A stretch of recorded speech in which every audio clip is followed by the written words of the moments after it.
The Lady of the Shroud ******, transcribed from the 1909 Ryder and Company edition by David Price. Email ccx074@pglaf.org. The Lady of the Shroud by Bram Stoker, author of Dracula, The Jewel of Seven Stars, The Mystery of the Sea, etc. London, Ryder and Company, printed in Great Britain. Copyright London, 1909. By Bram Stoker. All rights reserved. To my dear old friend the Contessa Gerbel, Genevieve Ward, from the Journal of Occultism, mid-January, 1907. A strange story comes from the Adriatic.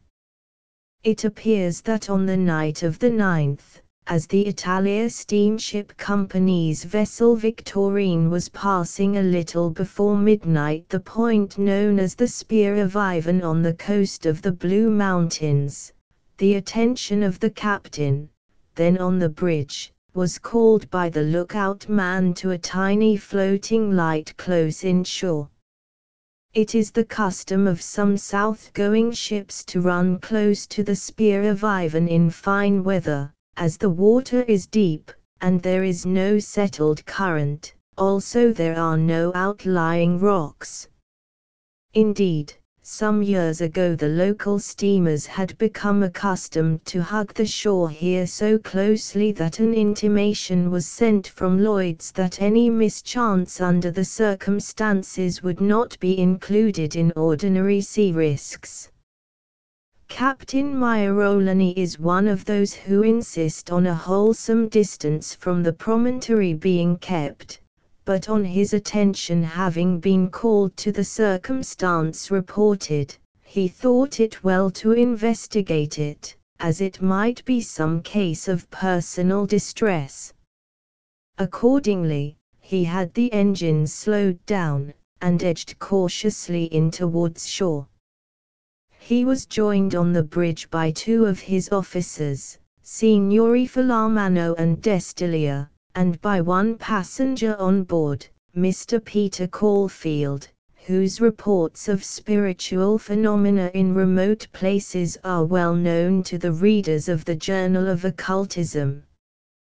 The following account of the strange occurrence, written by him, and attested by the signatures of Captain Maiorolani and the other gentleman named, has been sent to us. It was 11 minutes before 12 midnight on Saturday, the 9th day of January, 1907, when I saw the strange sight off the headland known as the Spear of Ivan on the coast of the land of the Blue Mountains. It was a fine night, and I stood right on the bows of the ship, where there was nothing to obstruct my view.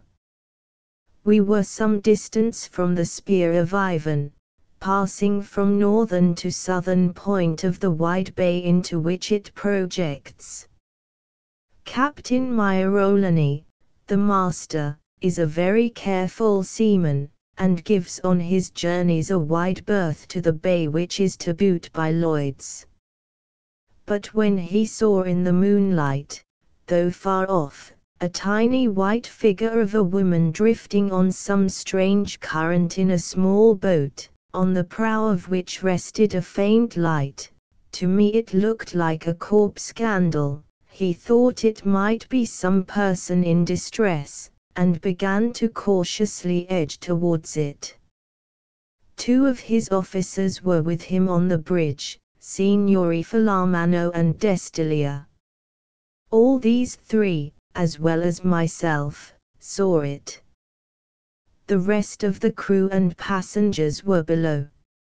As we got close the true inwardness of it became apparent to me, but the mariners did not seem to realize till the very last.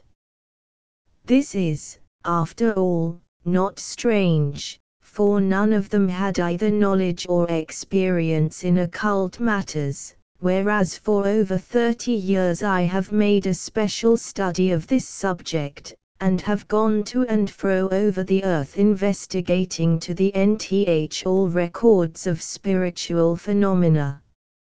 as I could see from their movements that the officers did not comprehend that which was so apparent to myself. I took care not to enlighten them, lest such should result in the changing of the vessel's course before I should be near enough to make accurate observation.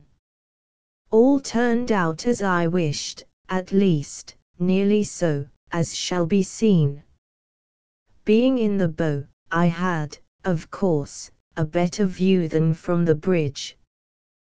Presently I made out that the boat, which had all along seemed to be of a queer shape, was none other than a coffin, and that the woman standing up in it was clothed in a shroud.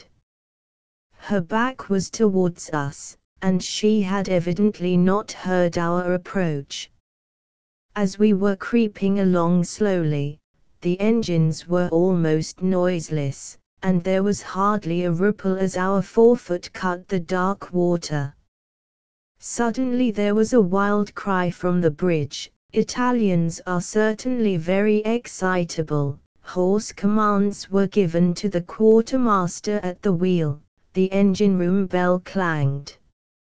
On the instant, as it seemed, the ship's head began to swing round to starboard. Full steam ahead was in action, and before one could understand, the apparition was fading in the distance. The last thing I saw was the flash of a white face with dark, burning eyes as the figure sank down into the coffin, just as mist or smoke disappears under a breeze. Book I. The Will of Roger Melton. The reading of the Will of Roger Melton and all that followed. Record made by Ernest Roger Halbam Melton, law student of the Inner Temple, eldest son of Ernest Halbam Melton, eldest son of Ernest Melton, elder brother of the said Roger Melton and his next of kin. I consider it at least useful, perhaps necessary, to have a complete and accurate record of all pertaining to the will of my late granduncle Roger Melton. To which end let me put down the various members of his family, and explain some of their occupations and idiosyncrasies. My father, Ernest Halbam Melton, was the only son of Ernest Melton, eldest son of Sir Geoffrey Halbam Melton of Hummercroft, in the Shire of Salop, a justice of the peace, and at one time sheriff. My great-grandfather, Sir Geoffrey, had inherited a small estate from his father, Roger Melton. In his time, by the way, the name was spelled Milton, but my great-great-grandfather changed the spelling to the later form, as he was a practical man not given to sentiment, and feared lest he should in the public eye be confused with others belonging to the family of a radical person called Milton, who wrote poetry and was some sort of official in the time of Cromwell, whilst we are conservatives. The same practical spirit which originated the change in the spelling of the family name inclined him to go into business. So he became, whilst still young, a tanner and leather dresser. He utilized for the purpose the ponds and streams, and also the oak woods on his estate, Tor Abbey in Suffolk. He made a fine business, and accumulated a considerable fortune, with a part of which he purchased the Shropshire estate, which he entailed, and to which I am therefore heir apparent. Sir Geoffrey had, in addition to my grandfather, 3 sons and a daughter, the latter being born 20 years after her youngest brother. These sons were, Geoffrey, who died without issue, having been killed in the Indian Mutiny at Meerut in 1857, at which he took up a sword, though a civilian, to fight for his life, Roger, to whom I shall refer presently, and John, the latter, like Geoffrey, dying unmarried. Out of Sir Geoffrey's family of 5, therefore, only 3 have to be considered. My grandfather, who had 3 children, 2 of whom, a son and a daughter, died young, leaving only my father, Roger, and Patience. Patience, who was born in 1858, married an Irishman of the name of Selinger, which was the usual way of pronouncing the name of Saint Leger, or, as they spelled it, Saint Leger, restored by later generations to the still older form. He was a reckless, daredevil sort of fellow, then a captain in the Lancers, a man not without the quality of bravery. He won the Victoria Cross at the Battle of Amophil in the Ashanti campaign. But I fear he lacked the seriousness and steadfast strenuous purpose which my father always says marks the character of our own family. He ran through nearly all of his patrimony, never a very large one, and had it not been for my grandaunt's little fortune, his days, had he lived, must have ended in comparative poverty.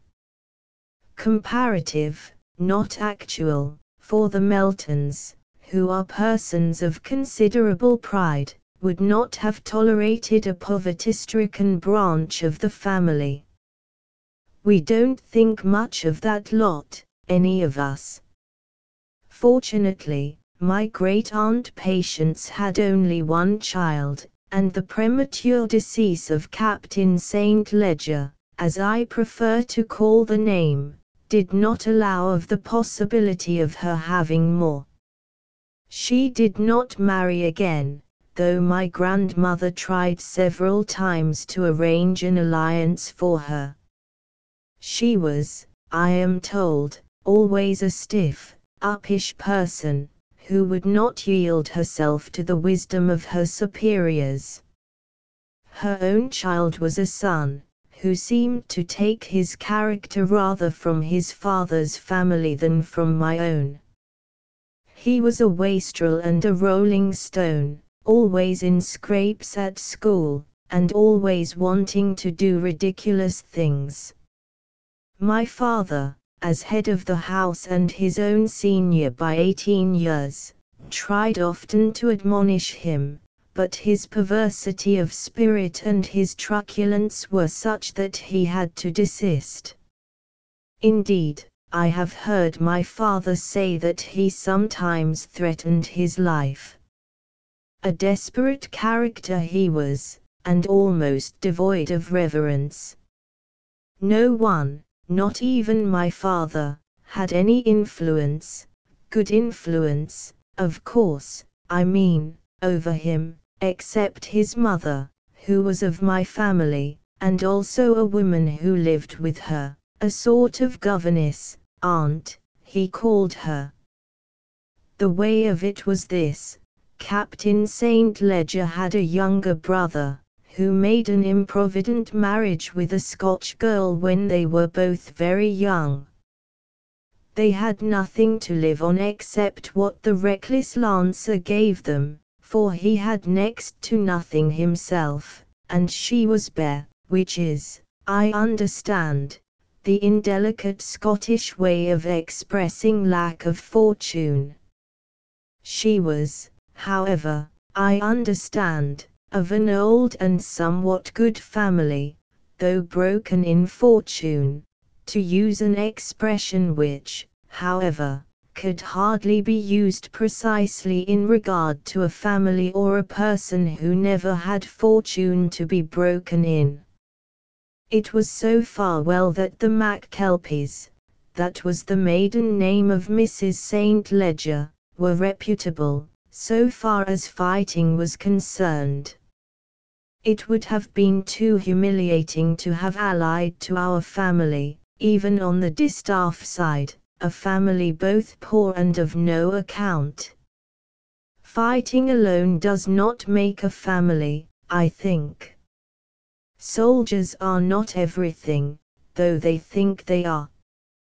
We have had in our family men who fought, but I never heard of any of them who fought because they wanted to.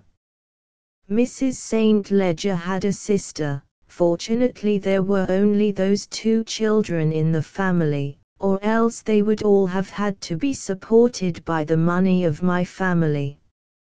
Mr. St. Ledger, who was only a subaltern, was killed at Maywand, and his wife was left a beggar. Fortunately, however, she died. Her sister spread a story that it was from the shock and grief, before the child which she expected was born. This all happened when my cousin, or, rather, my father's cousin, my first cousin once removed, to be accurate, was still a very small child. His mother then sent for Miss McKelpie, her brother-in-law's sister-in-law, to come and live with her, which she did. Beggars can't be choosers, and she helped to bring up young St. Ledger. I remember once my father giving me a sovereign for making a witty remark about her. I was quite a boy then, not more than 13, but our family were always clever from the very beginning of life, and father was telling me about the St. Ledger family. My family hadn't, of course, seen anything of them since Captain St. Ledger died. The circle to which we belong don't care for poor relations, and was explaining where Miss McKelpie came in. She must have been a sort of nursery governess, for Mrs. St. Ledger once told him that she helped her to educate the child. Then, Father, I said, if she helped to educate the child she ought to have been called Miss McKelpie. When my first cousin once removed, Rupert, was 12 years old, his mother died, and he was in the dolefulls about it for more than a year. Miss McKelpie kept on living with him all the same. Catch her quitting. That sort don't go into the poorhouse when they can keep out. My father, being head of the family, was, of course, one of the trustees, and his uncle Roger, brother of the testator, another. The third was General McKelpie, a poverty-stricken Scotch laird who had a lot of valueless land at Croom, in Rossshire. I remember father gave me a new £10 note when I interrupted him whilst he was telling me of the incident of young St. Ledger's improvidence by remarking that he was in error as to the land. From what I had heard of McKelpie's estate, it was productive of one thing. When he asked me what, I answered mortgages. Father, I knew, had bought, not long before, a lot of them at what a college friend of mine from Chicago used to call cutthroat price. When I remonstrated with my father for buying them at all, and so injuring the family estate which I was to inherit, he gave me an answer, the astuteness of which I have never forgotten. I did it so that I might keep my hand on the bold general, in case he should ever prove troublesome. And if the worst should ever come to the worst, Croom is a good country for grouse and stags.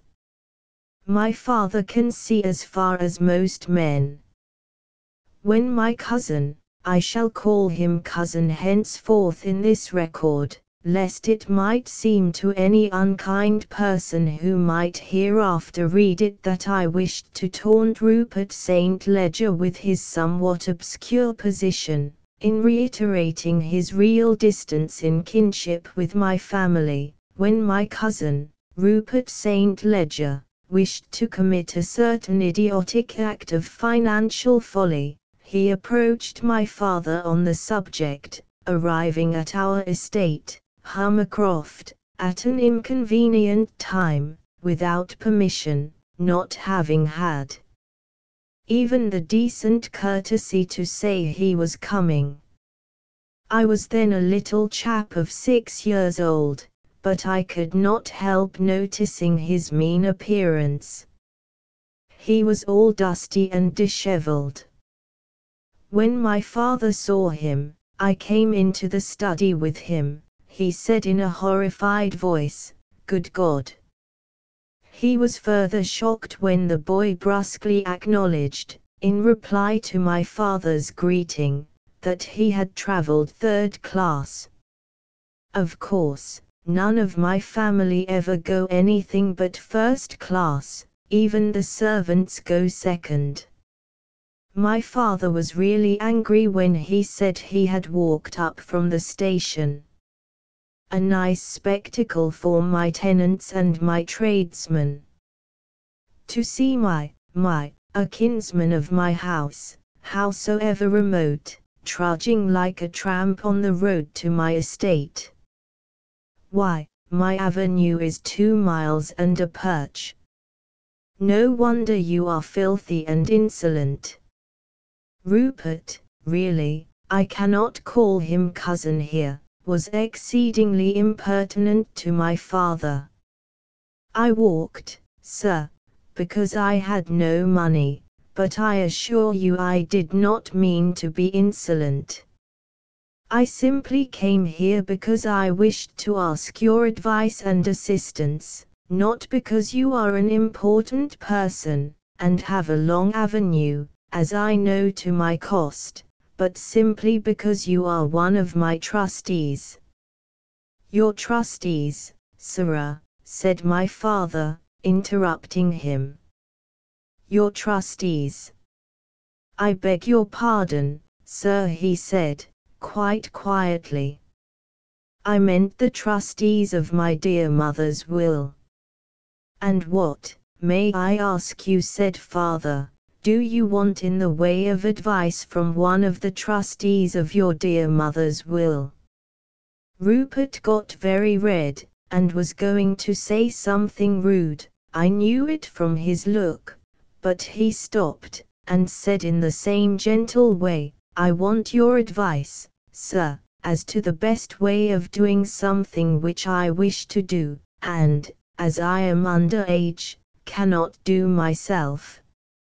It must be done through the trustees of my mother's will." "And the assistance for which you wish," said father, putting his hand in his pocket. "I know what that action means when I am talking to him." "The assistance I want," said Rupert, getting redder than ever, "is from the trustee also. To carry out what I want to do." "And what may that be?" asked my father. "I would like, sir, to make over to my Aunt Janet," my father interrupted him by asking. He had evidently remembered my jest, "Miss Maxkelpie." Rupert got still redder, and I turned away. I didn't quite wish that he should see me laughing. He went on quietly, "Maxkelpie, sir. Miss Janet Maxkelpie, my aunt, who has always been so kind to me, and whom my mother loved. I want to have made over to her the money which my dear mother left to me." Father doubtless wished to have the matter take a less serious turn, for Rupert's eyes were all shiny with tears which had not fallen, so after a little pause he said, with indignation, which I knew was simulated, "Have you forgotten your mother so soon, Rupert, that you wish to give away the very last gift which she bestowed on you?" Rupert was sitting, but he jumped up and stood opposite my father with his fist clenched. He was quite pale now, and his eyes looked so fierce that I thought he would do my father an injury. He spoke in a voice which did not seem like his own, it was so strong and deep. "Sir," he roared out. I suppose, if I was a writer, which, thank God, I am not, I have no need to follow a menial occupation, I would call it thundered. Thundered is a longer word than roared and would, of course, help to gain the penny which a writer gets for a line. Father got pale too, and stood quite still. Rupert looked at him steadily for quite half a minute, it seemed longer at the time, and suddenly smiled and said, as he sat down again, "Sorry. But, of course, you don't understand such things." Then he went on talking before Father had time to say a word. "Let us get back to business. As you do not seem to follow me, let me explain that it is because I do not forget that I wish to do this. I remember my dear mother's wish to make Aunt Janet happy, and would like to do as she did." "Aunt Janet," said Father, very properly sneering at his ignorance. "She is not your aunt. Why, even her sister, who was married to your uncle, was only your aunt by courtesy." I could not help feeling that Rupert meant to be rude to my father, though his words were quite polite.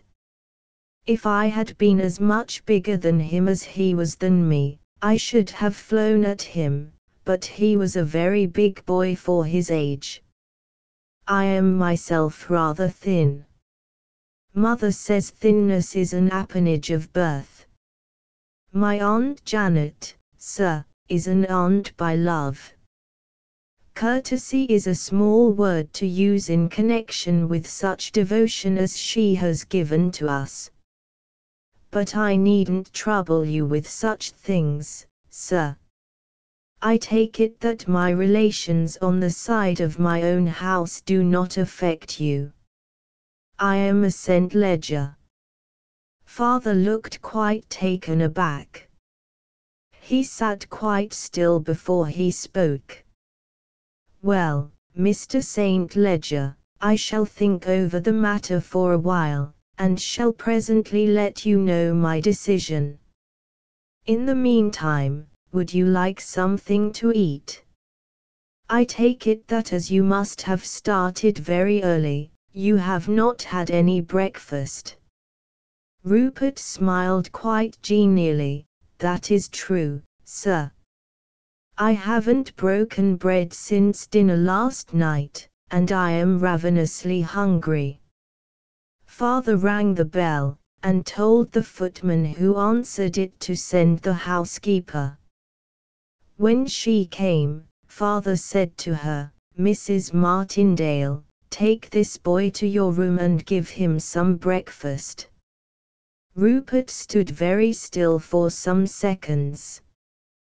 His face had got red again after his paleness.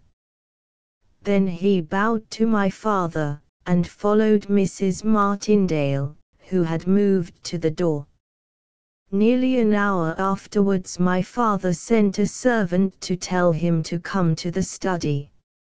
My mother was there, too, and I had gone back with her. The man came back and said, "Mrs. Martindale, sir, wishes to know, with her respectful service, if she may have a word with you." Before Father could reply, Mother told him to bring her. The housekeeper could not have been far off, that kind are generally near a keyhole, for she came at once. When she came in, she stood at the door curtsying and looking pale. Father said, "Well, I thought, sir and that I had better come and tell you about Master St. Ledger. I would have come at once, but I feared to disturb you." Well, Father had a stern way with servants. When I'm head of the family I'll tread them under my feet. That's the way to get real devotion from servants. If you please, sir, I took the young gentleman into my room and ordered a nice breakfast for him, for I could see he was half famished, a growing boy like him, and so tall. Presently it came along. It was a good breakfast, too. The very smell of it made even me hungry. There were eggs and frizzled ham, and grilled kidneys, and coffee, and buttered toast, and bloater paste. That will do as to the menu, said Mother. Go on. When it was all ready, and the maid had gone, I put a chair to the table and said, Now, sir, your breakfast is ready. He stood up and said, Thank you, madam, you are very kind, and he bowed to me quite nicely, just as if I was a lady. Go on, said Mother. Then, sir, he held out his hand and said, Goodbye, and thank you, and he took up his cap. But aren't you going to have any breakfast, sir? I says. No, thank you, madam, he said, I couldn't eat here in this house, I mean. Well, he looked so lonely that I felt my heart melting, and I ventured to ask him if there was any mortal thing I could do for him. Do tell me, dear, I ventured to say. I am an old woman, and you, sir, are only a boy, though it's a fine man you will be, like your dear, splendid father, which I remember so well, and gentle like your poor dear mother. You're a dear, he says, and with that I took up his hand and kissed it, for I remember his poor dear mother so well, that was dead only a year. Well, with that he turned his head away, and when I took him by the shoulders and turned him round, he is only a young boy, for all he is so big, I saw that the tears were rolling down his cheeks. With that I laid his head on my breast. I've had children of my own, as you know, though they are all gone. He came willing enough, and sobbed for a little bit. Then he straightened himself up, and I stood respectfully beside him. Tell Mr. Melton, he said, that I shall not trouble him about the trustee business. But won't you tell him yourself, sir, when you see him? I says. I shall not see him again, he says, I am going back now. Well, I knew he'd had no breakfast, though he was hungry, and that he would walk as he come, so I ventured to say, if you won't take it a liberty, sir, may I do anything to make your going easier? Have you sufficient money, sir? If not, may I give, or lend, you some? I shall be very proud if you will allow me to. Yes, he says, quite hearty. If you will, you might lend me a shilling, as I have no money. I shall not forget it.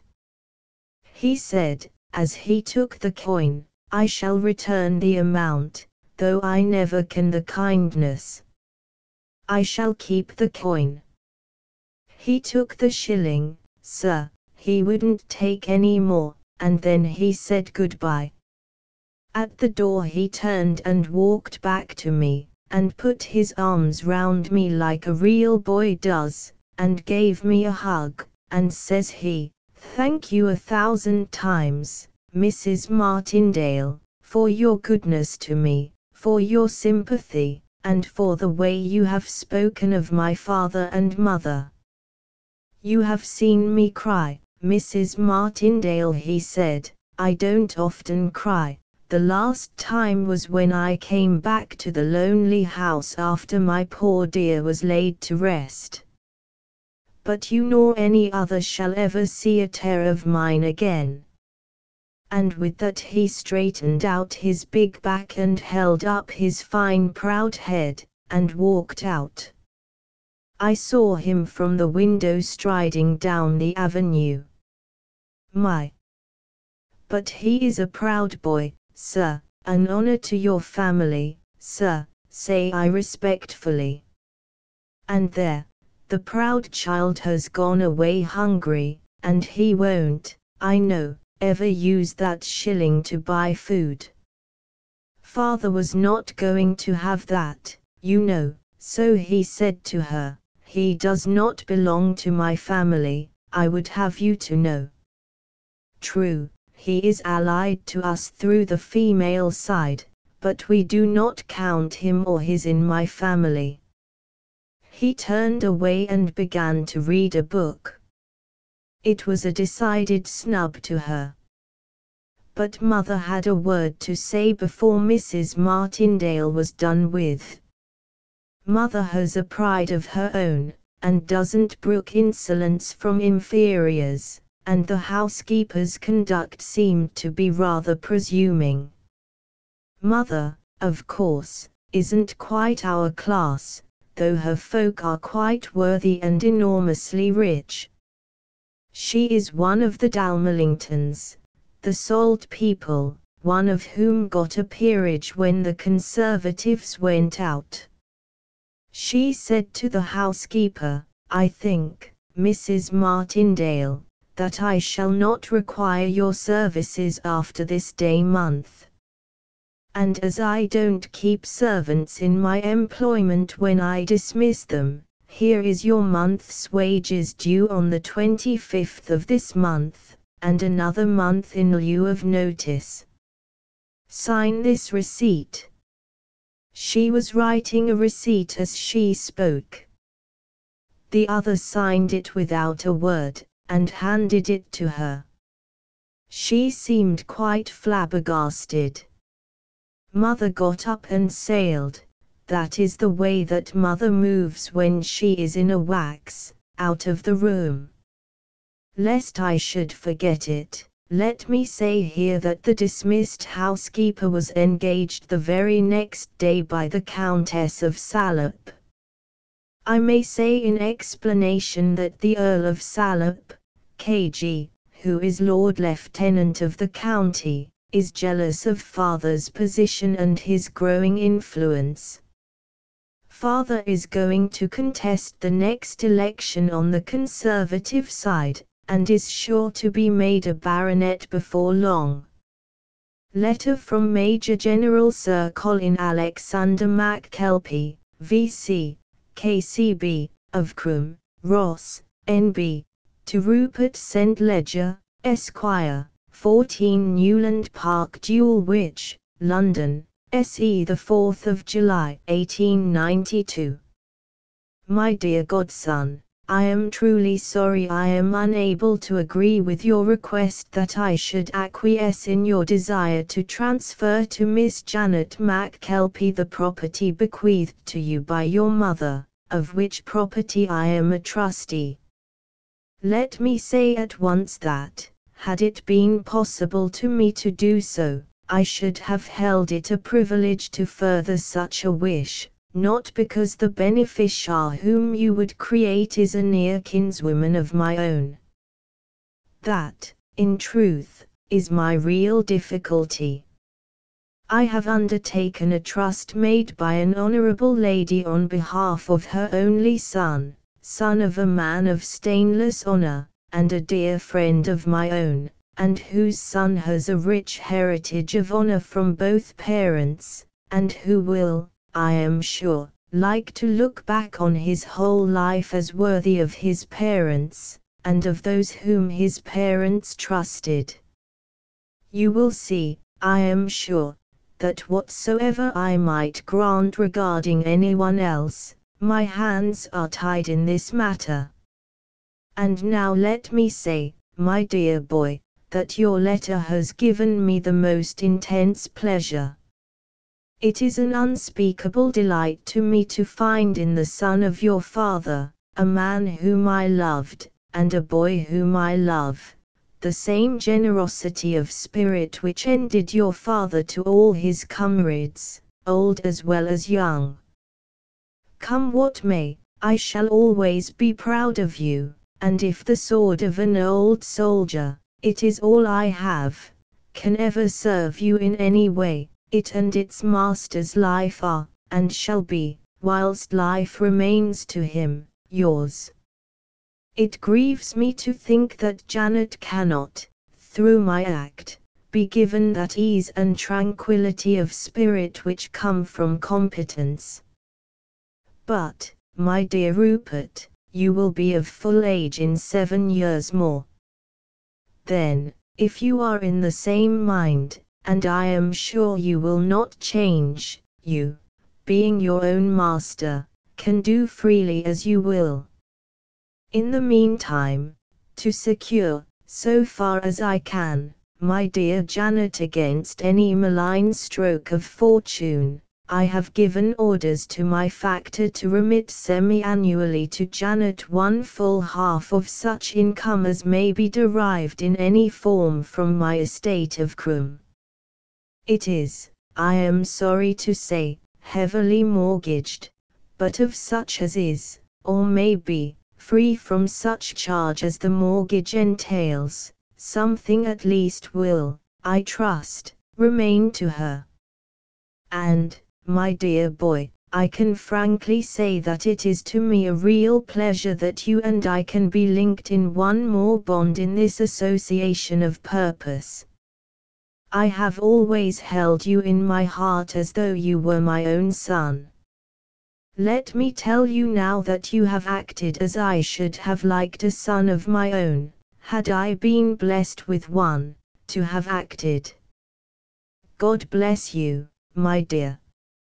Yours ever, Colin Alex. Macclesfield. Letter from Roger Melton, of Openshaw Grange, to Rupert St. Ledger, Esquire, 14 Newland Park Dulwich, London, SE the 1st of July 1892. My dear nephew, your letter of the 30th ult. Received. Have carefully considered matters stated, and have come to the conclusion that my duty as a trustee would not allow me to give full consent, as you wish. Let me explain. The testator, in making her will, intended that such fortune as she had at disposal should be used to supply to you her son such benefits as its annual product should procure.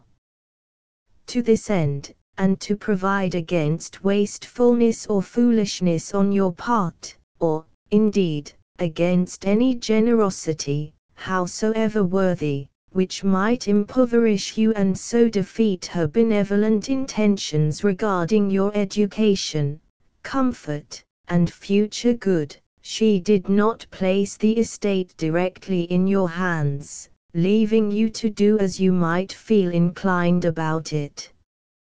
But, on the contrary, she entrusted the corpus of it in the hands of men whom she believed should be resolute enough and strong enough to carry out her intent, even against any cajolements or pressure which might be employed to the contrary. It being her intention, then, that such trustees as she appointed would use for your benefit the interest accruing annually from the capital at command, and that only, as specifically directed in the will, so that on your arriving at full age the capital entrusted to us should be handed over to you intact, I find a hard and fast duty in the matter of adhering exactly to the directions given. I have no doubt that my co-trustees regard the matter in exactly the same light. Under the circumstances, therefore, we, the trustees, have not only a single and united duty towards you as the object of the testator's wishes, but towards each other as regards the manner of the carrying out of that duty. I take it, therefore, that it would not be consonant with the spirit of the trust or of our own ideas in accepting it that any of us should take a course pleasant to himself which would or might involve a stern opposition on the part of other of the co-trustees. We have each of us to do the unpleasant part of this duty without fear or favor. You understand, of course, that the time which must elapse before you come into absolute possession of your estate is a limited one. As by the terms of the will we are to hand over our trust when you have reached the age of 21, there are only 7 years to expire. But till then, though I should gladly meet your wishes if I could, I must adhere to the duty which I have undertaken. At the expiration of that period you will be quite free to divest yourself of your estate without protest or comment of any man. Having now expressed as clearly as I can the limitations by which I am bound with regard to the corpus of your estate, let me say that in any other way which is in my power or discretion I shall be most happy to see your wishes carried out so far as rests with me. Indeed, I shall undertake to use what influence I may possess with my co-trustees to induce them to take a similar view of your wishes. In my own thinking you are quite free to use your own property in your own way. But as, until you shall have attained your majority, you have only life user in your mother's bequest, you are only at liberty to deal with the annual increment. On our part as trustees we have a first charge on that increment to be used for purposes of your maintenance, clothes, and education. As to what may remain over each half year, you will be free to deal with it as you choose. On receiving from you a written authorization to your trustees, if you desire the whole sum or any part of it to be paid over to Miss Janet McKelpie, I shall see that it is effected. Believe me, that our duty is to protect the corpus of the estate, and to this end we may not act on any instruction to imperil it. But there our warranty stops. We can deal during our trusteeship with the corpus only. Further, lest there should arise any error on your part, we can deal with any general instruction for only so long as it may remain unrevoked. You are, and must be, free to alter your instructions or authorizations at any time. Thus your latest document must be used for our guidance. As to the general principle involved in your wish I make no comment. You are at liberty to deal with your own how you will. I quite understand that your impulse is a generous one, and I fully believe that it is in consonance with what had always been the wishes of my sister. Had she been happily alive and had to give judgment of your intent, I am convinced that she would have approved.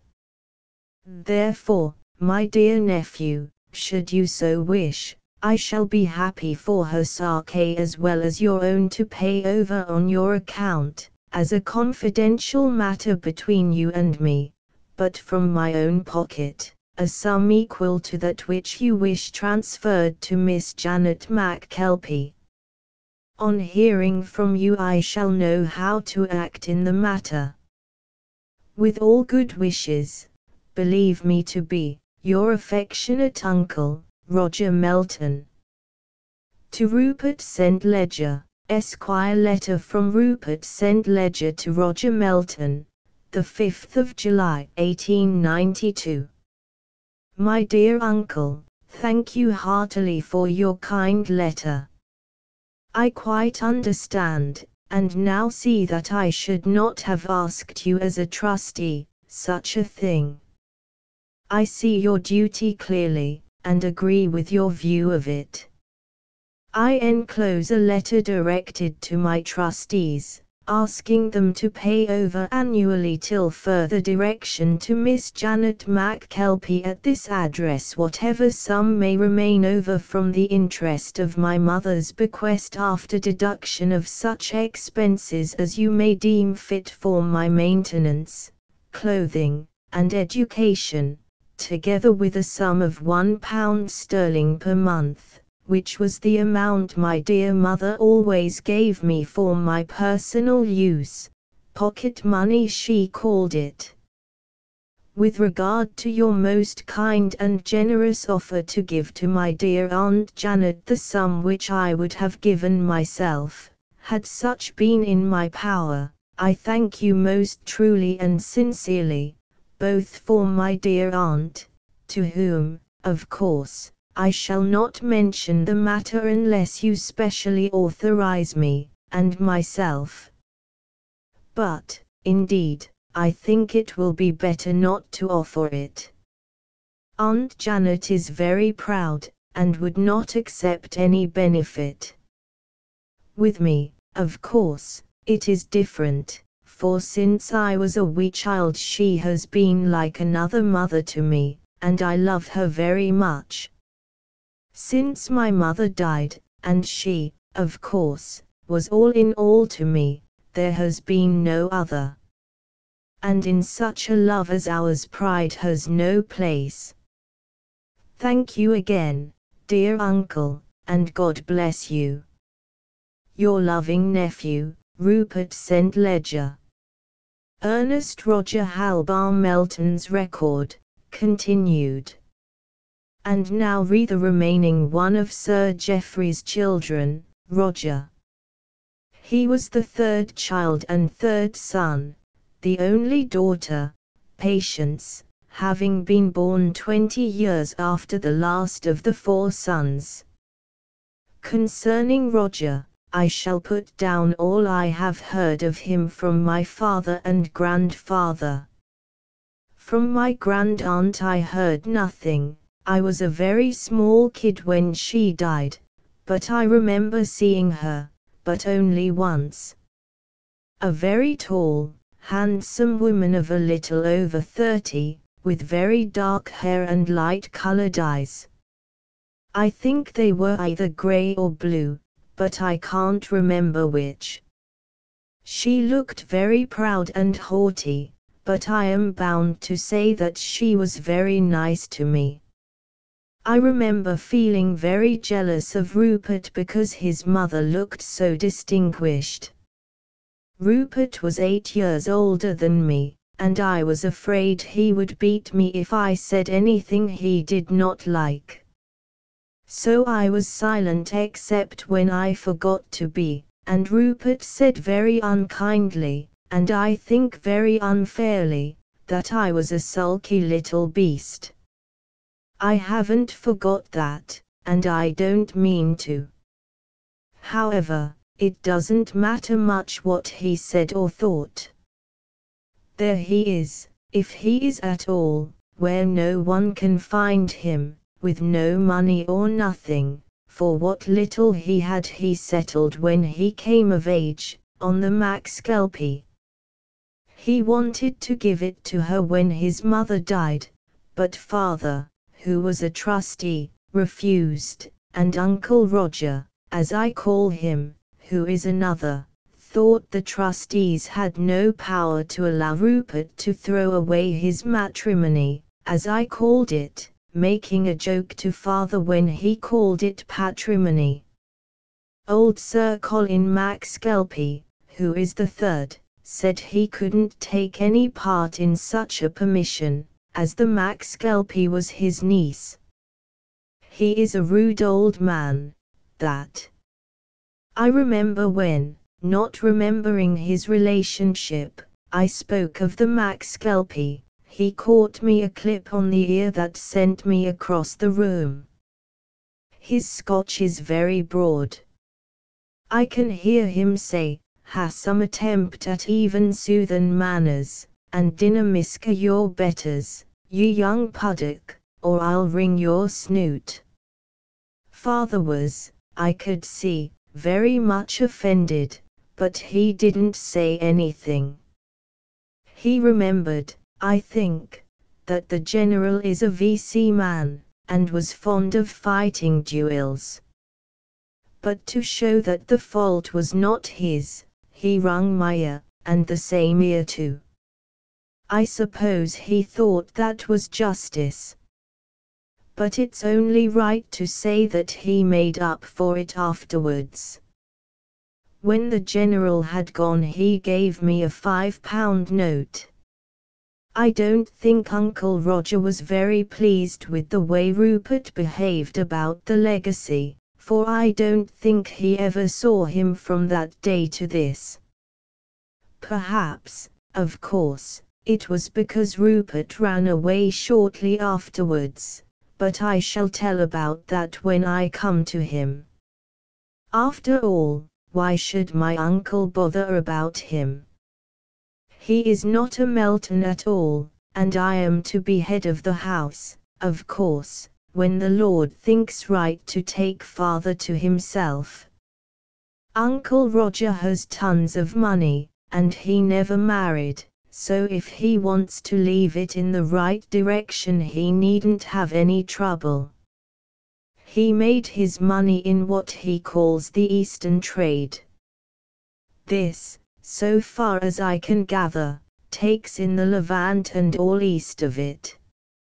I know he has what they call in trade houses in all sorts of places, Turkey, and Greece, and all round them, Morocco, Egypt, and southern Russia, and the Holy Land, then on to Persia, India, and all round it, the Chersonese, China, Japan, and the Pacific Islands.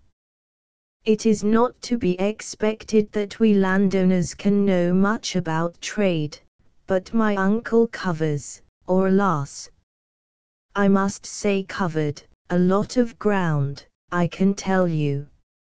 Uncle Roger was a very grim sort of man, and only that I was brought up to try and be kind to him I shouldn't ever have dared to speak to him. But when was a child father and mother, especially mother, forced me to go and see him and be affectionate to him? He wasn't ever even civil to me, that I can remember, grumpy old bear. But, then, he never saw Rupert at all, so that I take it Master R is out of the running altogether for testamentary honours. The last time I saw him myself he was distinctly rude. He treated me as a boy, though I was getting on for 18 years of age. I came into his office without knocking, and without looking up from his desk, where he was writing. He said, "Get out.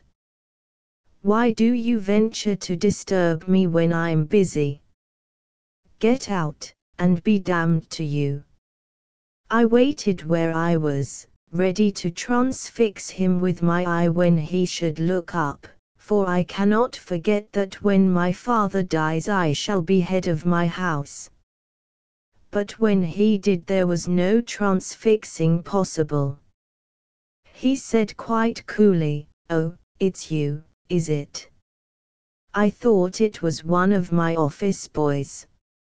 Sit down, if you want to see me, and wait till I am ready." So I sat down and waited. Father always said that I should try to conciliate and please my uncle. Father is a very shrewd man, and Uncle Roger is a very rich one. But I don't think Uncle R is as shrewd as he thinks he is. He sometimes makes awful mistakes in business. For instance, some years ago he bought an enormous estate on the Adriatic, in the country they call the Land of Blue Mountains. At least, he says he bought it. He told Father so in confidence. but he didn't show any title deeds, and I'm greatly afraid he had a bad job for me that he was, for father believes he paid an enormous sum for it, and as I am his natural heir, it reduces his available estate to so much less. And now about Rupert. As I have said, he ran away when he was about 14, and we did not hear about him for years. When we, or rather, my father, did hear of him, it was no good that he heard. He had gone as a cabin boy on a sailing ship round the Horn. Then he joined an exploring party through the center of Patagonia, and then another up in Alaska, and a third to the Aleutian Islands.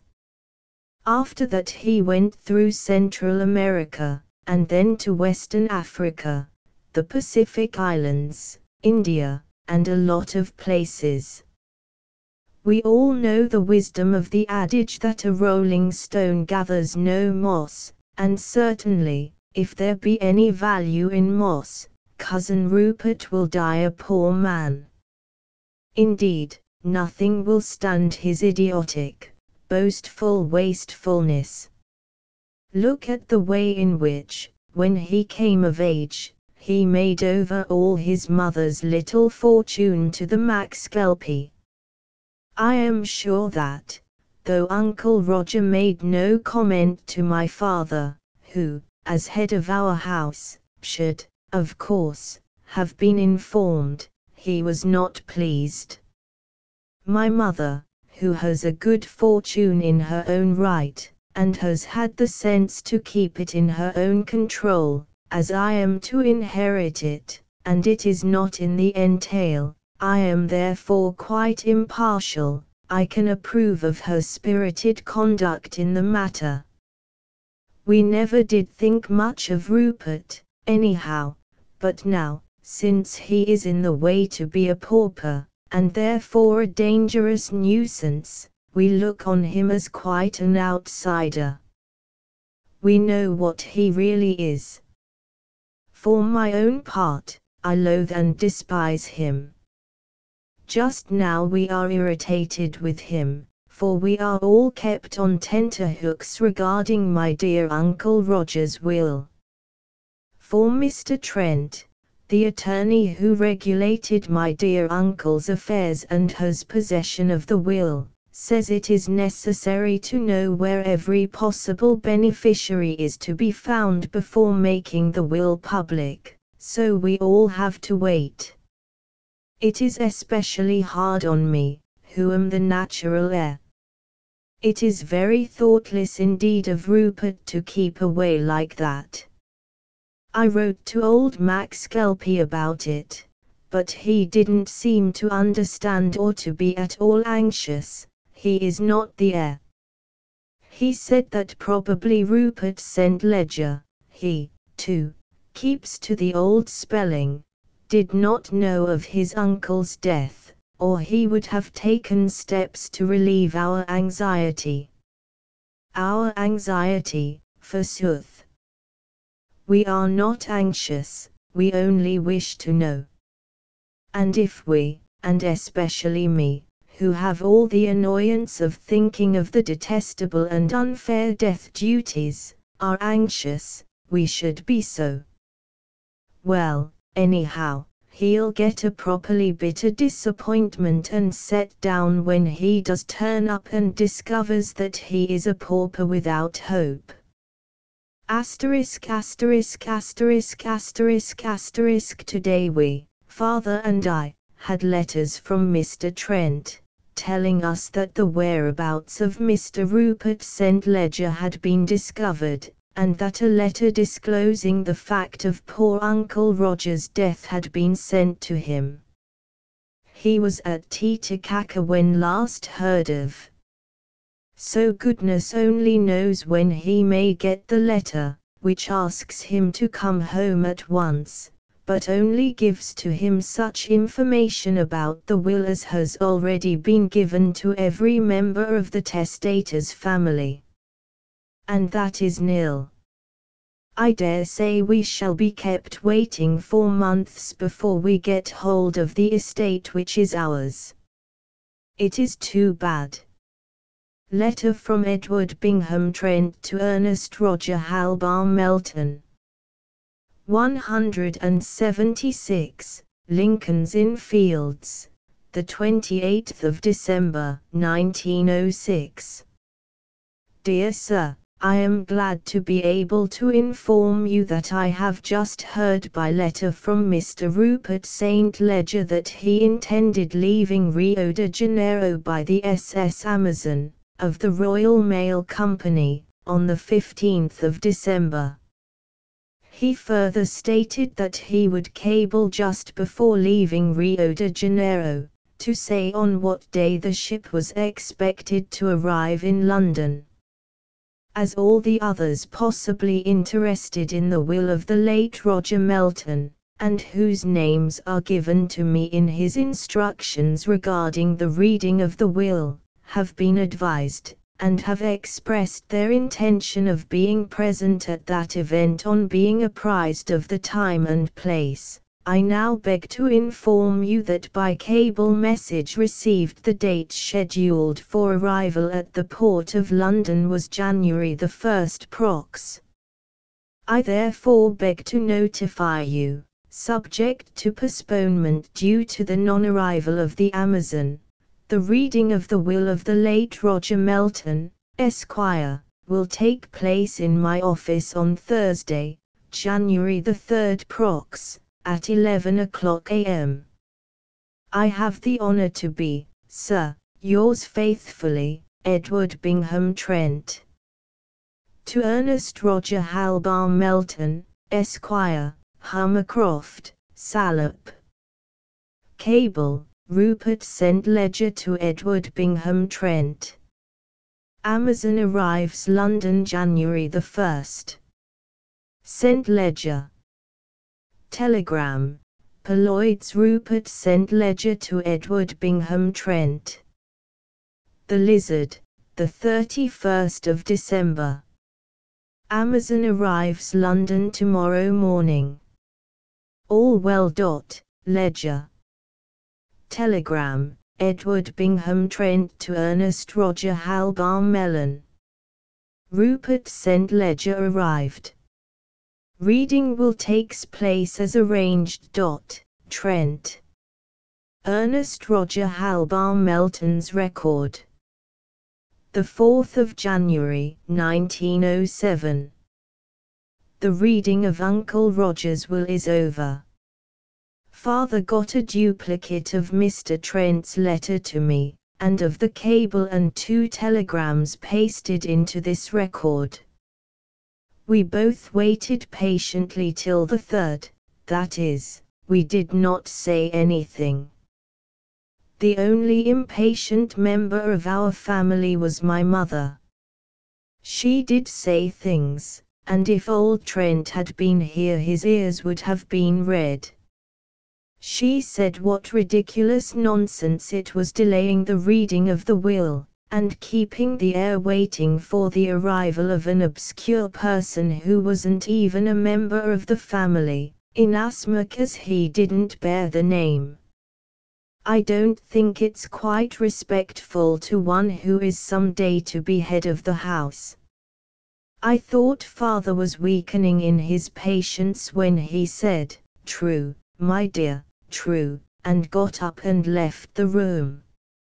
Some time afterwards when I passed the library I heard him walking up and down. Father and I went up to town on the afternoon of Wednesday, January the 2nd. We stayed, of course, at Claridge's, where we always stay when we go to town. Mother wanted to come, too, but Father thought it better not. She would not agree to stay at home till we both promised to send her separate telegrams after the reading.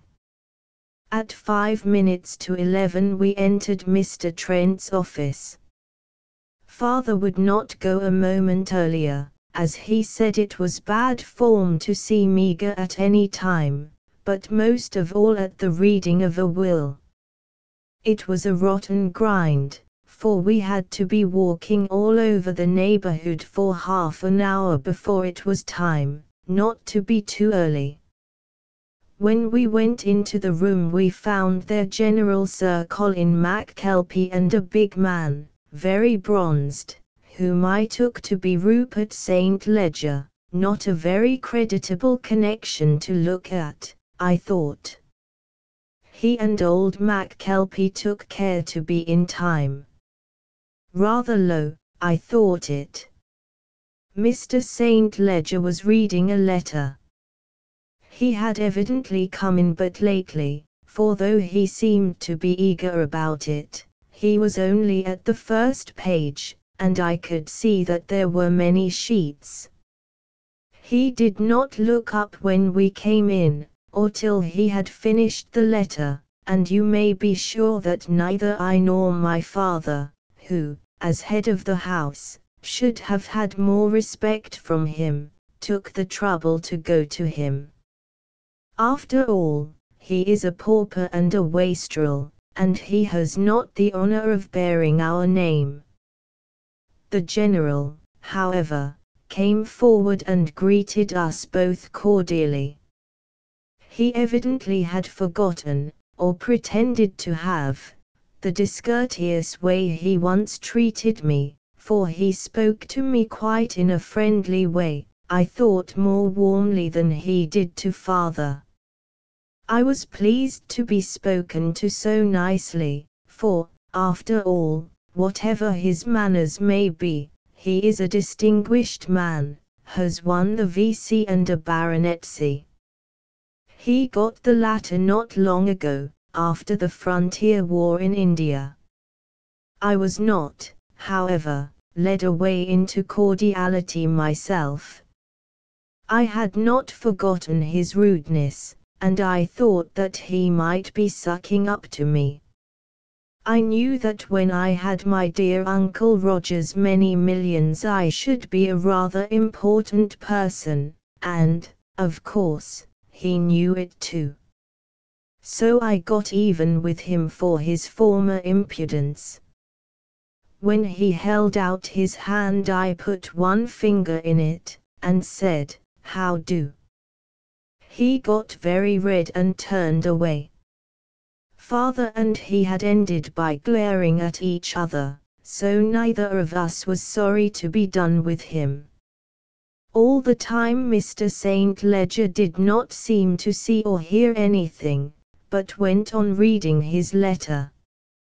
I thought the old McKelpie was going to bring him into the matter between us, for as he turned away I heard him say something under his breath. It sounded like help, but Mr. S. did not hear. He certainly no notice of it. As the Mac S. and Mr. S. sat quite silent, neither looking at us, and as father was sitting on the other side of the room with his chin in his hand, and as I wanted to show that I was indifferent to the two SS, I took out this notebook, and went on with the record, bringing it up to this moment. The record continued.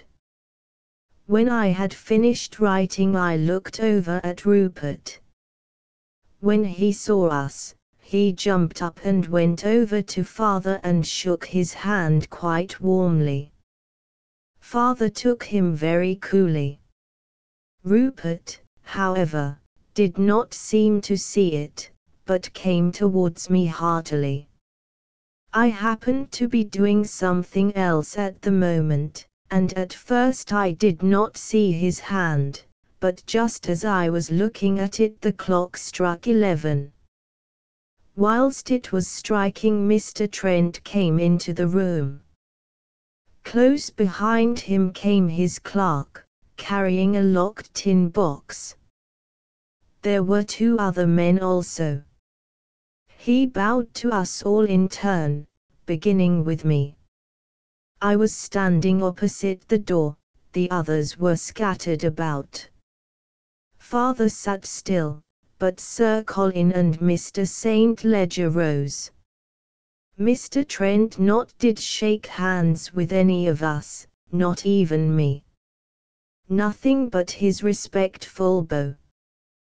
That is the etiquette for an attorney, I understand, on such formal occasions. He sat down at the end of the big table in the center of the room, and asked us to sit round. Father, of course, as head of the family, took the seat at his right hand. Sir Colin and St. Ledger went to the other side, the former taking the seat next to the attorney.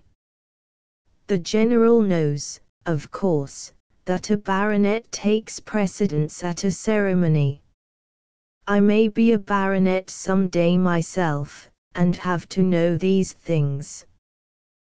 The clerk took the key which his master handed to him, opened the tin box, and took from it a bundle of papers tied with red tape. This he placed before the attorney, and put the empty box behind him on the floor. Then he and the other man sat at the far end of the table. The latter took out a big notebook and several pencils, and put them before him. He was evidently a shorthand writer.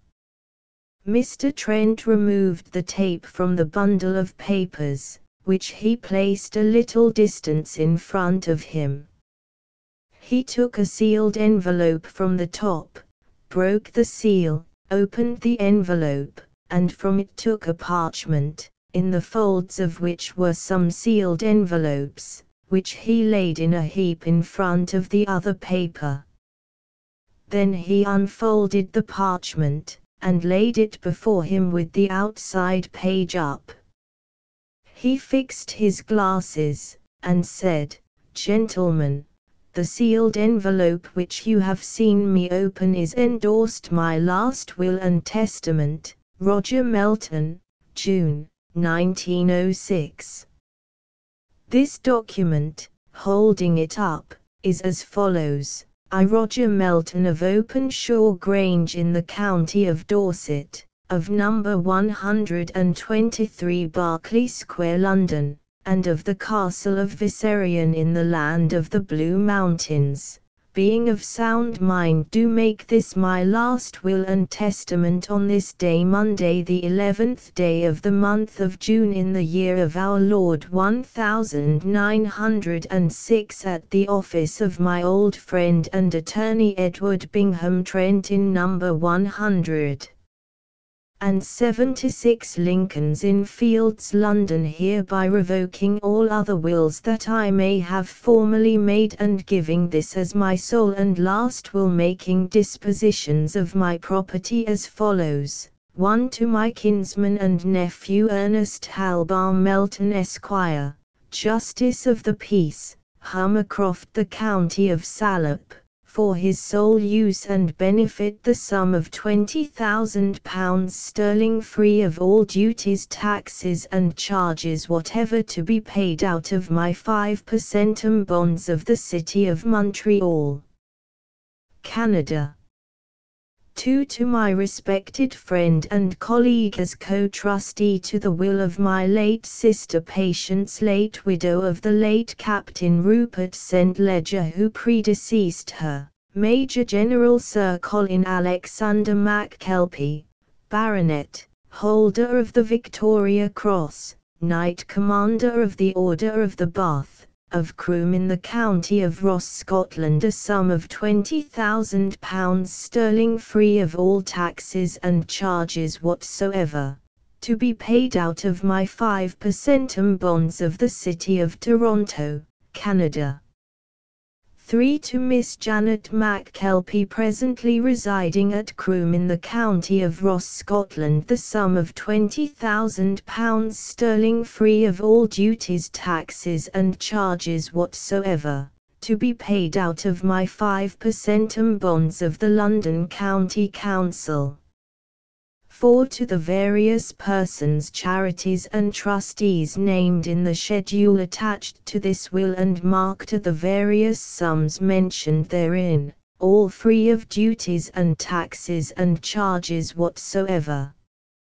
Here Mr. Trent read out the list here following, and announced for our immediate understanding of the situation the total amount as £250,000.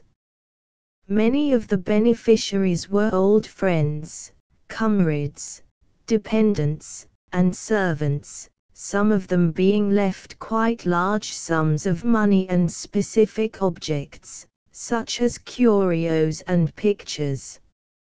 5 to my kinsman and nephew Ernest Roger Halbar Melton, presently living in the house of his father at Hummercroft Salop, the sum of £10,000 sterling. 6 to my old and valued friend Edward Bingham Trent of 176 Lincoln's Inn Fields, sum of £20,000 sterling, free from all duties, taxes and charges whatsoever, to be paid out of my 5% bonds of the City of Manchester, England. 7 to my dear nephew Rupert St. Ledger, only son of my dear sister Patience Melton by her marriage with Captain Rupert St. Ledger, the sum of £1,000 sterling. I also bequeath to the said Rupert St. Ledger a further sum conditional upon his acceptance of the terms of a letter addressed to him marked B, and left in the custody of the above Edward Bingham Trent, and which letter is an integral part of this my will.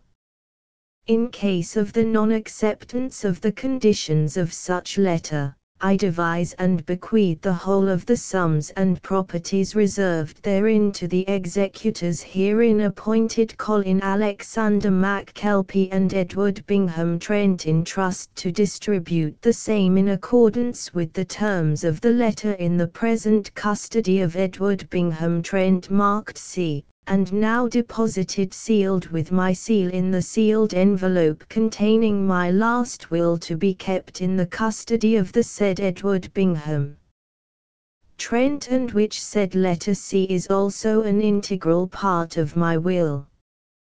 And in case any doubt should arise as to my ultimate intention as to the disposal of my property, the above-mentioned executors are to have full power to arrange and dispose all such matters as may seem best to them without further appeal.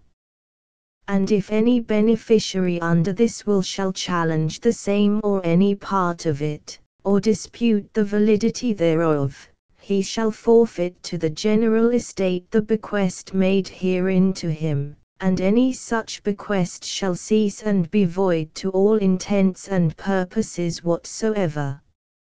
8. For proper compliance with laws and duties connected with testamentary proceedings, and to keep my secret trusts secret, I direct my executors to pay all death, estate, settlement, legacy, succession, or other duties, charges, impositions and assessments whatever on the residue of my estate beyond the bequests already named, at the scale charged in the case of most distant relatives or strangers in blood.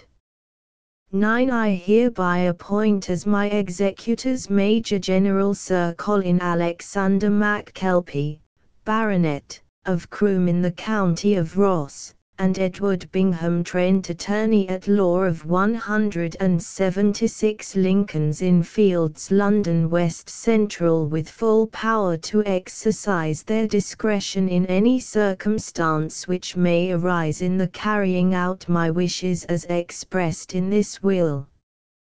As reward for their services in this capacity as executors, they are to receive each out of the general estate a sum of £100,000 sterling, free of all duties and impositions whatsoever. 12. The two memoranda contained in the letters marked B and C are integral parts of this my last will, are ultimately at the probate of the will to be taken as clauses 10 and 11 of it. The envelopes are marked B and C on both envelope and contents, and the contents of each is headed thus: B to be read as Clause 10 of my will, and the other C to be read as Clause 11 of my will. 13. Should either of the above-mentioned executors die before the completion of the above year and a half from the date of the reading of my will, or before the conditions rehearsed in letter C, the remaining executor shall have all and several the rights and duties entrusted by my will to both. And if both executors should die, then the matter of interpretation and execution of all matters in connection with this my last will shall rest with the Lord Chancellor of England for the time being, or with whomsoever he may appoint for the purpose. This my last will is given by me on the 1st day of January in the year of our Lord 1907. Roger Melton. We, Andrew Rossiter and John Colson, here in the presence of each other and of the testator, have seen the testator Roger Melton sign and seal this document. In witness thereof we hereby set our names: Andrew Rossiter, Clerk of 9 Primrose Avenue, London, W.C. John Colson, Caretaker of 176 Lincoln's Inn Fields and Verger of St. Tabitha's Church, Clerkenwell, London. When Mr. Trent had finished the reading, he put all the papers together, and tied them up in a bundle again with the red tape. Holding the bundle in his hand, he stood up, saying as he did so, "That is all, gentlemen, unless any of you wish to ask me any questions, in which case I shall answer, of course, to the best of my power. I shall ask you, Sir Colin, to remain with me, as we have to deal with some matters, or to arrange a time when we may meet to do so. And you also, Mr. St. Ledger, as there is this letter to submit to you. It is necessary that you should open it in the presence of the executors, but there is no necessity that anyone else should be present." The first to speak was my father.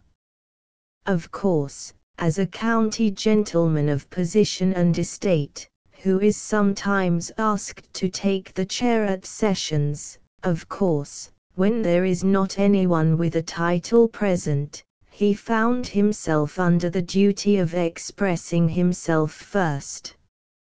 Old Mac Kelpie has superior rank, but this was a family affair, in which my father is head of the house, whilst old Mac Kelpie is only an outsider brought into it, and then only to the distaff side, by the wife of a younger brother of the man who married into our family. Father spoke with the same look on his face as when he asks important questions of witnesses at quarter sessions. "I should like some points elucidated." The attorney bowed.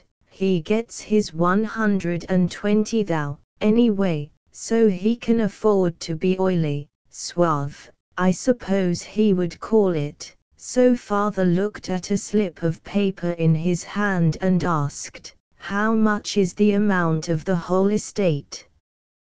The attorney answered quickly, and I thought rather rudely. He was red in the face, and didn't bow this time. I suppose a man of his class hasn't more than a very limited stock of manners.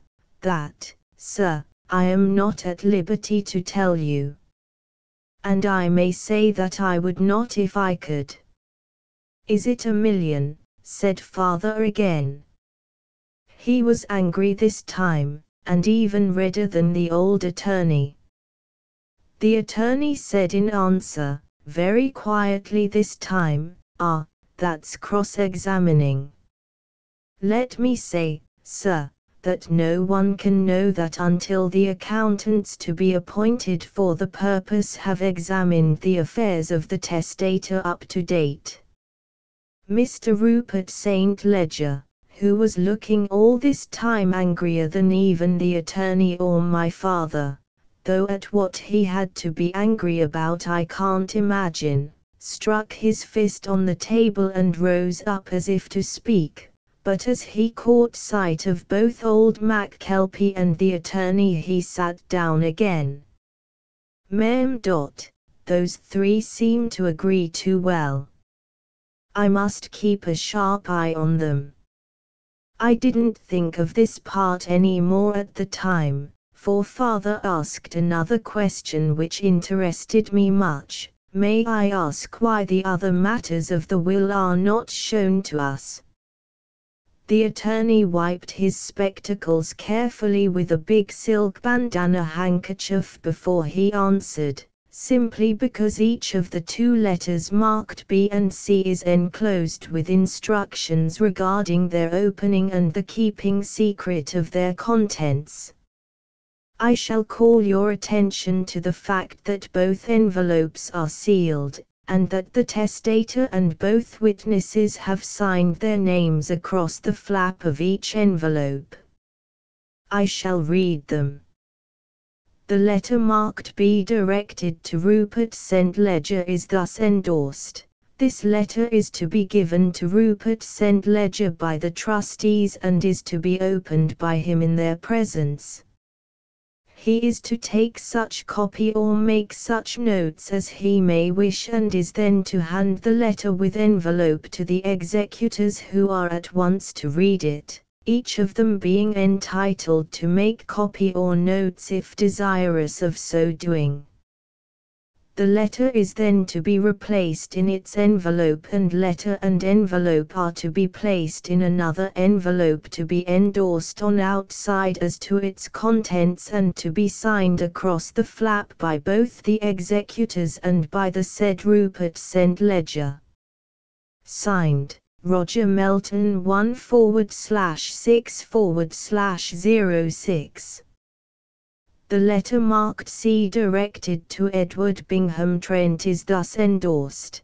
This letter directed to Edward Bingham Trent is to be kept by him unopened for a term of 2 years after the reading of my last will unless said period is earlier terminated by either the acceptance or refusal of Rupert St. Ledger to accept the conditions mentioned in my letter to him marked B which he is to receive and read in the presence of my executors at the same meeting as but subsequent to the reading of the clauses, except those to be ultimately numbers 10 and 11, of my last will.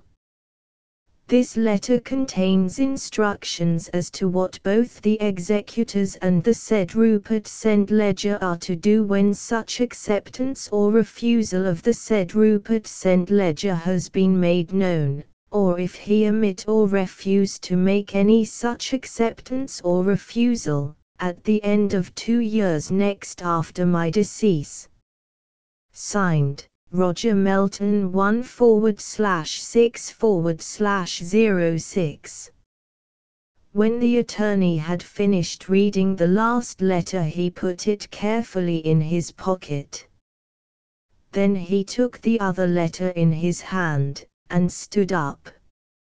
Mr. Rupert St. Ledger, he said, please to open this letter, and in such a way that all present may see that the memorandum at top of the contents is given as B. To be read as Clause 10 of my will.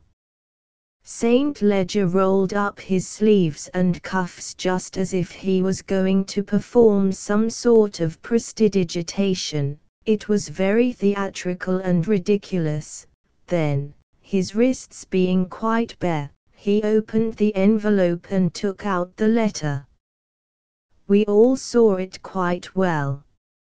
It was folded with the first page outward, and on the top was written a line just as the attorney said. In obedience to a request from the attorney, he laid both letter and envelope on the table in front of him. The clerk then rose up, and, after handing a piece of paper to the attorney, went back to his seat. Mr. Trent, having written something on the paper, asked us all who were present, even the clerk and the shorthand man, to look at the memorandum on the letter and what was written on the envelope, and to sign the paper, which ran, "We the signatories of this paper hereby declare that we have seen the sealed letter marked B and enclosed in the will of Roger Melton opened in the presence of us all including Mr. Edward Bingham Trent and Sir Colin Alexander McKelpie, and we declare that the paper therein contained was headed B. to be read as Clause 10 of my will, and that there were no other contents in the envelope. In attestation of which we in the presence of each other append our signatures." The attorney motioned to my father to begin. Father is a cautious man, and he asked for a magnifying glass, which was shortly brought to him by a clerk for whom the clerk in the room called.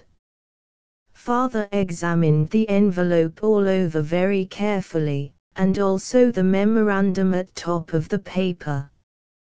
Then, without a word, he signed the paper. Father is a just man. Then we all signed. The attorney folded the paper and put it in an envelope. Before closing it he passed it round, and we all saw that it had not been tampered with. Father took it out and read it, and then put it back. Then the attorney asked us all to sign it across the flap, which we did. Then he put the sealing wax on it and asked Father to seal it with his own seal. He did so. Then he and McKelpie sealed it also with their own seals. Then he put it in another envelope, which he sealed himself, and he and McKelpie signed it across the flap. Then Father stood up, and so did I. So did the two men, the clerk and the shorthand writer. Father did not say a word till we got out into the street. We walked along, and presently we passed an open gate into the fields. He turned back, saying to me, "Come in here. There is no one about, and we can be quiet. I want to speak to you." When we sat down on a seat with none other near it, Father said, "You are a student of the law. What does all that mean?" I thought it a good occasion for an epigram, so I said one word, "Bilk." Said Father, "that is so far as you and I are concerned. You with a beggarly 10,000, and I with 20. But what is, or will be, the effect of those secret trusts?" "Oh, that," I said, "will, I dare say, be all right." Uncle Roger evidently did not intend the older generation to benefit too much by his death. But he only gave Rupert St. Ledger £1,000, whilst he gave me 10. That looks as if he had more regard for the direct line.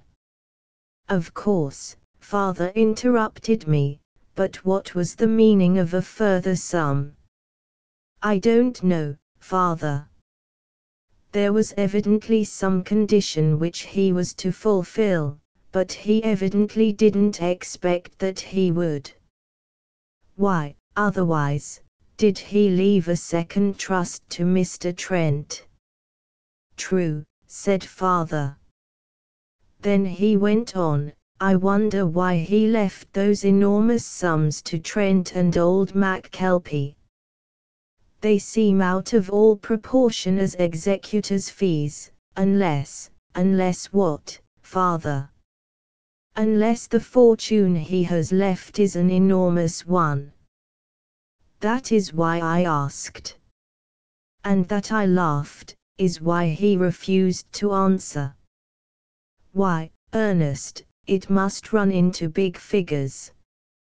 Right ho, father. The death duties will be annoying. What a beastly swindle the death duties are. Why, I shall suffer even on your own little estate.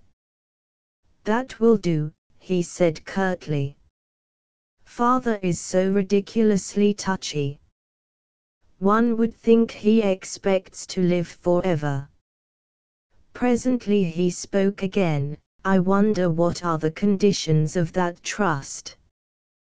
They are as important, almost, as the amount of the bequest, whatever it is.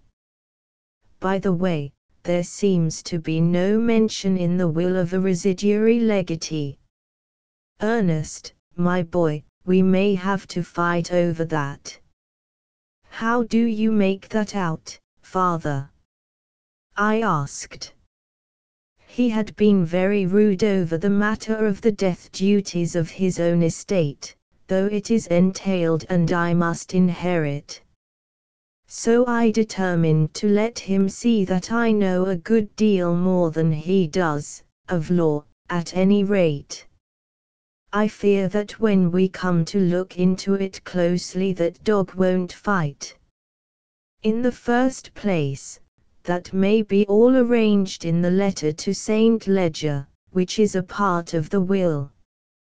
And if that letter should be inoperative by his refusal of the conditions, whatever they may be, then the letter to the attorney begins to work.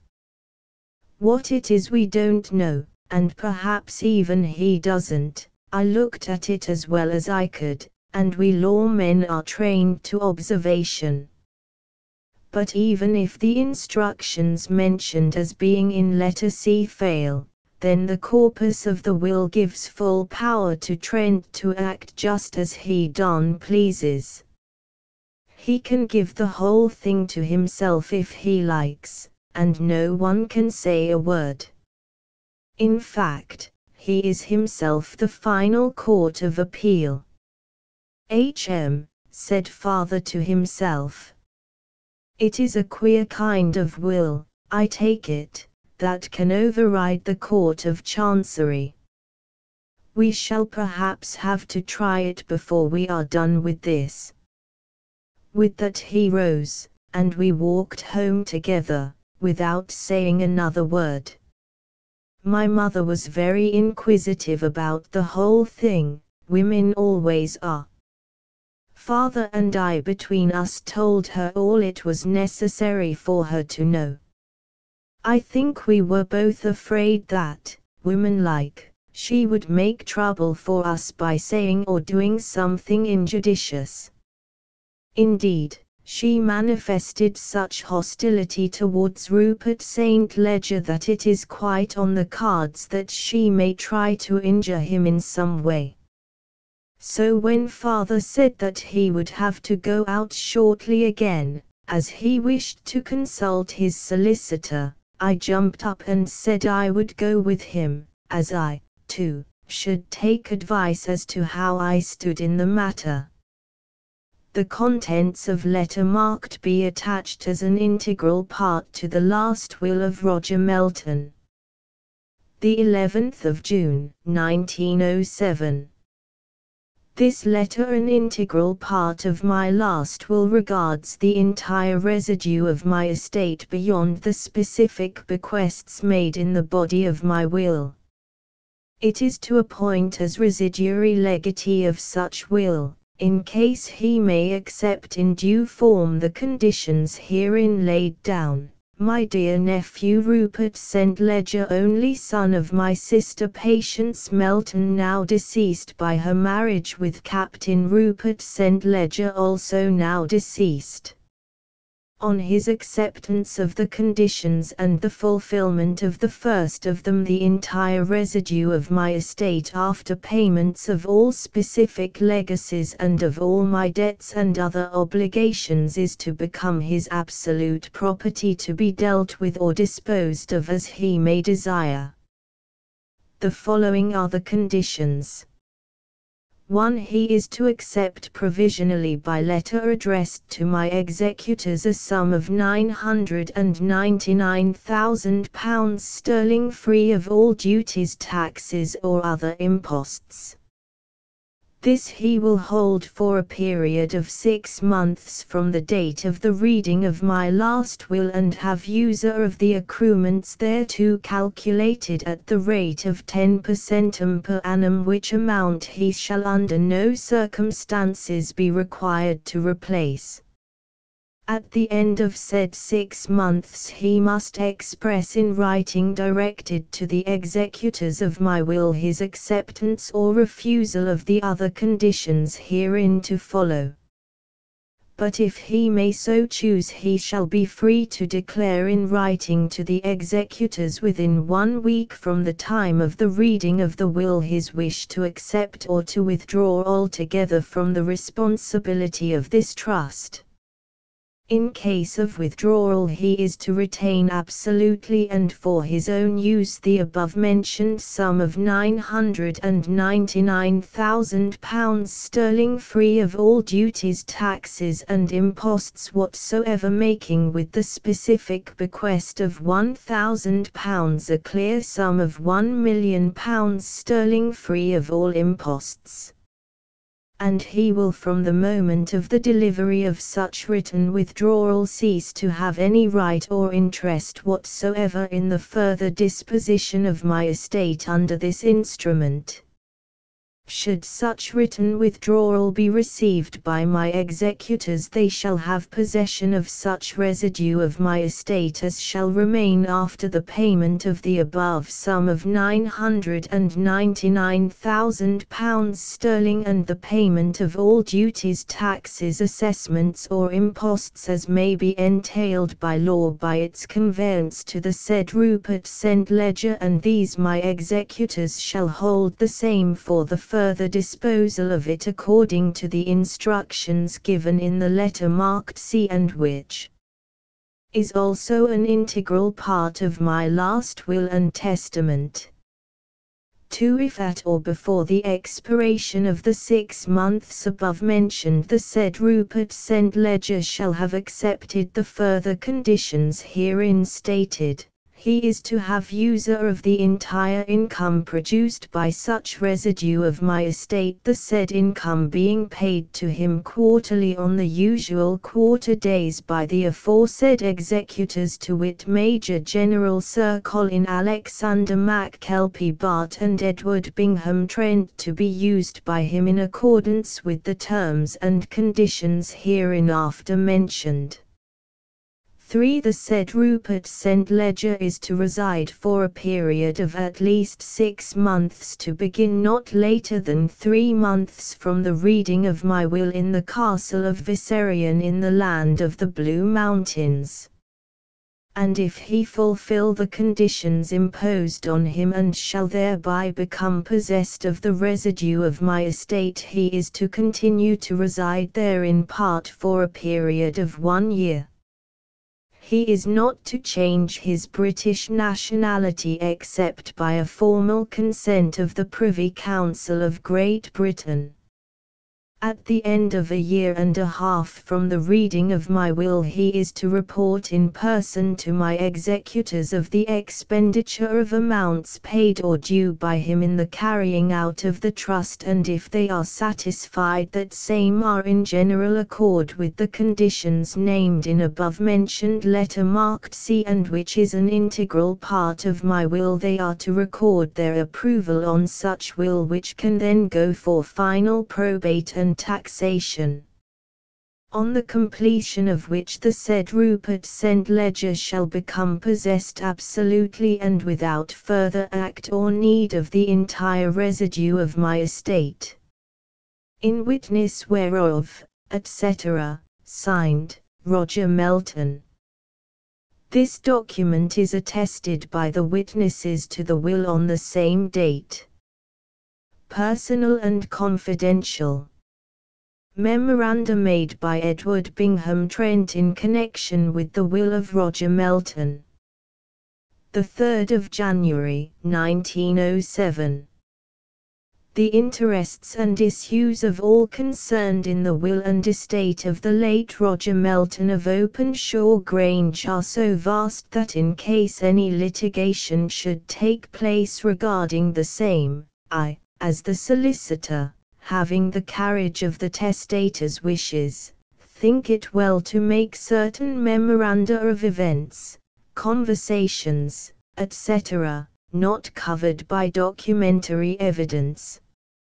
I make the first memorandum immediately after the event, whilst every detail of act and conversation is still fresh in my mind. I shall also try to make such comments thereon as may serve to refresh my memory hereafter, and which in case of my death may perhaps afford as opinions contemporaneously recorded some guiding light to other or others who may later on have to continue and complete the tasks entrusted to me. I concerning the reading of the will of Roger Melton.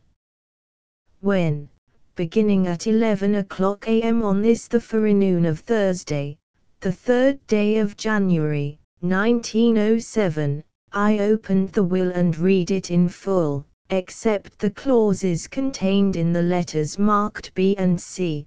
There were present in addition to myself, the following: 1 Ernest Halbam Melton, J.P., nephew of the testator. 2 Ernest Roger Halbam Melton, son of the above.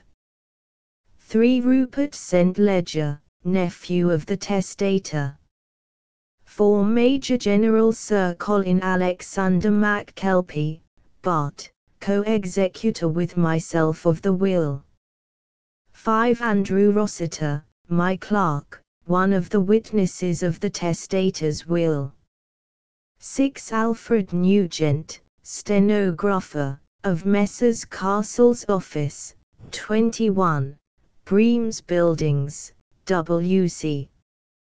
When the will had been read, Mr. E. H. Melton asked the value of the estate left by the testator, which query I did not feel empowered or otherwise able to answer, and a further query, as to why those present were not shown the secret clauses of the will. I answered by reading the instructions endorsed on the envelopes of the 2 letters marked B and C, which were sufficiently explanatory. But, lest any question should hereafter arise as to the fact that the memoranda in letters marked B and C, which were to be read as clauses 10 and 11 of the will, I caused Rupert St. Ledger to open the envelope marked B in the presence of all in the room. These all signed a paper which I had already prepared, to the effect that they had seen the envelope opened, and that the memorandum marked B, to be read as clause 10 of my will, was contained in the envelope, of which it was to be the sole contents. Mr. Ernest Halbam Melton, J.P., before signing, carefully examined with a magnifying glass, for which he had asked, both the envelope and the heading of the memorandum enclosed in the letter. He was about to turn the folded paper which was lying on the table over, by which he might have been able to read the matter of the memorandum had he so desired. I at once advised him that the memorandum he was to sign dealt only with the heading of the page, and not with the matter. He looked very angry, but said nothing, and after a second scrutiny signed. I put the memorandum in an envelope, which we all signed across the flap. Before signing, Mr. Ernest Halbam Melton took out the paper and verified it. I then asked him to close it, which he did, and when the sealing wax was on it he sealed it with his own seal. Sir Colin MacKelpie and I also appended our own seals. I put the envelope in another, which I sealed with my own seal, and my co-executor and I signed it across the flap and added the date. I took charge of this. When the others present had taken their departure, my co-executor and I, together with Mr. Rupert St. Ledger, who had remained at my request, went into my private room. Here Mr. Rupert St. Ledger read the memorandum marked B, which is to be read as Clause 10 of the will. He is evidently a man of considerable nerve, for his face was quite impassive as he read the document, which conveyed to him, subject to the conditions laid down, a fortune which has no equal in amount in Europe, even, so far as I know, amongst the crowned heads. When he had read it over a second time he stood up and said, "I wish I had known my uncle better. He must have had the heart of a king. I never heard of such generosity as he has shown me. Mr. Trent, I see, from the conditions of this memorandum, or codicil, or whatever it is, that I am to declare within a week as to whether I accept the conditions imposed on me. Now, I want you to tell me this, must I wait a week to declare?" In answer, I told him that the testator's intention was manifestly to see that he had full time to consider fully every point before making formal decision and declaration. But, in answer to the specific question, I could answer that he might make declaration when he would, provided it was within, or rather not after, the week named.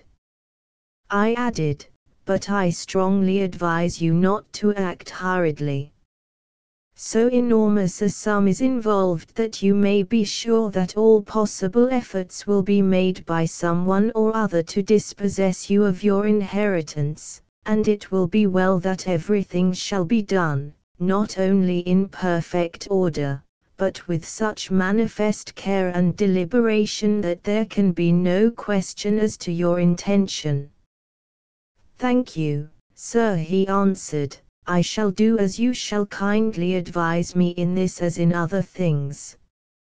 But I may tell you now, and you, too, my dear Sir Colin, that I not only accept my Uncle Roger's conditions in this, but that when the time comes in the other matters I shall accept every condition that he had in his mind, and that I may know of, in everything."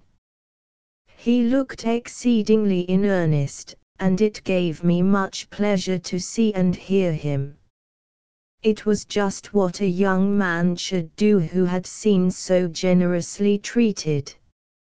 As the time had now come, I gave him the bulky letter addressed to him, marked D, which I had in my safe. As I fulfilled my obligation in the matter, I said, "You need not read the letter here. You can take it away with you, and read it by yourself at leisure. It is your own property, without any obligation whatever attached to it. By the way, perhaps it would be well if you knew. I have a copy sealed up in an envelope, and endorsed, to be opened if occasion should arise but not otherwise. Will you see me tomorrow, or, better still, dine with me alone here tonight? I should like to have a talk with you, and you may wish to ask me some questions." He answered me cordially. I actually felt touched by the way he said goodbye before he went away. Sir Colin MacKelpie went with him, as St. Ledger was to drop him at the Reform. Letter from Roger Melton to Rupert St. Ledger, endorsed D. Rupert St. Ledger. To be given to him by Edward Bingham Trent if and as soon as he has declared, formally or informally, his intention of accepting the conditions named in letter B, forming clause 10 in my will. RM 1/1/07. Mem. Copy, sealed, left in custody of E.B. Trent, to be opened if necessary, as directed. The 11th of June, 1906. My dear nephew, when, if ever, you receive this you will know that, with the exception of some definite bequests, I have left to you, under certain conditions, the entire bulk of my fortune, a fortune so great that by its aid as a help, a man of courage and ability may carve out for himself a name and place in history. The specific conditions contained in clause 10 of my will have to be observed, for such I deem to be of service to your own fortune, but herein I give my advice, which you are at liberty to follow or not as you will, and my wishes, which I shall try to explain fully and clearly, so that you may be in possession of my views in case you should desire to carry them out, or, at least, to so endeavor that the results I hope for may be ultimately achieved.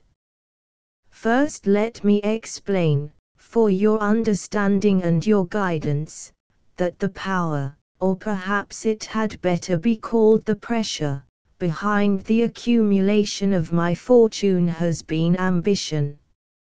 In obedience to its compulsion, I toiled early and late until I had so arranged matters that, subject to broad supervision, my ideas could be carried out by men whom I had selected and tested, and not found wanting.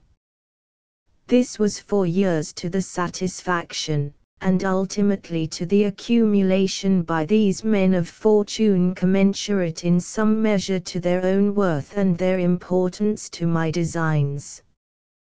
Thus I had accumulated, whilst still a young man, a considerable fortune. This I have for over 40 years used sparingly as regards my personal needs, daringly with regard to speculative investments. With the latter I took such very great care, studying the conditions surrounding them so thoroughly, that even now my schedule of bad debts or unsuccessful investments is almost a blank.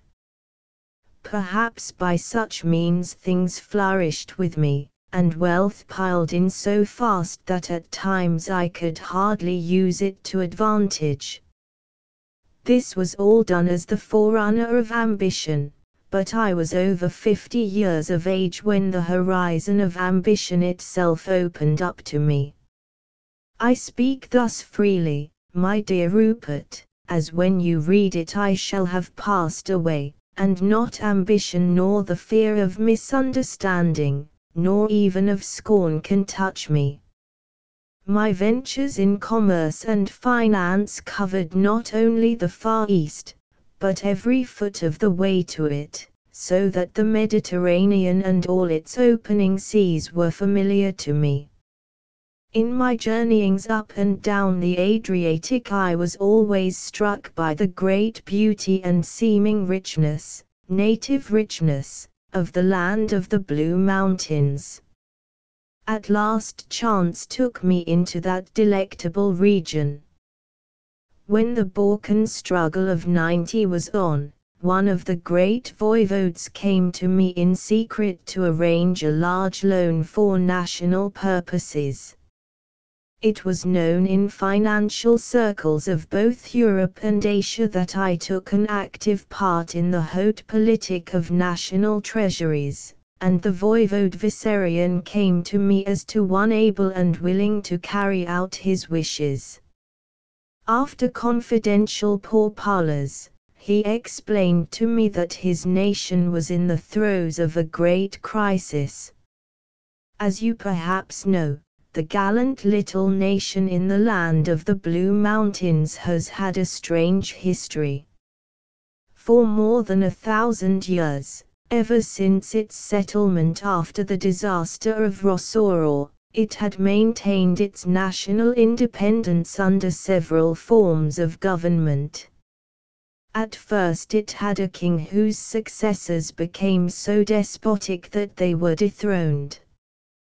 Then it was governed by its voivodes, with the combining influence of a Vladika somewhat similar in power and function to the prince-bishops of Montenegro, afterwards by a prince, or, as at present, by an irregular elective council, influenced in a modified form by the Vladika, who was then supposed to exercise a purely spiritual function. Such a council in a small, poor nation did not have sufficient funds for armaments, which were not immediately and imperatively necessary, and therefore the voivode Vissarion, who had vast estates in his own possession, and who was the present representative of family which of old had been leaders in the land, found it a duty to do on his own account that which the state could not do. For security as to the loan which he wished to get, and which was indeed a vast one, he offered to sell me his whole estate if I would secure to him a right to repurchase it within a given time, a time which I may say has some time ago expired. He made it a condition that the sale and agreement should remain a strict secret between us, as a widespread knowledge that his estate had changed hands would in all probability result in my death and his own at the hands of the mountaineers, who are beyond everything loyal, and were jealous to the last degree. An attack by Turkey was feared, and new armaments were required, and the patriotic voivode was sacrificing his own great fortune for the public good. What a sacrifice this was he well knew, for in all discussions regarding a possible change in the constitution of the Blue Mountains it was always taken for granted that if the principles of the constitution should change to a more personal rule, his own family should be regarded as the most noble. It had ever been on the side of freedom in olden time, before the establishment of the council, or even during the rule of the voivodes. The Vissarion had every now and again stood out against the king or challenged the princedom. The very name stood for freedom, for nationality, against foreign oppression, and the bold mountaineers were devoted to it, as in other free countries men follow the flag. Such loyalty was a power and a help in the land, for it knew danger in every form, and anything which aided the cohesion of its integers was a natural asset. On every side other powers, great and small, pressed the land, anxious to acquire its suzerainty by any means, fraud or force. Greece, Turkey, Austria, Russia, Italy, France, had all tried in vain. Russia, often hurled back, was waiting an opportunity to attack. Austria and Greece, although united by no common purpose or design, were ready to throw in their forces with whomsoever might seem most likely to be victor. Other Balkan states, too, were not lacking in desire to add the little territory of the Blue Mountains to their more ample possessions.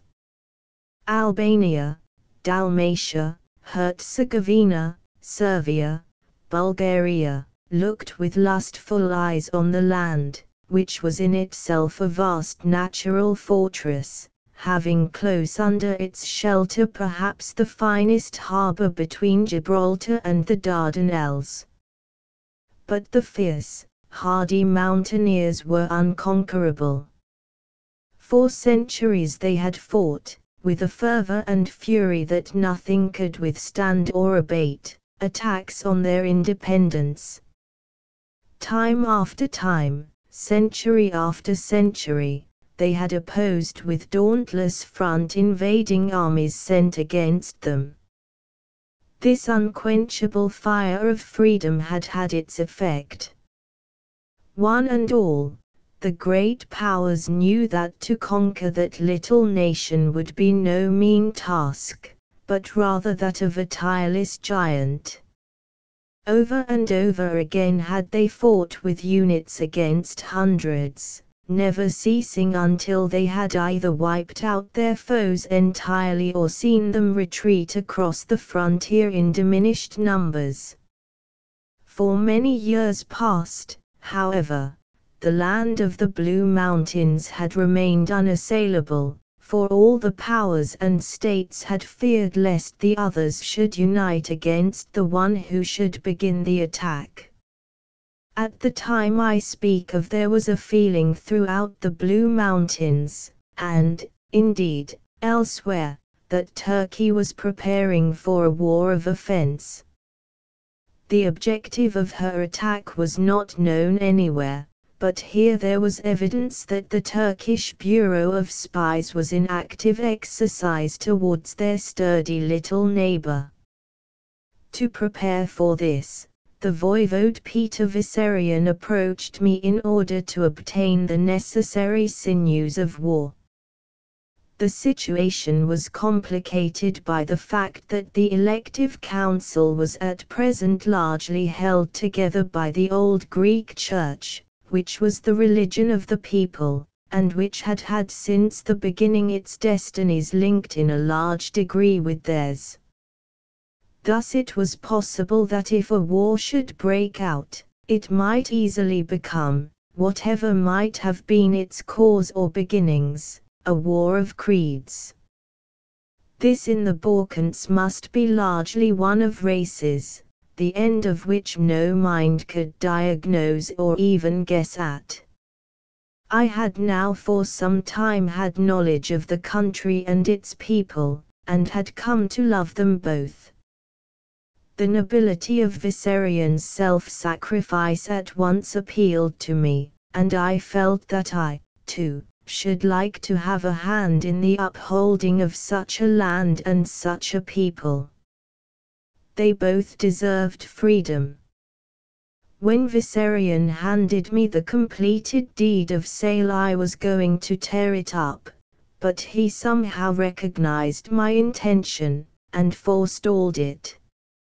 He held up his hand arrestingly as he said, "I recognize your purpose, and, believe me, I honor you for it from the very depths of my soul. But, my friend, it must not be. Our mountaineers are proud beyond belief.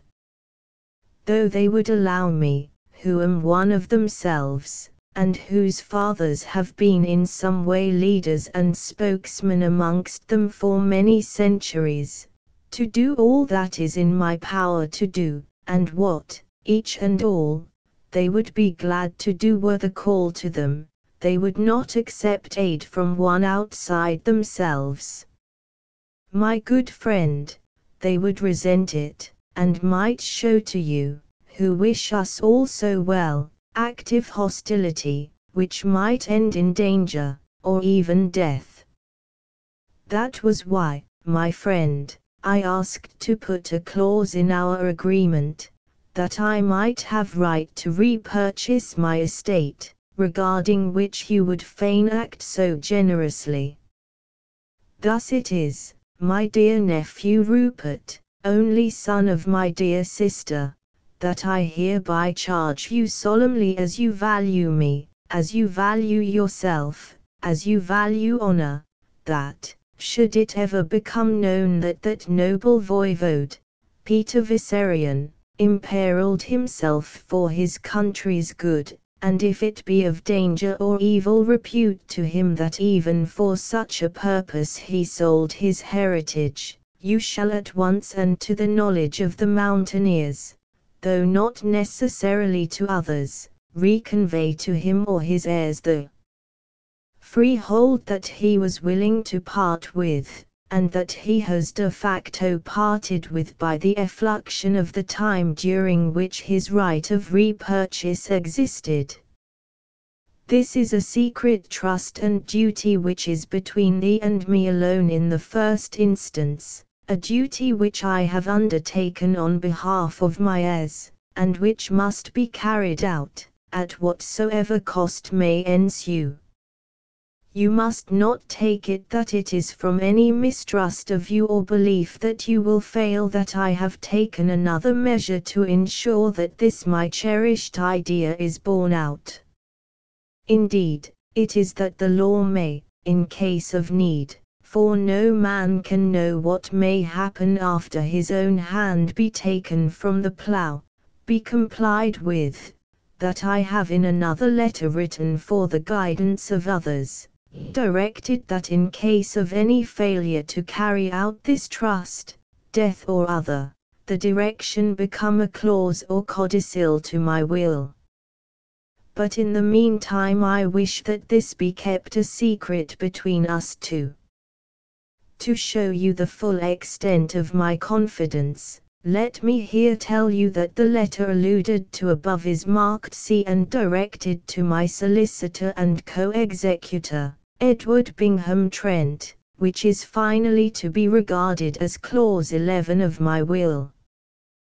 To which end he has my instructions and also a copy of this letter, which is, in case of need, and that only, to be opened, and is to be a guide to my wishes as to the carrying out by you of the conditions on which you inherit. And now, my dear nephew, let me change to another subject more dear to me, yourself. When you read this I shall have passed away, so that I need not be hampered now by that reserve which I feel has grown upon me through a long and self-contained life. Your mother was very dear to me. As you know, she was 20 years younger than her youngest brother, who was 2 years younger than me. So we were all young men when she was a baby, and, I need not say, a pet amongst us, almost like our own child to each of us, as well as our sister. You knew her sweetness and high quality, so I need say nothing of these, but I should like you to understand that she was very dear to me.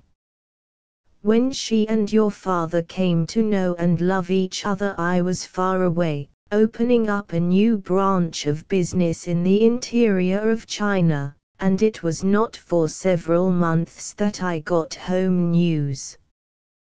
When I first heard of him they had already been married. I was delighted to find that they were very happy. They needed nothing that I could give. When he died so suddenly I tried to comfort her, and all I had was at her disposal, did she want it. She was a proud woman, though not with me. She had come to understand that, though I seemed cold and hard, and perhaps was so generally, I was not so to her. But she would not have help of any kind. When I pressed her, she told me that she had enough for your keep and education and her own sustenance for the time she must still live, that your father and she had agreed that you should be brought up to a healthy and strenuous life rather than to one of luxury, and she thought that it would be better for the development of your character that you should learn to be self-reliant and to be content with what your dear father had left you. She had always been a wise and thoughtful girl, and now all her wisdom and thought were for you, your fathers and her child. When she spoke of you and your future, she said many things which I thought memorable. One of them I remember to this day. It was apropos of my saying that there is a danger of its own kind in extreme poverty. A young man might know too much want. She answered me, True. That is so. But there is a danger that overrides it, and after a time went on, it is better not to know wants than not to know want. I tell you, boy, that is a great truth, and I hope you will remember it for yourself as well as a part of the wisdom of your mother. And here let me say something else which is a sort of corollary of that wise utterance. I dare say you thought me very hard and unsympathetic that time I would not, as one of your trustees, agree to your transferring your little fortune to Miss McKelpie. I dare say you bear a grudge towards me about it up to this day. Well, if you have any of that remaining, put it aside when you know the truth. That request of yours was an unspeakable delight to me. It was like your mother coming back from the dead. That little letter of yours made me wish for the first time that I had a son, and that he should be like you. I fell into a sort of reverie, thinking if I were yet too old to marry, so that a son might be with me in my declining years, if such were to ever be for me. But I concluded that this might not be. There was no woman whom I knew or had ever met with that I could love as your mother loved your father and as he loved her. So I resigned myself to my fate. I must go my lonely road on to the end. And then came a ray of light into my darkness. There was you. Though you might not feel like a son to me, I could not expect it when the memory of that sweet relationship was more worthily filled. But I could feel like a father to you. Nothing could prevent that or interfere with it, for I would keep it as my secret in the very holy of holies of my heart, where had been for 30 years the image of a sweet little child, your mother. My boy, when in your future life you shall have happiness and honor and power, I hope you will sometimes give a thought to the lonely old man whose later years your very existence seemed to brighten. The thought of your mother recalled me to my duty. I had undertaken for her a sacred task, to carry out her wishes regarding her son. I knew how she would have acted. It would have been to her a struggle of inclination and duty would have won. And so I carried out my duty, though I tell you it was a harsh and bitter task to me at the time. But I may tell you that I have since been glad when I think of the result. I tried, as you may perhaps remember, to carry out your wishes in another way, but your letter put the difficulty of doing so clearly before me that I had to give it up. And let me tell you that that letter ended you to me more than ever. I need not tell you that thenceforth I followed your life very closely. When you ran away to sea, I used in secret every part of the mechanism of commerce to find out what had become of you. Then, until you had reached your majority, I had a constant watch kept upon you, not to interfere with you in any way, but so that I might be able to find you should need arise. When in due course I heard of your first act on coming of age, I was satisfied.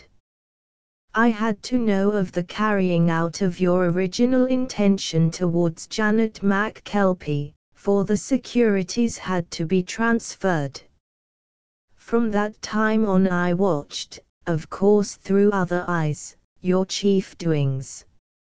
It would have been a pleasure to me to have been able to help in carrying out any hope or ambition of yours, but I realized that in the years intervening between your coming of age and the present moment you were fulfilling your ideas and ambitions in your own way, and, as I shall try to explain to you presently, my ambitions also.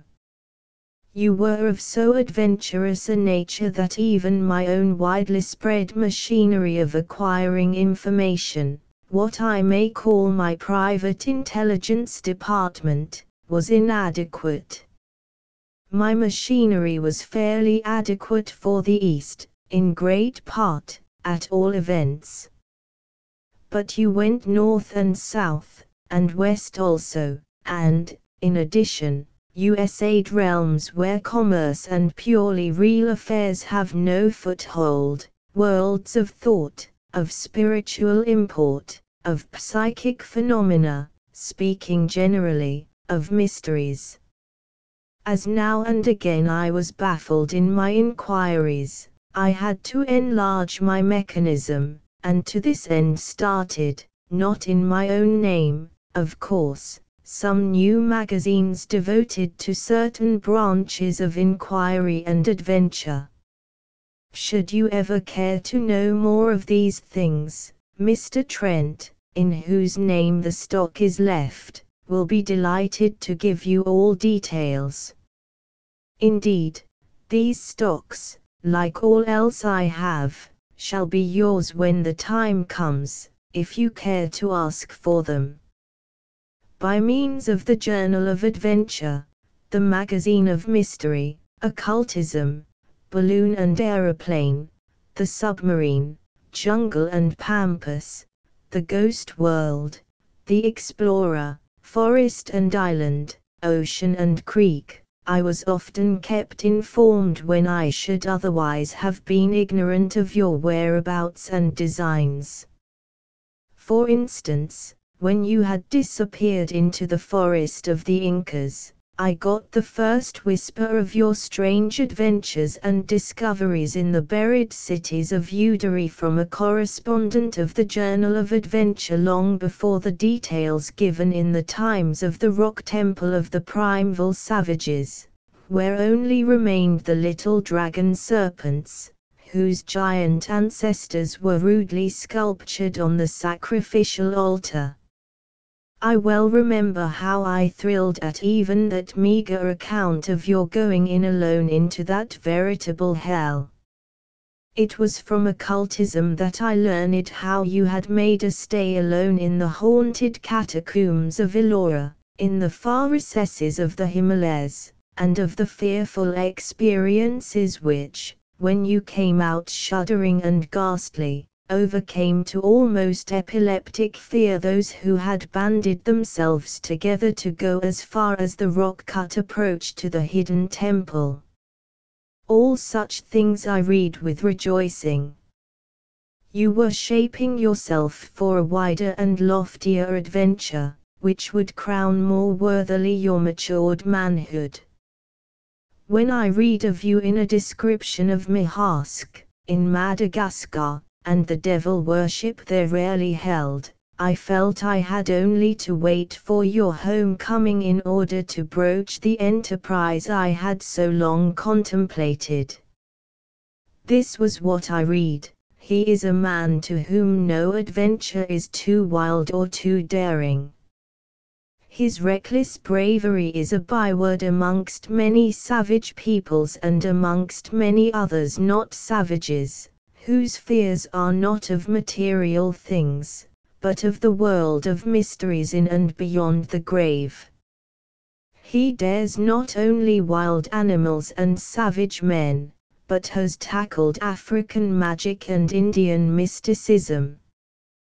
The Psychical Research Society has long exploited his deeds of valiance, and looked upon him as perhaps their most trusted agent or source of discovery.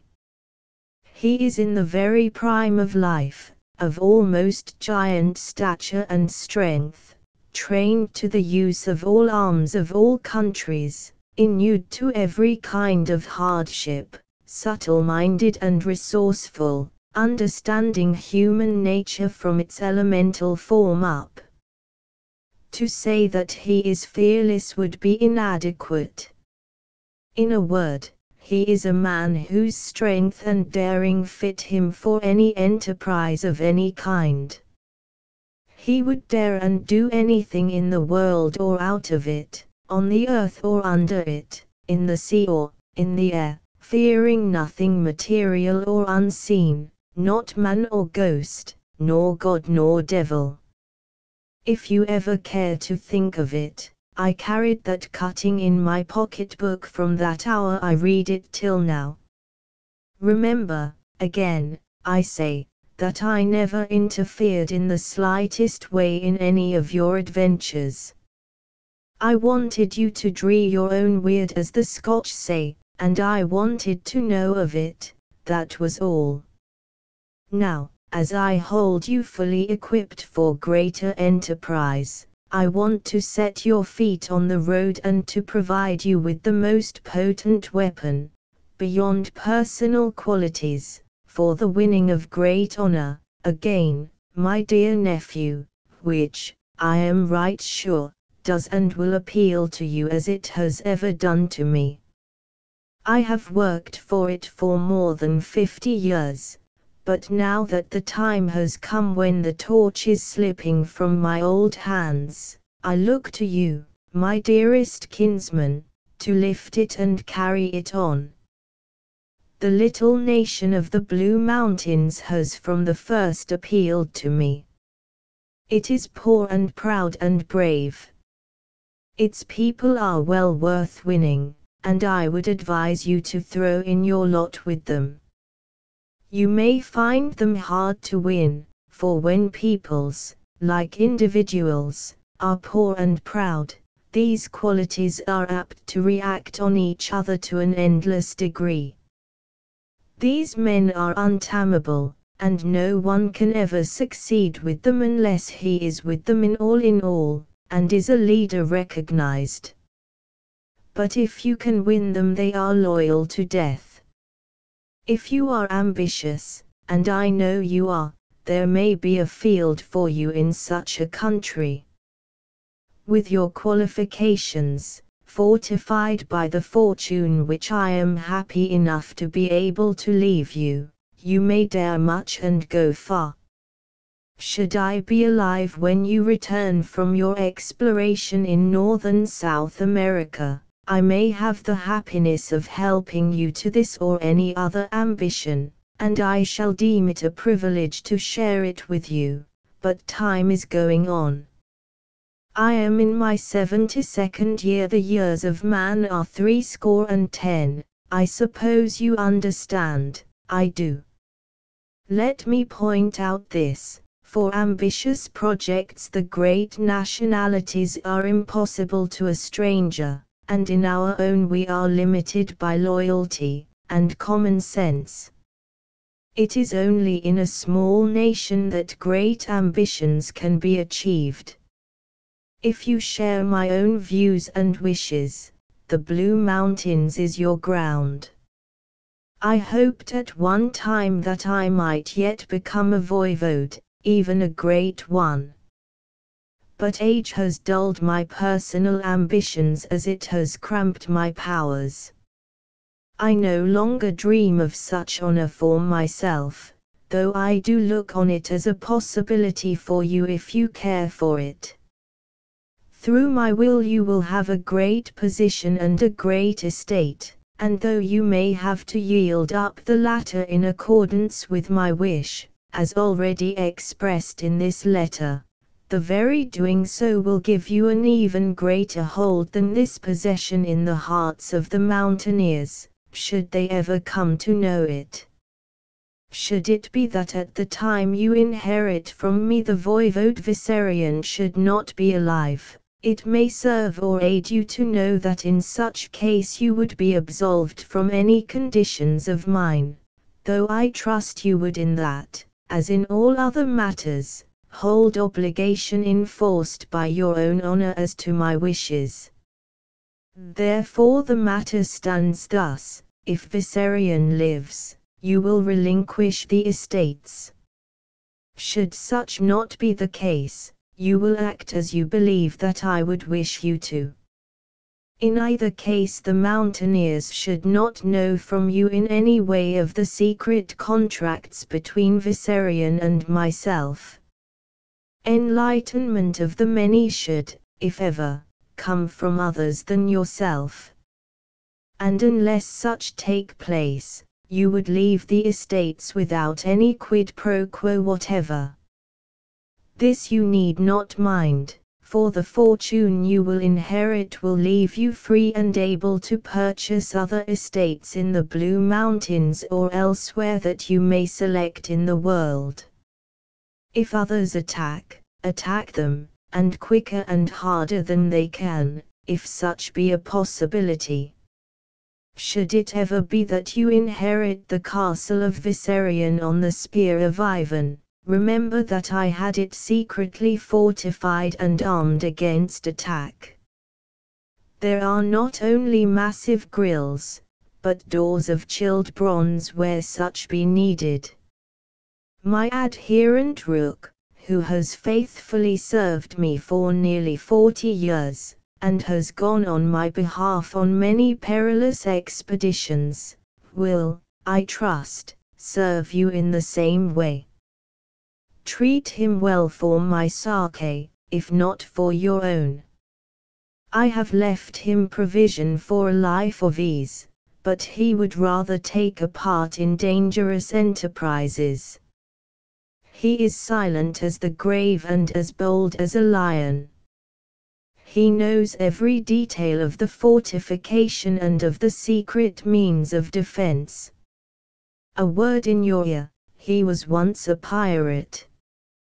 He was then in his extreme youth, and long since changed his ways in this respect, but from this fact you can understand his nature. You will find him useful should occasion ever arise.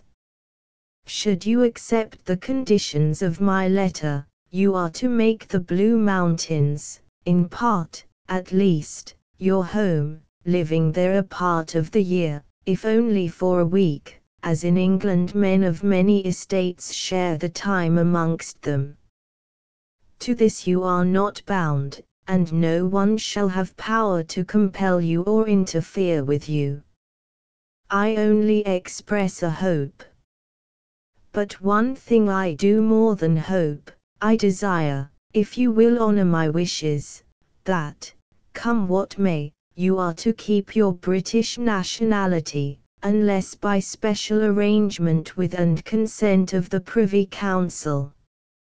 Such arrangement to be formally made by my friend, Edward Bingham Trent, or whomsoever he may appoint by deed or will to act in the matter, and made in such a way that no act save that alone of Parliament in all its estates, and endorsed by the King, may or can prevail against it. My last word to you is, be bold and honest, and fear not. Most things, even kingship, somewhere may now and again be won by the sword. A brave heart and a strong arm may go far. But whatever is so won cannot be held merely by the sword. Justice alone can hold in the long run.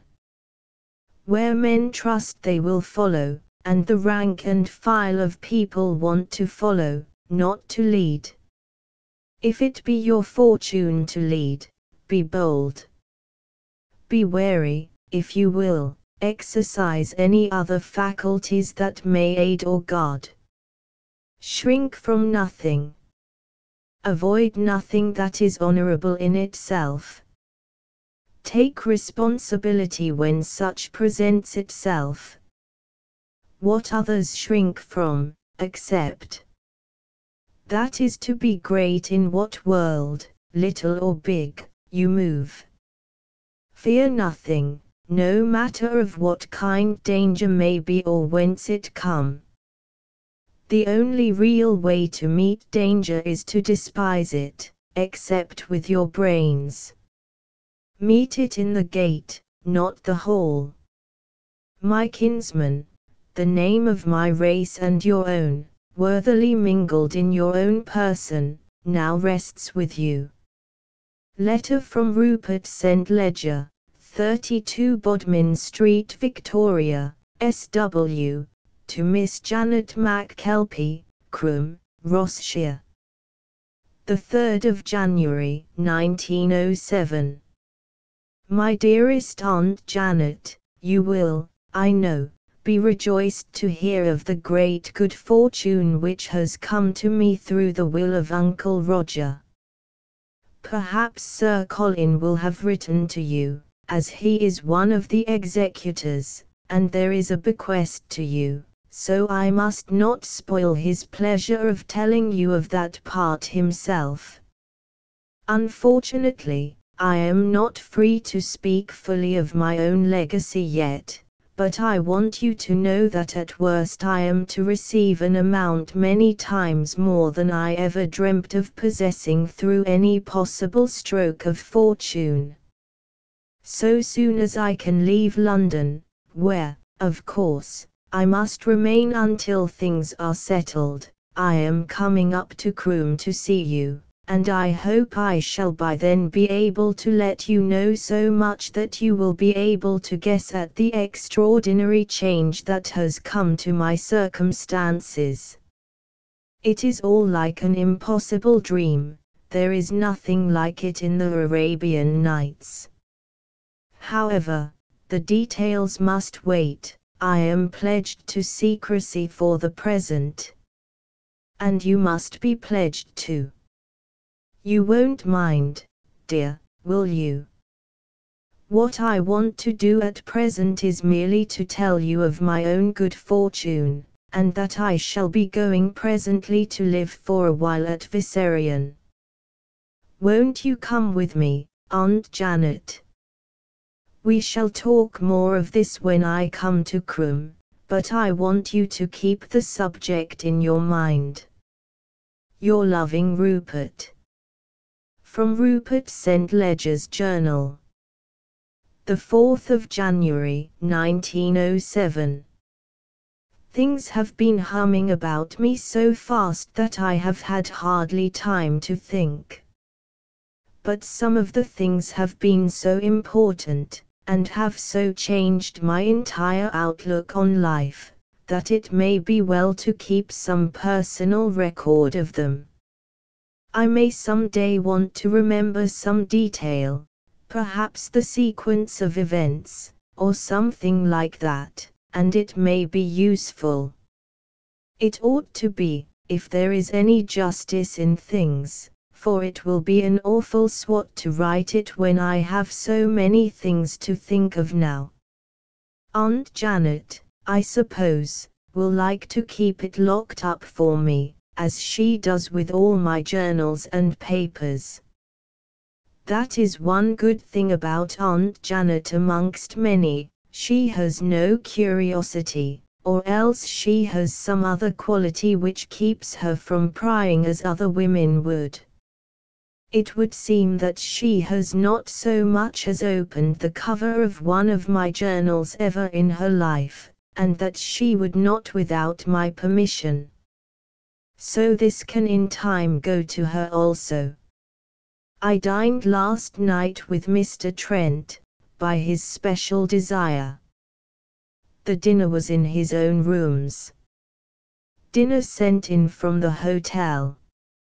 He would not have any waiters at all, but made them send in the dinner all at once, and we helped ourselves. As we were quite alone, we could talk freely, and we got over a lot of ground while we were dining. He began to tell me about Uncle Roger.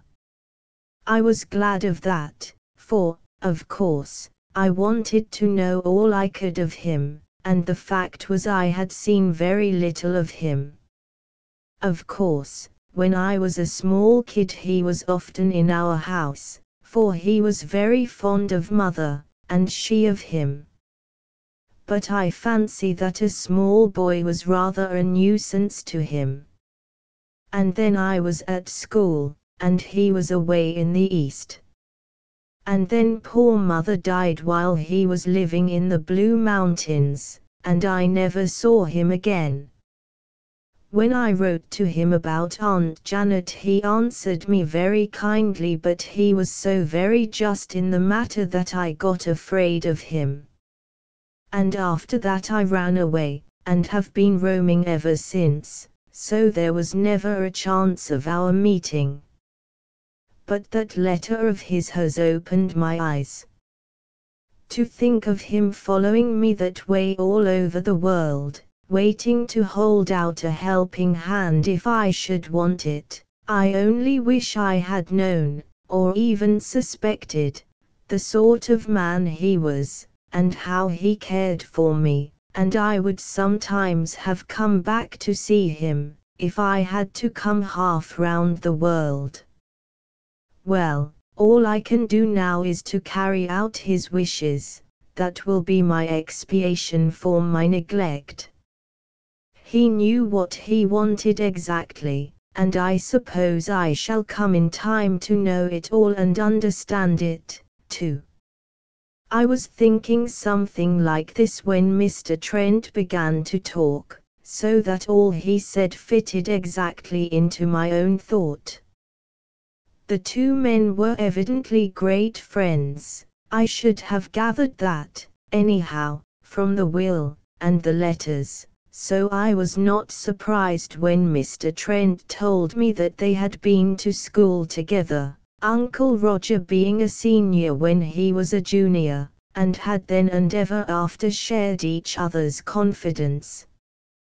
Mr. Trent, I gathered, had from the very first been in love with my mother, even when she was a little girl, but he was poor and shy, and did not like to speak. When he had made up his mind to do so, he found that she had by then met my father, and could not help seeing that they loved each other. So he was silent. He told me he had never said a word about it to anyone, not even to my Uncle Roger, though he knew from one thing and another, though he never spoke of it, that he would like it. I could not help seeing that the dear old man regarded me in a sort of parental way. I have heard of such romantic attachments being transferred to the later generation. I was not displeased with it, on the contrary, I liked him better for it. I love my mother so much, I always think of her in the present, that I cannot think of her as dead. There is a tie between anyone else who loved her and myself.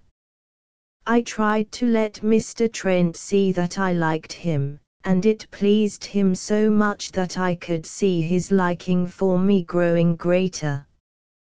Before we parted he told me that he was going to give up business. He must have understood how disappointed I was, for how could I ever get along at all without him, for he said, as he laid a hand quite affectionately, I thought, on my shoulder, I shall have one client, though, whose business I always hope to keep, and for whom I shall be always whilst I live glad to act, if he will have me. I did not care to speak as I took his hand.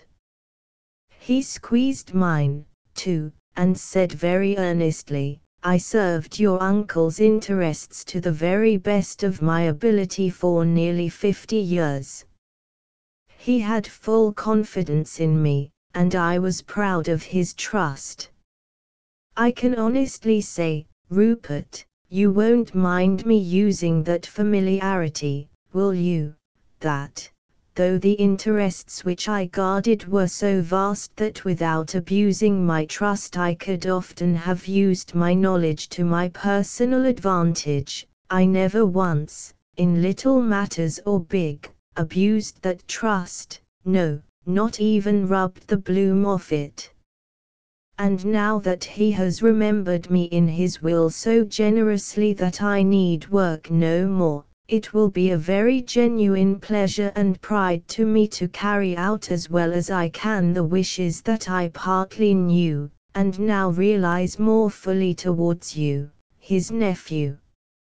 In the long chat which we had, and which lasted till midnight, he told me many very interesting things about Uncle Roger.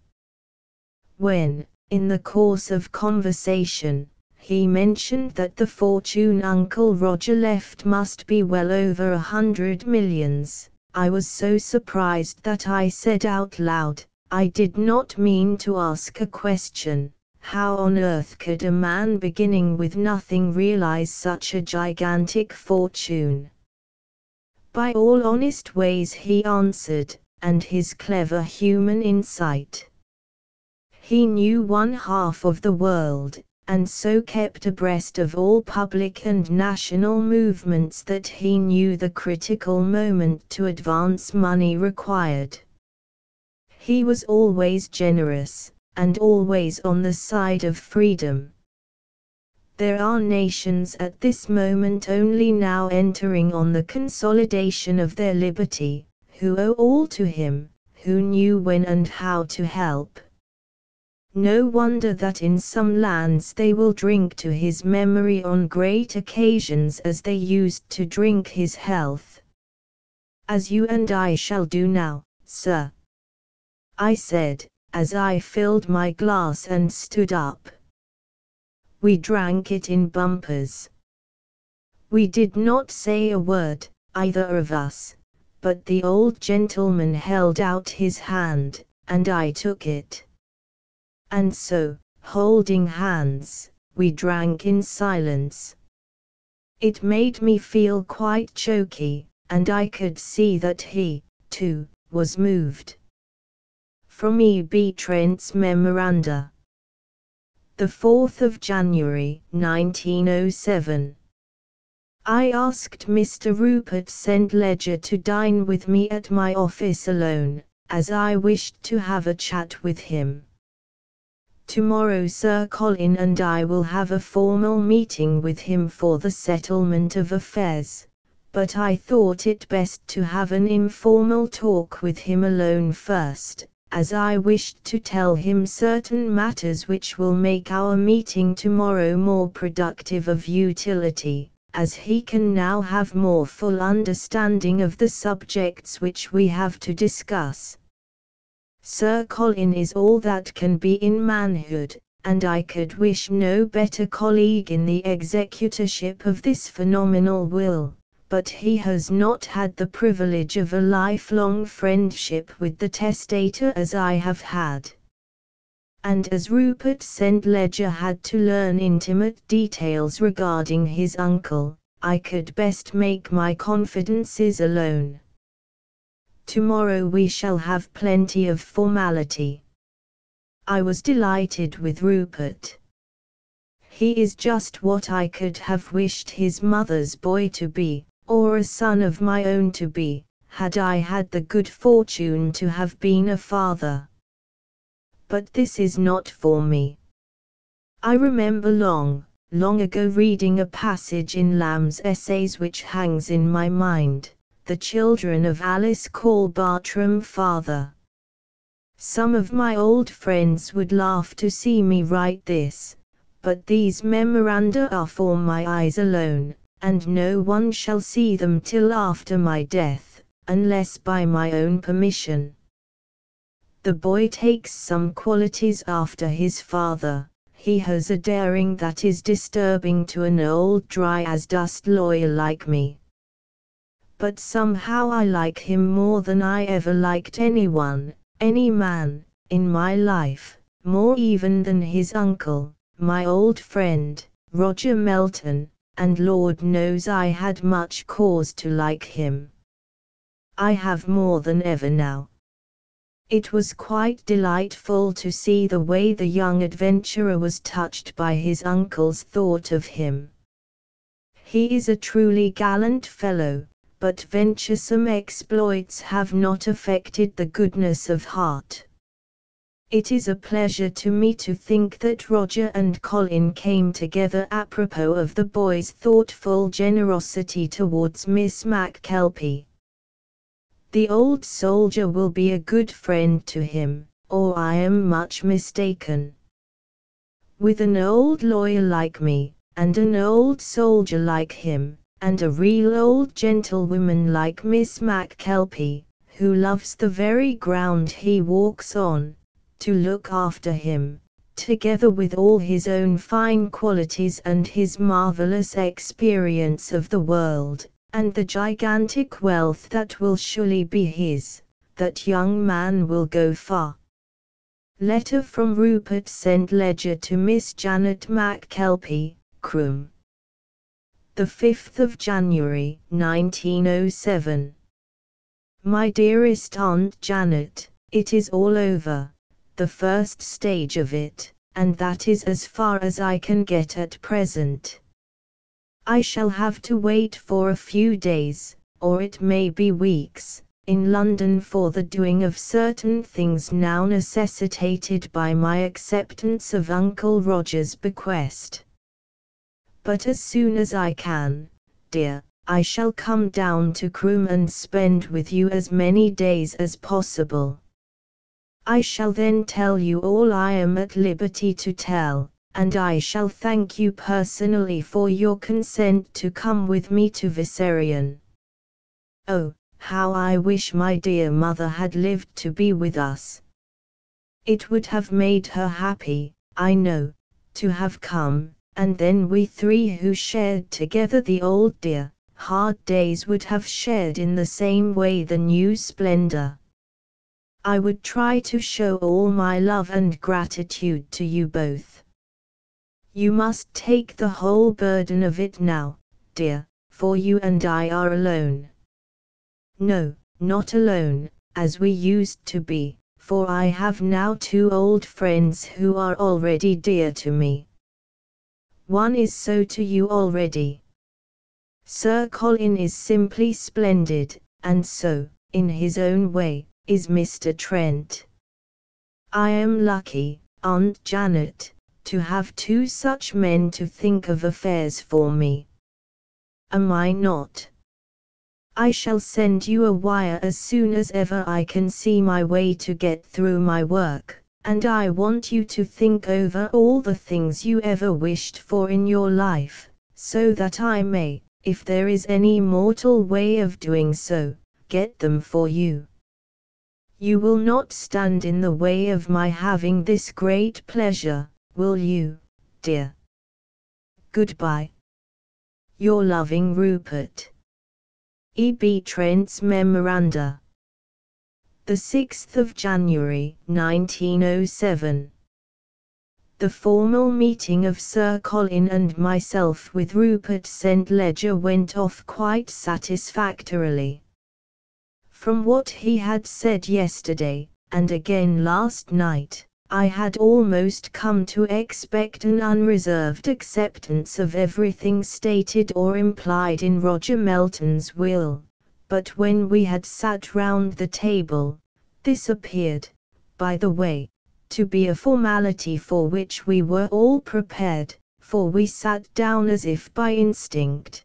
The very first words he said were, "As I suppose I must go through this formality, I may as well say at once that I accept every possible condition which was in the mind of Uncle Roger, and to this end I am prepared to sign, seal, and deliver, or whatever is the ritual, whatever document you, sir," turning to me, "may think necessary or advisable, and of which you both approve."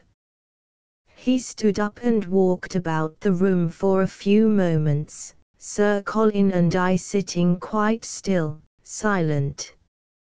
He came back to his seat, and after a few seconds of nervousness, a rare thing with him, I fancy, said, "I hope you both understand. Of course, I know you do. I only speak because this is an occasion for formality, that I am willing to accept, and at once." I do so, believe me, not to get possession of this vast fortune, but because of him who has given it. The man who was fond of me, and who trusted me, and yet had strength to keep his own feelings in check, who followed me in spirit to far lands and desperate adventures, and who, though he might be across the world from me, was ready to put out a hand to save or help me, was no common man, and his care of my mother's son meant no common love for my dear mother. And so she and I together accept his trust, come of it what may. I have been thinking it over all night, and all the time I could not get out of the idea that mother was somewhere near me. The only thought that could debar me from doing as I wished to do, and intend to do, would be that she would not approve. Now that I am satisfied she would approve, I accept. Whatever may result or happen, I shall go on following the course that he has set for me. So help me, God. Sir Colin stood up, and I must say a more martial figure I never saw. He was in full uniform, for he was going on to the King's levee after our business. He drew his sword from the scabbard and laid it naked on the table before Rupert, and said, "You are going, sir, into a strange and danger country. I have been reading about it since we met, and you will be largely alone amongst fierce mountaineers who resent the very presence of a stranger, and to whom you are, and must be, one. If you should ever be in any trouble and want a man to stand back to back with you, I hope you will give me the honor." As he said this pointed to his sword. Rupert and I were also standing now. One cannot sit down in the presence of such an act as that. You are, I am proud to say, allied with my family, and I only wish to God it was closer to myself. Rupert took him by the hand and bent his head before him as answered, "The honor is mine, Sir Colin, and no greater can come to any man than that which you have just done me. The best way I can show how I value it will be to call on you if I am ever in such a tight place. By Jove, sir, this is history repeating itself. Aunt Janet used to tell me when I was a youngster how Mac Kelpie of Croom laid his sword before Prince Charlie. I hope I may tell her of this, it would make her so proud and happy. Don't imagine, sir, that I am thinking myself a Charles Edward. It is only that Aunt Janet is so good to me that I might well think I was." Sir Colin bowed grandly. Rupert St. Ledger, my dear niece is a woman of great discretion and discernment. And, moreover, I am thinking she has in her some of the gift of second sight that has been a heritage of our blood. And I am one with my niece, in everything. The whole thing was quite regal in manner, it seemed to take me back to the days of the Pretender. It was not, however, a time for sentiment, but for action. We had met regarding the future, not the past, so I produced the short document I had already prepared. On the strength of his steadfast declaration that he would accept the terms of the will and the secret letters, I had got ready a formal acceptance. When I had once again formally asked Mr. St. Ledger's wishes, and he had declared his wish to accept, I got in a couple of my clerks as witnesses. Then, having again asked him in their presence if it was his wish to declare acceptance of the conditions, the document was signed and witnessed, Sir Colin and I both appending our signatures to the attestation. And so the first stage of Rupert St. Ledger's inheritance is completed. The next step will not have to be undertaken on my part until the expiration of 6 months from his entry on his estate at Viserion. As he announces his intention of going within a fortnight, this will mean practically a little over 6 months from now. Book 2, Viserion Letter from Rupert St. Ledger, Castle of Viserion, the Spear of Ivan, Land of the Blue Mountains, to Miss Janet McKelpie, Croom Castle, Rossshire, NB the 23rd of January, 1907. My dearest Aunt Janet, as you see, I am here at last. Having got my formal duty done, as you made me promise, my letters reporting arrival to Sir Colin and Mr. Trent are lying sealed in front of me ready to post, for nothing shall go before yours. I am free to speak to you. This is a most lovely place, and I hope you will like it. I am quite sure you will. We passed it in the steamer coming from Trieste to Durazzo. I knew the locality from the chart, and it was pointed out to me by one of the officers with whom I had become quite friendly, and who kindly showed me interesting places whenever we got within sight of shore. The Spear of Ivan, on which the castle stands, is a headland running well out into the sea. It is quite a peculiar place, a sort of headland on a headland, jutting out into a deep, wide bay, so that, though it is a promontory, it is as far away from the traffic of coast life as anything you can conceive. The main promontory is the end of a range of mountains, and looms up vast, towering over everything, a mass of sapphire blue. I can well understand how the country came to be called the Land of the Blue Mountains, for it is all mountains, and they are all blue. The coastline is magnificent, what is called iron-bound, being all rocky, sometimes great frowning precipices, sometimes jutting spurs of rock, again little rocky islets, now and again clad with trees and verdure, at other places stark and bare. Elsewhere are little rocky bays and indentations, always rock, and often with long, interesting caves.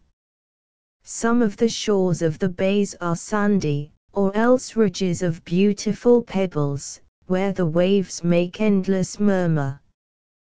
But of all the places I have seen, in this land or any other, the most absolutely beautiful is Viserion. It stands at the ultimate point of the promontory, I mean the little, or, rather, lesser promontory, that continues on the spur of the mountain range. For the lesser promontory or extension of the mountain is in reality vast. The lowest bit of cliff along the seafront is not less than a couple of 100 feet high. That point of rock is really very peculiar. I think Dame Nature must, in the early days of her housekeeping, or, rather, house building, have intended to give her little child, man, a rudimentary lesson in self-protection. It is just a natural bastion such as a Titanic Vauban might have designed in primeval times. So far as the castle is concerned, it is alone visible from the sea. Any enemy approaching could see only that frowning wall of black rock, of vast height and perpendicular steepness. Even the old fortifications which crown it are not built, but cut in the solid rock. A long narrow creek of very deep water, walled in by high, steep cliffs, runs in behind the castle, bending north and west, making safe and secret anchorage. Into the creek falls over a precipice a mountain stream, which never fails in volume of water. On the western shore of that creek is the castle, a huge pile of buildings of every style of architecture, from the 12th century to where such things seemed to stop in this dear old world land, about the time of Queen Elizabeth. So it is pretty picturesque, I can tell you. When we got the first glimpse of the place from the steamer, the officer, with whom I was on the bridge, pointed towards it and said, "That is where we saw the dead woman floating in a coffin." That was rather interesting, so I asked him all about it. He took from his pocketbook a cutting from an Italian paper, which he handed to me. As I can read and speak Italian fairly well, it was all right, but as you, my dear Aunt Janet, are not skilled in languages, and as I doubt if there is any assistance of the kind to be had at Crum, I do not send it. But as I have heard that the item has been produced in the last number of the Journal of Occultism, you will be easily able to get it. As he handed me the cutting he said, "I am Destilia." His story was so strange that I asked him a good many questions about it. He answered me quite frankly on every point, but always adhering stoutly to the main point, namely, that it was no phantom or mirage, no dream or imperfect vision in a fog.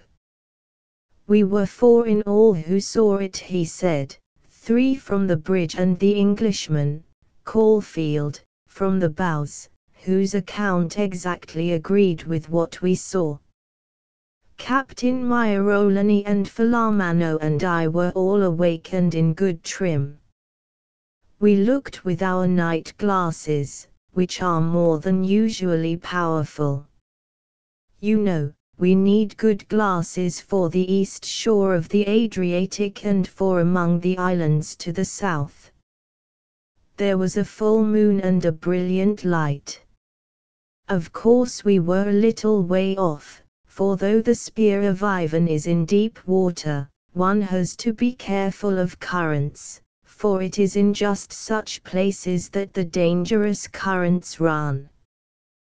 The agent of Lloyd's told me only a few weeks ago that it was only after a prolonged investigation of the tidal and sea currents that the house decided to accept from ordinary sea risks losses due to a too close course by the Spear of Ivan. When I tried to get a little more definite account of the coffin boat and the dead lady that is given in the Journal of Occultism, he simply shrugged his shoulders. "Signor, it is all," he said. That Englishman wrote everything after endless questioning. So you see, my dear, that our new home is not without superstitious interests of its own. It is rather a nice idea, is it not, to have a dead woman cruising round our promontory in a coffin? I doubt if even at Crum you can beat that. Makes the place kind of homey, as an American would say. When you come, Aunt Janet, you will not feel lonesome, at any rate, and it will save us the trouble of importing some of your Highland ghosts to make you feel at home in the new land. I don't know, but we might ask the stiff to come to tea with us. Of course, it would be a late tea. Somewhere between midnight and cock-crow would be about the etiquette of the thing, I fancy. But I must tell you all the realities of the castle and around it. So I will write again within a day or two, and try to let you know enough to prepare you for coming here. Till then, adieu, my dear. Your loving Rupert. From Rupert St. Ledger, Viserion, to Janet McKelpie, Crum.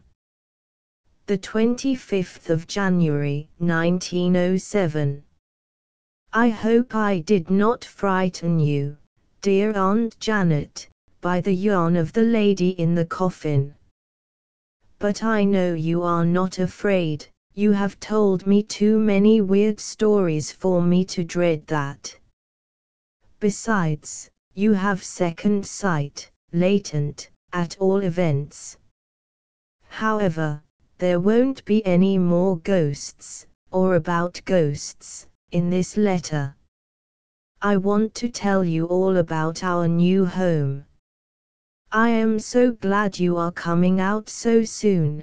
I am beginning to feel so lonesome. I walk about sometimes aimlessly, and find my thoughts drifting in such an odd way. If I didn't know better, I might begin to think I was in love. There is no one here to be in love with, so make your mind easy, Aunt Janet. Not that you would be unhappy, I know, dear, if I did fall in love. I suppose I must marry some day. It is a duty now, I know, when there is such an estate as Uncle Roger has left me. And I know this, I shall never marry any woman unless I love her. And I am right sure that if I do love her, you will love her, too, Aunt Janet. Won't you, dear? It wouldn't be half a delight if you didn't. It won't if you don't. There, now. But before I begin to describe Viserion, I shall throw a sop to you as a chatelaine, that may give you patience to read the rest. The castle needs a lot of things to make it comfortable, as you would consider it. In fact, it is absolutely destitute of everything of a domestic nature. Uncle Roger had it vetted on the defense side, and so far it could stand a siege. But it couldn't cook a dinner or go through a spring cleaning. As you know, I am not much up in domestic matters, and so I cannot give you details, but you may take it that it wants everything. I don't mean furniture, or silver, or even gold plate, or works of art, for it is full of the most magnificent old things that you can imagine. I think Uncle Roger must have been a collector, and gathered a lot of good things in all sorts of places, stored them for years, and then sent them here.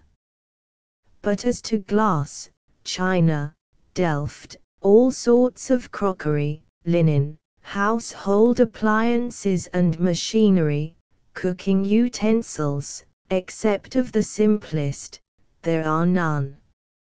I don't think Uncle Roger could have lived here more than on a temporary picnic. So far as I only am concerned, I am all right. A gridiron and a saucepan are all I want, and I can use them myself. But, dear Aunt Janet, I don't want you to pig it. I would like you to have everything you can imagine, and all of the very best. Cost doesn't count now for us, thanks to Uncle Roger, and so I want you to order all. I know you, dear, being a woman, won't object to shopping. But it will have to be wholesale. This is an enormous place, and will swallow up all you can buy, like a quicksand. Do as you like about choosing, but get all the help you can. Don't be afraid of getting too much. You can't, or of being idle when you are here. I assure you that when you come there will be so much to do and so many things to think of that you will want to get away from it all. And, besides, Aunt Janet, I hope you won't be too long. Indeed, I don't wish to be selfish, but your boy is lonely, and wants you. And when you get here you will be an empress. I don't altogether like doing so, lest I should offend a millionairess like you, but it may facilitate matters, and the ways of commerce are strict, though devious. So I send you a check for £1,000 for the little things, and a letter to the bank to honor your own checks for any amount I have got. I think, by the way, I should, if I were you, take or send out a few servants, not too many at first, only just enough to attend on our two selves. You can arrange to send for any more you may want later. Engage them, and arrange for their being paid. When they are in our service we must treat them well, and then they can be at our call as you find that we want them. I think you should secure, say, 50 or 100. 'Tis an awful big place, Aunt Janet. And in the same way will you secure, and, of course, arrange for pay similarly, 100 men, exclusive of any servants you think it well to have. I should like the general, if he can give the time, to choose or pass them. I want clansmen that I can depend on, if need be. We are going to live in a country which is at present strange to us, and it is well to look things in the face. I know Sir Colin will only have men who are a credit to Scotland and to Ross and to Crum, men who will impress the Blue Mountaineers. I know they will take them to their hearts, certainly if any of them are bachelors the girls will. Forgive me. But if we are to settle here, our followers will probably want to settle also. Moreover, the Blue Mountaineers may want followers also. And will want them to settle, too, and have successors. Now for the description of the place. Well, I simply can't just now. It is all so wonderful and so beautiful. The castle, I have written so much already about other things that I really must keep the castle for another letter. Love to Sir Colin if he is at Crum. And oh, dear Aunt Janet, how I wish that my dear mother was coming out. It all seems so dark and empty without her. How she would have enjoyed it. How proud she would have been. And, my dear, if she could be with us again, how grateful she would have been to you for all you have done for her boy. As I am, believe me, most truly and sincerely and affectionately grateful.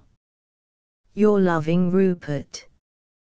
Rupert St. Ledger, Viserion, to Janet MacKelpie, Crum. The 26th of January, 1907. My dear Aunt Janet, please read this as if it was a part of the letter I wrote yesterday.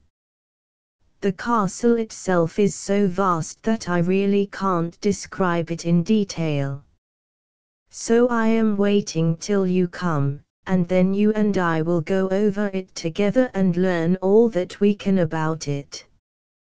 We shall take Rook with us, and, as he is supposed to know every part of it, from the keep to the torture chamber, we can spend a few days over it. Of course, I have been over most of it, since I came, that is, I went at various times to see different portions, the battlements, the bastions, the old guard room, the hall, the chapel, the walls, the roof. And I have been through some of the network of rock passages. Uncle Roger must have spent a mint of money on it, so far as I can see, and though I am not a soldier, I have been in so many places fortified in different ways that I am not entirely ignorant of the subject. He has restored it in such an up-to-date way that it is practically impregnable to anything under big guns or a siege train. He has gone so far as to have certain outworks and the keep covered with armored plating of what looks like Harveyized steel. You will wonder when you see it. But as yet I really know only a few rooms, and am familiar with only one, my own room. The drawing room, not the great hall, which is a vast place, the library, a magnificent one, but in sad disorder. We must get a librarian some day to put it in trim, and the drawing room and boudoir and bedroom suite which I have selected for you, are all fine. But my own room is what suits me best, though I do not think you would care for it for yourself. If you do, you shall have it. It was Uncle Roger's own room when he stayed here. Living in it for a few days served to give me more insight to his character, or rather to his mind, than I could have otherwise had. It is just the kind of place I like myself, so, naturally, I understand the other chap who liked it too. It is a fine big room, not quite within the castle, but an outlying part of it. It is not detached, or anything of that sort, but is a sort of garden room built onto it. There seems to have been always some sort of place where it is, for the passages and openings inside seem to accept or recognize it. It can be shut off if necessary, it would be in case of attack, by a great slab of steel, just like the door of a safe, which slides from inside the wall, and can be operated from either inside or outside, if you know how. That is from my room or from within the keep. The mechanism is a secret, and no one but Rook and I know it. The room opens out through a great French window. The French window is modern, I take it, and was arranged by or for Uncle Roger. I think there must have been always a large opening there, for centuries at least, which opens on a wide terrace or balcony of white marble, extending right and left. From this a white marble stair lies straight in front of the window, and leads down to the garden. The balcony and staircase are quite ancient, of old Italian work, beautifully carved, and, of course, weather-worn through centuries.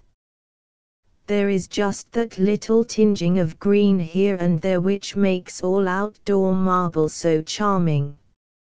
It is hard to believe at times that it is a part of a fortified castle, it is so elegant and free and open. The first glance of it would make a burglar's heart glad.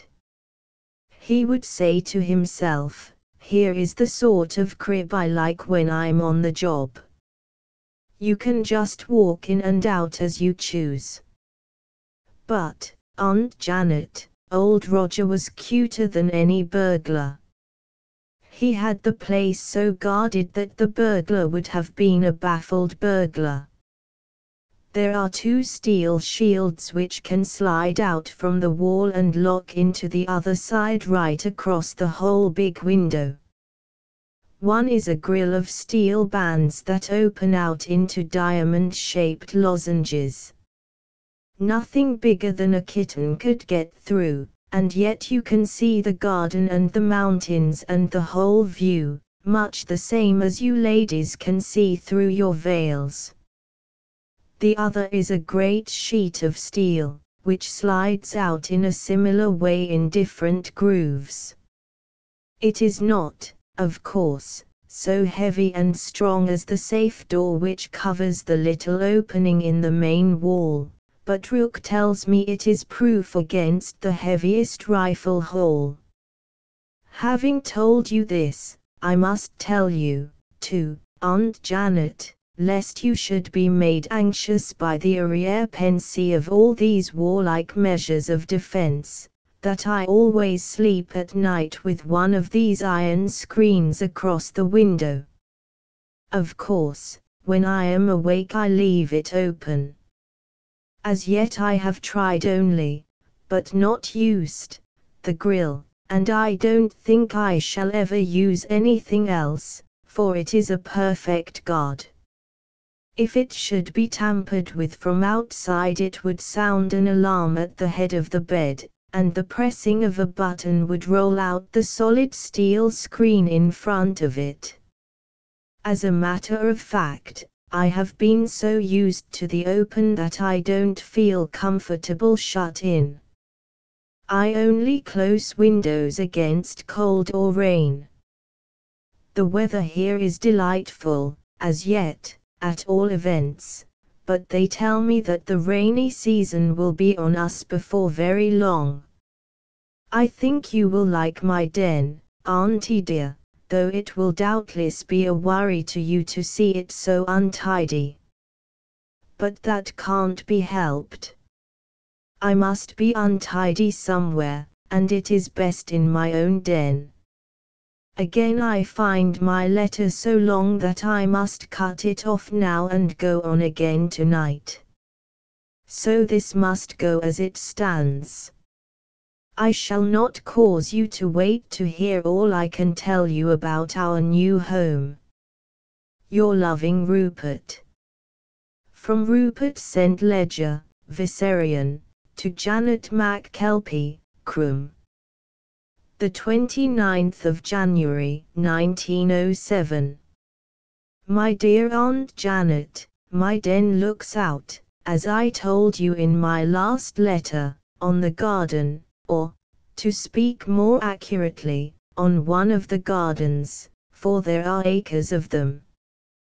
This is the old one, which must be almost as old as the castle itself, for it was within the defences in the old days of Bowes.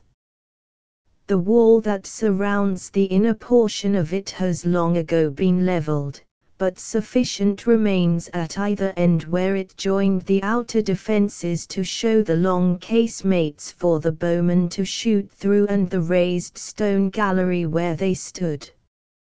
It is just the same kind of building as the stonework of the sentry's walk on the roof and of the great old guardroom under it. But whatever the garden may have been, and no matter how it was guarded, it is a most lovely place. There are whole sections of garden here of various styles, Greek, Italian, French, German, Dutch, British, Spanish, African, Moorish, all the older nationalities. I am going to have a new one laid out for you, a Japanese garden. I have sent to the great gardener of Japan, Minoru, to make the plans for it, and to come over with workmen to carry it out. He is to bring trees and shrubs and flowers and stonework, and everything that can be required, and you shall superintend the finishing, if not the doing, of it yourself. We have such a fine head of water here, and the climate is, they tell me, usually so lovely that we can do anything in the gardening way. If it should ever turn out that the climate does not suit, we shall put a great high glass roof over it, and make a suitable climate. This garden in front of my room is the old Italian garden. It must have been done with extraordinary taste and care, for there is not a bit of it which is not rarely beautiful. Sir Thomas Browne himself, for all his quincunx, would have been delighted with it, and have found material for another Garden of Cyrus. It is so big that there are endless episodes of garden beauty. I think all Italy must have been ransacked in old times for garden stonework of exceptional beauty, and these treasures have been put together by some master hand. Even the formal borders of the walks are of old porous stone, which takes the weather staining so beautifully, and are carved in endless variety. Now that the gardens have been so long neglected or left in abeyance, the green staining has become perfect. Though the stonework is itself intact, it has all the picturesque effect of the wear and ruin wrought by many centuries. I am having it kept for you just as it is, except that I have had the weeds and undergrowth cleared away so that its beauties might be visible. But it is not merely the architect work of the garden that is so beautiful, nor is the assembling there of the manifold wealth of floral beauty. There is the beauty that nature creates by the hand of her servant, time. You see, Aunt Janet, how the beautiful garden inspires a danger-hardened old tramp like me to high-grade sentiments of poetic fancy. Not only have limestone and sandstone, and even marble, grown green in time, but even the shrubs planted and then neglected have developed new kinds of beauty of their own. In some far distant time some master gardener of the Viserians has tried to realize an idea, that of tiny plants that would grow just a little higher than the flowers, so that the effect of an uneven floral surface would be achieved without any hiding of anything in the garden seen from anywhere. This is only my reading of what has been from the effect of what is. In the long period of neglect the shrubs have outlived the flowers. Nature has been doing her own work all the time in enforcing the survival of the fittest. The shrubs have grown, and have overtopped flower and weed, according to their inherent varieties of stature, to the effect that now you see irregularly scattered through the garden quite a number, for it is a big place, of vegetable products which from a landscape standpoint have something of the general effect of statues without the cramping feeling of detail. Whoever it was that laid out that part of the garden or made the choice of items, must have taken pains to get strange specimens, for all those taller shrubs are in special colors, mostly yellow or white cypress, white holly, yellow yew, gray golden box, silver juniper, variegated maple, spirea, and numbers of dwarf shrubs whose names I don't know. I only know that when the moon shines, and this, my dear Aunt Janet, is the very land of moonlight itself, they all look ghastly pale. The effect is weird to the last degree, and I am sure that you will enjoy it. For myself, as you know, uncanny things hold no fear. I suppose it is that I have been up against so many different kinds of fears, or, rather, of things which for most people have terrors of their own, that I have come to have a contempt, not an active contempt, you know, but a tolerative contempt, for the whole family of them. And you, too, will enjoy yourself here famously, I know. You'll have to collect all the stories of such matters in our new world and make a new book of facts for the Psychical Research Society. It will be nice to see your own name on a title page, won't it, Aunt Janet? From Rupert St. Ledger, Viserion, to Janet McKelpie, Crum. The 30th of January, 1907. My dear Aunt Janet, I stopped writing last night. Do you know why? Because I wanted to write more. This sounds a paradox, but it is true. The fact is that, as I go on telling you of this delightful place, I keep finding out new beauties myself. Broadly speaking, it is all beautiful. In the long view or the little view, as the telescope or the microscope directs, it is all the same. Your eye can turn on nothing that does not entrance you. I was yesterday roaming about the upper part of Time Castle, and came across some delightful nooks, which at once I became fond of, and already like them as if I had known them all my life. I felt at first a sense of greediness when I had appropriated to myself several rooms in different places, I who have never in my life had more than one room which I could call my own, and that only for a time.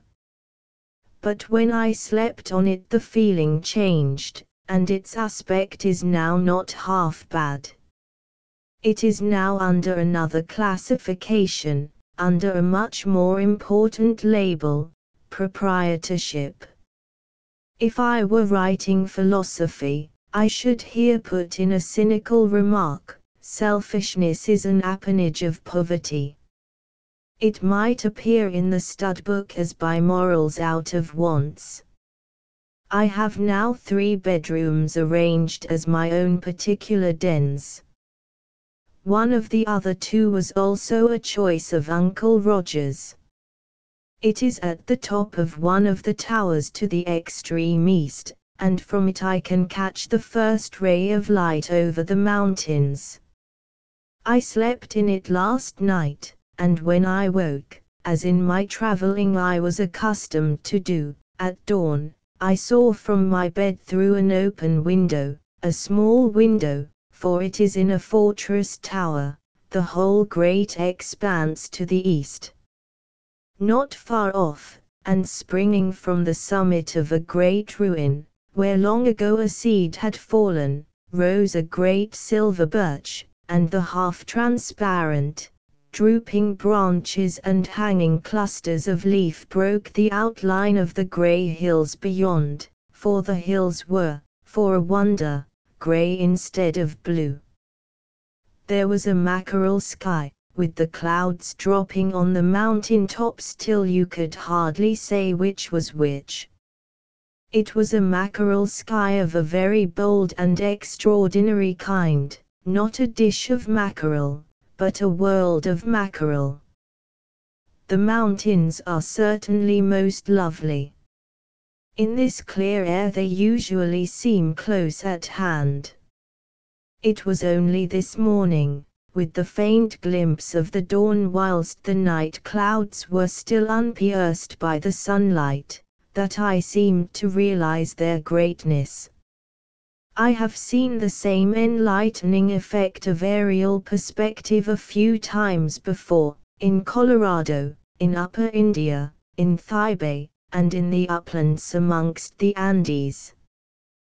There is certainly something in looking at things from above which tends to raise one's own self-esteem.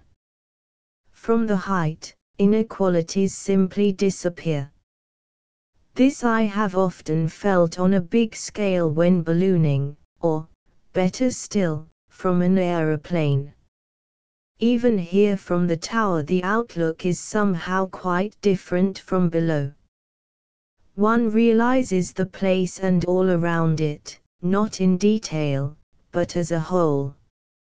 I shall certainly sleep up here occasionally, when you have come and we have settled down to our life as it is to be. I shall live in my own room downstairs, where I can have the intimacy of the garden. But I shall appreciate it all the more from now and again losing the sense of intimacy for a while, and surveying it without the sense of one's own self-importance. I hope you have started on that matter of the servants. For myself, I don't care a button whether or not there are any servants at all, but I know well that you won't come till you have made your arrangements regarding them. Another thing, Aunt Janet. You must not be killed with work here, and it is all so vast. Why can't you get some sort of secretary who will write your letters and do all that sort of thing for you? I know you won't have a man secretary, but there are lots of women now who can write shorthand and typewrite. You could doubtless get one in the clan, someone with a desire to better herself. I know you would make her happy here. If she is not too young, all the better. She will have learned to hold her tongue and mind her own business, and not be too inquisitive. That would be a nuisance when we are finding our way about in a new country and trying to reconcile all sorts of opposites in a whole new country with new people, whom at first we shan't understand, and who certainly won't understand us, where every man carries a gun with as little thought of it as he has of buttons. Goodbye for a while. Your loving Rupert. From Rupert St. Ledger, Viserion, to Janet McKelpie, Crum. 3rd of February, 1907. I am back in my own room again. Already it seems to me that to get here again is like coming home. I have been going about for the last few days amongst the mountaineers and trying to make their acquaintance. It is a tough job, and I can see that there will be nothing but to stick to it. They are in reality the most primitive people I ever met, the most fixed to their own ideas, which belong to centuries back. I can understand now what people were like in England, not in Queen Elizabeth's time, for that was civilized time, but in the time of Coeur de Lion, or even earlier, and all the time with the most absolute mastery of weapons of precision. Every man carries a rifle, and knows how to use it, too. I do believe they would rather go without their clothes than their guns if they had to choose between them. They also carry a handjar, which used to be their national weapon. It is a sort of heavy, straight cutlass, and they are so expert with it as well as so strong that it is as facile in the hands of a blue mountaineer as is a foil in the hands of a Persian maître d'armes. They are so proud and reserved that they make one feel quite small, and an outsider as well. I can see quite well that they rather resent my being here at all. It is not personal, for when alone with me they are genial, almost brotherly, but the moment a few of them get together they are like a sort of jury, with me as the criminal before them. It is an odd situation, and quite new to me. I am pretty well accustomed to all sorts of people, from cannibals to Mahatmas, but I'm blessed if I ever struck such a type as this, so proud, so haughty, so reserved, so distant, so absolutely fearless, so honorable, so hospitable. Uncle Roger's head was level when he chose them out as a people to live amongst. Do you know, Aunt Janet, I can't help feeling that they are very much like your own Highlanders, only more so. I'm sure of one thing, that in the end we shall get on capitally together. But it will be a slow job, and will need a lot of patience.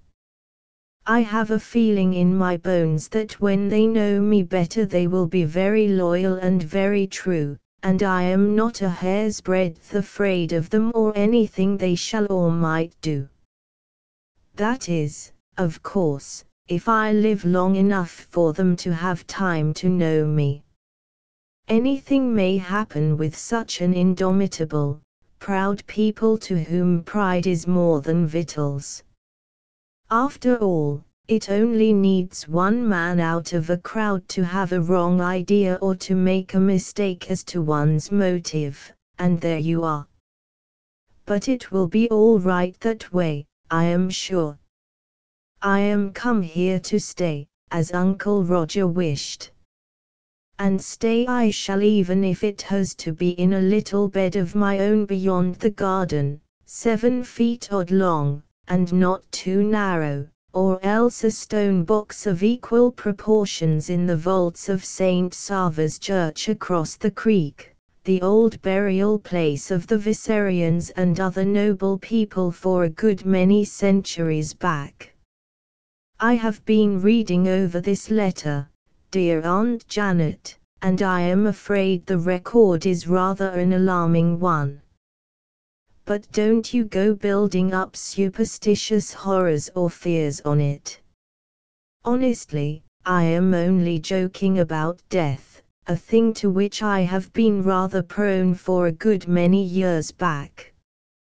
Not in very good taste, I suppose, but certainly very useful when the old man with the black wings goes flying about you day and night in strange places, sometimes visible and at others invisible.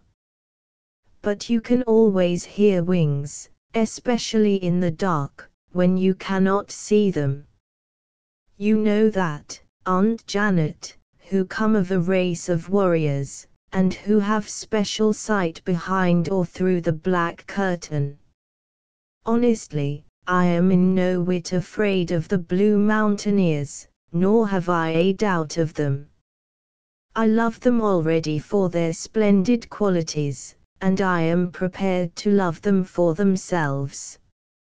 I feel, too, that they will love me, and incidentally they are sure to love you. I have a sort of undercurrent of thought that there is something in their minds concerning me, something not painful, but disturbing, something that has a base in the past, something that has hope in it and possible pride, and not a little respect. As yet they can have had no opportunity of forming such impression from seeing me or from anything I have done. Of course, it may be that, although they are fine, tall, stalwart men, I am still a head and shoulders over the tallest of them that I have yet seen. I catch their eyes looking up at me as though they were measuring me, even when they are keeping away from me, or, rather, keeping me from them at arm's length. I suppose I shall understand what it all means some day. In the meantime there is nothing to do but to go on my own way, which is Uncle Roger's, and wait and be patient and just. I have learned the value of that, anyway, in my life amongst strange peoples. Good night. Your loving Rupert.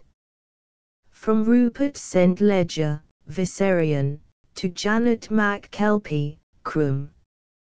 The 24th of February, 1907. My dear Aunt Janet, I am more than rejoiced to hear that you are coming here so soon. This isolation is, I think, getting on my nerves. I thought for a while last night that I was getting on, but the reaction came all too soon. I was in my room in the east turret, the room on the Corbeil, and saw here and there men passing silently and swiftly between the trees as though in secret. By and by I located their meeting place, which was in a hollow in the midst of the wood just outside the natural garden, as the map or plan of the castle calls it. I stalked that place for all I was worth, and suddenly walked straight into the midst of them. There were perhaps 200 or 300 gathered, about the very finest lot of men I ever saw in my life. It was in its way quite an experience, and one not likely to be repeated, for, as I told you, in this country every man carries a rifle, and knows how to use it. I do not think I have seen a single man, or married man either, without his rifle since I came here. I wonder if they take them with them to bed. Well, the instant after I stood amongst them every rifle in the place was aimed straight at me. Don't be alarmed, Aunt Janet, they did not fire at me. If they had I should not be writing to you now. I should be in that little bit of real estate or the stone box, and about as full of lead as I could hold. Ordinarily, I take it, they would have fired on the instant, that is the etiquette here. But this time they, all separately but all together, made a new rule. No one said a word or, so far as I could see, made a movement. Here came in my own experience. I had been more than once in a tight place of something of the same kind, so I simply behaved in the most natural way I could. I felt conscious, it was all in a flash, remember, that if I showed fear or cause for fear, or even acknowledged danger by so much as even holding up my hands, I should have drawn all the fire. They all remained stock still, as though they had been turned into stone, for several seconds. Then a queer kind of look flashed round them like wind over corn, something like the surprise one shows unconsciously on waking in a strange place. A second after they each dropped the rifle to the hollow of his arm and stood ready for anything. It was all as regular and quick and simultaneous as a salute at St. James's Palace. Happily I had no arms of any kind with me, so that there could be no complication. I am rather a quick hand myself when there is any shooting to be done. However, there was no trouble here, but the contrary.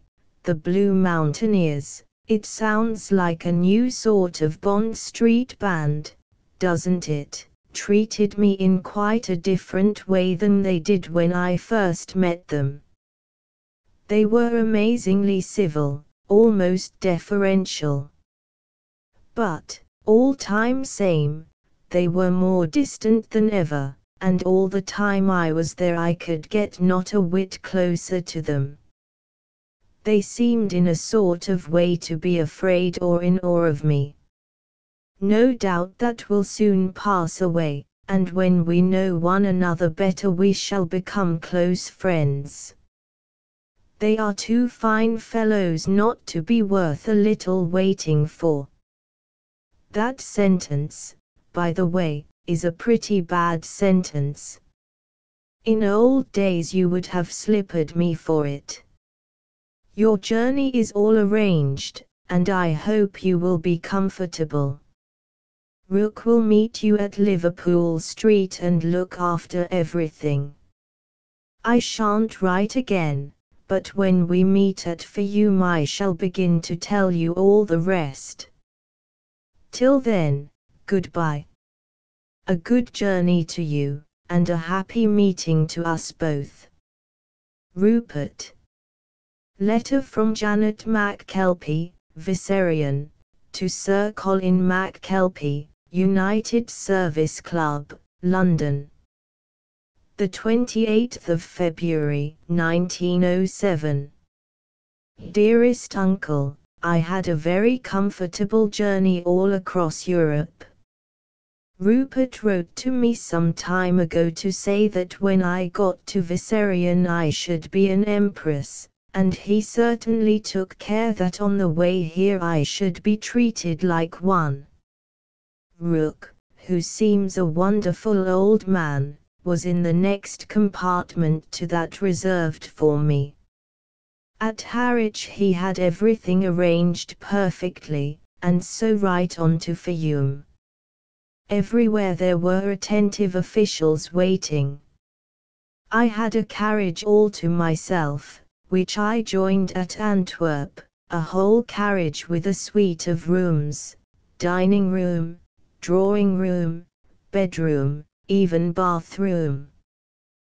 There was a cook with a kitchen of his own on board, a real chef like a French nobleman in disguise.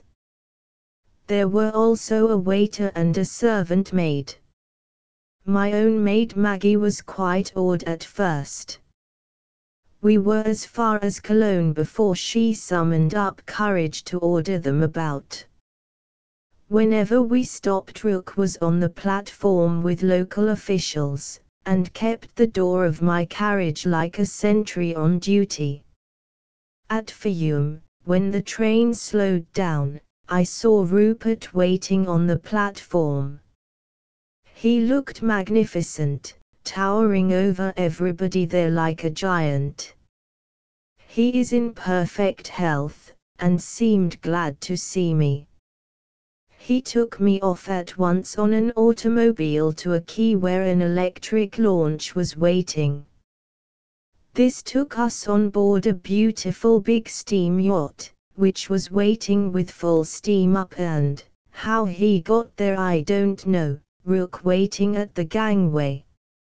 I had another suite all to myself. Rupert and I had dinner together, I think the finest dinner I ever sat down to.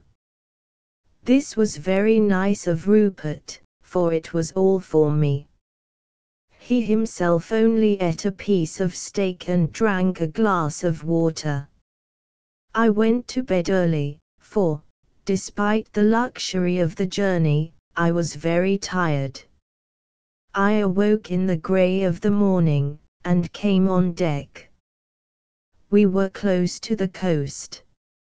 Rupert was on the bridge with the captain, and Rook was acting as pilot. When Rupert saw me, he ran down the ladder and took me up on the bridge. He left me there while he ran down again and brought me up a lovely fur cloak which I had never seen. He put it on me and kissed me. He is the tenderest-hearted boy in the world, as well as the best and bravest. He made me take his arm whilst he pointed out Viserion, towards which we were steering. It is the most lovely place I ever saw. I won't stop to describe it now, for it will be better that you see it for yourself and enjoy it all fresh as I did. The castle is an immense place. You had better ship off, as soon as all is ready here, and you can arrange it. The servants whom I engaged, and I am not sure that we shall not want as many more. There has hardly been a mop or broom on the place for centuries, and I doubt if it ever had a thorough good cleaning all over since it was built. And, do you know, uncle, that it might be well to double that little army of yours that you are arranging for Rupert. Indeed, the boy told me himself that he was going to write to you about it. I think old Lachlan and his wife, Sunday's Mary, had better be in charge of the maids when they come over. A lot of lasses like yon will be iller to keep together than a flock of sheep. So it will be wise to have authority over them, especially as none of them speaks a word of foreign tongues. Rook, you saw him at the station at Liverpool Street, Will, if he be available, go over to bring the whole body here. He has offered to do it if I should wish. And, by the way, I think it will be well, when the time comes for their departure, if not only the lasses, but Lachlan and Sunday's Mary, too, will call him Mr. Rook. He is a very important person indeed here. He is, in fact, a sort of master of the castle, and though he is very self-suppressing, is a man of rarely fine qualities. Also it will be well to keep authority. When your clansmen come over, he will have charge of them, too. Dear me! I find I have written such a long letter, I must stop and get to work. I shall write again. Your very affectionate Janet. From the same to the same. The 3rd of March, 1907. Dearest Uncle, all goes well here, and as there is no news, I only write because you are a dear, and I want to thank you for all the trouble you have taken for me, and for Rupert. I think we had better wait a while before bringing out the servants. Rook is away on some business for Rupert, and will not be back for some time. Rupert thinks it may be a couple of months. There is no one else that he could send to take charge of the party from home, and I don't like the idea of all those lasses coming out without an escort. Even Lachlan and Sunday's Mary are ignorant of foreign languages and foreign ways. But as soon as Rook returns we can have them all out. I dare say you will have some of your clansmen ready by then, and I think the poor girls, who may feel a bit strange in a new country like this, where the ways are so different from ours, will feel easier when they know that there are some of their own mankind near them. Perhaps it might be well that those of them who are engaged to each other, I know there are some, should marry before they come out here. It will be more convenient in many ways, and will save logment, and, besides, these blue mountaineers are very handsome men. Good night. Janet. Sir Colin MacKelpie, Crum, to Janet MacKelpie, Viserion. The 9th of March, 1907. My dear Janet, I have duly received both your letters, and am delighted to find you are so well pleased with your new home. It must certainly be a very lovely and unique place, and I am myself longing to see it. I came up here 3 days ago, and am, as usual, feeling all the better for a breath of my native air. Time goes on, my dear, and I am beginning to feel not so young as I was. Tell Rupert that the men are all fit, and longing to get out to him. They are certainly a fine lot of men. I don't think I ever saw a finer. I have had them drilled and trained as soldiers, and, in addition, have had them taught a lot of trades just as they selected themselves. So he shall have nigh him men who can turn their hands to anything, not, of course, that they all know every trade, but amongst them there is someone who can do whatever may be required. There are blacksmiths, carpenters, farriers, saddle makers, gardeners, plumbers, cutlers, gunsmiths, so, as they all are farmers by origin and sportsmen by practice, they will make a rare household body of men. They are nearly all first-class shots, and I am having them practice with revolvers. They are being taught fencing and broadsword and jujitsu. I have organized them in military form, with their own sergeants and corporals. This morning I had an inspection, and I assure you, my dear, they could give points to the household troop in matters of drill. I tell you I am proud of my clansmen. I think you are quite wise about waiting to bring out the lasses, and wiser still about the marrying. I dare say there will be more marrying when they all get settled in a foreign country. I shall be glad of it, for as Rupert is going to settle there, it will be good for him to have round him a little colony of his own people. And it will be good for them, too, for I know he will be good to them, as you will, my dear. The hills are barren here, and life is hard, and each year there is more and more demand for crofts, and sooner or later our people must thin out. And mayhap our little settlement of MacKelpie clan away beyond the frontiers of the Empire may be some service to the nation and the king. But this is a dream. I see that here I am beginning to realize in myself one part of Isaiah's prophecy, your young men shall see visions, and your old men shall dream dreams.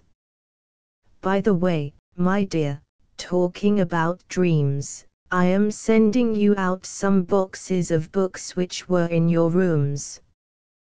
They are nearly all on odd subjects that we understand, second sight, ghosts, dreams. That was what brought the matter to my mind just now, superstitions, vampires, werewolves, and all such uncanny folk and things. I looked over some of these books, and found your marks and underlining and comments, so I fancy you will miss them in your new home.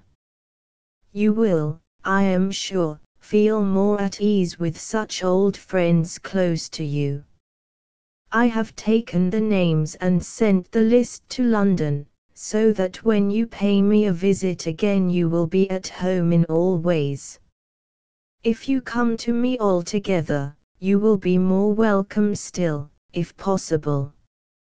But I am sure that Rupert, who I know loves you very much, will try to make you so happy that you will not want to leave him. So I will have to come out often to see you both, even at the cost of leaving Croom for so long. Strange, is it not? That now, when, through Roger Melton's more than kind remembrance of me, I am able to go where I will and do what I will, I want more and more to remain at home by my own ingle.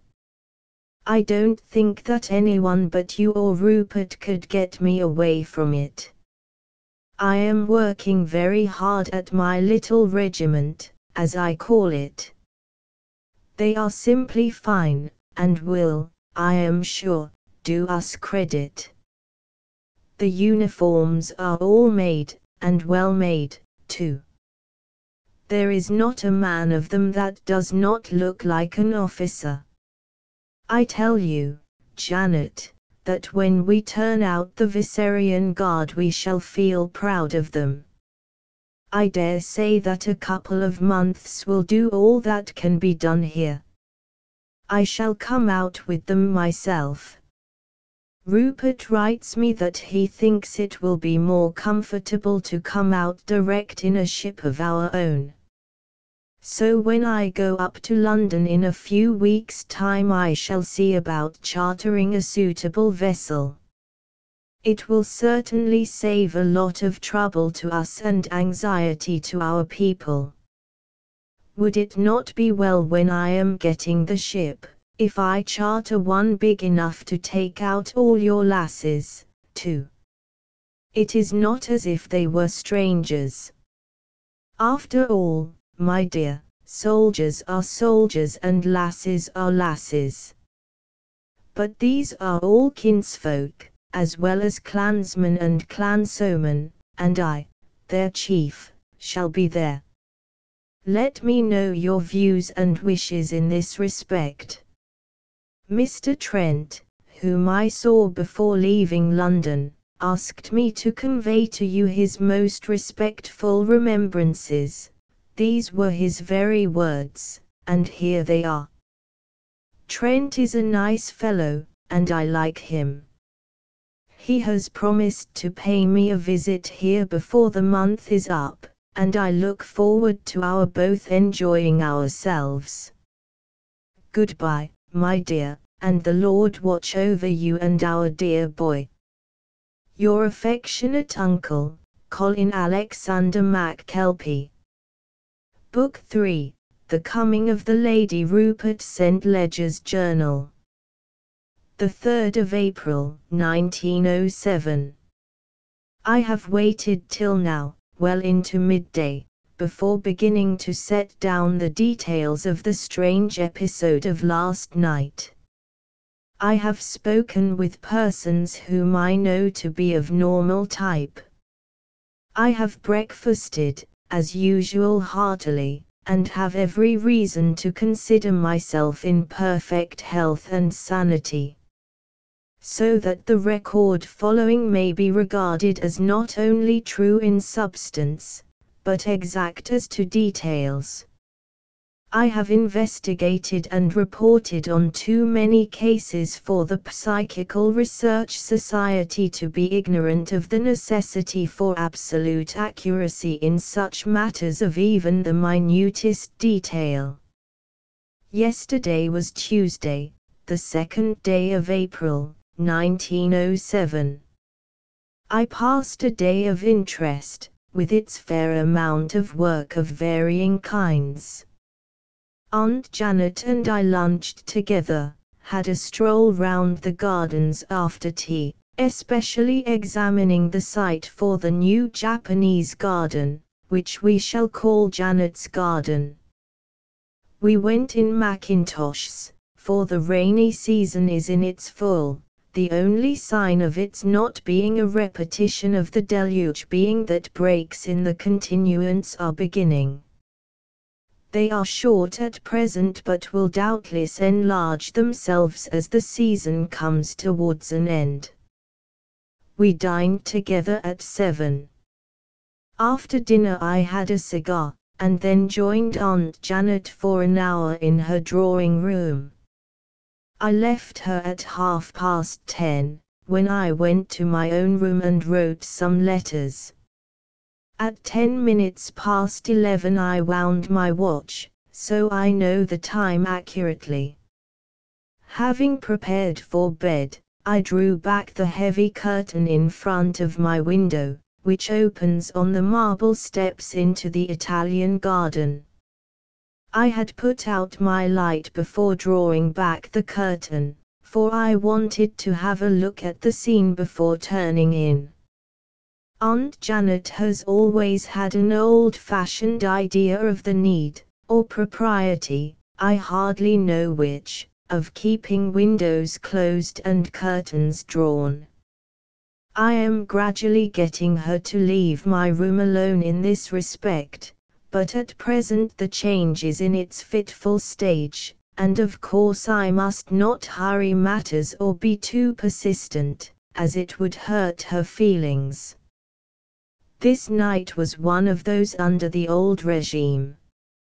It was a delight to look out, for the scene was perfect of its own kind. The long spell of rain, the ceaseless downpour which had for the time flooded everywhere, had passed, and water in abnormal places rather trickled than ran.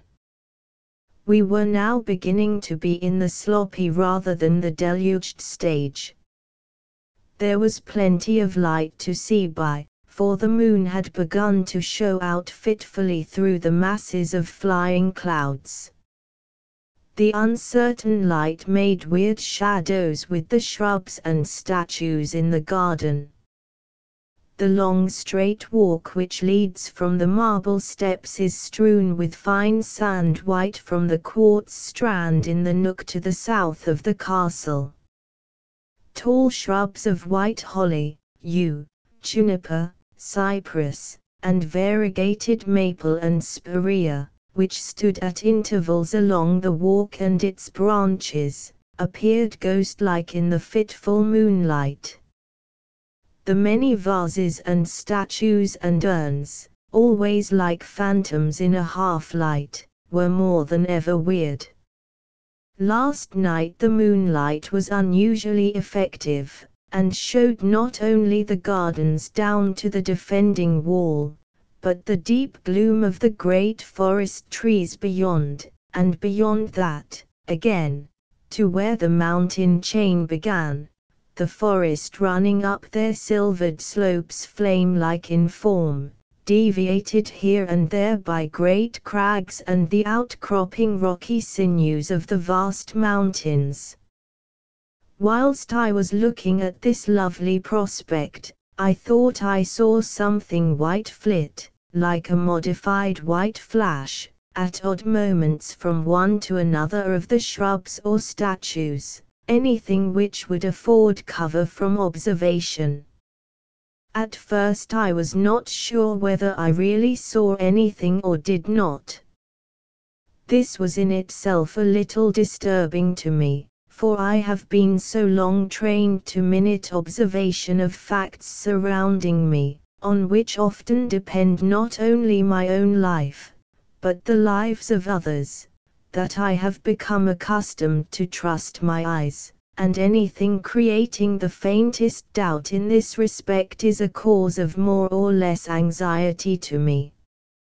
Now, however, that my attention was called to myself, I looked more keenly, and in a very short time was satisfied that something was moving, something clad in white. It was natural enough that my thoughts should tend towards something uncanny, the belief that this place is haunted, conveyed in 1,000 ways of speech and inference. Aunt Janet's eerie beliefs, fortified by her books on occult subjects, and of late, in our isolation from the rest of the world, the subject of daily conversations, helped to this end. No wonder, then, that, fully awake and with senses all on edge, I waited for some further manifestation from this ghostly visitor, as in my mind I took it to be. It must surely be a ghost or spiritual manifestation of some kind which moved in this silent way. In order to see and hear better, I softly moved back the folding grille, opened the French window, and stepped out, barefooted and pyjama-clad as I was, on the marble terrace. How cold the wet marble was! How heavy smelled the rain-laden garden! It was as though the night and the damp, and even the moonlight, were drawing the aroma from all the flowers that blossomed. The whole night seemed to exhale heavy, half-intoxicating odors. I stood at the head of the marble steps, and all immediately before me was ghostly in the extreme, the white marble terrace and steps, the white walks of quartz sand glistening under the fitful moonlight, the shrubs of white or pale green or yellow, all looking dim and ghostly in the glamorous light, the white statues and vases. And amongst them, still flitting noiselessly, that mysterious elusive figure which I could not say was based on fact or imagination. I held my breath, listening intently for every sound, but sound there was none, save those of the night and its denizens.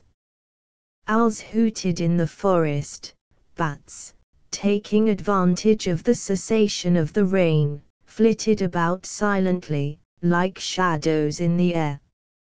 But there was no more sign of moving ghost or phantom, or whatever I had seen might have been, if, indeed, there had been anything except imagination.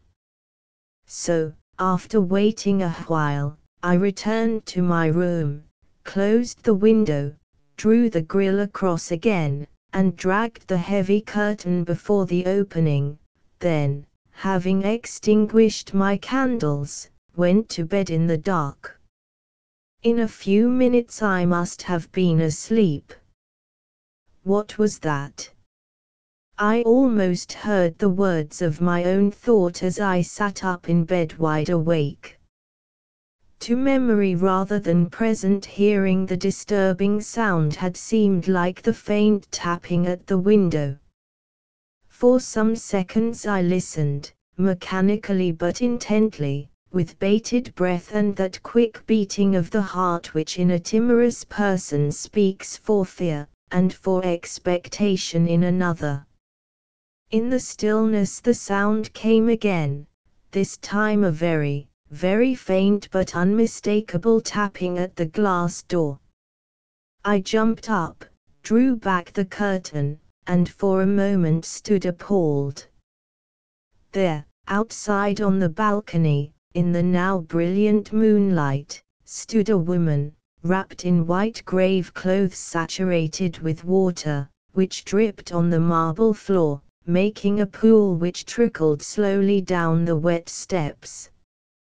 Attitude and dress and circumstance all conveyed the idea that, though she moved and spoke, she was not quick, but dead.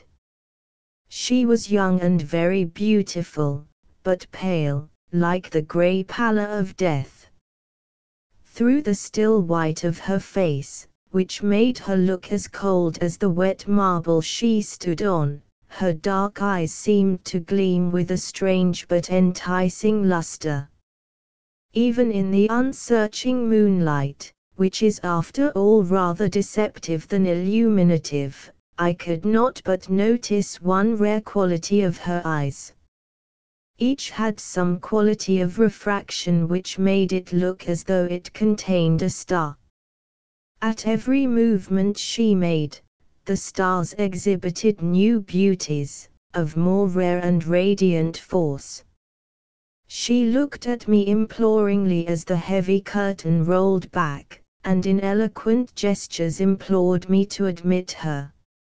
Instinctively I obeyed. I rolled back the steel grille, and threw open the French window. I noticed that she shivered and trembled as the glass door fell open. Indeed, she seemed so overcome with cold as to seem almost unable to move. In the sense of her helplessness, all idea of the strangeness of the situation entirely disappeared. It was not as if my first idea of death taken from her cerements was negatived. It was simply that I did not think of it at all. I was content to accept things as they were. She was a woman, and in some dreadful trouble, that was enough. I am thus particular about my own emotions, as I may have to refer to them again in matters of comprehension or comparison. The whole thing is so vastly strange and abnormal that the least thing may afterwards give some guiding light or clue to something otherwise not understandable. I have always found that in recondite matters first impressions are of more real value than later conclusions. We humans place far too little reliance on instinct as against reason. And yet instinct is the great gift of nature to all animals for their protection and the fulfillment of their functions generally. When I stepped out on the balcony, not thinking of my costume, I found that the woman was benumbed and hardly able to move.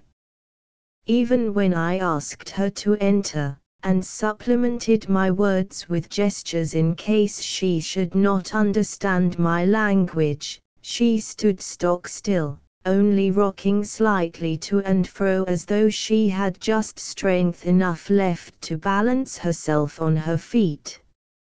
I was afraid, from the condition in which she was, that she might drop down dead at any moment. So I took her by the hand to lead her in. But she seemed too weak to even make the attempt.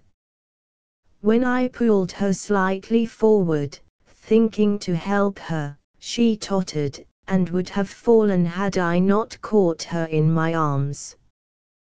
Then, half lifting her, I moved her forwards.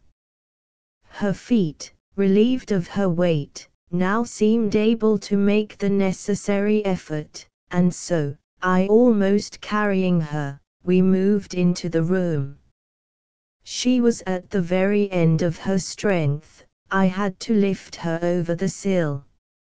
In obedience to her motion, I closed the French window and bolted it. I supposed the warmth of the room, though cool, it was warmer than the damp air without, affected her quickly, for on the instant she seemed to begin to recover herself. In a few seconds, as though she had reacquired her strength, she herself pulled the heavy curtain across the window.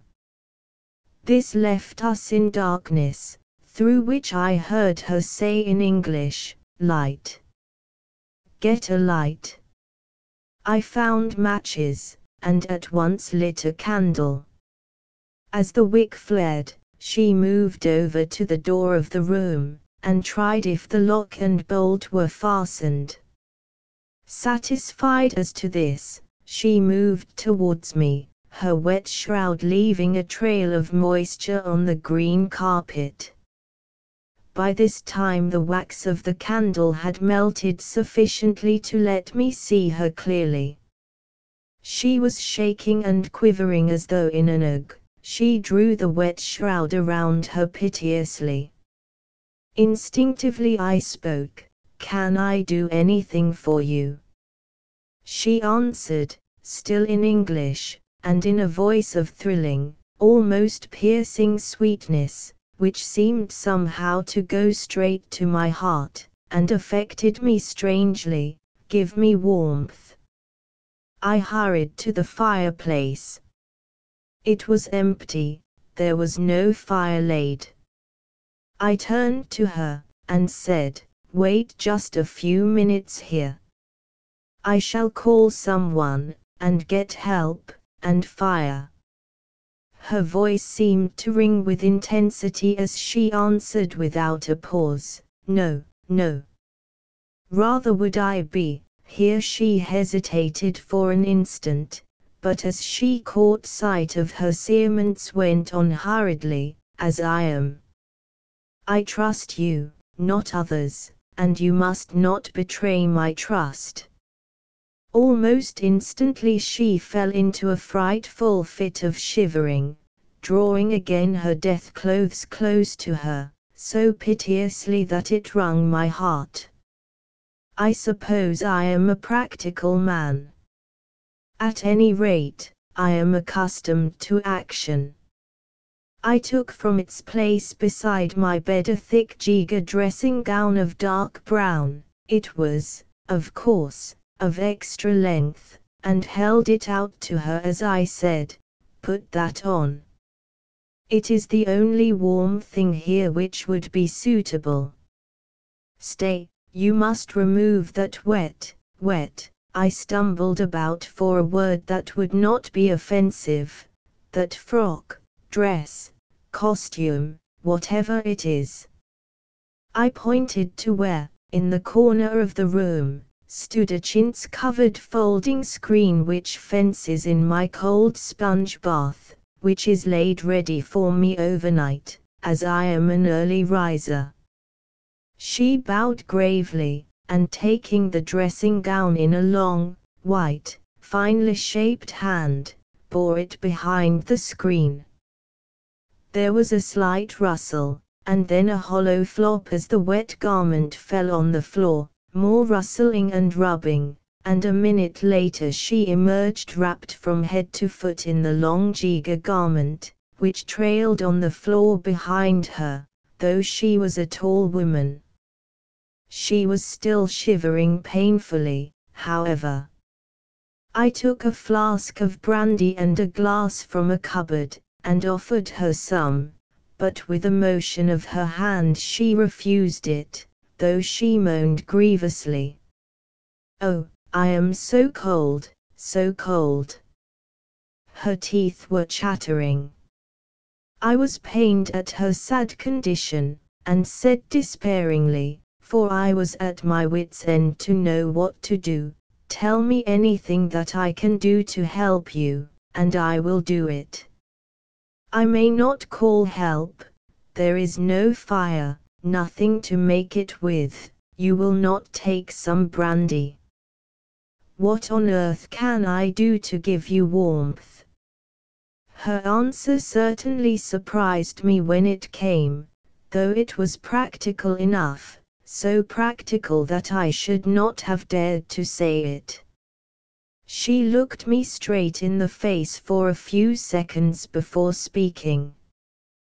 Then, with an air of girlish innocence which disarmed suspicion and convinced me at once of her simple faith, she said in a voice that at once thrilled me and evoked all my pity, "Let me rest for a while, and cover me up with rugs. That may give me warmth. I am dying of cold. And I have a deadly fear upon me, a deadly fear. Sit by me, and let me hold your hand. You are big and strong, and you look brave. It will reassure me. I am not myself a coward, but tonight fear has got me by the throat. I can hardly breathe. Do let me stay till I am warm. If you only knew what I have gone through, and have to go through still, I am sure you would pity me and help me." To say that I was astonished would be a mild description of my feelings. I was not shocked. The life which I have led was not one which makes for prudery. To travel in strange places amongst strange peoples with strange views of their own is to have odd experiences and peculiar adventures now and again. A man without human passions is not the type necessary for an adventurous life, such as I myself have had. But even a man of passions and experiences can, when he respects a woman, be shocked, even prudish, where his own opinion of her is concerned. Such must bring to her guarding any generosity which he has, and any self-restraint also. Even should she place herself in a doubtful position, her honor calls to his honor. This is a call which may not be, must not be, unanswered. Even passion must pause for at least a while at sound of such a trumpet call. This woman I did respect, much respect. Her youth and beauty, her manifest ignorance of evil, her superb disdain of convention, which could only come through hereditary dignity, her terrible fear and suffering, for there must be more in her unhappy condition than meets the eye, would all demand respect, even if one did not hasten to yield it. Nevertheless, I thought it necessary to enter a protest against her embarrassing suggestion.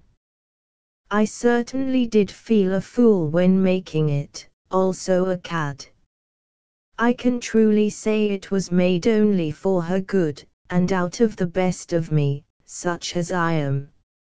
I felt impossibly awkward, and stuttered and stumbled before I spoke, but surely, the convenances. Your being here alone at night.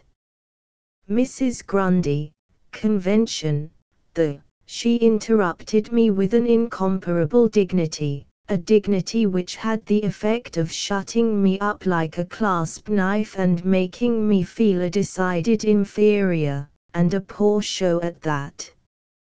There was such a gracious simplicity and honesty in it, too, such self-respecting knowledge of herself and her position, that I could be neither angry nor hurt.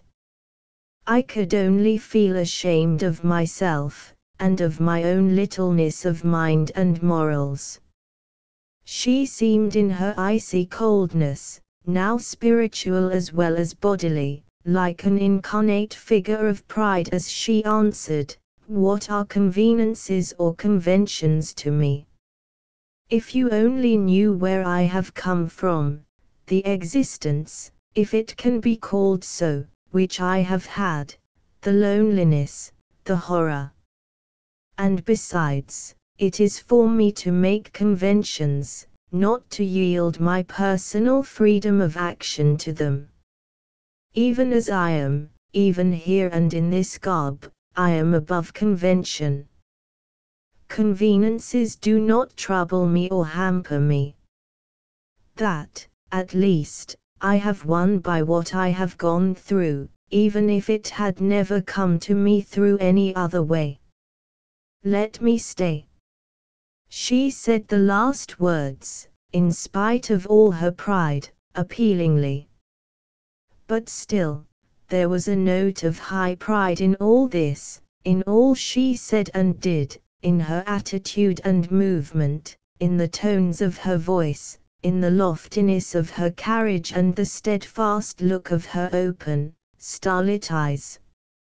Altogether, there was something so rarely lofty in herself and all that clad her that, face to face with it and with her, my feeble attempt at moral precaution seemed puny, ridiculous, and out of place.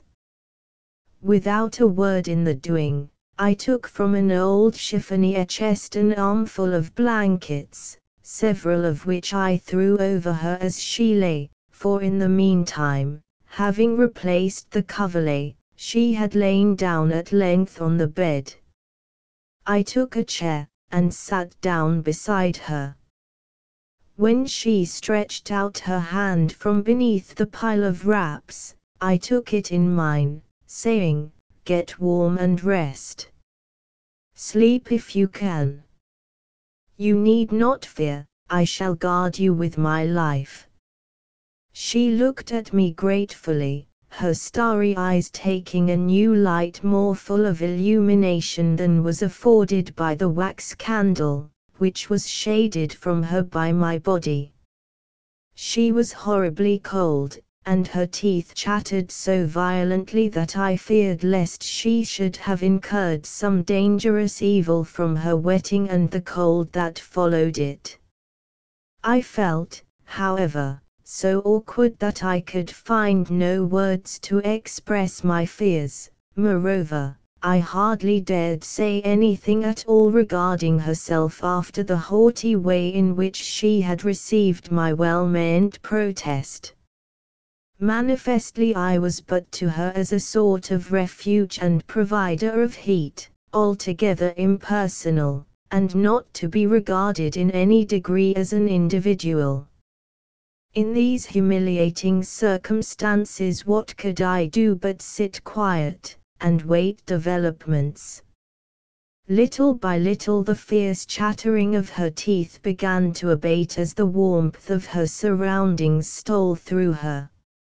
I also felt, even in this strangely awakening position, the influence of the quiet, and sleep began to steal over me. Several times I tried to fend it off, but, as I could not make any overt movement without alarming my strange and beautiful companion, I had to yield myself to drowsiness. I was still in such an overwhelming stupor of surprise that I could not even think freely. There was nothing for me but to control myself and wait. Before I could well fix my thoughts I was asleep. I was recalled to consciousness by hearing, even through the pall of sleep that bound me, the crowing of a cock in some of the out offices of the castle.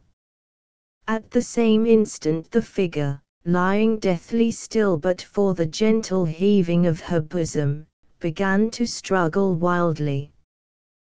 The sound had won through the gates of her sleep also. With a swift, gliding motion she slipped from the bed to the floor, saying in a fierce whisper as she pulled herself up to her full height, "Let me out. I must go. I must go."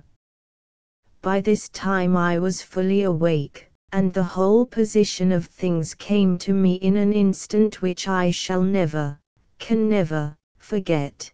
The dim light of the candle, now nearly burned down to the socket, all the dimmer from the fact that the first grey gleam of morning was stealing in round the edges of the heavy curtain, the tall, slim figure in the brown dressing gown whose over-length trailed on the floor, the black hair showing glossy in the light, and increasing by contrast the marble whiteness of the face, in which the black eyes sent through their stars fiery gleams.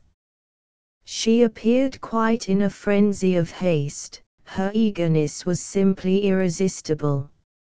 I was so stupefied with amazement, as well as with sleep, that I did not attempt to stop her, but began instinctively to help her by furthering her wishes.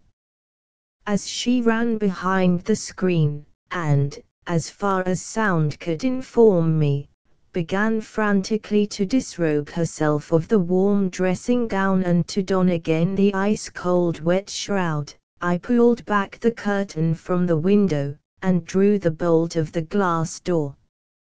As I did so she was already behind me, shivering. As I threw open the door she glided out with a swift silent movement, but trembling in an agonized way. As she passed me, she murmured in a low voice, which was almost lost in the chattering of her teeth, "Oh, thank you 1,000 times. But I must go. I must. I must. I shall come again, and try to show my gratitude. Do not condemn me as ungrateful, till then." And she was gone. I watched her pass the length of the white path, flitting from shrub to shrub or statue as she had come. In the cold grey light of the undeveloped dawn she seemed even more ghostly than she had done in the black shadow of the night. When she disappeared from sight in the shadow of the wood, I stood on the terrace for a long time watching, in case I should be afforded another glimpse of her, for there was now no doubt in my mind that she had for me some strange attraction. I felt even then that the look in those glorious starry eyes would be with me always so long as I might live. There was some fascination which went deeper than my eyes or my flesh or my heart, down deep into the very depths of my soul. My mind was all in a whirl, so that I could hardly think coherently. It all was like a dream, the reality seemed far away. It was not possible to doubt that the phantom figure which had been so close to me during the dark hours of the night was actual flesh and blood. Yet she was so cold, so cold.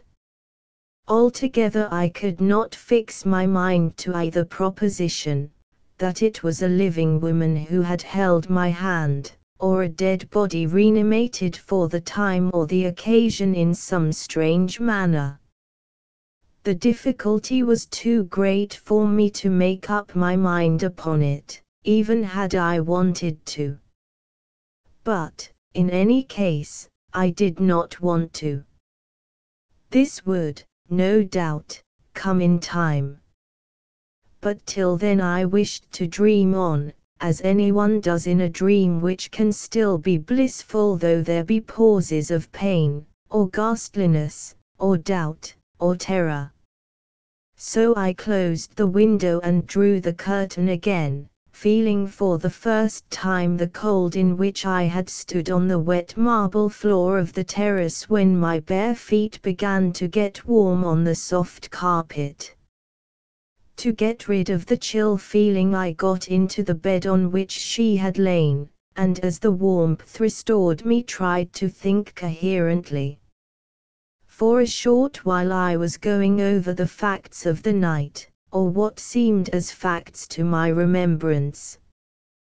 But as I continued to think, the possibilities of any result seemed to get less, and I found myself vainly trying to reconcile with the logic of life the grim episode of the night. The effort proved to be too much for such concentration as was left to me. Moreover, interrupted sleep was clamant, and would not be denied. What I dreamt of, if I dreamt at all, I know not. I only know that I was ready for waking when the time came. It came with a violent knocking at my door. I sprang from bed, fully awake in a second, drew the bolt, and slipped back to bed. With a hurried "May I come in?" Aunt Janet entered. She seemed relieved when she saw me, and gave without my asking an explanation of her perturbation. "Oh, laddie, I ha' been so uneasy aboot ye all the nicht. I ha' had dreams and visions and a sorts o' uncanny fancies. I fear that." She was by now drawing back the curtain, and as her eyes took in the marks of wet all over the floor the current of her thoughts changed. "Why, laddie, whatever ha' ye been doing wi' your baith? Oh, the mess ye ha' made. 'Tis sinful to gie sick trouble and waste." And so she went on. I was glad to hear the tirade, which was only what a good housewife, outraged in her sentiments of order, would have made. I listened in patience, with pleasure when I thought of what she would have thought, and said, had she known the real facts. I was well pleased to have got off so easily. Rupert's Journal, continued. The 10th of April, 1907. For some days after what I call the episode I was in a strange condition of mind. I did not take anyone, not even Aunt Janet, into confidence. Even she, dear, and open-hearted and liberal-minded as she is, might not have understood well enough to be just and tolerant. And I did not care to hear any adverse comment on my strange visitor. Somehow I could not bear the thought of anyone finding fault with her or in her, though, strangely enough, I was eternally defending her to myself, for, despite my wishes, embarrassing thoughts would come again and again, and again in all sorts and variants of queries difficult to answer. I found myself defending her, sometimes as a woman hard-pressed by spiritual fear and physical suffering, sometimes as not being amenable to laws that govern the living. Indeed, I could not make up my mind whether I looked on her as a living human being or as one with some strange existence in another world, and having only a chance foothold in our own. In such doubt imagination began to work, and thoughts of evil, of danger, of doubt, even of fear, began to crowd on me with such persistence and in such varied forms that I found my instinctive reticence growing into a settled purpose. The value of this instinctive precaution was promptly shown by Aunt Janet's state of mind, with consequent revelation of it. She became full of gloomy prognostications and what I thought were morbid fears. For the first time in my life I discovered that Aunt Janet had nerves.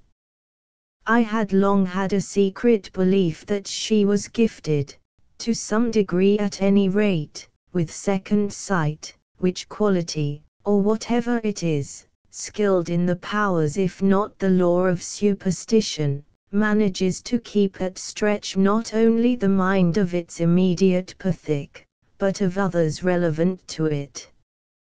Perhaps this natural quality had received a fresh impetus from the arrival of some cases of her books sent on by Sir Colin. She appeared to read and reread these works, which were chiefly on occult subjects, day and night, except when she was imparting to me choice excerpts of the most baleful and fearsome kind. Indeed, before a week was over I found myself to be an expert in the history of the cult, as well as in its manifestations, which latter I had been versed in for a good many years. The result of all this was that it set me brooding. Such, at least, I gathered was the fact when Aunt Janet took me to task for it. She always speaks out according to her convictions, so that her thinking I brooded was to me a proof that I did, and after a personal examination I came, reluctantly, to the conclusion that she was right, so far, at any rate, as my outer conduct was concerned. The state of mind I was in, however, kept me from making any acknowledgment of it, the real cause of my keeping so much to myself and of being so distrait. And so I went on, torturing myself as before with introspective questioning, and she, with her mind set on my actions, and endeavoring to find a cause for them, continued and expounded her beliefs and fears. Her nightly chats with me when we were alone after dinner, for I had come to avoid her questioning at other times, kept my imagination at high pressure. Despite myself, I could not but find new cause for concern in the perennial founts of her superstition. I had thought, years ago, that I had then sounded the depths of this branch of psychicism, but this new phase of thought, founded on the really deep hold which the existence of my beautiful visitor and her sad and dreadful circumstances had taken upon me, brought me a new concern in the matter of self-importance. I came to think that I must reconstruct my self-values, and begin a fresh understanding of ethical beliefs. Do what I would, my mind would keep turning on the uncanny subjects brought before it. I began to apply them one by one to my own late experience, and unconsciously to try to fit them in turn to the present case. The effect of this brooding was that I was, despite my own will, struck by the similarity of circumstances bearing on my visitor, and the conditions apportioned by tradition and superstition to such strange survivals from earlier ages as these partial existences which are rather undead than living, still walking the earth, though claimed by the world of the dead. Amongst them are the vampire, or the werewolf. To this class also might belong in a measure the doppelganger, one of whose dual existences commonly belongs to the actual world around it. So, too, the denizens of the world of astralism.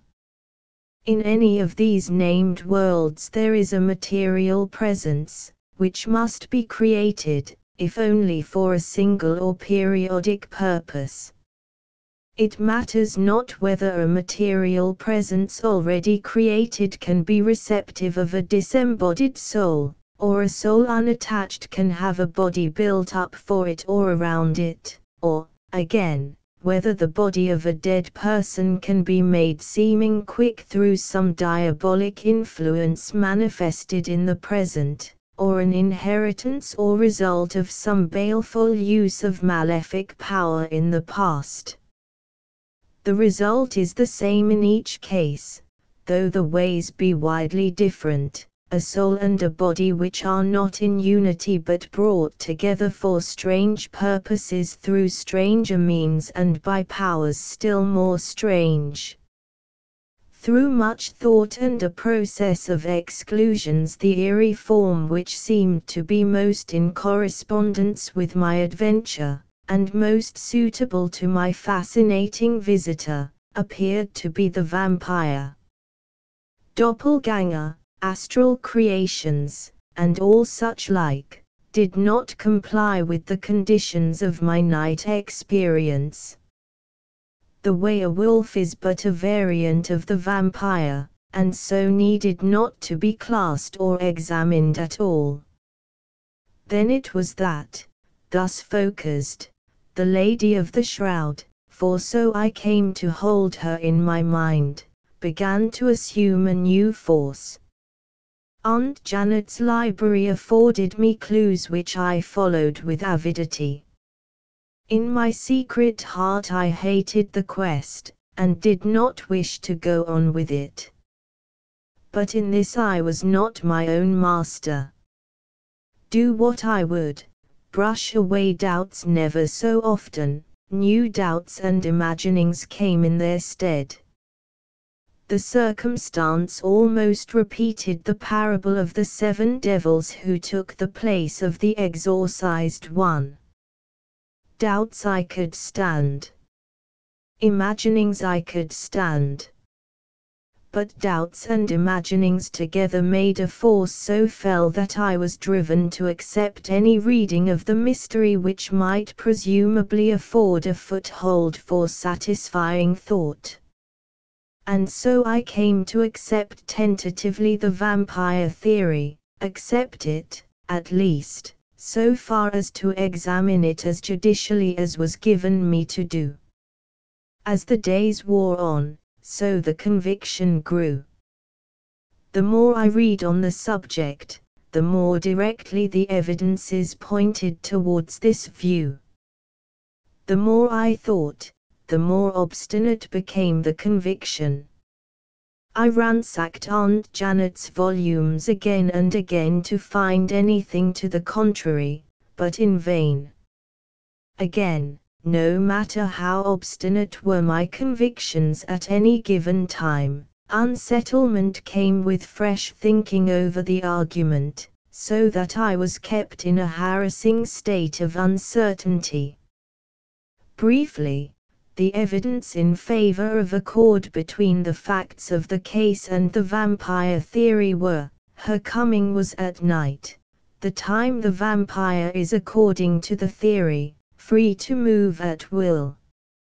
She wore her shroud, a necessity of coming fresh from grave or tomb, for there is nothing occult about clothing which is not subject to astral or other influences.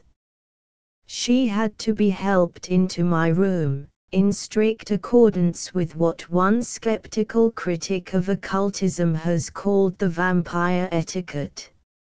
She made violent haste in getting away at cockcrow. She seemed preternaturally cold, her sleep was almost abnormal in intensity, and yet the sound of the cock crowing came through it. These things showed her to be subject to some laws, though not in exact accord within those which govern human beings.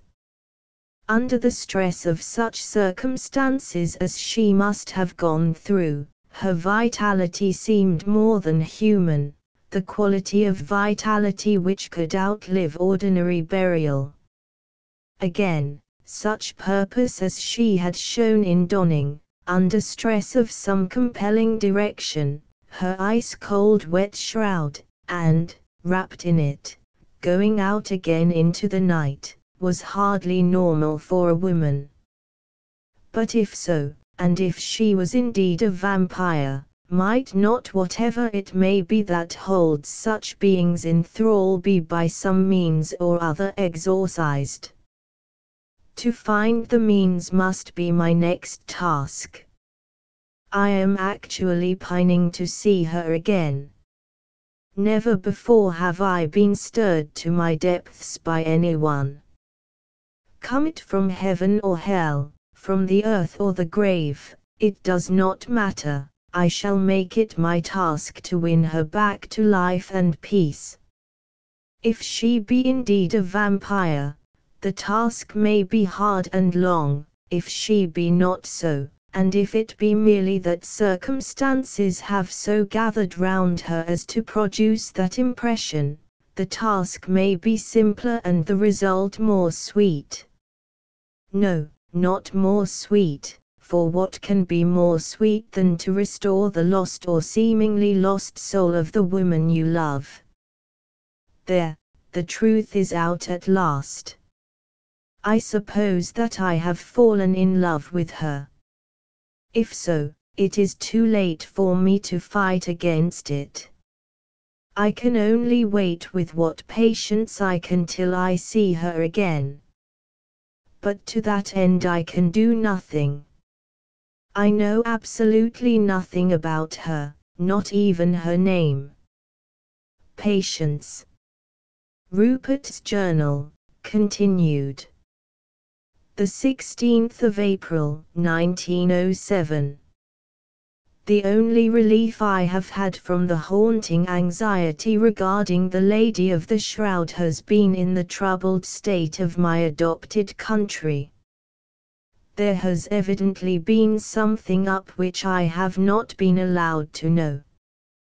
The mountaineers are troubled and restless, are wandering about, singly and in parties, and holding meetings in strange places. This is what I gather used to be in old days when intrigues were on foot with Turks, Greeks, Austrians, Italians, Russians. This concerns me vitally, for my mind has long been made up to share the fortunes of the land of the Blue Mountains. For good or ill I mean to stay here, J.Y. sways, J.Y. rest. I share henceforth the lot of the Blue Mountaineers, and not Turkey, nor Greece, nor Austria, nor Italy, nor Russia, no, not France nor Germany either, not man nor God nor devil shall drive me from my purpose. With these patriots I throw in my lot. My only difficulty seemed at first to be with the men themselves. They are so proud that at the beginning I feared they would not even accord me the honor of being one of them. However, things always move on somehow, no matter what difficulties there be at the beginning. Never mind. When one looks back at an accomplished fact, the beginning is not to be seen, and if it were it would not matter. It is not of any account, anyhow. I heard that there was going to be a great meeting near here yesterday afternoon, and I attended it. I think it was a success. If such is any proof, I felt elated as well as satisfied when I came away. Aunt Janet's second sight on the subject was comforting, though grim, and in a measure disconcerting. When I was saying good night she asked me to bend down my head. As I did so, she laid her hands on it and passed them all over it. I heard her say to herself, "Strange. There's nothing there," yet I could have sworn I saw it. I asked her to explain, but she would not. For once she was a little obstinate, and refused point-blank to even talk of the subject. She was not worried nor unhappy, so I had no cause for concern. I said nothing, but I shall wait and see. Most mysteries become plain or disappear altogether in time. But about the meeting, lest I forget. When I joined the mountaineers who had assembled, I really think they were glad to see me, though some of them seemed adverse, and others did not seem over well satisfied. However, absolute unity is very seldom to be found. Indeed, it is almost impossible, and in a free community is not altogether to be desired. When it is apparent, the gathering lacks that sense of individual feeling which makes for the real consensus of opinion, which is the real unity of purpose. The meeting was at first, therefore, a little cold and distant. But presently it began to thaw, and after some fiery harangues I was asked to speak. Happily, I had begun to learn the Balkan language as soon as ever Uncle Roger's wishes had been made known to me, and as I have some facility of tongues and a great deal of experience, I soon began to know something of it. Indeed, when I had been here a few weeks, with opportunity of speaking daily with the people themselves, and learned to understand the intonations and vocal inflections, I felt quite easy in speaking it. I understood every word which had up to then been spoken at the meeting, and when I spoke myself I felt that they understood. That is an experience which every speaker has in a certain way and up to a certain point. He knows by some kind of instinct if his hearers are with him. If they respond, they must certainly have understood. Last night this was marked. I felt it every instant I was talking, and when I came to realize that the men were in strict accord with my general views, I took them into confidence with regard to my own personal purpose. It was the beginning of a mutual trust, so for peroration I told them that I had come to the conclusion that what they wanted most for their own protection and the security and consolidation of their nation was arms of the very latest pattern. Here they interrupted me with wild cheers, which so strung me up that I went farther than I intended, and made a daring venture. I repeated, the security and consolidation of your country, of our country, for I have come to live amongst you. Here is my home whilst I live. I am with you heart and soul. I shall live with you, fight shoulder to shoulder with you, and, if need be, shall die with you. Here the shouting was terrific, and the younger men raised their guns to fire a salute in Blue Mountain fashion. But on the instant the Vladika, one, held up his hands and motioned them to desist. In the immediate silence he spoke, sharply at first, but later ascending to a high pitch of single-minded, lofty eloquence. His words rang in my ears long after the meeting was over and other thoughts had come between them and the present. Silence, he thundered. Make no echoes in the forest or through the hills at this dire time of stress and threatened danger to our land. Bethink ye of this meeting, held here and in secret, in order that no whisper of it may be heard afar. Have ye all, brave men of the Blue Mountains, come hither through the forest like shadows that some of you, thoughtless, may enlighten your enemies as to our secret purpose. The thunder of your guns would doubtless sound well in the ears of those who wish us ill and try to work us wrong. Fellow countrymen, know ye not that the Turk is awake once more for our harming? The Bureau of Spies has risen from the torpor which came on it when the purpose against our tutor roused our mountains to such anger that the frontiers blazed with passion, and were swept with fire and sword. Moreover, there is a traitor somewhere in the land, or else incautious carelessness has served the same base purpose. Something of our needs, our doing, whose secret we have tried to hide, has gone out. The myrmidons of the Turk are close on our borders, and it may be that some of them have passed our guards and are amidst us unknown. So it behoves us doubly to be discreet. Believe me that I share with you, my brothers, our love for the gallant Englishman who has come amongst us to share our sorrows and ambitions, and I trust it may be our joys. We are all united in the wish to do him honor, though not in the way by which danger might be carried on the wings of love.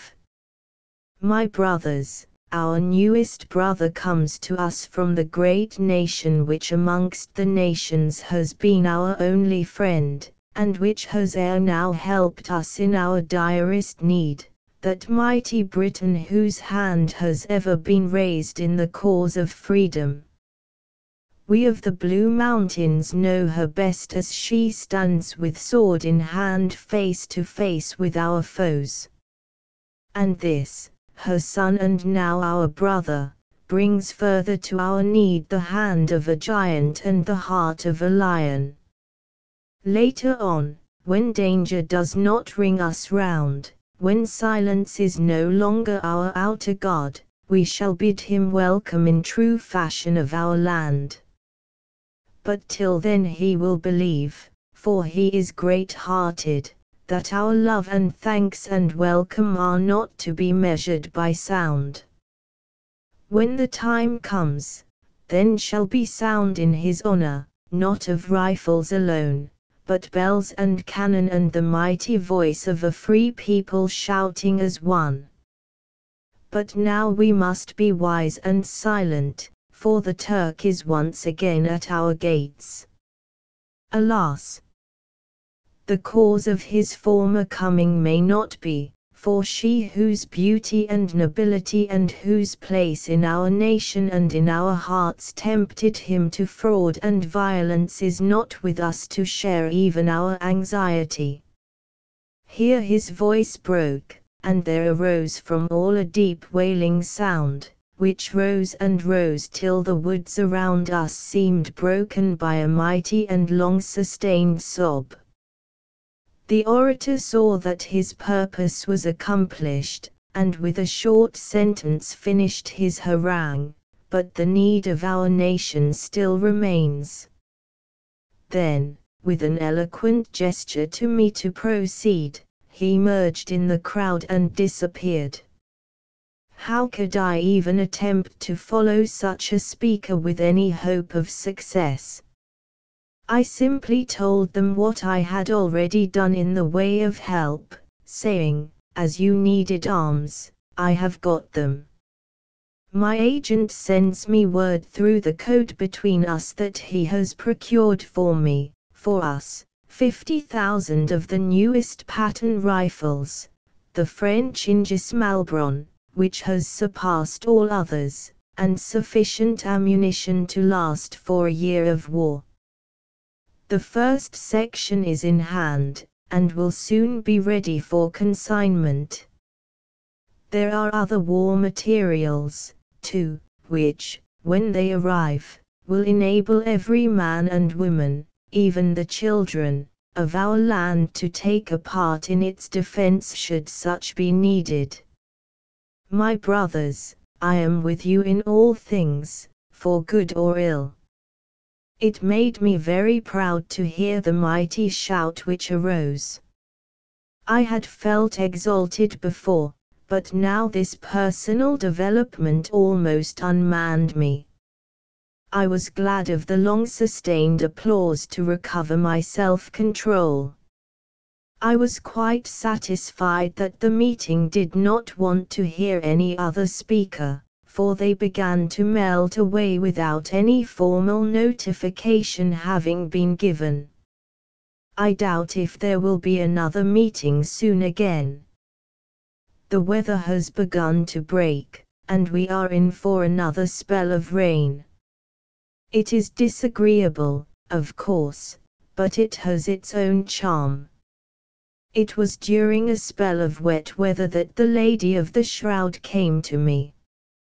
Perhaps the rain may bring her again. I hope so, with all my soul. Rupert's Journal, continued. The 23rd of April, 1907. The rain has continued for 4 whole days and nights, and the low-lying ground is like a quagmire in places.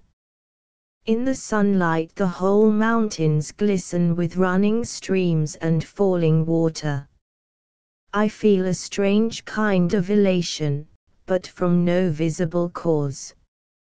Aunt Janet rather queered it by telling me, as she said good night, to be very careful of myself, as she had seen in a dream last night a figure in a shroud. I fear she was not pleased that I did not take it with all the seriousness that she did. I would not wound her for the world if I could help it, but the idea of a shroud gets too near the bone to be safe, and I had to fend her off at all hazards. So when I doubted if the fates regarded the visionary shroud as of necessity appertaining to me, she said, in a way that was, for her, almost sharp, "Take care, laddie. 'Tis ill jesting with the powers o' time unknown." Perhaps it was that her talk put the subject in my mind.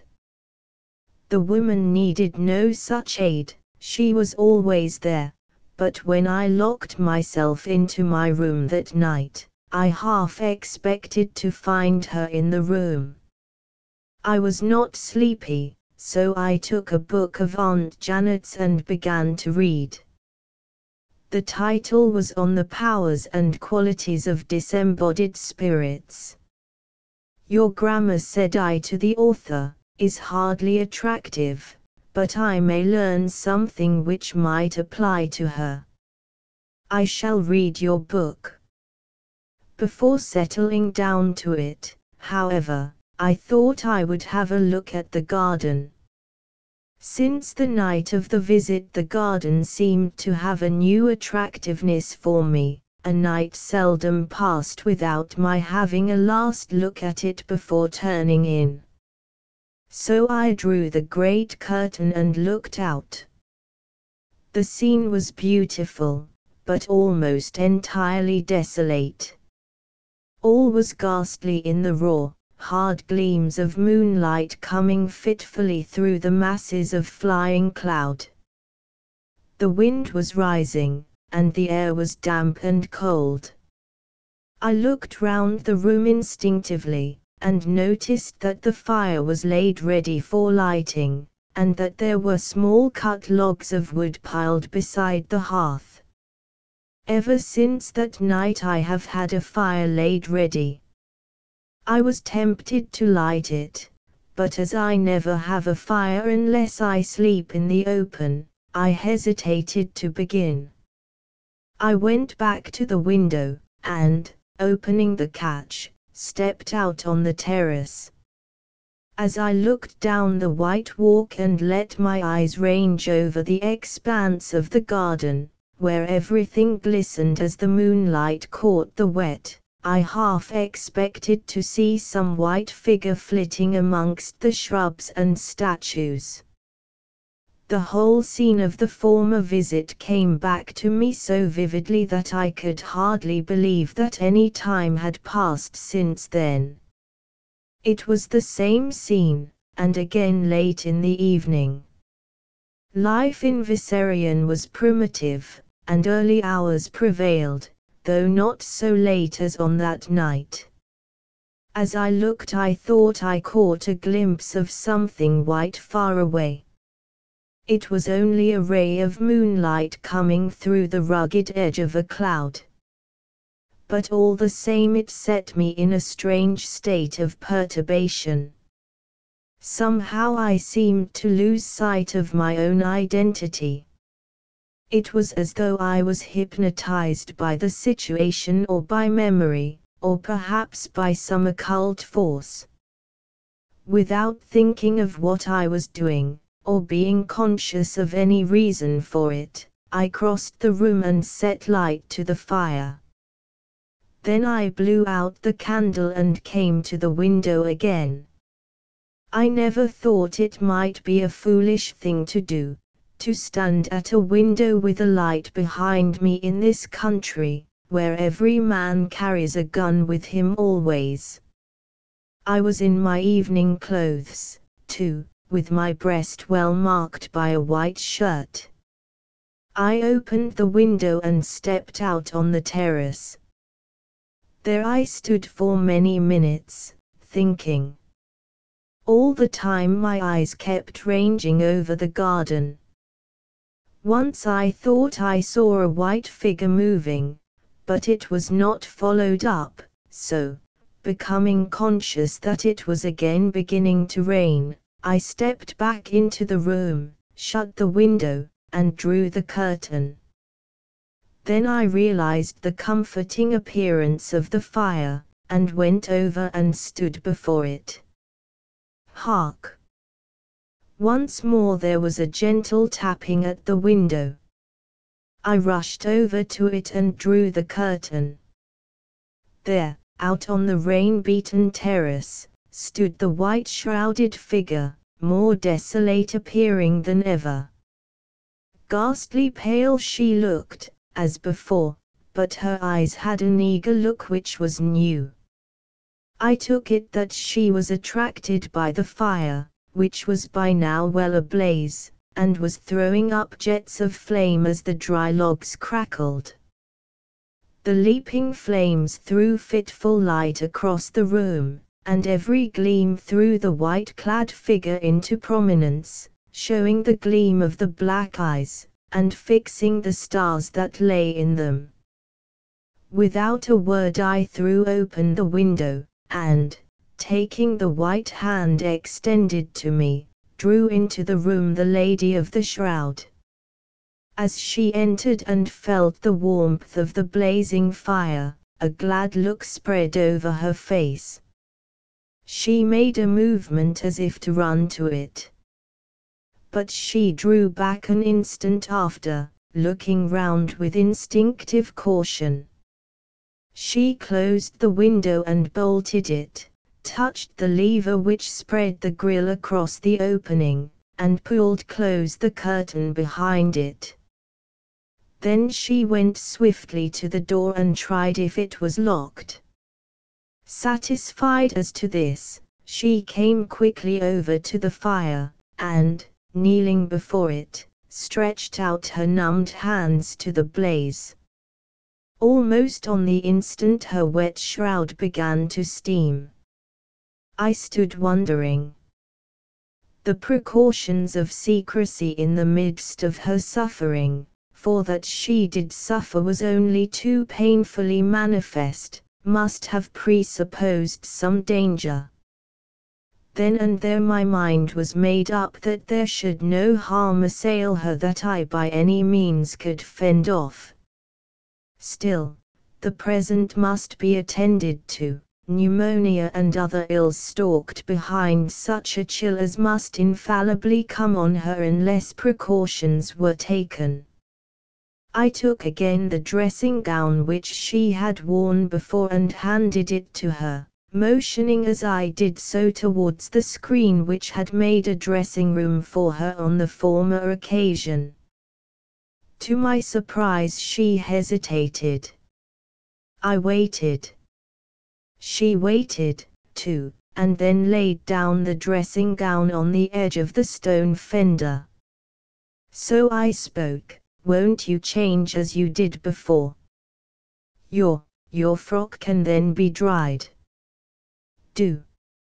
It will be so much safer for you to be dry-clad when you resume your own dress." "How can I whilst you are here?" Her words made me stare, so different were they from her acts of the other visit. I simply bowed. Speech on such a subject would be at least inadequate, and walked over to the window. Passing behind the curtain, I opened the window. Before stepping out onto the terrace, I looked into the room and said, "Take your own time. There is no hurry. I dare say you will find there all you may want. I shall remain on the terrace until you summon me." With that I went out on the terrace, drawing close the glass door behind me. I stood looking out on the dreary scene for what seemed a very short time, my mind in a whirl. There came a rustle from within, and I saw a dark brown figure steal round the edge of the curtain. A white hand was raised, and beckoned me to come in. I entered, bolting the window behind me.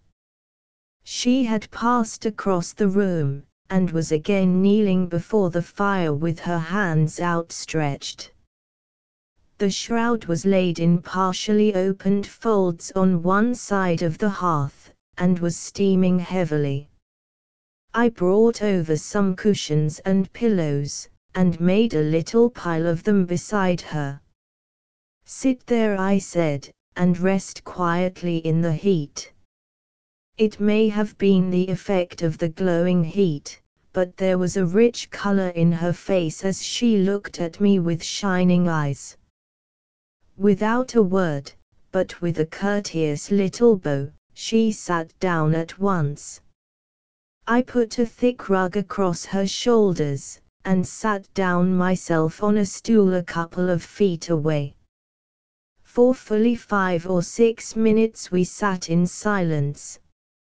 At last, turning her head towards me, she said in a sweet, low voice, "I had intended coming earlier on purpose to thank you for your very sweet and gracious courtesy to me, but circumstances were such that I could not leave my, she hesitated before saying, "my abode. I am not free, as you and others are, to do what I will. My existence is sadly cold and stern, and full of horrors that appall. But I do thank you.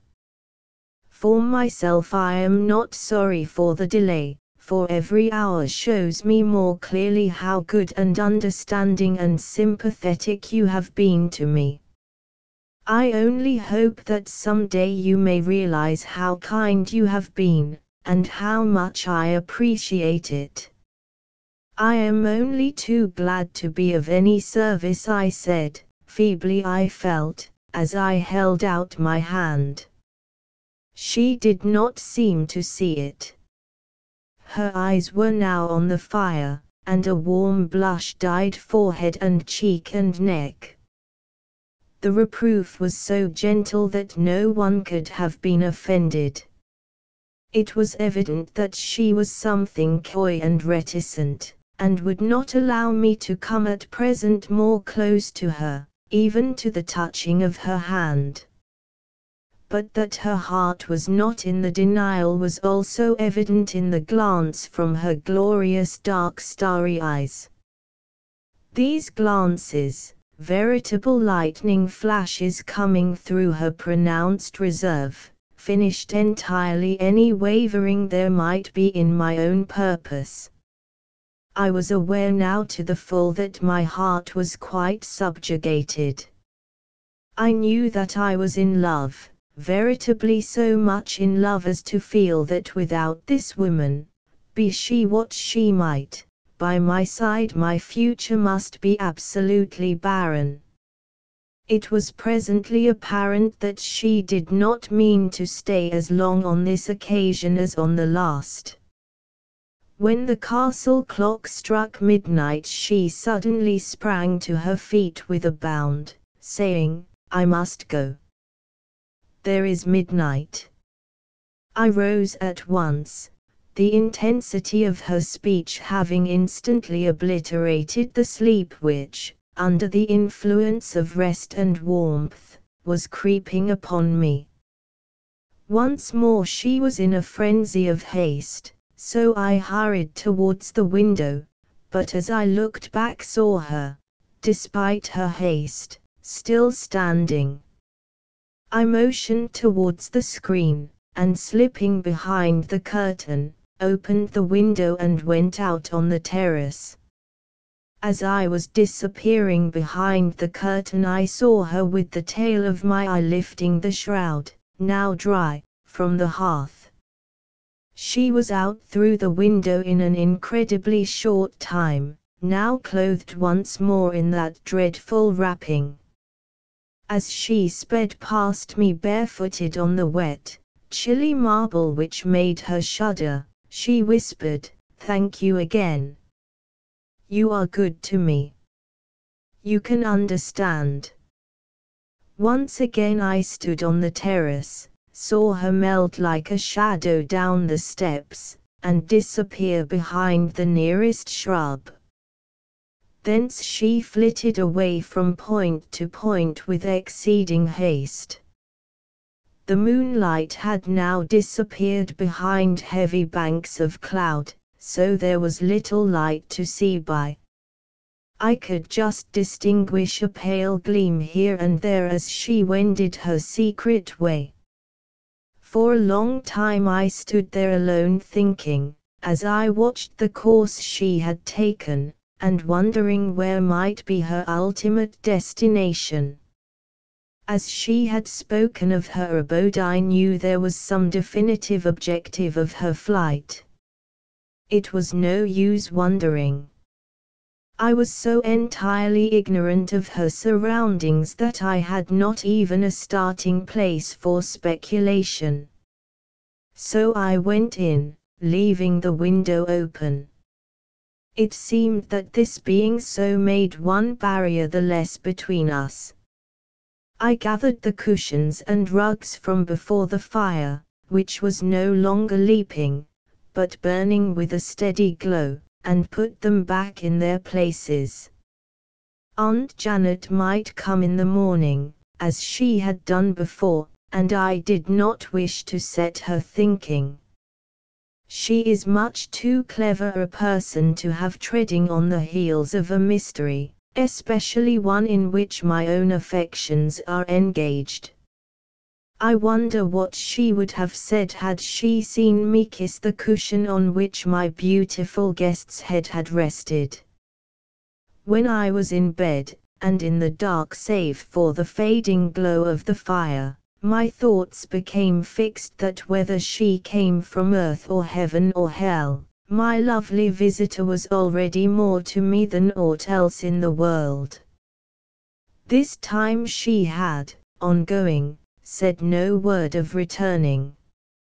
I had been so much taken up with her presence, and so upset by her abrupt departure, that I had omitted to ask her. And so I am driven, as before, to accept the chance of her returning, a chance which I fear I am or may be unable to control. Surely enough Aunt Janet did come in the morning, early. I was still asleep when she knocked at my door. With that purely physical subconsciousness which comes with habit, I must have realized the cause of the sound, for I woke fully conscious of the fact that Aunt Janet had knocked and was waiting to come in. I jumped from bed, and back again when I had unlocked the door. When Aunt Janet came in, she noticed the cold of the room. "Save us, laddie, but ye'll get your death o' cold in this room." Then, as she looked round and noticed the ashes of the extinct fire in the grate. But ye know that daft after ye had the sense to light your fire. Glad I am that we had the fire laid and a no dry logs ready to your hand. She evidently felt the cold air coming from the window, for she went over and drew the curtain. When she saw the open window, she raised her hands in a sort of dismay, which to me, knowing how little base for concern could be within her knowledge, was comic. Hurriedly she shut the window, and then, coming close over to my bed, said, "Yon has been a fearsome nicht again, laddie, for your poor old auntie." "Dreaming again, Aunt Janet?" I asked, rather flippantly as it seemed to me. She shook her head. "Not so, Rupert, unless it be that the Lord gives us in dreams what we in our spiritual darkness think are visions." I roused up at this. When Aunt Janet calls me Rupert, as she always used to do in my dear mother's time, things are serious with her. As I was back in childhood now, recalled by her word, I thought the best thing I could do to cheer her would be to bring her back there too, if I could. So I patted the edge of the bed as I used to do when I was a wee kiddie and wanted her to comfort me, and said, "Sit down, Aunt Janet, and tell me." She yielded at once, and the look of the happy old days grew over her face as though there had come a gleam of sunshine. She sat down, and I put out my hands as I used to do, and took her hand between them. There was a tear in her eye as she raised my hand and kissed it as in old times. But for the infinite pathos of it, it would have been comic. Aunt Janet, old and grey-haired, but still retaining her girlish slimness of figure, petite, dainty as a Dresden figure, her face lined with the care of years, but softened and ennobled by the unselfishness of those years, holding up my big hand, which would outweigh her whole arm, sitting dainty as a pretty old fairy beside a recumbent giant, for my bulk never seems so great as when I am near this real little good fairy of my life. 7 feet beside 4 feet 7. So she began as of old, as though she were about to soothe a frightened child with a fairy tale. 'Twas a vision, I think, though a dream it may have been. But whichever or whatever it was, it concerned my little boy, who has grown to be a big giant, so much that I woke all of a tremble. "Laddie dear, I thought that I saw ye being married." This gave me an opening, though a small one, for comforting her, so I took it at once. "Why, dear, there isn't anything to alarm you in that, is there? It was only the other day when you spoke to me about the need of my getting married. If it was only that you might have children of your boy playing around your knees as their father used to do when he was a helpless wee child himself." "That is so, laddie," she answered gravely. "But your wedding was none so merry as I fain would see." "True, you seemed to lo'e her wi' all your head. Your eyes shone that bright that ye might ha' set her afire, for all her black locks and her winsome face. But, laddie, that was not all, no, not though her black in, that had the licht o' all the stars o' nicht in them, shone in yours as though a het o' love and passion, too, dwelt in them. I saw ye join hands, and heard a strange voice that talked stranger still, but I saw none ither. Your eyes and her eyes, and your hand and hers, were all I saw. For all else was dim, and the darkness was close around ye twa. And when the benison was spoken, I knew that by the voices that sang, and by the gladness of her in, as well as by the pride and glory of yours, the licht began to glow a wee more, and I could see your bride. She was in a veil o' wondrous fine lace, and there were orange flowers in her hair, though there were twigs, too, and there was a crown o' flowers on head wi' a golden band round it. And the heathen candles that stood on the table wi' the book had some strange effect, for the reflex o' it hung in the air o'er her head like the shadow of a crown. There was a gold ring on her finger and a silver one on yours.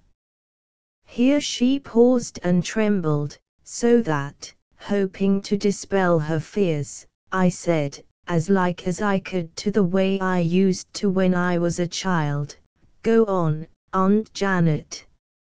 She did not seem to recognize consciously the likeness between past and present, but the effect was there, for she went on more like her old self, though there was a prophetic gravity in her voice, more marked than I had ever heard from her. "All this I've told ye was well, but, oh, laddie, there was a dreadful lack o' living joy such as I should expect from the woman whom my boy had chosen for his wife, and at the marriage coupling, too.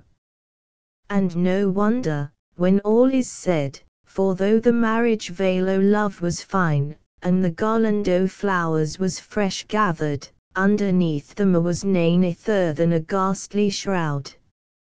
As I looked in my vision, or maybe dream, I expected to see the worms crawl round the flagstane at her feet. If 'twas not death, laddie dear, that stood by ye, it was the shadow o' death that made the darkness round ye, that neither the light o' candles nor the smoke o' heathen incense could pierce. Oh, laddie, laddie, worries me that I ha' seen sic a vision, waking or sleeping, it matters not. I was sair distressed, so sair that I woke wi' a shriek on my lips and bathed in cold sweat.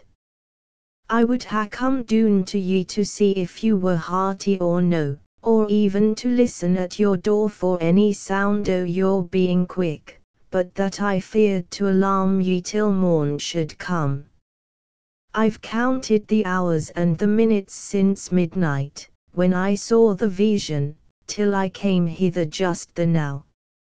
Quite right, Aunt Janet, I said, and I thank you for your kind thought for me in the matter, now and always. Then I went on, for I wanted to take precautions against the possibility of her discovery of my secret. I could not bear to think that she might run my precious secret to earth in any well-meant piece of bungling. That would be to me disaster unbearable.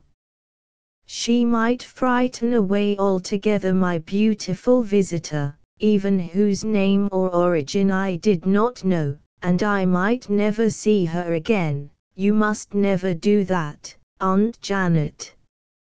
You and I are too good friends to have sense of distrust or annoyance come between us, which would surely happen if I had to keep thinking that you or anyone else might be watching me. Rupert's Journal, continued. The 27th of April, 1907. After a spell of loneliness which has seemed endless, I have something to write. When the void in my heart was becoming the receptacle for many devils of suspicion and distrust, I set myself a task which might, I thought, keep my thoughts in part, at any rate, occupied, to explore minutely the neighborhood round the castle. This might, I hoped, serve as an anodyne to my pain of loneliness, which grew more acute as the days, the hours, wore on, even if it should not ultimately afford me some clue to the whereabouts of the woman whom I had now grown to love so madly. My exploration soon took a systematic form, as I intended that it should be exhaustive. I would take every day a separate line of advance from the castle, beginning at the south and working round by the east to the north. The first day only took me to the edge of the creek, which I crossed in a boat, and landed at the base of the cliff opposite. I found the cliffs alone worth a visit. Here and there were openings to caves which I made up my mind to explore later. I managed to climb up the cliff at a spot less beetling than the rest, and continued my journey.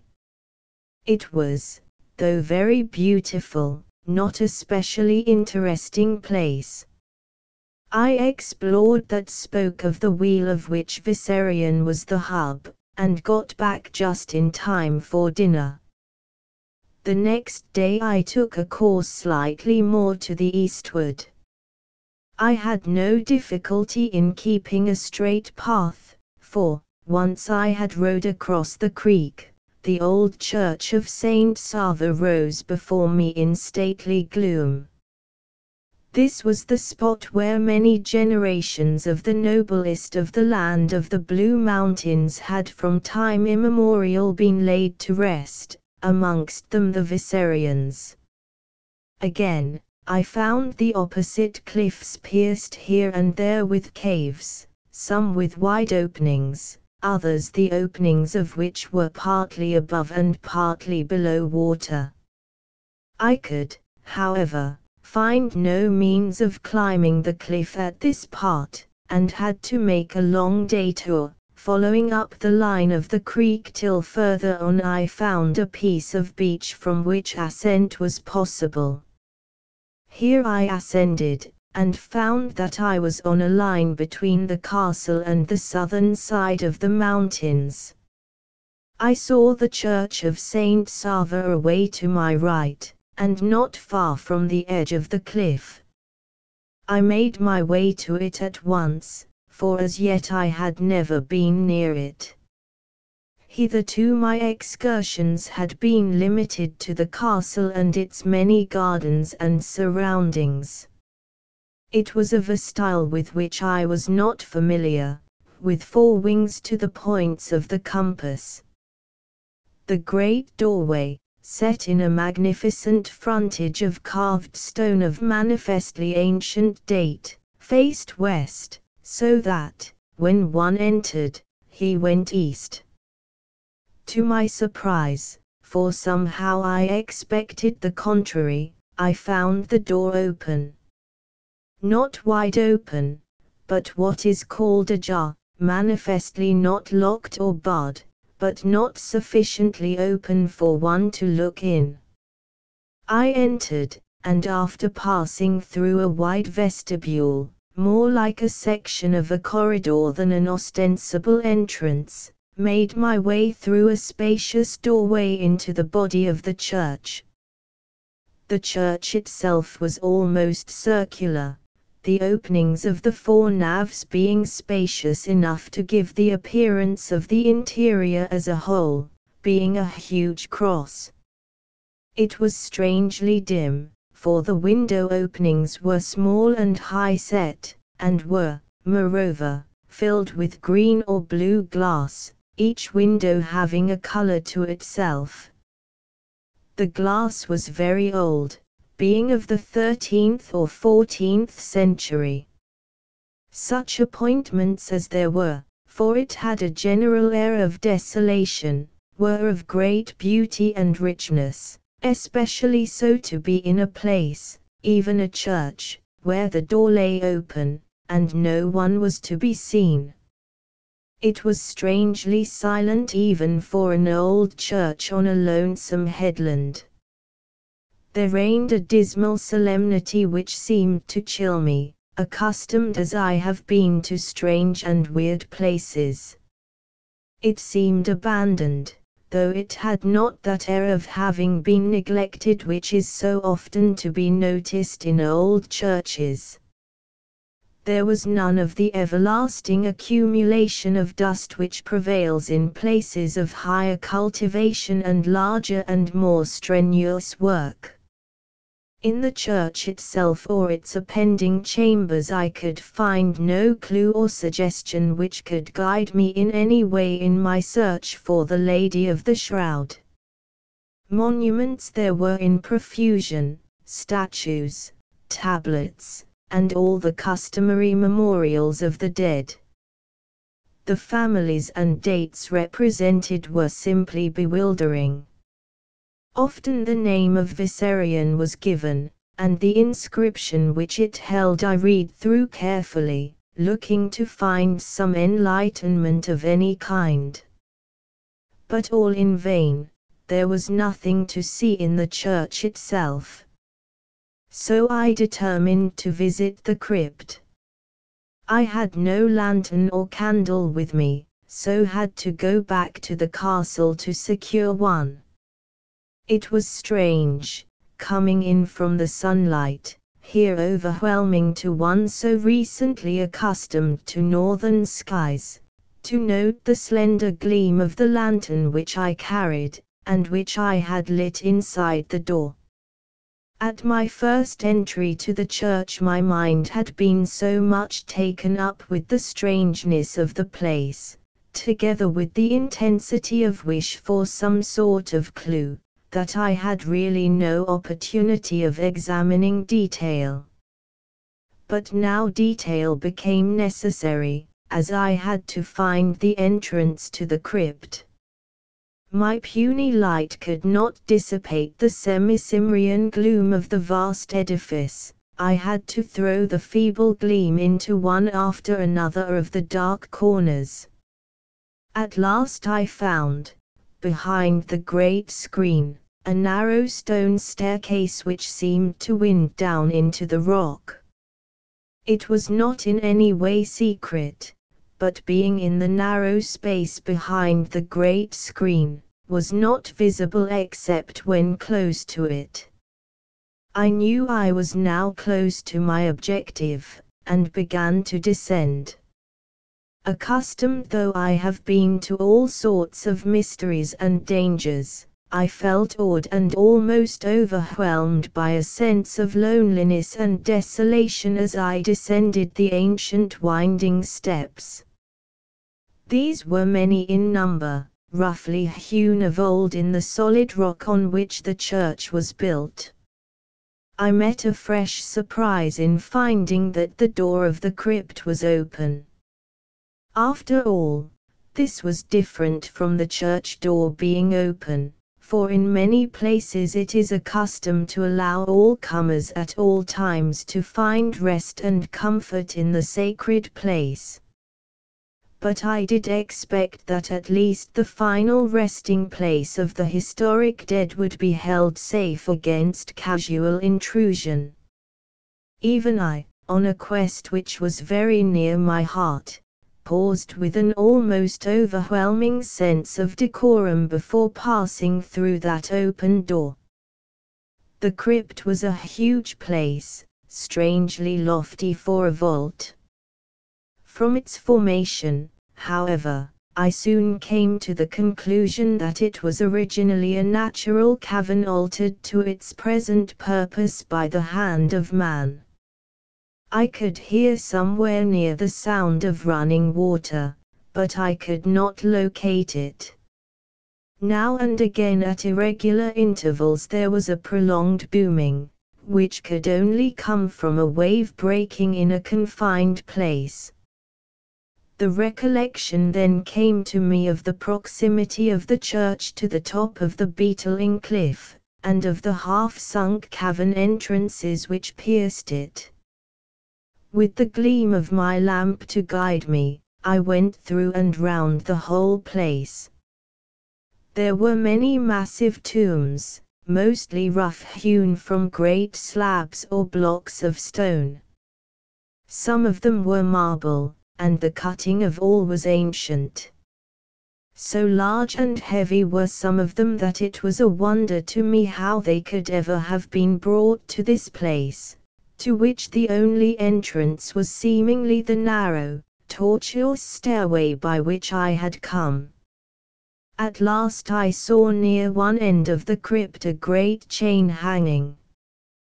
Turning the light upward, I found that it depended from a ring set over a wide opening, evidently made artificially. It must have been through this opening that the great sarcophagi had been lowered. Directly underneath the hanging chain, which did not come closer to the ground than some 8 or 10 feet, was a huge tomb in the shape of a rectangular coffer or sarcophagus. It was open, save for a huge sheet of thick glass which rested above it on 2 thick balks of dark oak, cut to exceeding smoothness, which lay across it, one at either end. On the far side from where I stood each of these was joined to another oak plank, also cut smooth, which sloped gently to the rocky floor. Should it be necessary to open the tomb, the glass could be made to slide along the supports and descend by the sloping planks. Naturally curious to know what might be within such a strange receptacle, I raised the lantern, depressing its lens so that the light might fall within. Then I started back with a cry, the lantern slipping from my nerveless hand and falling with a ringing sound on the great sheet of thick glass. Within, pillowed on soft cushions, and covered with a mantle woven of white natural fleece sprigged with tiny sprays of pine wrought in gold, lay the body of a woman, none other than my beautiful visitor.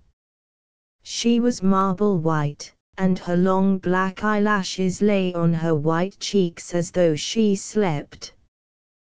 Without a word or a sound, save the sounds made by my hurrying feet on the stone flooring, I fled up the steep steps, and through the dim expanse of the church, out into the bright sunlight. I found that I had mechanically raised the fallen lamp, and had taken it with me in my flight. My feet naturally turned towards home. It was all instinctive. The new horror had, for the time, at any rate, drowned my mind in its mystery, deeper than the deepest depths of thought or imagination. Book 4, Under the Flagstaff. Rupert's Journal, continued. The 1st of May, 1907. For some days after the last adventure I was in truth in a half-dazed condition, unable to think sensibly, hardly coherently. Indeed, it was as much as I could do to preserve something of my habitual appearance and manner. However, my first test happily came soon, and when I was once through it I reacquired sufficient self-confidence to go through with my purpose. Gradually the original phase of stupefaction passed, and I was able to look the situation in the face. I knew the worst now, at any rate, and when the lowest point has been reached things must begin to mend. Still, I was woefully sensitive regarding anything which might affect my Lady of the Shroud, or even my opinion of her. I even began to dread Aunt Janet's second sight visions or dreams. These had a fatal habit of coming so near to fact that they always made for a danger of discovery. I had to realize now that the Lady of the Shroud might indeed be a vampire, one of that horrid race that survives death and carries on a life-in-death existence eternally and only for evil. Indeed, I began to expect that Aunt Janet would ere long have some prophetic insight to the matter. She had been so wonderfully correct in her prophetic surmises with regard to both the visits to my room that it was hardly possible that she could fail to take cognizance of this last development. But my dread was not justified. At any rate, I had no reason to suspect that by any force or exercise of her occult gift she might cause me concern by the discovery of my secret. Only once did I feel that actual danger in that respect was close to me. That was when she came early one morning and rapped at my door. When I called out, "Who is that?" "What is it?" she said in an agitated way. "Thank God, laddie, you are all right. Go to sleep again." Later on, when we met at breakfast, she explained that she had had a nightmare in the grey of the morning. She thought she had seen me in the crypt of a great church close beside a stone coffin, and, knowing that such was an ominous subject to dream about, came as soon as she dared to see if I was all right. Her mind was evidently set on death and burial, for she went on, "By the way, Rupert, I am told that the great church on top of the cliff across the creek is St. Saviour's, where the great people of the country used to be buried. I want you to take me there some day. We shall go over it, and look at the tombs and monuments together. I really think I should be afraid to go alone, but it will be all right if you are with me." This was getting really dangerous, so I turned it aside. "Really, Aunt Janet, I'm afraid it won't do.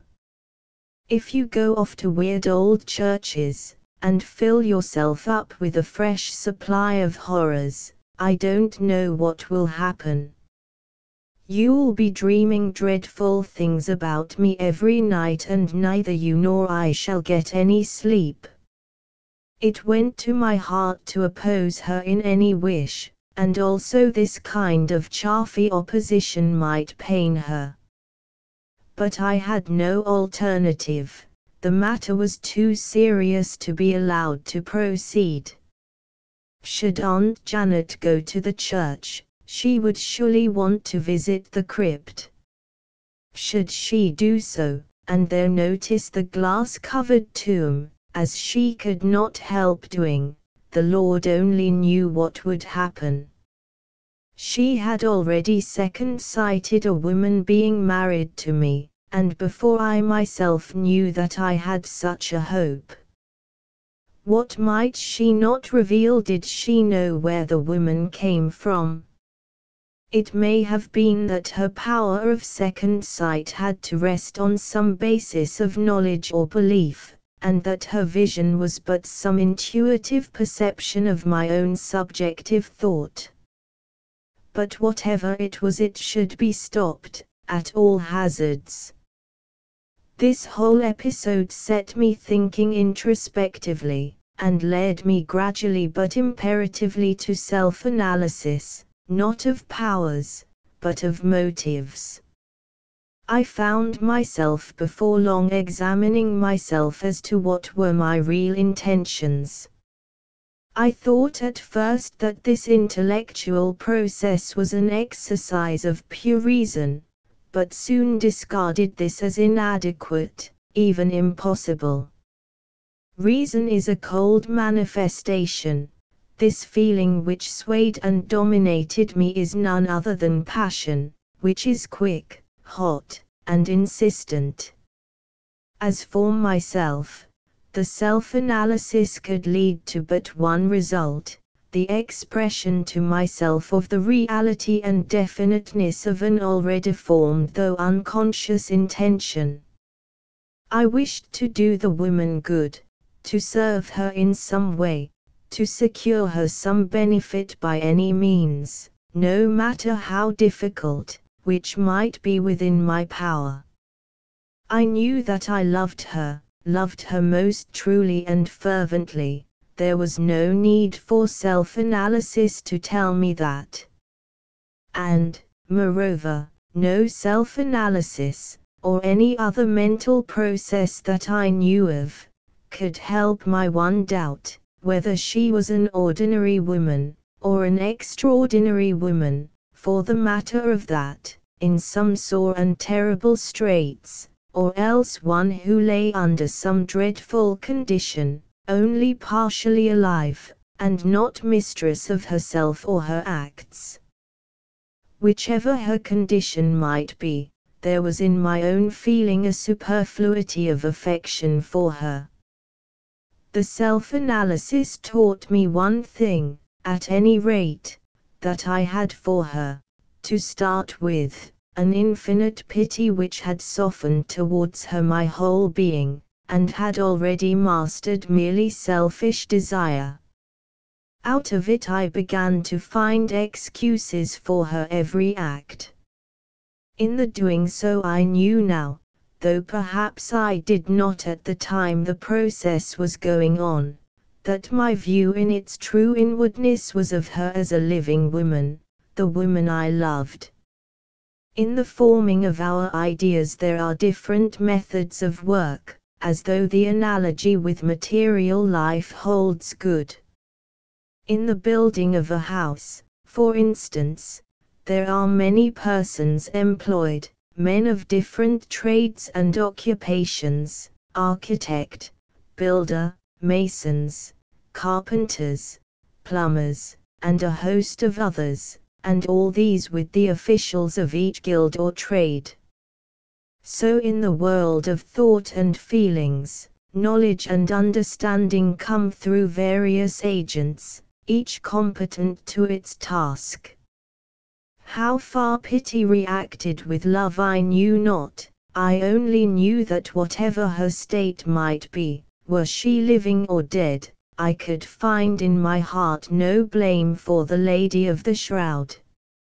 It could not be that she was dead in the real conventional way, for, after all, the dead do not walk the earth in corporal substance, even if there be spirits which take the corporal form.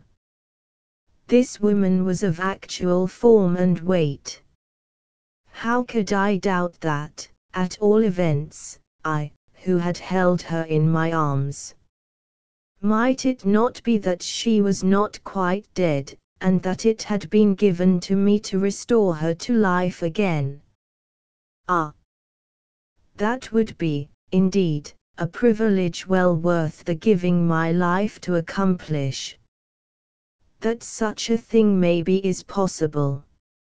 Surely the old myths were not absolute inventions, they must have had a basis somewhere in fact. May not the world-old story of Orpheus and Eurydice have been based on some deep-lying principle or power of human nature? There is not one of us but has wished at some time to bring back the dead. And who has not felt that in himself or herself was power in the deep love for our dead to make them quick again, did we but know the secret of how it was to be done? For myself, I have seen such mysteries that I am open to conviction regarding things not yet explained. These have been, of course, amongst savages or those old-world people who have brought unchecked traditions and beliefs, and powers too, down the ages from the dim days when the world was young, when forces were elemental, and nature's handiwork was experimental rather than completed. Some of these wonders may have been older still than the accepted period of our own period of creation. May we not have today other wonders, different only in method, but not more susceptible of belief? Obeism and fanteism have been exercised in my own presence, and their results proved by the evidence of my own eyes and other senses. So, too, have stranger rights, with the same object and the same success, in the far Pacific Islands. So, too, in India and China, in Taipei and in the Golden Chersonese. On all and each of these occasions there was, on my own part, enough belief to set in motion the powers of understanding, and there were no moral scruples to stand in the way of realization. Those whose lives are so spent that they achieve the reputation of not fearing man or God or devil are not deterred in their doing or thwarted from a set purpose by things which might deter others not so equipped for adventure. Whatever may be before them, pleasant or painful, bitter or sweet, arduous or facile, enjoyable or terrible, humorous or full of awe and horror, they must accept, taking them in the onward course as a good athlete takes hurdles in his stride. And there must be no hesitating, no looking back. If the explorer or the adventurer has scruples, he had better give up that special branch of effort and come himself to a more level walk in life. Neither must there be regrets. There is no need for such. Savage life has this advantage, it begets a certain toleration not to be found in conventional existence. Rupert's Journal, continued. The 2nd of May, 1907. I had heard long ago that second sight is a terrible gift, even to its possessor. I am now inclined not only to believe, but to understand it. Aunt Janet has made such a practice of it of late that I go in constant dread of discovery of my secret. She seems to parallel me all the time, whatever I may do. It is like a sort of dual existence to her, for she is her dear old self all the time, and yet some other person with a sort of intellectual kit of telescope and notebook, which are eternally used on me. I know they are for me, too, for what she considers my good. But all the same it makes an embarrassment. Happily second sight cannot speak as clearly as it sees, or, rather, as it understands. For the translation of the vague beliefs which it inculcates is both nebulous and uncertain, a sort of Delphic oracle which always says things which no one can make out at the time, but which can be afterwards read in any one of several ways. This is all right, for in my case it is a kind of safety, but, then, Aunt Janet is a very clever woman, and sometimes she herself may be able to understand. Then she may begin to put two and two together. When she does that, it will not be long before she knows more than I do of the facts of the whole affair. And her reading of them and of the lady of the shroud, round whom they circle, may not be the same as mine. Well, that will be all right too. Aunt Janet loves me.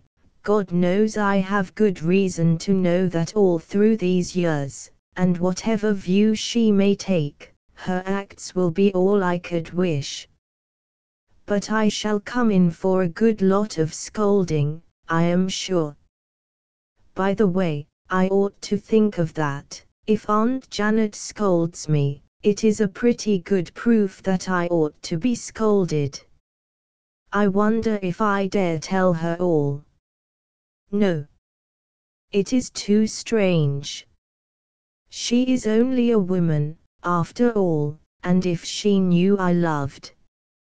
I wish I knew her name, and thought, as I might myself do, only that I resist it, that she is not alive at all. Well, what she would either think or do beats me. I suppose she would want to slipper me as she used to do when I was a wee kiddie, in a different way, of course. The 3rd of May, 1907. I really could not go on seriously last night. The idea of Aunt Janet giving me a licking as in the dear old days made me laugh so much that nothing in the world seemed serious then. Oh, Aunt Janet is all right whatever comes. That I am sure of, so I needn't worry over it. A good thing too, there will be plenty to worry about without that. I shall not check her telling me of her visions, however, I may learn something from them. For the last 24 hours I have, whilst awake, been looking over Aunt Janet's books, of which I brought a ween down here. Gee whiz. No wonder the old dear is superstitious, when she is filled up to the back teeth with that sort of stuff. There may be some truth in some of those yarns, those who wrote them may believe in them, or some of them, at all events. But as to coherence or logic, or any sort of reasonable or instructive deduction, they might as well have been written by so many hens. These occult bookmakers seem to gather only a lot of bare, bald facts, which they put down in the most uninteresting way possible. They go by quantity only. One story of the kind, well examined and with logical comments, would be more convincing to a third party than a whole hecatomb of them. Rupert's Journal, continued. The 4th of May, 1907. There is evidently something up in the country. The mountaineers are more uneasy than they have been as yet. There is constant going to and fro amongst them, mostly at night and in the grey of the morning. I spend many hours in my room in the eastern tower, from which I can watch the woods, and gather from signs the passing to and fro. But with all this activity no one has said to me a word on the subject. It is undoubtedly a disappointment to me. I had hoped that the mountaineers had come to trust me, that gathering at which they wanted to fire their guns for me gave me strong hopes. But now it is apparent that they do not trust me in full, as yet, at all events. Well, I must not complain. It is all only right and just. As yet I have done nothing to prove to them the love and devotion that I feel to the country. I know that such individuals as I have met trust me, and I believe like me. But the trust of a nation is different. That has to be won and tested. He who would win it must justify, and in a way that only troublous times can allow. No nation can, give full meed of honor to a stranger in times of peace. Why should it? I must not forget that I am here a stranger in the land, and that to the great mass of people even my name is unknown. Perhaps they will know me better when Rook comes back with that store of arms and ammunition that he has bought, and the little warship he has got from South America. When they see that I hand over the whole lot to the nation without a string on them, they may begin to believe. In the meantime all I can do is to wait. It will all come right in time, I have no doubt. And if it doesn't come right, well, we can only die once. Is that so? What about my Lady of the Shroud? I must not think of that or of her in this gallery. Love and war are separate, and may not mix, cannot mix, if it comes to that. I must be wise in the matter, and if I have got the hump in any degree whatever, must not show it. But one thing is certain, something is up, and it must be the Turks. From what the Vladika said at that meeting, they have some intention of an attack on the Blue Mountains. If that be so, we must be ready, and perhaps I can help there. The forces must be organized, we must have some method of communication.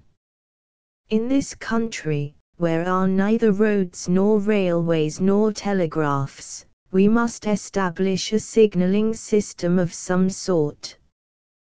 That I can begin at once.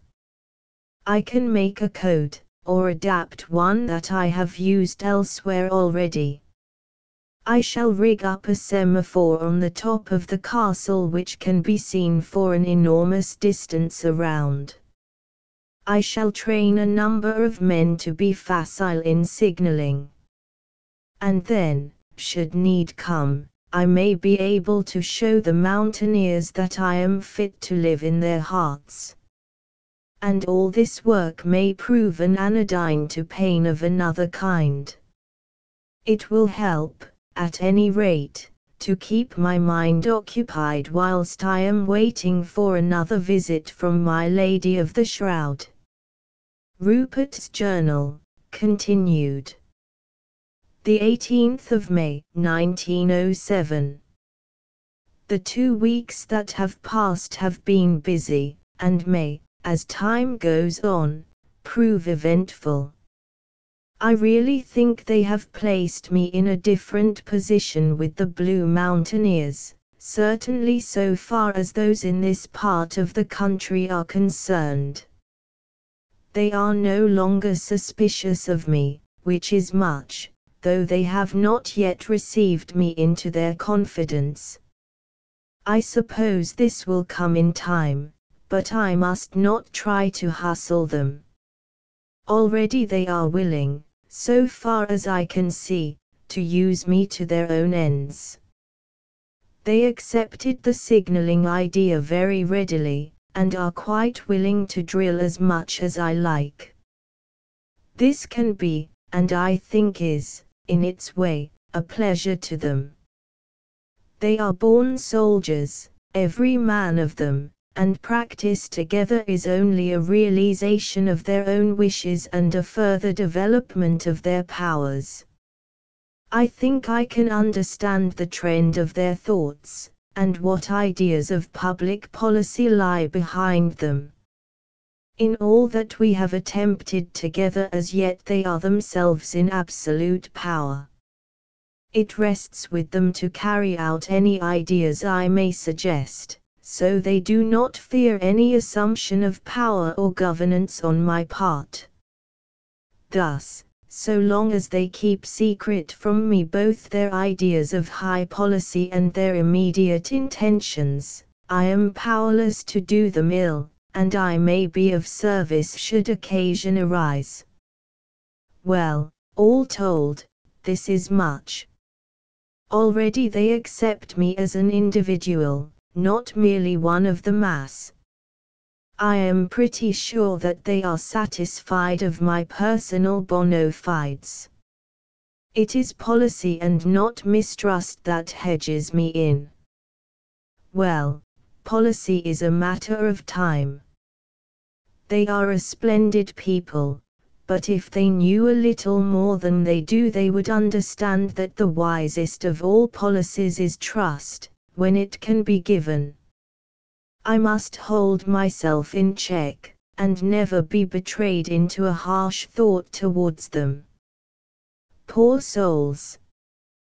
With 1,000 years behind them of Turkish aggression, strenuously attempted by both force and fraud, no wonder they are suspicious.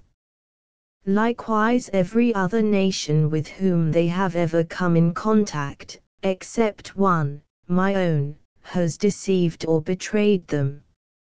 Anyhow, They are fine soldiers, and before long we shall have an army that cannot be ignored. If I can get so that they trust me, I shall ask Sir Colin to come out here. He would be a splendid head for their army. His great military knowledge and tactical skill would come in well. It makes me glow to think of what an army he would turn out of this splendid material, and one especially adapted for the style of fighting which would be necessary in this country. If a mere amateur like myself, who has only had experience of organizing the wildest kind of savages, has been able to advance or compact their individual style of fighting into systematic effort, a great soldier like MacKelpie will bring them to perfection as a fighting machine. Our Highlanders, when they come out, will foregather with them, as mountaineers always do with each other. Then we shall have a force which can hold its own against any odds. I only hope that Rook will be returning soon. I want to see those Ingismalbron rifles either safely stored in the castle or, what is better, divided up amongst the mountaineers, a thing which will be done at the very earliest moment that I can accomplish it. I have a conviction that when these men have received their arms and ammunition from me they will understand me better, and not keep any secrets from me. All this fortnight when I was not drilling or going about amongst the mountaineers, and teaching them the code which I have now got perfected, I was exploring the side of the mountain nearest to here. I could not bear to be still. It is torture to me to be idle in my present condition of mind regarding my Lady of the Shroud. Strange, I do not mind mentioning the word to myself now. I used to at first, but that bitterness has all gone away. Rupert's Journal, continued. The 19th of May, 1907. I was so restless early this morning that before daylight I was out exploring on the mountainside. By chance I came across a secret place just as the day was breaking. Indeed, it was by the change of light as the first sun rays seemed to fall down the mountainside that my attention was called to an opening shown by a light behind it. It was, indeed, a secret place, so secret that I thought at first I should keep it to myself. In such a place as this either to hide in or to be able to prevent anyone else hiding in might on occasion be an asset of safety. When, however, I saw indications rather than traces that someone had already used it to camp in, I changed my mind, and thought that whenever I should get an opportunity I would tell the Vladika of it, as he is a man on whose discretion I can rely. If we ever have a war here or any sort of invasion, it is just such places that may be dangerous. Even in my own case it is much too near the castle to be neglected. The indications were meagre, only where a fire had been on a little shelf of rock, and it was not possible, through the results of burning vegetation or scorched grass, to tell how long before the fire had been alight. I could only guess. Perhaps the mountaineers might be able to tell or even to guess better than I could. But I am not so sure of this. I am a mountaineer myself, and with larger and more varied experience than any of them. For myself, though I could not be certain, I came to the conclusion that whoever had used the place had done so not many days before. It could not have been quite recently, but it may not have been very long ago. Whoever had used it had covered up his tracks well. Even the ashes had been carefully removed, and the place where they had lain was cleaned or swept in some way, so that there was no trace on the spot. I applied some of my West African experience, and looked on the rough bark of the trees to leeward, to where the agitated air, however directed, must have come, unless it was wanted to call attention to the place by the scattered wood ashes, however fine. I found traces of it, but they were faint. There had not been rain for several days, so the dust must have been blown there since the rain had fallen, for it was still dry. The place was a tiny gorge, with but one entrance, which was hidden behind a barren spur of rock, just a sort of long fissure, jagged and curving, in the rock, like a fault in the stratification.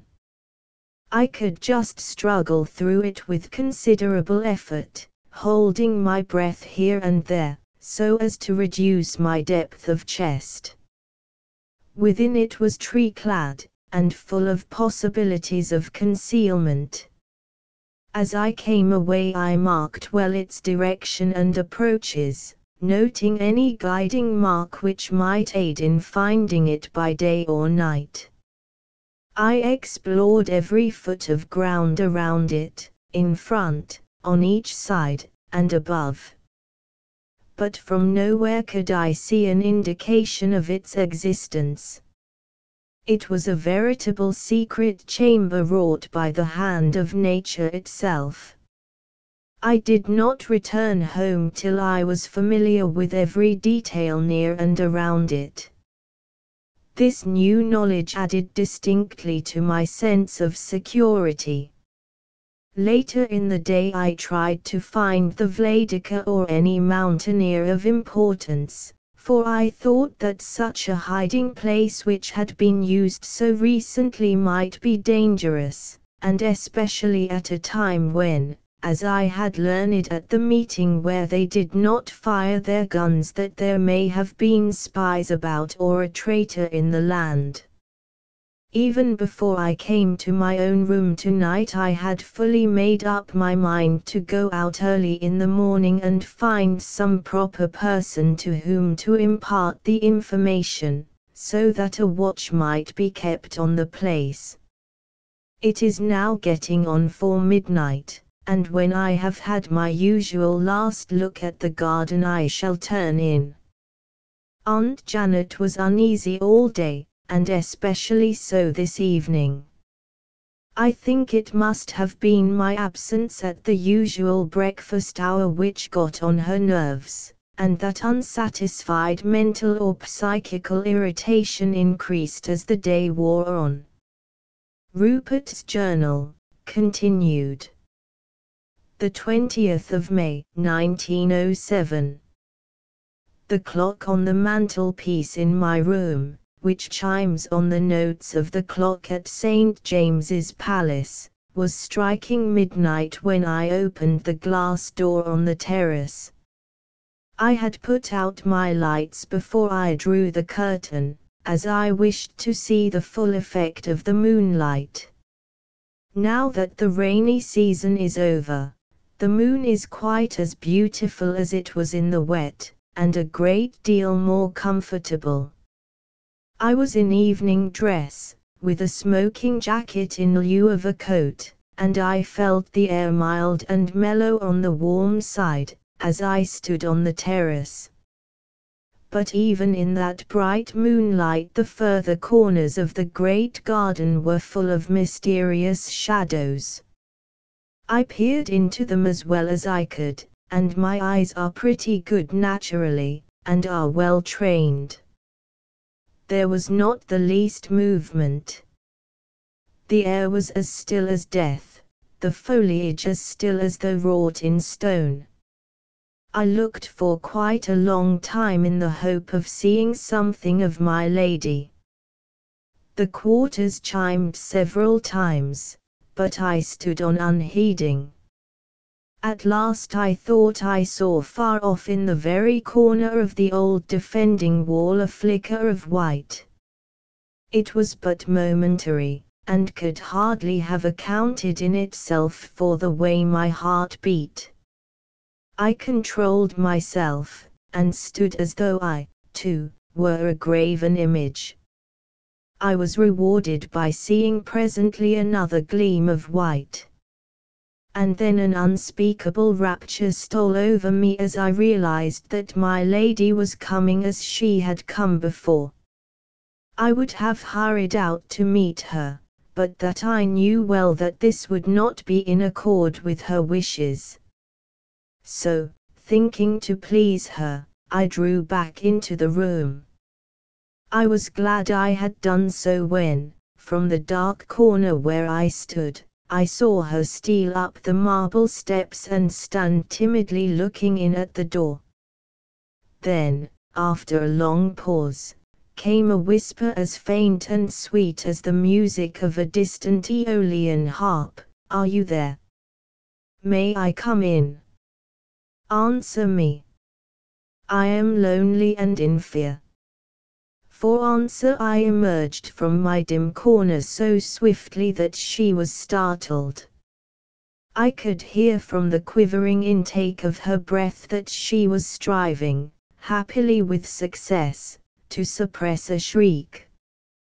"Come in," I said quietly.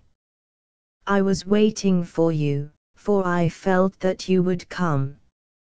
I only came in from the terrace when I saw you coming, lest you might fear that anyone might see us." "That is not possible, but I thought you wished that I should be careful." "I do," she answered in a low, sweet voice, but very firmly. "But never avoid precaution. There is nothing that may not happen here. There may be eyes where we least expect, or suspect them." As she spoke the last words solemnly and in a low whisper, she was entering the room. I closed the glass door and bolted it, rolled back the steel grille, and pulled the heavy curtain. Then, when I had lit a candle, I went over and put a light to the fire. In a few seconds the dry wood had caught, and the flames were beginning to rise and crackle. She had not objected to my closing the window and drawing the curtain, neither did she make any comment on my lighting the fire. She simply acquiesced in it, as though it was now a matter of course. When I made the pile of cushions before it as on the occasion of her last visit, she sank down on them, and held out her white, trembling hands to the warmth. She was different tonight from what she had been on either of the two former visits. From her present bearing I arrived at some gauge of her self-concern, her self-respect. Now that she was dry, and not overmastered by wet and cold, a sweet and gracious dignity seemed to shine from her, enwrapping her, as it were, with a luminous veil. It was not that she was by this made or shown as cold or distant, or in any way harsh or forbidding. On the contrary, protected by this dignity, she seemed much more sweet and genial than before. It was as though she felt that she could afford to stoop now that her loftiness was realized, that her position was recognized and secure. If her inherent dignity made an impenetrable nimbus round her, this was against others. She herself was not bound by it, or to be bound. So marked was this, so entirely and sweetly womanly did she appear, that I caught myself wondering in flashes of thought, which came as sharp periods of doubting judgment between spells of unconscious fascination, How I had ever come to think she was aught but perfect woman.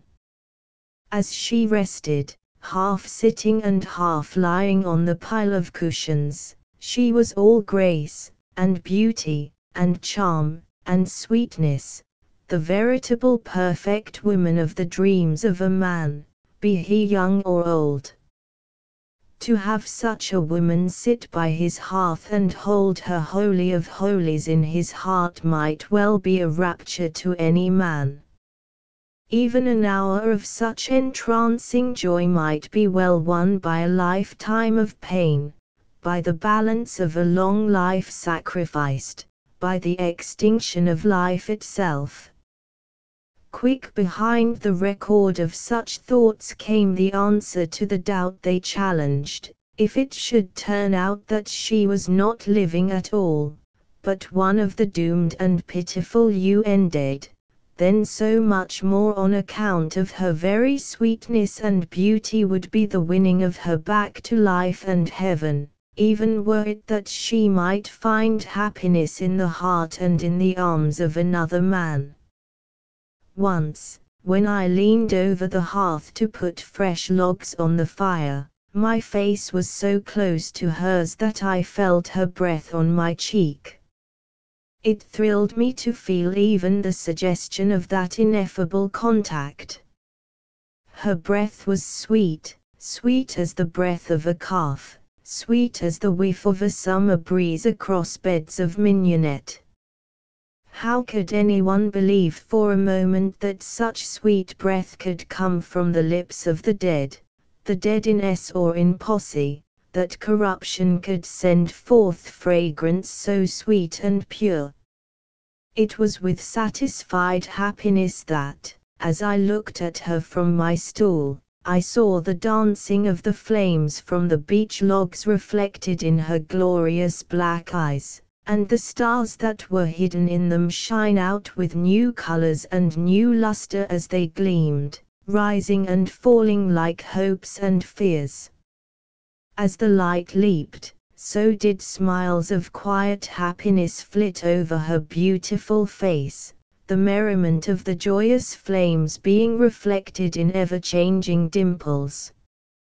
At first I was a little disconcerted whenever my eyes took note of her shroud, and there came a momentary regret that the weather had not been again bad, so that there might have been compulsion for her putting on another garment, anything lacking the loathsomeness of that pitiful wrapping.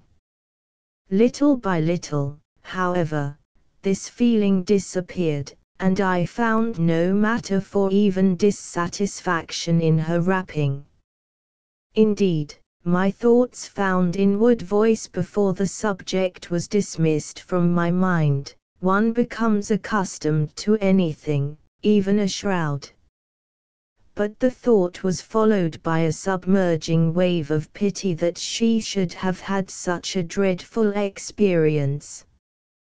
By and by we seemed both to forget everything. I know I did, except that we were man and woman, and close together. The strangeness of the situation and the circumstances did not seem of moment, not worth even a passing thought. We still sat apart and said little, if anything. I cannot recall a single word that either of us spoke whilst we sat before the fire, but other language than speech came into play.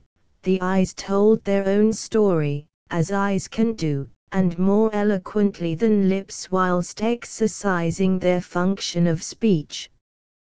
Question and answer followed each other in this satisfying language, and with an unspeakable rapture I began to realize that my affection was returned. Under these circumstances it was unrealizable that there should be any incongruity in the whole affair. I was not myself in the mood of questioning. I was diffident with that diffidence which comes alone from true love, as though it were a necessary emanation from that delightful and overwhelming and commanding passion. In her presence there seemed to surge up within me that which forbade speech. Speech under present conditions would have seemed to me unnecessary, imperfect, and even vulgarly overt. She, too, was silent. But now that I am alone, and memory is alone with me, I am convinced that she also had been happy. No, not that exactly. Happiness is not the word to describe either her feeling or my own. Happiness is more active, a more conscious enjoyment. We had been content. That expresses our condition perfectly, and now that I can analyze my own feeling, and understand what the word implies, I am satisfied of its accuracy. Content has both a positive and negative meaning or antecedent condition. It implies an absence of disturbing conditions as well as of wants, also it implies something positive which has been won or achieved, or which has accrued.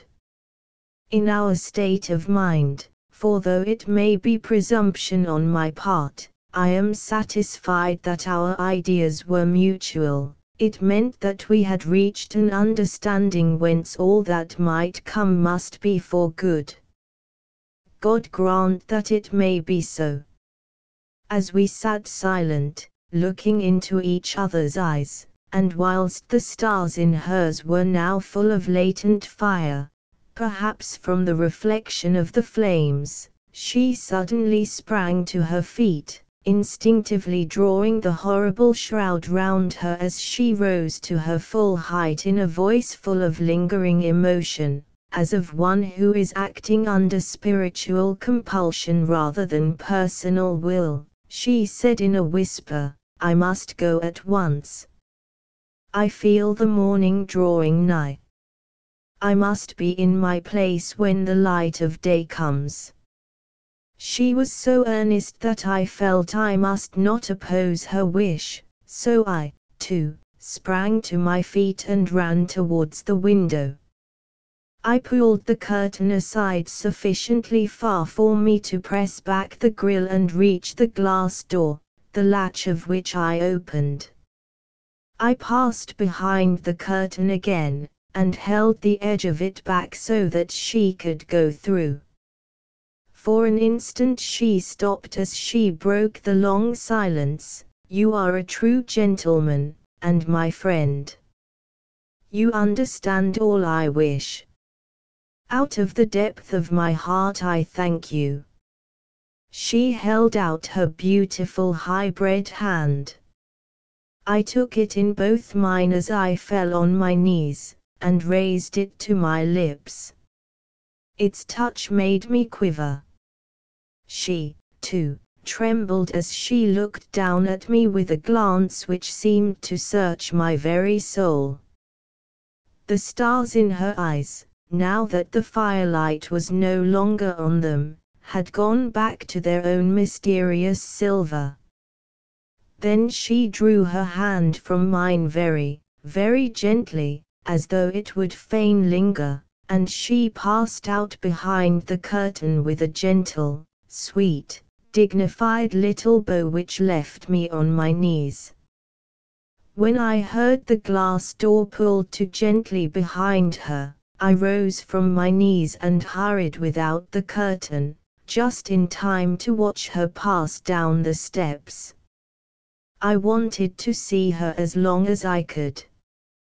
The grey of morning was just beginning to war with the night gloom, and by the faint uncertain light I could see dimly the white figure flit between shrub and statue till finally it merged in the far darkness.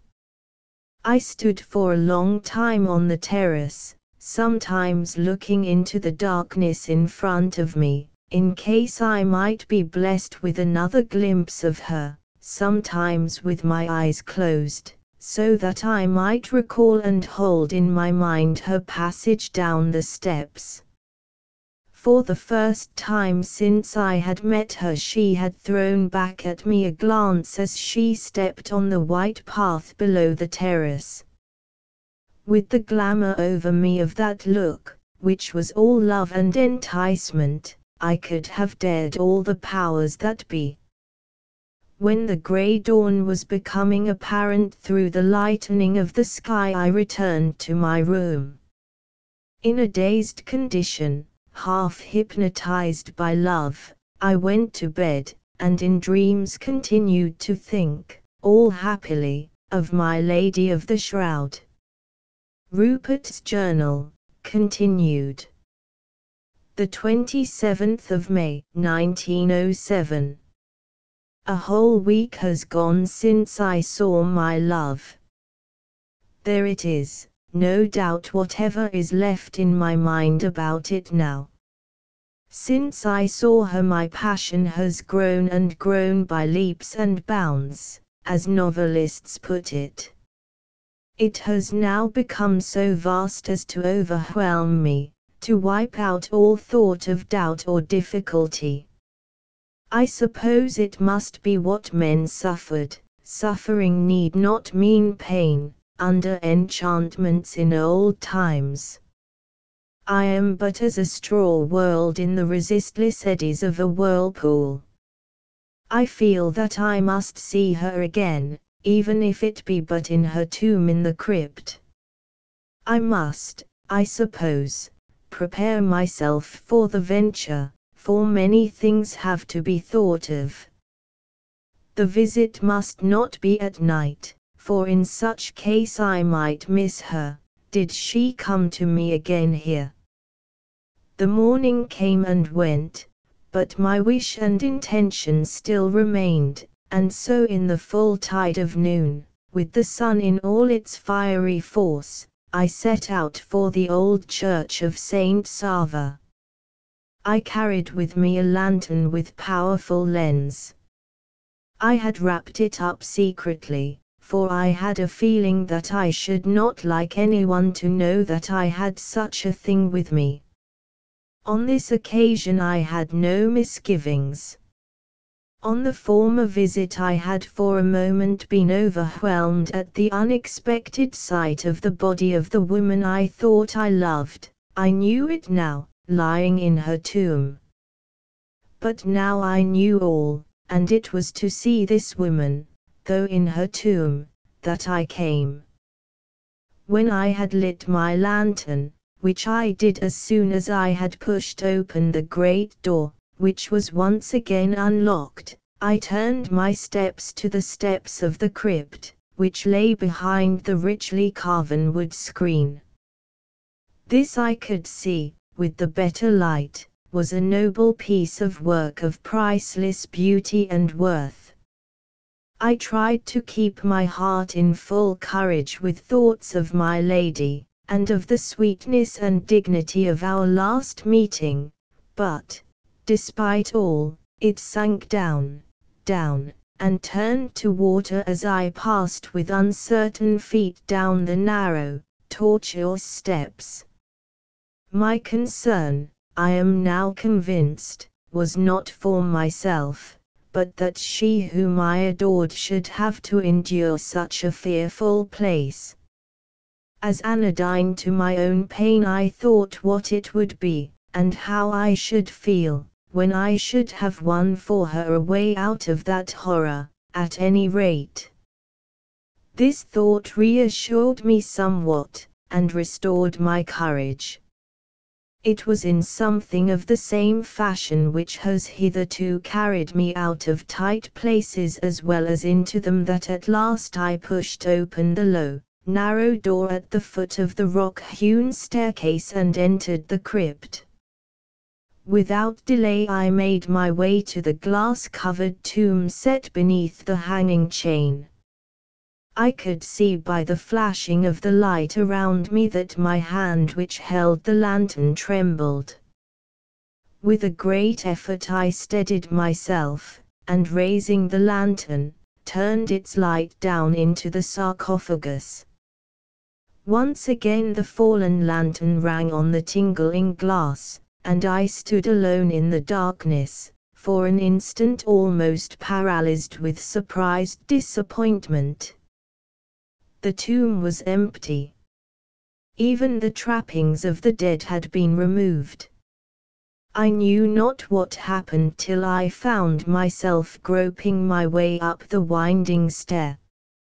Here, in comparison with the solid darkness of the crypt, it seemed almost light. The dim expanse of the church sent a few straggling rays down the vaulted steps, and as I could see, be it never so dimly, I felt I was not in absolute darkness. With the light came a sense of power and fresh courage, and I groped my way back into the crypt again. There, by now and again lighting matches, I found my way to the tomb and recovered my lantern. Then I took my way slowly, for I wished to prove, if not my own courage, at least such vestiges of self-respect as the venture had left me, through the church, where I extinguished my lantern, and out through the great door into the open sunlight. I seemed to have heard, both in the darkness of the crypt and through the dimness of the church, mysterious sounds as of whispers and suppressed breathing, but the memory of these did not count for much when once I was free. I was only satisfied of my own consciousness and identity when I found myself on the broad rock terrace in front of the church, with the fierce sunlight beating on my upturned face, and, looking downward, saw far below me the rippled blue of the open sea. Rupert's Journal, continued. The 3rd of June, 1907.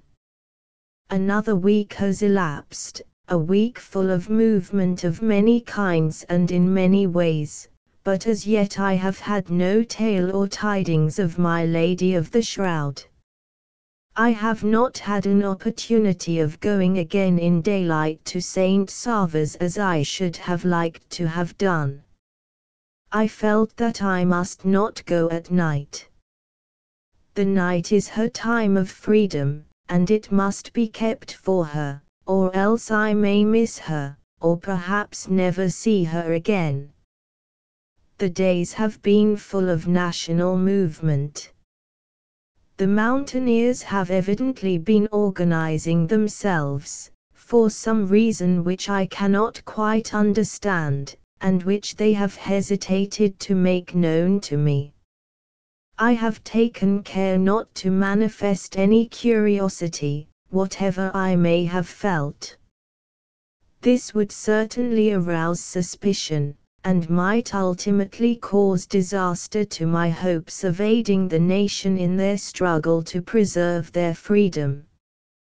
These fierce mountaineers are strangely, almost unduly, suspicious, and the only way to win their confidence is to begin the trusting. A young American attaché of the embassy at Vienna, who had made a journey through the land of the Blue Mountains, once put it to me in this form: keep your head shut, and they'll open theirs. If you don't, they'll open it for you, down to the chine.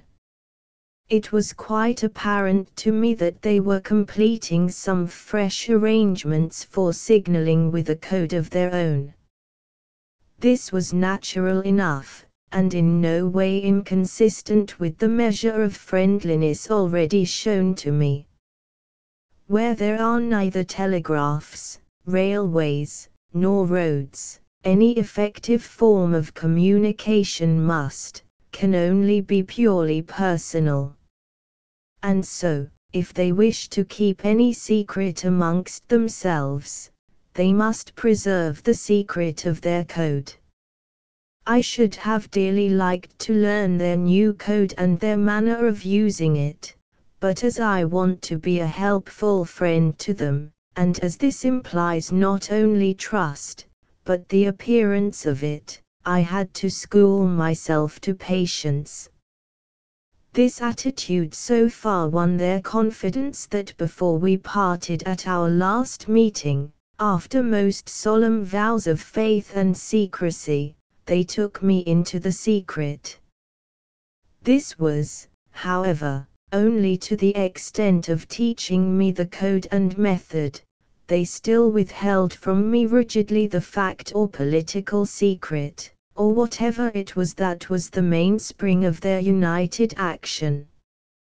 When I got home I wrote down, whilst it was fresh in my memory, all they told me.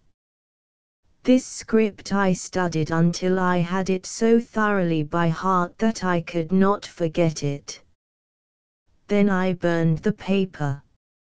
However, there is now one gain at least. With my semaphore I can send through the Blue Mountains from side to side, with expedition, secrecy, and exactness, a message comprehensible to all.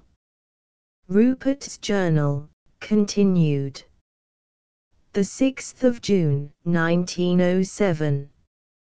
Last night I had a new experience of My Lady of the Shroud, in so far as form was concerned, at any rate. I was in bed, and just falling asleep, when I heard a queer kind of scratching at the glass door of the terrace. I listened acutely, my heart beating hard. The sound seemed to come from low down, close to the floor. I jumped out of bed, ran to the window, and, pulling aside the heavy curtains, looked out. The garden looked, as usual, ghostly in the moonlight, but there was not the faintest sign of movement anywhere, and no one was on or near the terrace. I looked eagerly down to where the sound had seemed to come from. There, just inside the glass door, as though it had been pushed under the door, lay a paper closely folded in several laps. I picked it up and opened it. I was all in a tumult, for my heart told me whence it came. Inside was written in English, in a large, sprawling hand, such as might be from an English child of 7 or 8, "Meet me at the flagstaff on the rock." I knew the place, of course. On the farthermost point of the rock on which the castle stands is set a high flagstaff, whereon in old time the banner of the Viserion family flew. At some far-off time, when the castle had been liable to attack, this point had been strongly fortified. Indeed, in the days when the bow was a martial weapon it must have been quite impregnable. A covered gallery, with loopholes for arrows, had been cut in the solid rock, running right round the point, quite surrounding the flagstaff and the great boss of rock on whose centre it was reared. A narrow drawbridge of immense strength had connected, in peaceful times, and still remained, the outer point of rock with an entrance formed in the outer wall, and guarded with flanking towers and a portcullis. Its use was manifestly to guard against surprise. From this point only could be seen the line of the rocks all round the point. Thus, any secret attack by boats could be made impossible.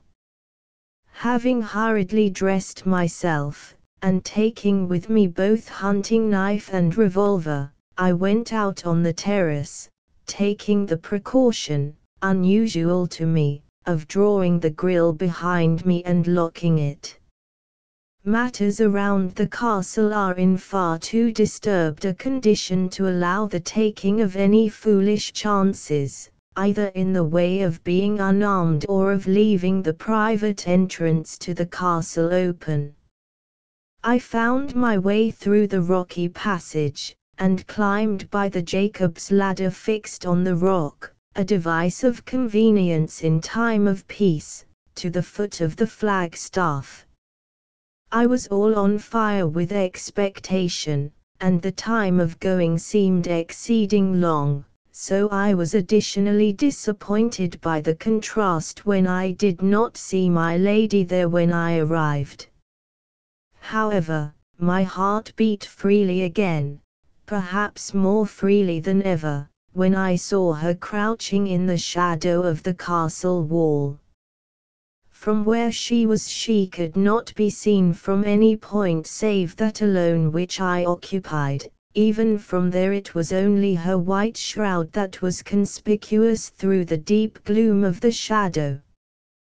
The moonlight was so bright that the shadows were almost unnaturally black. I rushed over towards her, and when close was about to say impulsively, "Why did you leave your tomb?" when it suddenly struck me that the question would be malapropos and embarrassing in many ways. So, better judgment prevailing, I said instead, "It has been so long since I saw you. It has seemed an eternity to me." Her answer came as quickly as even I could have wished. She spoke impulsively and without thought. "It has been long to me too." "Oh, so long. So long.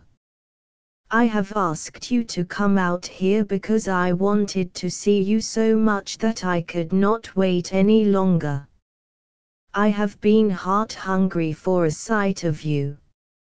Her words, her eager attitude, the ineffable something which conveys the messages of the heart, the longing expression in her eyes as the full moonlight fell on her face, showing the stars as living gold, for in her eagerness she had stepped out towards me from the shadow, all set me on fire. Without a thought or a word, for it was nature speaking in the language of love, which is a silent tongue, I stepped towards her and took her in my arms. She yielded with that sweet unconsciousness which is the perfection of love, as if it was in obedience to some command uttered before the beginning of the world. Probably without any conscious effort on either side, I know there was none on mine, our mouths met in the first kiss of love. At the time nothing in the meeting struck me as out of the common. But later in the night, when I was alone and in darkness, whenever I thought of it all, its strangeness and its stranger rapture, I could not but be sensible of the bizarre conditions for a love meeting.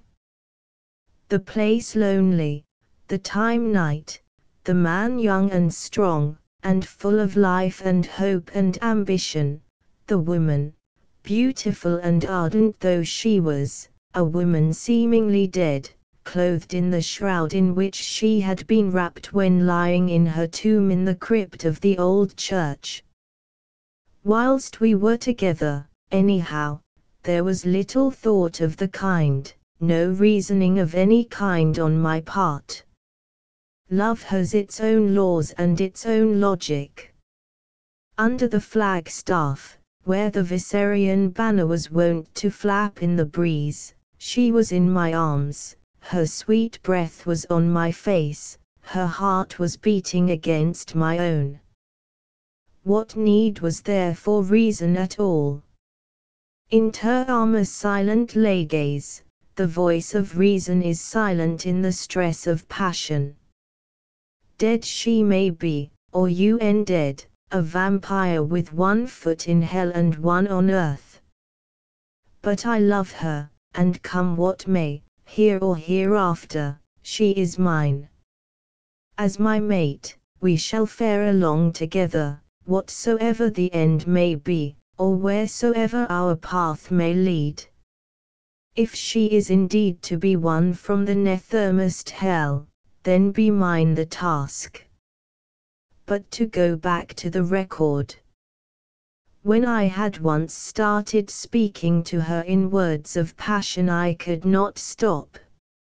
I did not want to, if I could, and she did not appear to wish it either. Can there be a woman, alive or dead, who would not want to hear the rapture of her lover expressed to her whilst she is enclosed in his arms? There was no attempt at reticence on my part now. I took it for granted that she knew all that I surmised, and, as she made neither protest nor comment, that she accepted my belief as to her indeterminate existence. Sometimes her eyes would be closed, but even then the rapture of her face was almost beyond belief. Then, when the beautiful eyes would open and gaze on me, the stars that were in them would shine and scintillate as though they were formed of living fire. She said little, very little, but though the words were few, every syllable was fraught with love, and went straight to the very core of my heart. By and by, when our transport had calmed to joy, I asked when I might next see her, and how and where I might find her when I should want to. She did not reply directly, but, holding me close in her arms, whispered in my ear with that breathless softness which is a lover's rapture of speech, "I have come here under terrible difficulties, not only because I love you, and that would be enough, but because, as well as the joy of seeing you, I wanted to warn you." To warn me? Why? I queried. Her reply came with a bashful hesitation, with something of a struggle in it, as of one who for some ulterior reason had to pick her words. "There are difficulties and dangers ahead of you. You are beset with them, and they are all the greater because they are, of grim necessity, hidden from you.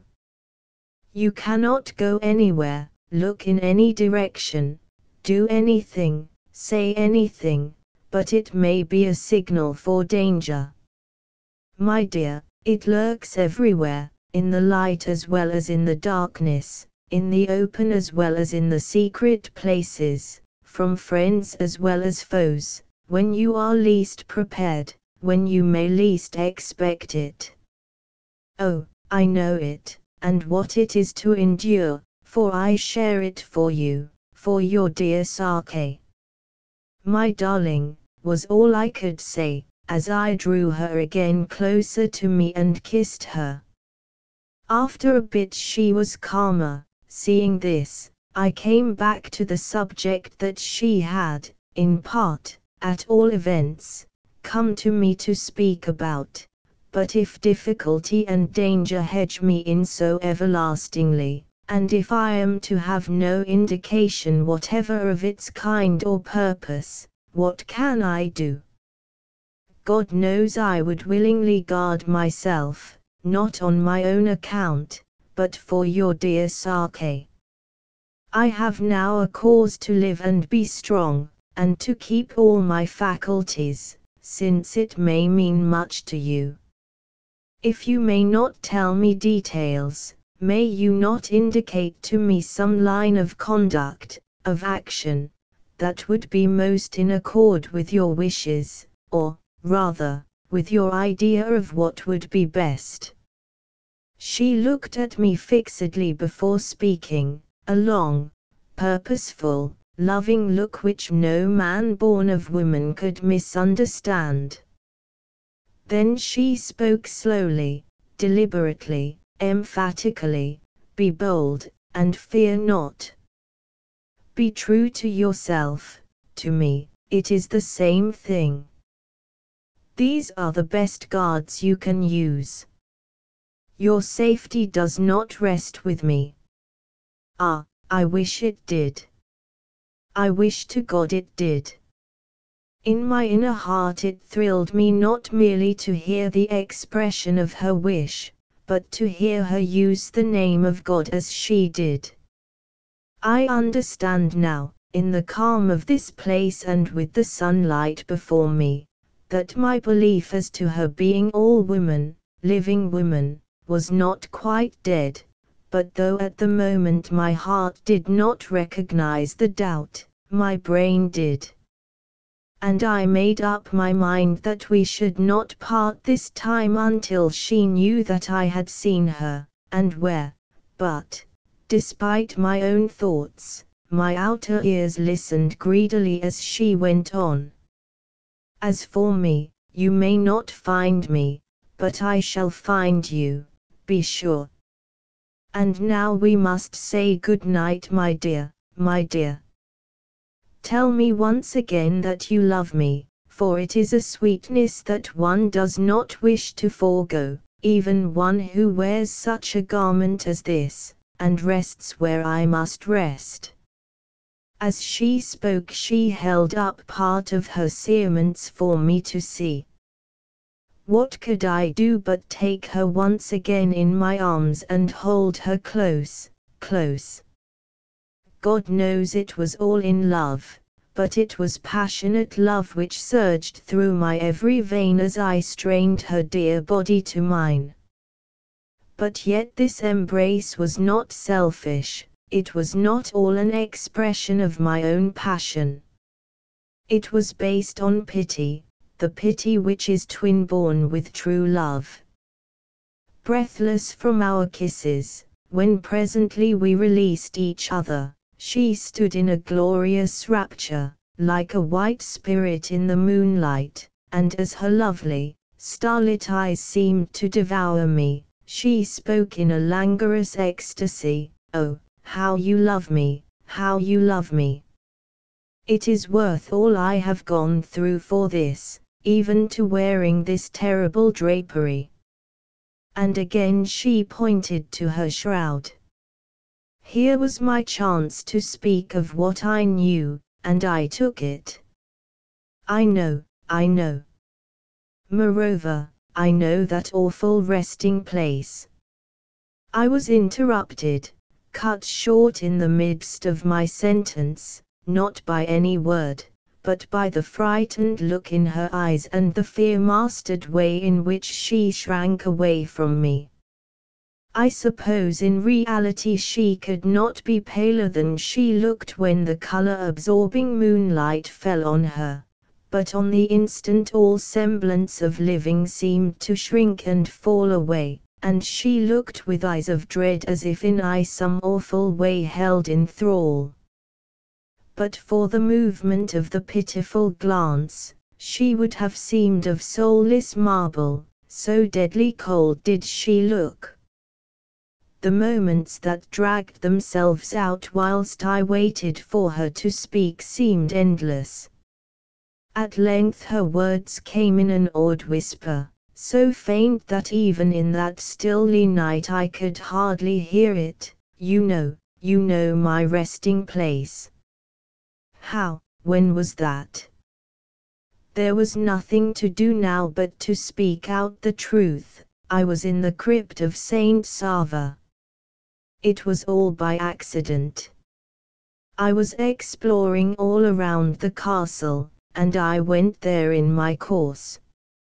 I found the winding stair in the rock behind the screen, and went down. Dear, I loved you well before that awful moment, but then, even as the lantern fell tingling on the glass, my love multiplied itself, with pity as a factor. She was silent for a few seconds. When she spoke, there was a new tone in her voice. But were you not shocked? Of course I was, I answered on the spur of the moment, and I now think wisely. Shocked is hardly the word. I was horrified beyond anything that words can convey that you should have to so endure. I did not like to return, for I feared lest my doing so might set some barrier between us. But in due time I did return on another day. Well. Her voice was like sweet music. I had another shock that time, worse than before, for you were not there. Then indeed it was that I knew to myself how dear you were, how dear you are to me. Whilst I live, you, living or dead, shall always be in my heart. She breathed hard. The elation in her eyes made them outshine the moonlight, but she said no word. I went on, my dear, I had come into the crypt full of courage and hope, though I knew what dreadful sight should sear my eyes once again. But we little know what may be in store for us, no matter what we expect. I went out with a heart like water from that dreadful desolation. Oh, how you love me, dear. Cheered by her words, and even more by her tone, I went on with renewed courage. There was no halting, no faltering in my intention now. You and I, my dear, were ordained for each other. I cannot help it that you had already suffered before I knew you. It may be that there may be for you still suffering that I may not prevent, endurance that I may not shorten, but what a man can do is yours. Not hell itself will stop me, if it be possible that I may win through its torments with you in my arms. Will nothing stop you, then? Her question was breathed as softly as the strain of an Aeolian harp. Nothing, I said, and I heard my own teeth snap together. There was something speaking within me stronger than I had ever known myself to be. Again came a query, trembling, quavering, quivering, as though the issue was of more than life or death. Not this. She held up a corner of the shroud, and as she saw my face and realized the answer before I spoke, went on, with all it implies. Not if it were wrought of the cerecloths of the damned. There was a long pause. Her voice was more resolute when she spoke again. It rang. Moreover, there was in it a joyous note, as of one who feels new hope. But do you know what men say? Some of them, that I am dead and buried, others, that I am not only dead and buried, but that I am one of those unhappy beings that may not die the common death of man, who live on a fearful life in death, whereby they are harmful to all. Those unhappy undead whom men call vampires, who live on the blood of the living, and bring eternal damnation as well as death with the poison of their dreadful kisses. I know what men say sometimes, I answered. But I know also what my own heart says, and I rather choose to obey its calling than all the voices of the living or the dead. Come what may, I am pledged to you. If it be that your old life has to be re-won for you out of the very jaws of death and hell, I shall keep the faith I have pledged, and that here I pledge again.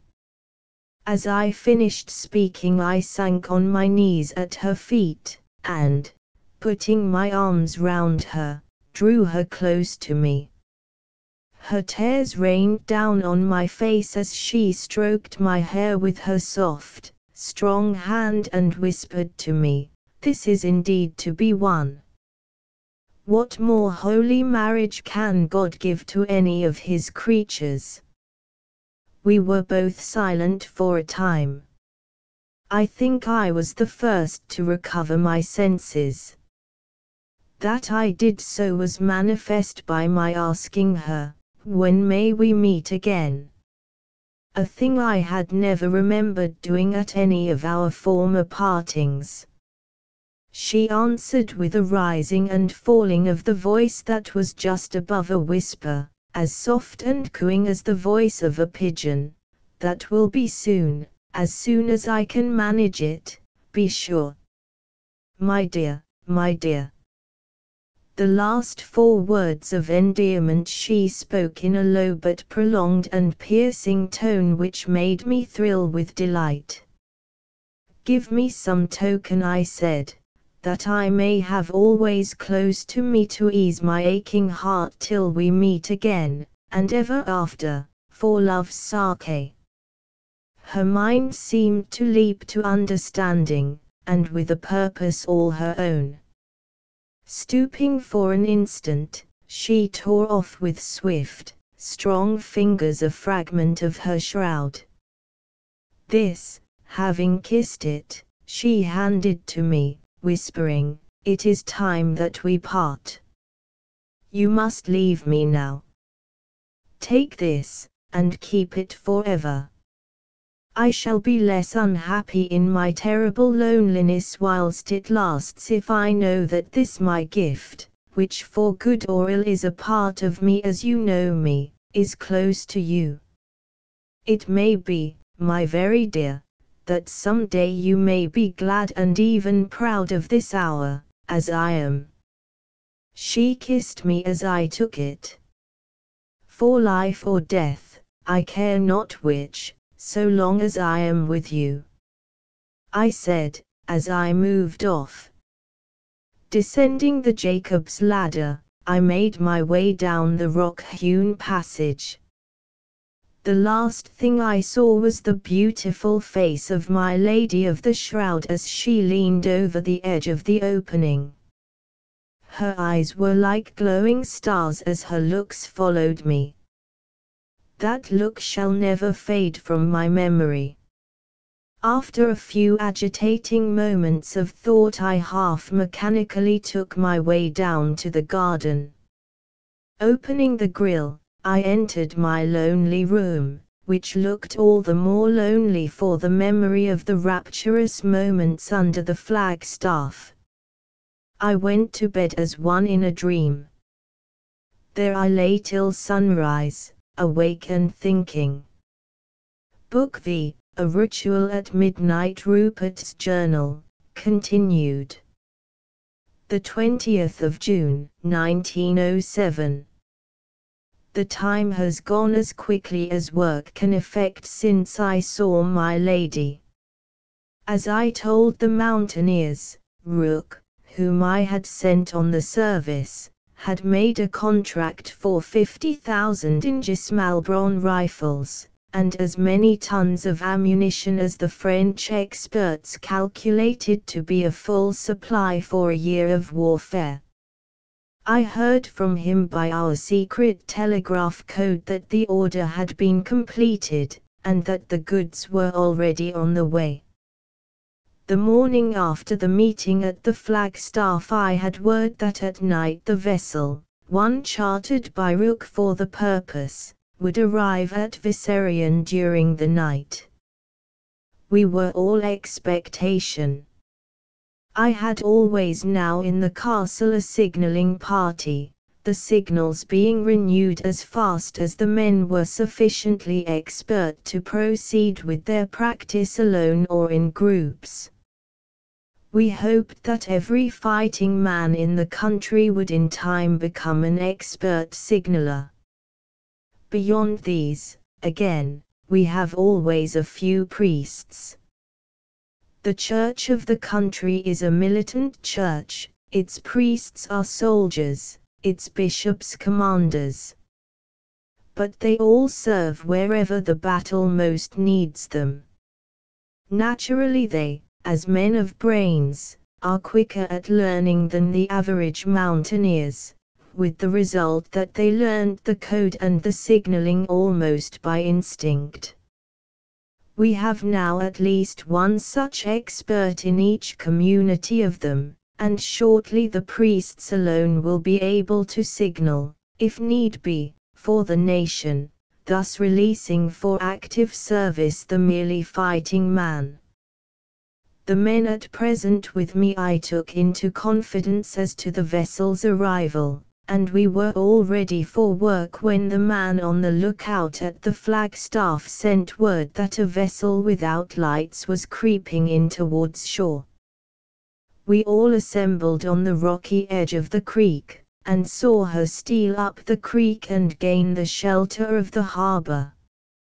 When this had been effected, we ran out the boom which protects the opening, and after that the great armored sliding gates which Uncle Roger had himself made so as to protect the harbor in case of need. We then came within and assisted in warping the steamer to the side of the dock. Rook looked fit, and was full of fire and vigor. His responsibility and the mere thought of warlike action seemed to have renewed his youth. When we had arranged for the unloading of the cases of arms and ammunition, I took Rook into the room which we call my office, where he gave me an account of his doings. He had not only secured the rifles and the ammunition for them, but he had purchased from one of the small American republics an armored yacht which had been especially built for war service. He grew quite enthusiastic, even excited, as he told me of her. She is the last word in naval construction, a torpedo yacht. A small cruiser, with turbines up to date, oil-fueled, and fully armed with the latest and most perfect weapons and explosives of all kinds. The fastest boat afloat today. Built by Thornycroft, engined by Parsons, armored by Armstrong, armed by Krupp. If she ever comes into action, it will be bad for her opponent, for she need not fear to tackle anything less than a dreadnought. He also told me that from the same government, whose nation had just established an unlooked-for peace, he had also purchased a whole park of artillery of the very latest patterns, and that for range and accuracy the guns were held to be supreme. These would follow before long, and with them their proper ammunition, with a shipload of the same to follow shortly after. When he had told me all the rest of his news, and handed me the accounts, we went out to the dock to see the debarkation of the war material. Knowing that it was arriving, I had sent word in the afternoon to the mountaineers to tell them to come and remove it. They had answered the call, and it really seemed to me that the whole of the land must that night have been in motion. They came as individuals, grouping themselves as they came within the defences of the castle. Some had gathered at fixed points on the way. They went secretly and in silence, stealing through the forests like ghosts, each party when it grouped taking the place of that which had gone on one of the routes radiating round Vissarion. Their coming and going was more than ghostly. It was, indeed, the outward manifestation of an inward spirit, a whole nation dominated by one common purpose. The men in the steamer were nearly all engineers, mostly British, well conducted, and to be depended upon. Rook had picked them separately, and in the doing had used well his great experience of both men and adventurous life. These men were to form part of the armored yacht's crew when she should come into the Mediterranean waters. They and the priests and fighting men in the castle worked well together, and with a zeal that was beyond praise. The heavy cases seemed almost of their own accord to leave the holds, so fast came the procession of them along the gangways from deck to dock wall. It was a part of my design that the arms should be placed in centers ready for local distribution. In such a country as this, without railways or even roads, the distribution of war material in any quantity is a great labor, for it has to be done individually, or at least from centers. but of this work the great number of mountaineers who were arriving made little account. As fast as the ship's company, with the assistance of the priests and fighting men, placed the cases on the quay, the engineers opened them and laid the contents ready for portage. The mountaineers seemed to come in a continuous stream, each in turn shouldered his burden and passed out, the captain of his section giving him as he passed his instruction where to go and in what route.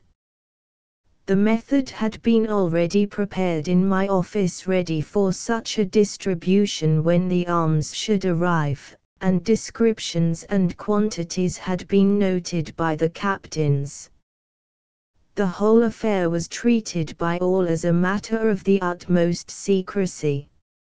Hardly a word was spoken beyond the necessary directions, and these were given in whispers.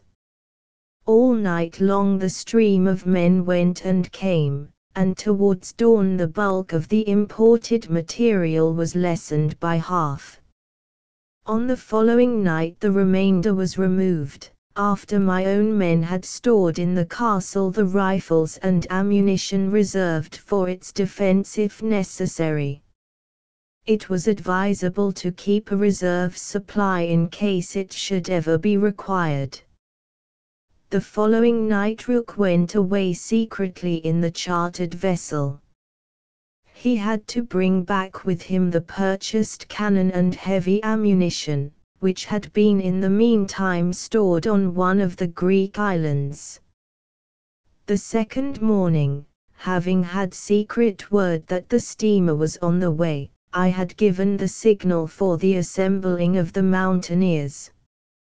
A little after dark the vessel, showing no light, stole into the creek.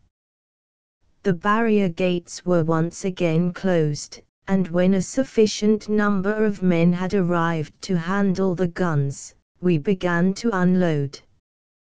The actual deportation was easy enough, for the dock had all necessary appliances quite up to date, including a pair of shears for gun lifting which could be raised into position in a very short time. The guns were well furnished with tackle of all sorts, and before many hours had passed a little procession of them disappeared into the woods in ghostly silence. A number of men surrounded each, and they moved as well as if properly supplied with horses. In the meantime, and for a week after the arrival of the guns, the drilling went on without pause. The gun drill was wonderful. In the arduous work necessary for it the great strength and stamina of the mountaineers showed out wonderfully. They did not seem to know fatigue any more than they knew fear. For a week this went on, till a perfect discipline and management was obtained. They did not practice the shooting, for this would have made secrecy impossible. It was reported all along the Turkish frontier that the Sultan's troops were being massed, and though this was not on a war footing, the movement was more or less dangerous. The reports of our own spies, although vague as to the purpose and extent of the movement, were definite as to something being on foot. And Turkey does not do something without a purpose that bodes ill to someone. Certainly the sound of cannon, which is a far-reaching sound, would have given them warning of our preparations, and would so have sadly minimized their effectiveness. When the cannon had all been disposed of, except, of course, those destined for defense of the castle or to be stored there, Rook went away with the ship and crew. The ship he was to return to the owners, the men would be shipped on the war yacht, of whose crew they would form a part. The rest of them had been carefully selected by Rook himself, and were kept in secrecy at Cattaro, ready for service the moment required. They were all good men, and quite capable of whatever work they might be set to. So Rook told me, and he ought to know. The experience of his young days as a private made him an expert in such a job. Rupert's Journal, continued. The 24th of June, 1907. Last night I got from my lady a similar message to the last, and delivered in a similar way. This time, however, our meeting was to be on the leads of the keep.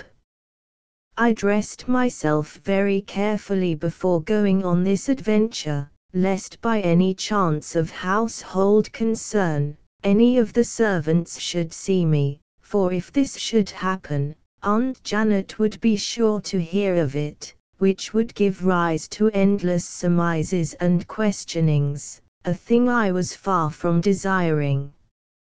I confess that in thinking the matter over during the time I was making my hurried preparations I was at a loss to understand how any human body, even though it be of the dead, could go or be conveyed to such a place without some sort of assistance, or, at least, collusion, on the part of some of the inmates.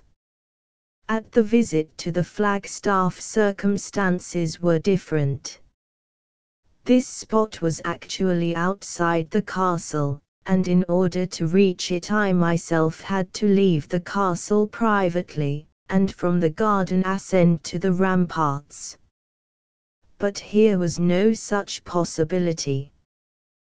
The keep was an imperium in imperio. It stood within the castle, though separated from it, and it had its own defences against intrusion. The roof of it was, so far as I knew, as little approachable as the magazine. The difficulty did not, however, trouble me beyond a mere passing thought. In the joy of the coming meeting and the longing rapture at the mere thought of it, all difficulties disappeared. Love makes its own faith, and I never doubted that my lady would be waiting for me at the place designated. When I had passed through the little arched passages, and up the doubly grated stairways contrived in the massiveness of the walls, I let myself out on the leads. It was well that as yet the times were sufficiently peaceful not to necessitate guards or sentries at all such points. There, in a dim corner where the moonlight and the passing clouds threw deep shadows, I saw her, clothed as ever in her shroud. Why, I know not. I felt somehow that the situation was even more serious than ever. But I was steeled to whatever might come. My mind had been already made up. To carry out my resolve to win the woman I loved I was ready to face death. But now, after we had for a few brief moments held each other in our arms, I was willing to accept death, or more than death. Now, more than before, was she sweet and dear to me. Whatever qualms there might have been at the beginning of our love-making, or during the progress of it, did not now exist. We had exchanged vows and confidences, and acknowledged our loves. What, then, could there be of distrust, or even doubt, that the present might not set at naught? But even had there been such doubts or qualms, they must have disappeared in the ardor of our mutual embrace. I was by now mad for her, and was content to be so mad. When she had breath to speak after the strictness of our embrace, she said, "I have come to warn you to be more than ever careful." It was, I confess, a pang to me, who thought only of love, to hear that anything else should have been the initiative power of her coming, even though it had been her concern for my own safety.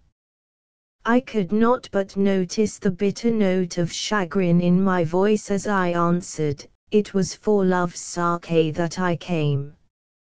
She, too, evidently felt the undercurrent of pain, for she said quickly, "Ah, dearest, I, too, came for love's sake. It is because I love you that I am so anxious about you. What would the world, or heaven, be to me without you?" There was such earnest truth in her tone that the sense and realization of my own harshness smote me.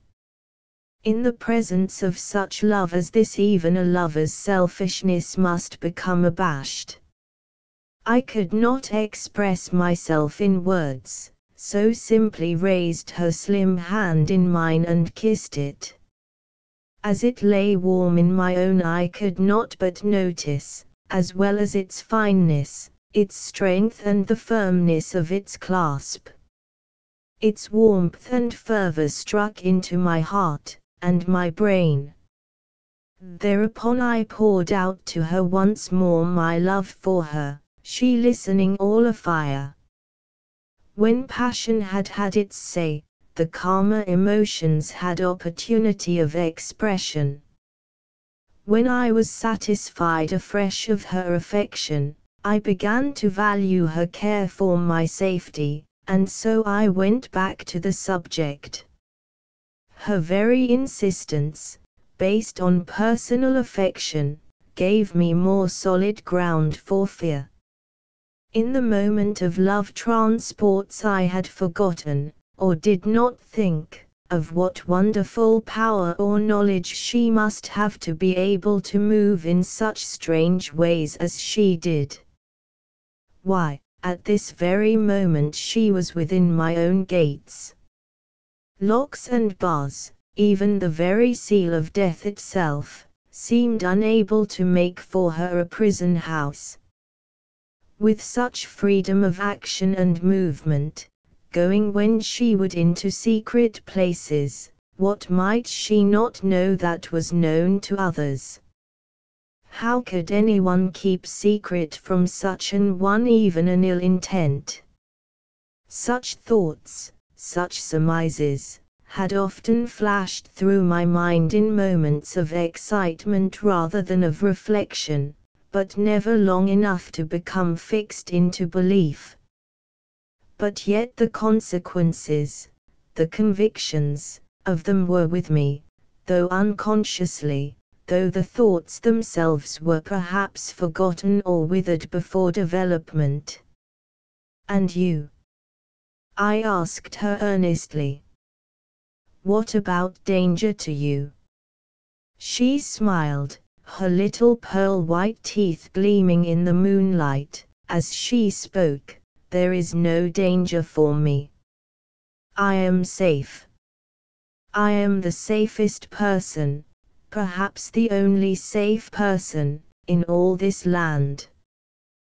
The full significance of her words did not seem to come to me all at once. Some base for understanding such an assertion seemed to be wanting. It was not that I did not trust or believe her, but that I thought she might be mistaken. I wanted to reassure myself, so in my distress I asked unthinkingly, "How the safest? What is your protection?" For several moments that spun themselves out endlessly she looked me straight in the face, the stars in her eyes seeming to glow like fire. Then, lowering her head, she took a fold of her shroud and held it up to me. This. The meaning was complete and understandable now. I could not speak at once for the wave of emotion which choked me. I dropped on my knees, and taking her in my arms, held her close to me. She saw that I was moved, and tenderly stroked my hair, and with delicate touch pressed down my head on her bosom, as a mother might have done to comfort a frightened child. Presently we got back to the realities of life again. I murmured, "Your safety, your life, your happiness are all in all to me. When will you let them be my care?" She trembled in my arms, nestling even closer to me. Her own arms seemed to quiver with delight as she said, "Would you indeed like me to be always with you?" To me it would be a happiness unspeakable, and to you, what would it be? I thought that she wished to hear me speak my love to her, and that, woman-like, she had led me to the utterance, and so I spoke again of the passion that now raged in me, she listening eagerly as we strained each other tight in our arms. At last there came a pause, a long, long pause, and our hearts beat consciously in unison as we stood together. Presently she said in a sweet, low, intense whisper, as soft as the sighing of summer wind, "It shall be as you wish, but oh, my dear, you will have to first go through an ordeal which may try you terribly. Do not ask me anything. You must not ask, because I may not answer, and it would be pain to me to deny you anything. Marriage with such an one as I am has its own ritual, which may not be foregone. It may." I broke passionately into her speaking. "There is no ritual that I fear, so long as it be that it is for your good, and your lasting happiness. And if the end of it be that I may call you mine, there is no horror in life or death that I shall not gladly face. Dear, I ask you nothing. I am content to leave myself in your hands. You shall advise me when the time comes, and I shall be satisfied, content to obey." Content. It is but a poor word to express what I long for. I shall shirk nothing which may come to me from this or any other world, so long as it is to make you mine. Once again her murmured happiness was music to my ears. "Oh, how you love me, how you love me, dear, dear." She took me in her arms, and for a few seconds we hung together. Suddenly she tore herself apart from me, and stood drawn up to the full height, with a dignity I cannot describe or express. Her voice had a new dominance, as with firm utterance and in staccato manner she said, "Rupert St. Ledger, before we go a step further I must say something to you, ask you something, and I charge you, on your most sacred honor and belief, to answer me truly. Do you believe me to be one of those unhappy beings who may not die, but have to live in shameful existence between earth and the nether world, and whose hellish mission is to destroy, body and soul, those who love them till they fall to their level? You are a gentleman, and a brave one. I have found you fearless. Answer me in sternest truth, no matter what the issue may be." She stood there in the glamorous moonlight with a commanding dignity which seemed more than human. In that mystic light her white shroud seemed diaphanous, and she appeared like a spirit of power. What was I to say? How could I admit to such a being that I had actually had at moments, if not a belief, a passing doubt? It was a conviction with me that if I spoke wrongly I should lose her forever. I was in a desperate strait. In such a case there is but one solid ground which one may rest on, the truth. I really felt I was between the devil and the deep sea. There was no avoiding the issue, and so, out of this all-embracing, all-compelling conviction of truth, I spoke. For a fleeting moment I felt that my tone was truculent, and almost hesitated, but as I saw no anger or indignation on my lady's face, but rather an eager approval, I was reassured. A woman, after all, is glad to see a man strong, for all belief in him must be based on that. I shall speak the truth. Remember that I have no wish to hurt your feelings, but as you conjure me by my honor, you must forgive me if I pain. It is true that I had at first, and later, when I came to think matters over after you had gone, when reason came to the aid of impression, a passing belief that you are a vampire. How can I fail to have, even now, though I love you with all my soul, though I have held you in my arms and kissed you on the mouth, a doubt, when all the evidences seem to point to one thing? Remember that I have only seen you at night, except that bitter moment when, in the broad noonday of the upper world, I saw you, clad as ever in a shroud, lying seemingly dead in a tomb in the crypt of St. Sava's Church. But let that pass. Such belief as I have is all in you. Be you woman or vampire, it is all the same to me. It is you whom I love. Should it be that you are not woman, which I cannot believe, then it will be my glory to break your fetters, to open your prison, and set you free. To that I consecrate my life. For a few seconds I stood silent, vibrating with the passion which had been awakened in me. She had by now lost the measure of her haughty isolation, and had softened into womanhood again. It was really like a realization of the old theme of Pygmalion's statue. It was with rather a pleading than a commanding voice that she said, "And shall you always be true to me?" "Always, so help me, God." I answered, and I felt that there could be no lack of conviction in my voice. Indeed, there was no cause for such lack.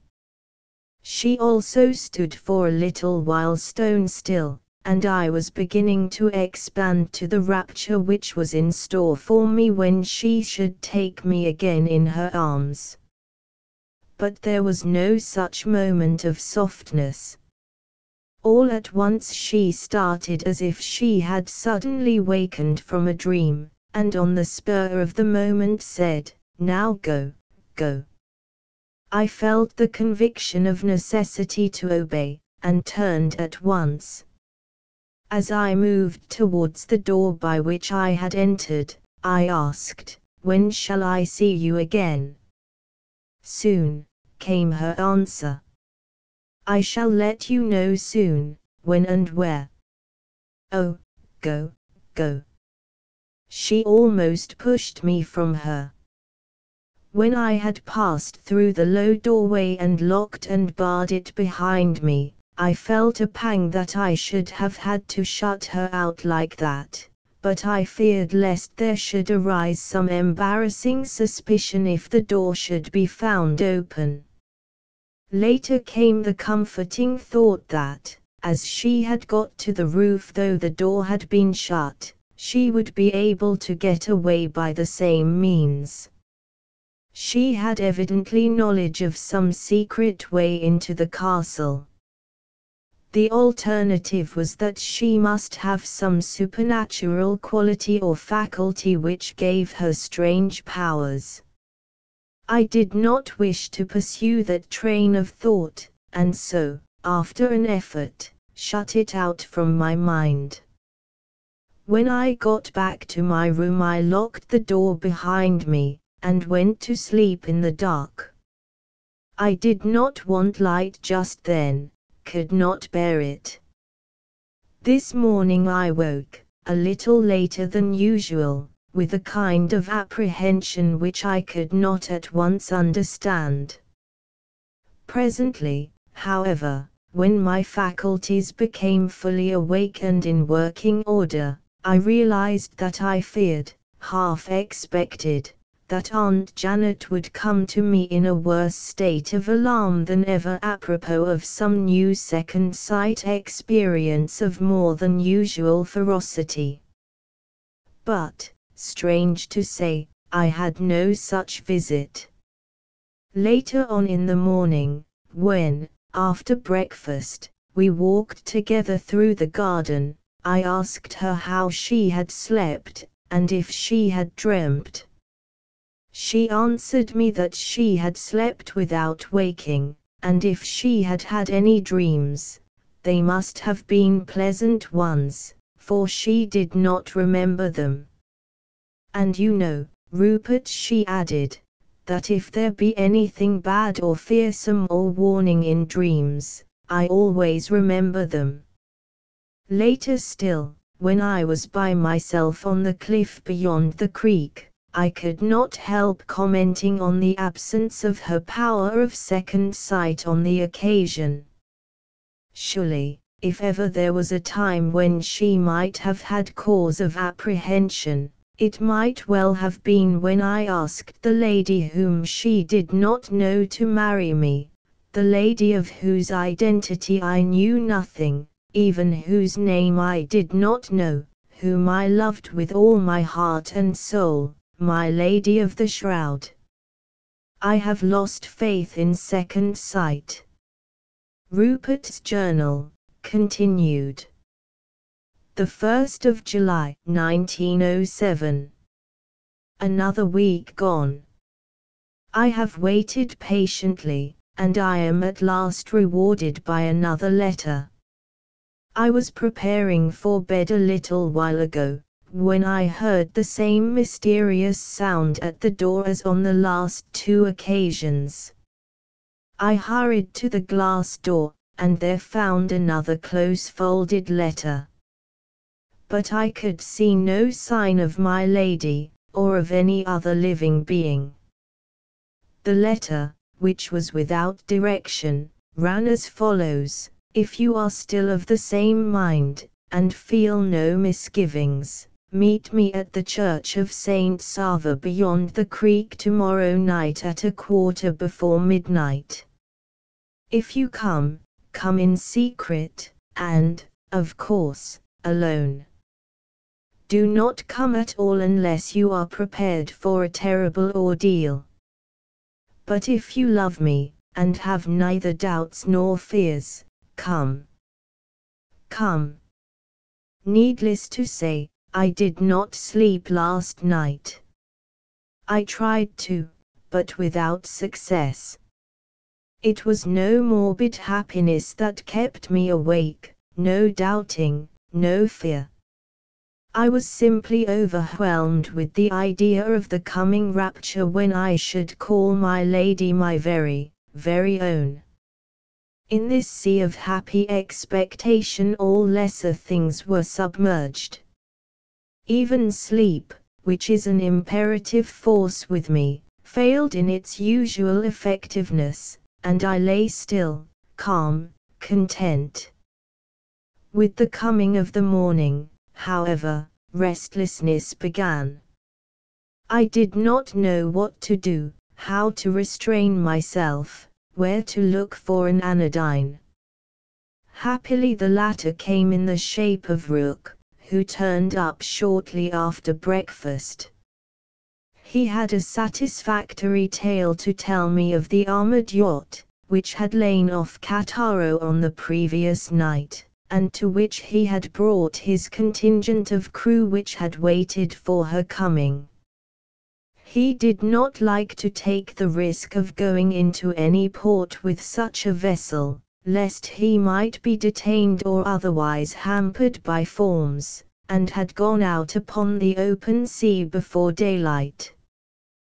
There was on board the yacht a tiny torpedo boat, for which provision was made both for hoisting on deck and housing there. This last would run into the creek at 10 o'clock that evening, at which time it would be dark. The yacht would then run to near Otranto, to which she would send a boat to get any message I might send. This was to be in a code, which we arranged, and would convey instructions as to what night and approximate hour the yacht would come to the creek. The day was well on before we had made certain arrangements for the future, and not till then did I feel again the pressure of my personal restlessness.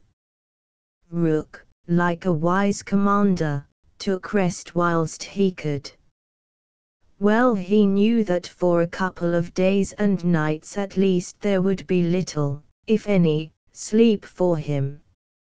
For myself, the habit of self-control stood to me, and I managed to get through the day somehow without exciting the attention of anyone else. The arrival of the torpedo boat and the departure of Rook made for me a welcome break in my uneasiness. An hour ago I said good night to Aunt Janet, and shut myself up alone here. My watch is on the table before me, so that I may make sure of starting to the moment. I have allowed myself half an hour to reach St. Sava. My skiff is waiting, moored at the foot of the cliff on the hither side, where the zigzag comes close to the water. It is now 10 minutes past 11. I shall add the odd 5 minutes to the time for my journey so as to make safe. I go unarmed and without a light. I shall show no distrust of anyone or anything this night.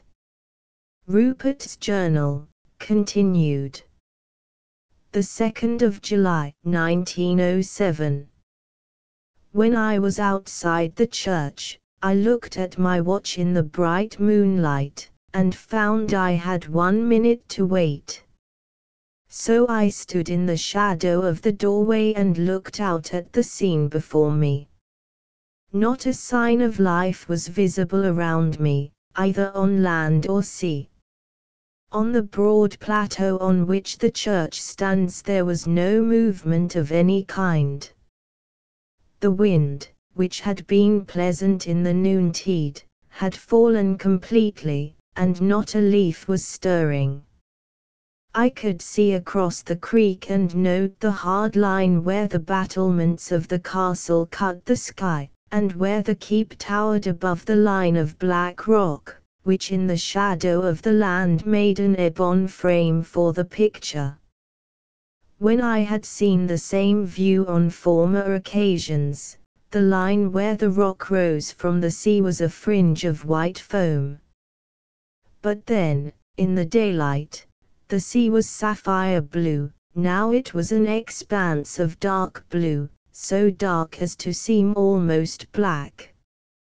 It had not even the relief of waves or ripples, simply a dark, cold, lifeless expanse, with no gleam of light anywhere, of lighthouse or ship, neither was there any special sound to be heard that one could distinguish. Nothing but the distant hum of the myriad voices of the dark mingling in one ceaseless inarticulate sound. It was well I had not time to dwell on it, or I might have reached some spiritually disturbing melancholy. Let me say here that ever since I had received my lady's message concerning this visit to St. Sava's I had been all on fire, not, perhaps, at every moment consciously or actually so, but always, as it were, prepared to break out into flame. Did I want a simile, I might compare myself to a well-banked furnace, whose present function it is to contain heat rather than to create it, whose crust can at any moment be broken by a force external to itself, and burst into raging, all-compelling heat. No thought of fear really entered my mind.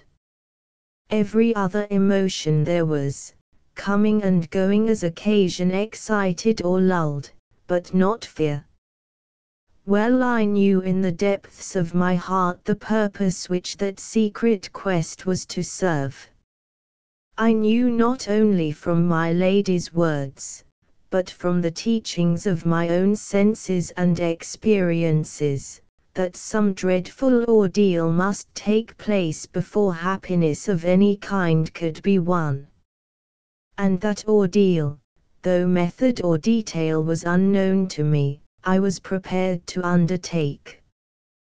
This was one of those occasions when a man must undertake, blindfold, ways that may lead to torture or death, or unknown terrors beyond.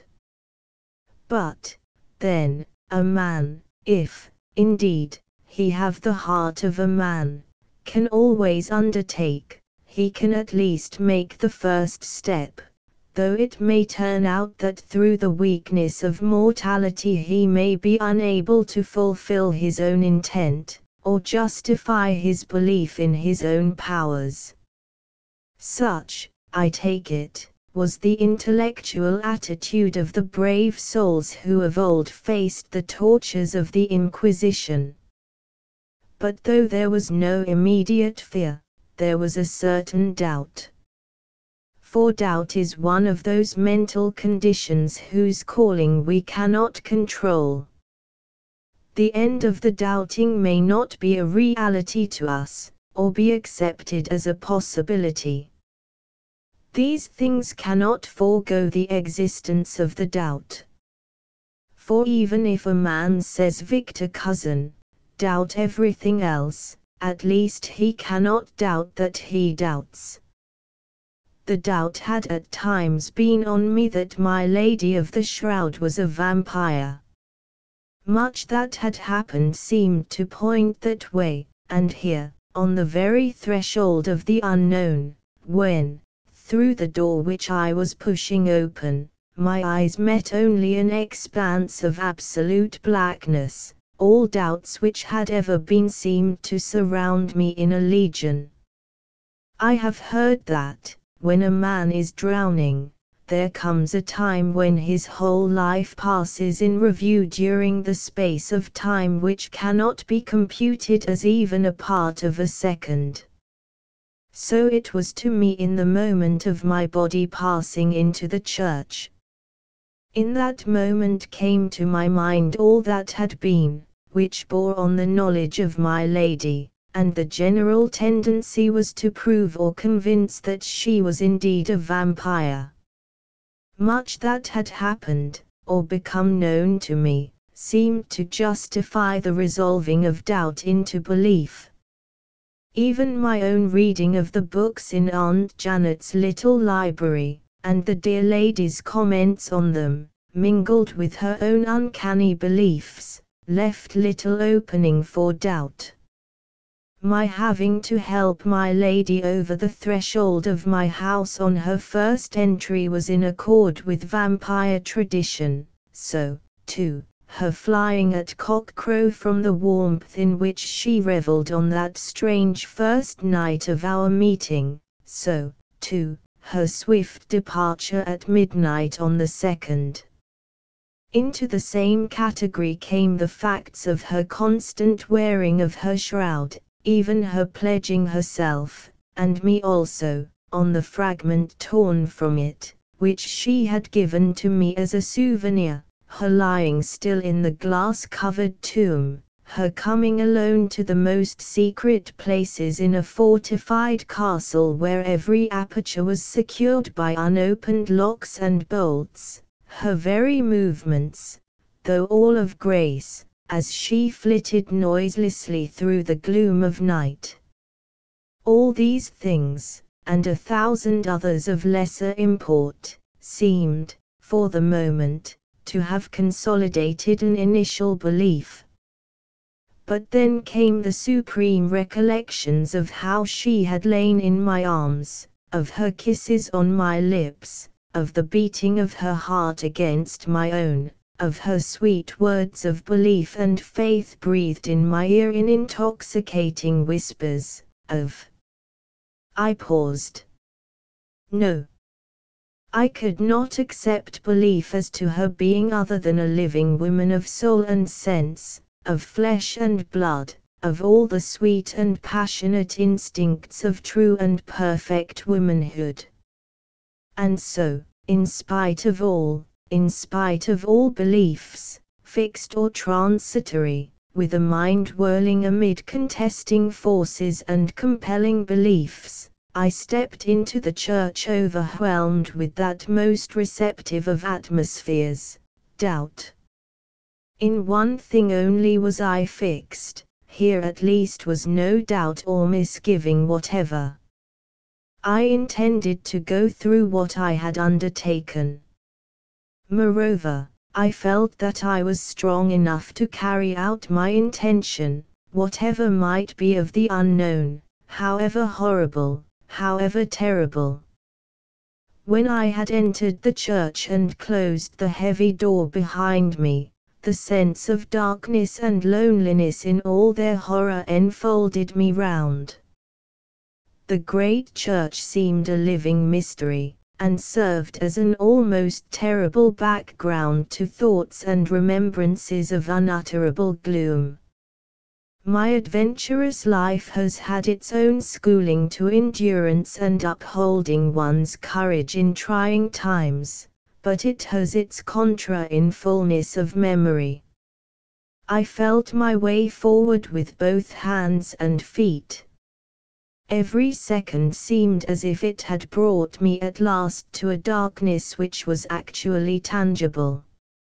All at once, and with no heed of sequence or order, I was conscious of all around me, the knowledge or perception of which, or even speculation on the subject, had never entered my mind.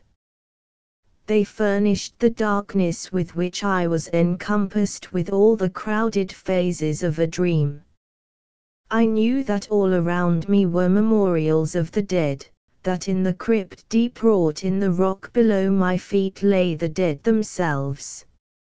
Some of them, perhaps, one of them I knew, had even passed the grim portals of time unknown, and had, by some mysterious power or agency, come back again to material earth. There was no resting place for thought when I knew that the very air which I breathed might be full of denizens of the spirit world. In that impenetrable blackness was a world of imagining whose possibilities of horror were endless. I almost fancied that I could see with mortal eyes down through that rocky floor to where, in the lonely crypt, lay, in her tomb of massive stone and under that bewildering coverlay of glass, the woman whom I love. I could see her beautiful face, her long black lashes, her sweet mouth, which I had kissed, relaxed in the sleep of death. I could note the voluminous shroud, a piece of which as a precious souvenir lay even then so close to my heart, the snowy woolen coverlay wrought over in gold with sprigs of pine, the soft dent in the cushion on which her head must for so long have lain. I could see myself, within my eyes the memory of that first visit, coming once again with glad step to renew that dear sight, dear, though it scorched my eyes and harrowed my heart, and finding the greater sorrow, the greater desolation of the empty tomb. There. I felt that I must think no more of that lest the thought should unnerve me when I should most want all my courage. That way madness lay. The darkness had already sufficient terrors of its own without bringing to it such grim remembrances and imaginings. And I had yet to go through some ordeal which, even to her who had passed and repassed the portals of death, was full of fear. It was a merciful relief to me when, in groping my way forwards through the darkness, I struck against some portion of the furnishing of the church. Fortunately I was all strung up to tension, else I should never have been able to control instinctively, as I did, the shriek which was rising to my lips. I would have given anything to have been able to light even a match. A single second of light would, I felt, have made me my own man again. But I knew that this would be against the implied condition of my being there at all, and might have had disastrous consequences to her whom I had come to save. It might even frustrate my scheme, and altogether destroy my opportunity. At that moment it was borne upon me more strongly than ever that this was not a mere fight for myself or my own selfish purposes, not merely an adventure or a struggle for only life and death against unknown difficulties and dangers. It was a fight on behalf of her I loved, not merely for her life, but perhaps even for her soul. And yet this very thinking, understanding, created a new form of terror. For in that grim, shrouding darkness came memories of other moments of terrible stress. Of wild, mystic rites held in the deep gloom of African forests, when, amid scenes of revolting horror, Obi and the devils of his kind seemed to reveal themselves to reckless worshippers, surfeited with horror, whose lives counted for naught, when even human sacrifice was an episode, and the reek of old deviltries and recent carnage tainted the air, till even I, who was, at the risk of my life, a privileged spectator who had come through dangers without end to behold the scene, rose and fled in horror. Of scenes of mystery enacted in rock-cut temples beyond the Himalayas, whose fanatic priests, cold as death and as remorseless, in the reaction of their frenzy of passion, foamed at the mouth and then sank into marble quiet, as with inner eyes they beheld the visions of the hellish powers which they had invoked. Of wild, fantastic dances of the devil worshippers of Madagascar, where even the very semblance of humanity disappeared in the fantastic excesses of their orgies. Of strange doings of gloom and mystery in the rock-perched monasteries of Thibet. Of awful sacrifices, all to mystic ends, in the innermost recesses of Cathay. Of weird movements with masses of poisonous snakes by the medicine men of the Zuni and Moshi Indians in the far southwest of the Rockies, beyond the Great Plains. Of secret gatherings in vast temples of old Mexico, and by dim altars of forgotten cities in the heart of great forests in South America. Of rites of inconceivable horror in the fastnesses of Patagonia. Here I once more pulled myself up. Such thoughts were no kind of proper preparation for what I might have to endure. My work that night was to be based on love, on hope, on self-sacrifice for the woman who in all the world was the closest to my heart, whose future I was to share, whether that sharing might lead me to hell or heaven. The hand which undertook such a task must have no trembling. Still, those horrible memories had, I am bound to say, a useful part in my preparation for the ordeal. They were of fact which I had seen, of which I had myself been in part a sharer, and which I had survived. With such experiences behind me, could there be aught before me more dreadful? Moreover, if the coming ordeal was of supernatural or superhuman order, could it transcend in living horror the vilest and most desperate acts of the basest men? With renewed courage I felt my way before me, till my sense of touch told me that I was at the screen behind which lay the stair to the crypt. There I waited, silent, still. My own part was done, so far as I knew how to do it. Beyond this, what was to come was, so far as I knew, beyond my own control. I had done what I could, the rest must come from others.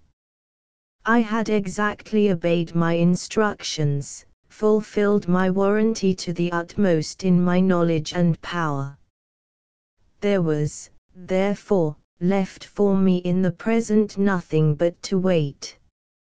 It is a peculiarity of absolute darkness that it creates its own reaction.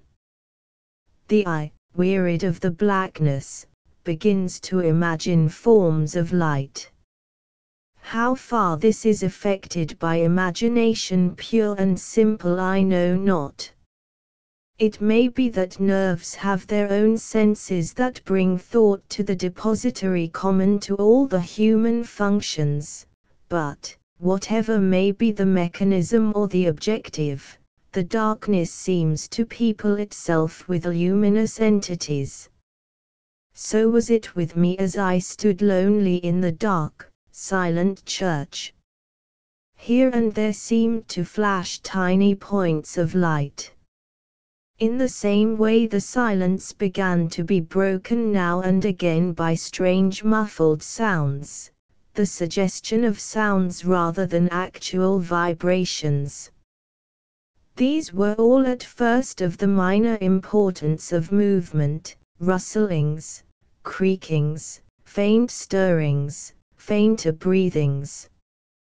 Presently, when I had somewhat recovered from the sort of hypnotic trance to which the darkness and stillness had during the time of waiting reduced me, I looked around in wonder. The phantoms of light and sound seemed to have become real. There were most certainly actual little points of light in places, not enough to see details by, but quite sufficient to relieve the utter gloom. I thought, though it may have been a mingling of recollection and imagination, that I could distinguish the outlines of the church. Certainly the great altar screen was dimly visible. Instinctively I looked up, and thrilled. There, hung high above me, was, surely enough, a great Greek cross, outlined by tiny points of light. I lost myself in wonder, and stood still, in a purely receptive mood, unantagonistic to aught, willing for whatever might come, ready for all things, in rather a negative than a positive mood, a mood which has an aspect of spiritual meekness. This is the true spirit of the neophyte, and, though I did not think of it at the time, the proper attitude for what is called by the church in whose temple I stood a neo-nymph. As the light grew a little in power, though never increasing enough for distinctness, I saw dimly before me a table on which rested a great open book, whereon were laid 2 rings, one of sliver, the other of gold, and 2 crowns wrought of flowers, bound at the joining of their stems with tissue, one of gold, the other of silver. I do not know much of the ritual of the old Greek church, which is the religion of the Blue Mountains, but the things which I saw before me could be none other than enlightening symbols. Instinctively I knew that I had been brought hither, though in this grim way, to be married. The very idea of it thrilled me to the heart's core. I thought the best thing I could do would be to stay quite still, and not show surprise at anything that might happen, but be sure I was all eyes and ears. I peered anxiously around me in every direction, but I could see no sign of her whom I had come to meet. Incidentally, however, I noticed that in the lighting, such as it was, there was no flame, no living light. Whatever light there was came muffled, as though through some green translucent stone. The whole effect was terribly weird and disconcerting. Presently I started, as, seemingly out of the darkness beside me, a man's hand stretched out and took mine. Turning, I found close to me a tall man with shining black eyes and long black hair and beard. He was clad in some kind of gorgeous robe of cloth of gold, rich with variety of adornment. His head was covered with a high, overhanging hat draped closely with a black scarf, the ends of which formed a long, hanging veil on either side. These veils, falling over the magnificent robes of cloth of gold, had an extraordinarily solemn effect. I yielded myself to the guiding hand, and shortly found myself, so far as I could see, at one side of the sanctuary. In the floor close to my feet was a yawning chasm, into which, from so high over my head that in the uncertain light I could not distinguish its origin, hung a chain. At the sight a strange wave of memory swept over me. I could not but remember the chain which hung over the glass-covered tomb in the crypt, and I had an instinctive feeling that the grim chasm in the floor of the sanctuary was but the other side of the opening in the roof of the crypt from which the chain over the sarcophagus depended. There was a creaking sound, the groaning of a windlass and the clanking of a chain. There was heavy breathing close to me somewhere.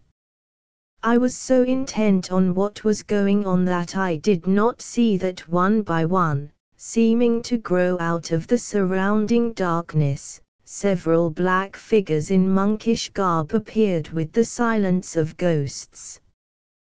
Their faces were shrouded in black cowls, wherein were holes through which I could see dark gleaming eyes. My guide held me tightly by the hand. This gave me a feeling of security in the touch which helped to retain within my breast some semblance of calm. The strain of the creaking windlass and the clanking chain continued for so long that the suspense became almost unendurable. At last there came into sight an iron ring, from which as a center depended four lesser chains spreading wide. In a few seconds more I could see that these were fixed to the corners of the great stone tomb with the covering of glass, which was being dragged upward. As it arose it filled closely the whole aperture. When its bottom had reached the level of the floor it stopped, and remained rigid. There was no room for oscillation. It was at once surrounded by a number of black figures, who raised the glass covering and bore it away into the darkness. Then there stepped forward a very tall man, black-bearded, and with headgear like my guide, but made in triple tiers. He also was gorgeously arrayed in flowing robes of cloth of gold richly embroidered. He raised his hand, and forthwith 8 other black-clad figures stepped forward, and bending over the stone coffin, raised from it the rigid form of my lady, still clad in her shroud, and laid it gently on the floor of the sanctuary. I felt it a grace that at that instant the dim lights seemed to grow less, and finally to disappear, all save the tiny points that marked the outline of the great cross high overhead. These only gave light enough to accentuate the gloom. The hand that held mine now released it, and with a sigh I realized that I was alone. After a few moments more of the groaning of the winch and clanking of the chain, there was a sharp sound of stone meeting stone, then there was silence. I listened acutely, but could not hear near me the slightest sound. Even the cautious, restrained breathing around me, of which up to then I had been conscious, had ceased. Not knowing, in the helplessness of my ignorance, what I should do, I remained as I was, still and silent, for a time that seemed endless. At last, overcome by some emotion which I could not at the moment understand, I slowly sank to my knees and bowed my head. Covering my face with my hands, I tried to recall the prayers of my youth. It was not, I am certain, that fear in any form had come upon me, or that I hesitated or faltered in my intention. That much I know now, I knew it even then. It was, I believe, that the prolonged impressive gloom and mystery had at last touched me to the quick. The bending of the knees was but symbolical of the bowing of the spirit to a higher power. When I had realized that much, I felt more content than I had done since I had entered the church, and with the renewed consciousness of courage, took my hands from my face, and lifted again my bowed head. Impulsively I sprang to my feet and stood erect, waiting. All seemed to have changed since I had dropped on my knees. The points of light about Time Church, which had been eclipsed, had come again, and were growing in power to a partial revealing of the dim expanse. Before me was the table with the open book, on which were laid the gold and silver rings and the 2 crowns of flowers. There were also 2 tall candles, with tiniest flames of blue, the only living light to be seen. Out of the darkness stepped the same tall figure in the gorgeous robes and the triple hat. He led by the hand my lady, still clad in her shroud, but over it, descending from the crown of her head, was a veil of very old and magnificent lace of astonishing fineness. Even in that dim light I could note the exquisite beauty of the fabric. The veil was fastened with a bunch of tiny sprays of orange blossom mingled with cypress and laurel, a strange combination. In her hand she carried a great bouquet of the same. Its sweet intoxicating odor floated up to my nostrils. It and the sentiment which its very presence evoked made me quiver. Yielding to the guiding of the hand which held hers, she stood at my left side before the table. Her guide then took his place behind her. At either end of the table, to right and left of us, stood a long-bearded priest in splendid robes, and wearing the hat with depending veil of black. One of them, who seemed to be the more important of the 2, and took the initiative, signed to us to put our right hands on the open book. My lady, of course, understood the ritual, and knew the words which the priest was speaking, and of her own accord put out her hand. My guide at the same moment directed my hand to the same end. It thrilled me to touch my lady's hand, even under such mysterious conditions. After the priest had signed us each thrice on the forehead with the sign of the cross, he gave to each of us a tiny lighted taper brought to him for the purpose. The lights were welcome, not so much for the solace of the added light, great as that was, but because it allowed us to see a little more of each other's faces.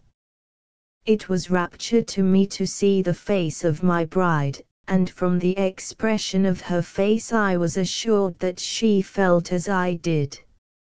It gave me an inexpressible pleasure when, as her eyes rested on me, there grew a faint blush over the grey pallor of her cheeks. The priest then put in solemn voice to each of us in turn, beginning with me, the questions of consent which are common to all such rituals. I answered as well as I could, following the murmured words of my guide. My lady answered out proudly in a voice which, though given softly, seemed to ring. It was a concern, even a grief, to me that I could not, in the priest's questioning, catch her name, of which, strangely enough, I was ignorant. But, as I did not know the language, and as the phrases were not in accord literally with our own ritual, I could not make out which word was the name. After some prayers and blessings, rhythmically spoken or sung by an invisible choir, the priest took the rings from the open book, and, after signing my forehead thrice with the gold one as he repeated the blessing in each case, placed it on my right hand. Then he gave my lady the silver one, with the same ritual thrice repeated. I suppose it was the blessing which is the effective point in making two into one. After this, those who stood behind us exchanged our rings thrice, taking them from one finger and placing them on the other, so that at the end my wife wore the gold ring and I the silver one. Then came a chant, during which the priest swung the censer himself, and my wife and I held our tapers. After that he blessed us, the responses coming from the voices of the unseen singers in the darkness. After a long ritual of prayer and blessing, sung in triplicate, the priest took the crowns of flowers, and put one on the head of each, crowning me first, and with the crown tied with gold. Then he signed and blessed us each thrice. The guides, who stood behind us, exchanged our crowns thrice, as they had exchanged the rings, so that at the last, as I was glad to see, my wife wore the crown of gold, and I that of silver. Then there came, if it is possible to describe such a thing, a hush over even that stillness, as though some form of added solemnity were to be gone through. I was not surprised, therefore, when the priest took in his hands the great golden chalice. Kneeling, my wife and I partook together thrice. When we had risen from our knees and stood for a little while, the priest took my left hand in his right, and I, by direction of my guide, gave my right hand to my wife. And so in a line, the priest leading, we circled round the table in rhythmic measure. Those who supported us moved behind us, holding the crowns over our heads, and replacing them when we stopped. After a hymn, sung through the darkness, the priest took off our crowns. This was evidently the conclusion of the ritual, for the priest placed us in each other's arms to embrace each other. Then he blessed us, who were now man and wife. The lights went out at once, some as if extinguished, others slowly fading down to blackness. Left in the dark, my wife and I sought each other's arms again, and stood together for a few moments heart to heart, tightly clasping each other, and kissed each other fervently. Instinctively we turned to the door of the church, which was slightly open, so that we could see the moonlight stealing in through the aperture. With even steps, she holding me tightly by the left arm, which is the wife's arm, we passed through the old church and out into the free air. Despite all that the gloom had brought me, it was sweet to be in the open air and together, this quite apart from our new relations to each other. The moon rode high, and the full light, coming after the dimness or darkness in the church, seemed as bright as day. I could now, for the first time, see my wife's face properly. The glamour of the moonlight may have served to enhance its ethereal beauty, but neither moonlight nor sunlight could do justice to that beauty in its living human splendor. As I gloried in her starry eyes I could think of nothing else, but when for a moment my eyes, roving round for the purpose of protection, caught sight of her whole figure, there was a pang to my heart. The brilliant moonlight showed every detail in terrible effect, and I could see that she wore only her shroud. In the moment of darkness, after the last benediction, before she returned to my arms, she must have removed her bridal veil. This may, of course, have been in accordance with the established ritual of her church, but, all the same, my heart was sore. The glamour of calling her my very own was somewhat obscured by the bridal adornment being shorn.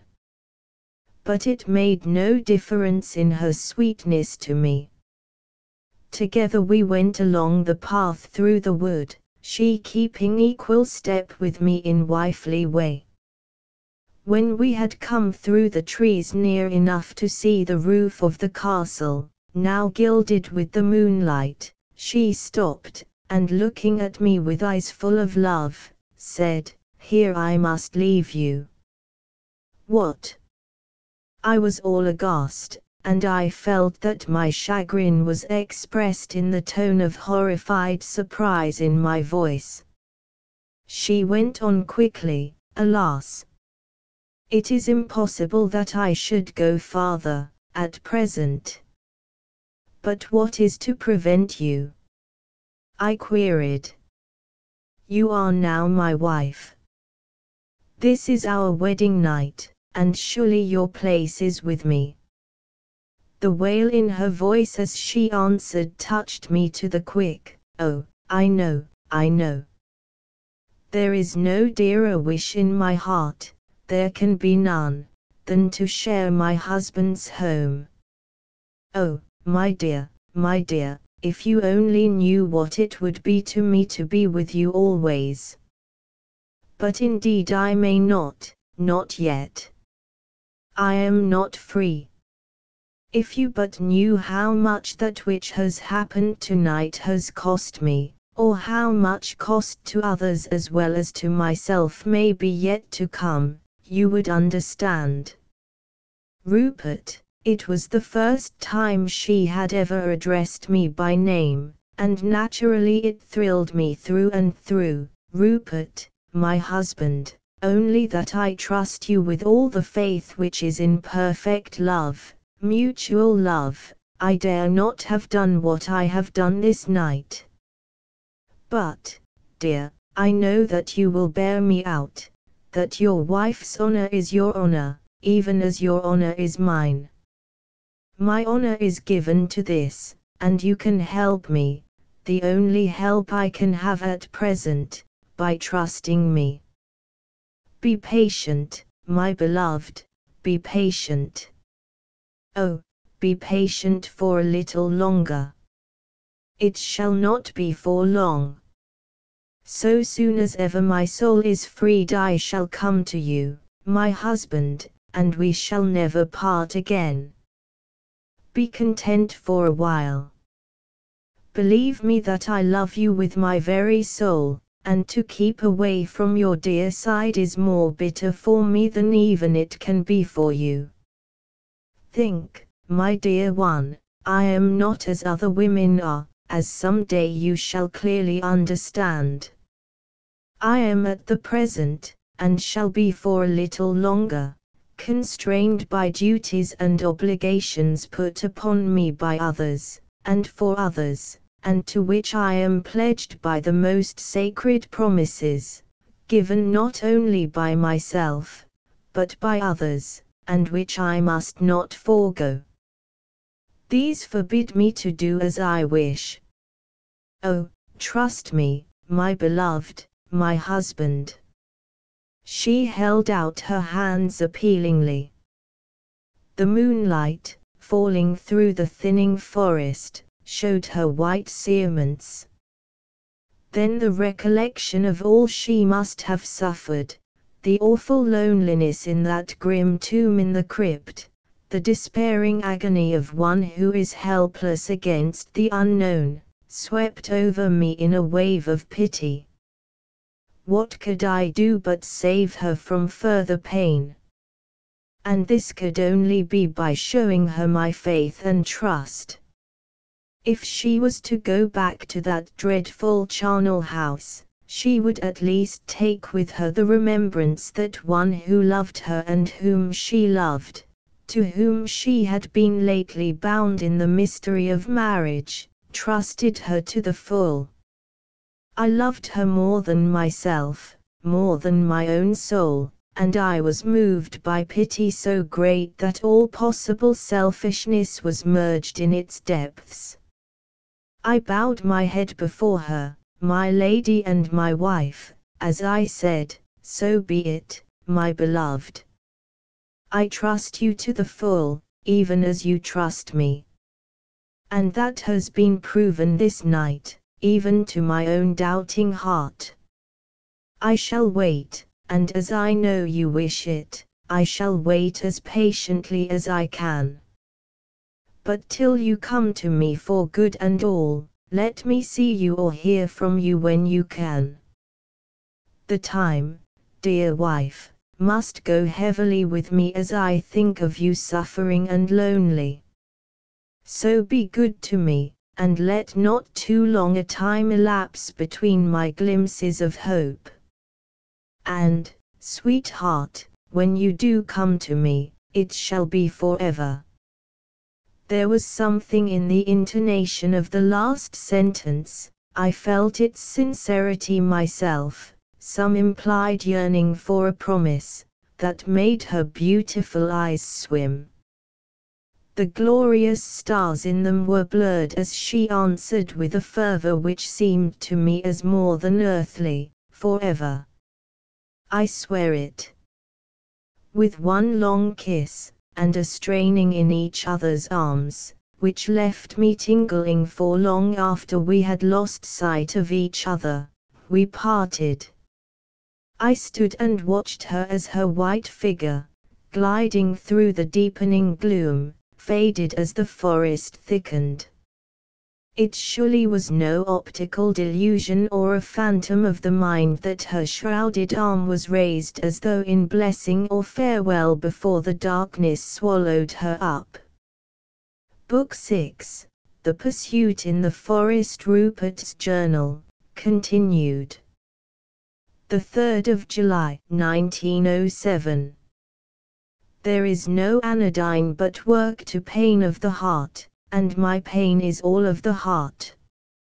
I sometimes feel that it is rather hard that with so much to make me happy I cannot know happiness. How can I be happy when my wife, whom I fondly love, and who I know loves me, is suffering in horror and loneliness of a kind which is almost beyond human belief? However, what is my loss is my country's gain, for the land of the Blue Mountains is my country now, despite the fact that I am still a loyal subject of good King Edward.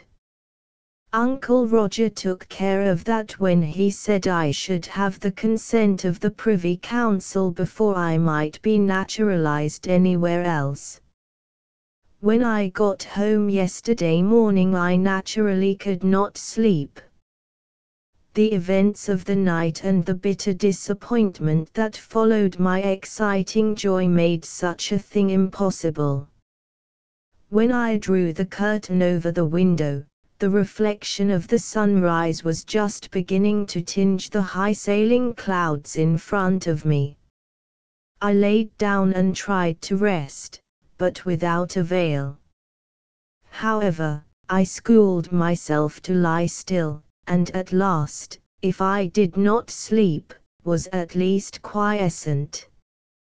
Disturbed by a gentle tap at the door, I sprang up at once and threw on a dressing gown. Outside, when I opened the door, was Aunt Janet. She was holding a lighted candle in her hand, for though it was getting light in the open, the passages were still dark. When she saw me she seemed to breathe more freely, and asked if she might come in.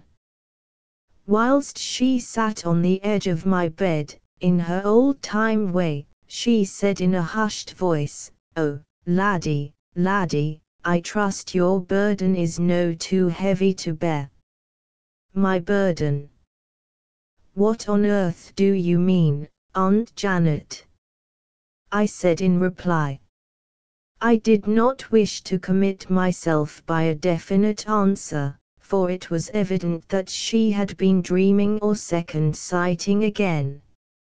She replied with the grim seriousness usual to her when she touched on occult matters, "I saw your head bleeding, laddie. I kent it was yours, though how I kent it I don't know. It lay on a stone floor in the dark, save for a dim blue light such as corpse lights are.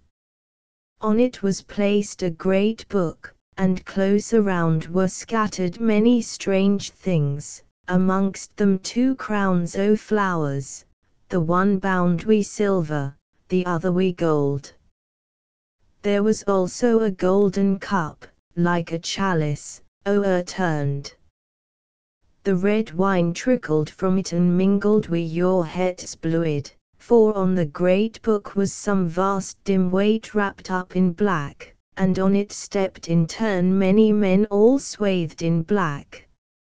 And as the weight of each came on it the bluid gushed out afresh. And oh, your pooey head, my laddie, was quick and leaping, so that at every beat it raised the black-clad weight. And yet that was not all, for hard by stood a tall imperial shape o' a woman, all arrayed in white, wi' a great veil o' finest lace worn o'er a shroud. And she was whiter than the snow, and fairer than the morn for beauty, though a dark woman she was, wi' hair like the raven, and eyes black as the sea at nisht, and there was stars in them. And at each beat o' your pooey bleeding head she wrung her white hands, and the mannin o' her sweet voice rent my head in twain. Oh, laddie, laddie, what does it mean?" I managed to murmur, "I'm sure I don't know, Aunt Janet. I suppose it was all a dream." "A dream it was, my dear. A dream or a vision, whilk matters nane, for as such are warnings sent frae God." Suddenly she said in a different voice, "Laddie, ha' ye been fause to any lassie? I'm no blamin' ye. For ye men are different frae us women, and your regard on reeked and rang differs from ours. But oh, laddie, a woman's tears fa heavy when her het is for sair wi' the yieldin' to fause words. 'Tis a heavy burden for one man to carry wi' him as he goes, and may well cause pain to others that he fain would spare." She stopped, and in dead silence waited for me to speak.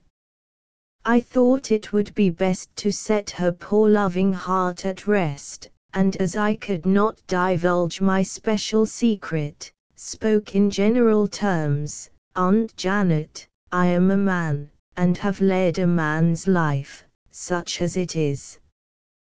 But I can tell you, who have always loved me and taught me to be true, that in all the world there is no woman who must weep for any falsity of mine. If close there be any who, sleeping or waking, in dreams or visions or in reality, weeps because of me, it is surely not for my doing, but because of something outside me. It may be that her heart is sore because I must suffer, as all men must in some degree, but she does not weep for or through any act of mine." She sighed happily at my assurance, and looked up through her tears, for she was much moved, and after tenderly kissing my forehead and blessing me, stole away. She was more sweet and tender than I have words to say, and the only regret that I have in all that is gone is that I have not been able to bring my wife to her, and let her share in the love she has for me. But that, too, will come, please God. In the morning I sent a message to Rook at Otranto, instructing him by code to bring the yacht to Vissarion in the coming night. All day I spent in going about amongst the mountaineers, drilling them and looking after their arms. I could not stay still. My only chance of peace was to work, my only chance of sleep to tire myself out. Unhappily, I am very strong, so even when I came home at dark I was quite fresh. However, I found a cable message from Rook that the yacht would arrive at midnight. There was no need to summon the mountaineers, as the men in the castle would be sufficient to make preparations for the yacht's coming. Later. The yacht has come. At 11:30 the lookout signaled that a steamer without lights was creeping in towards the creek. I ran out to the flagstaff, and saw her steal in like a ghost.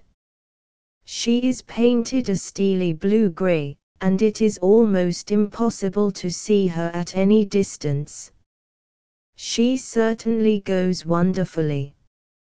Although there was not enough throb from the engines to mar the absolute stillness, she came on at a fine speed, and within a few minutes was close to the boom.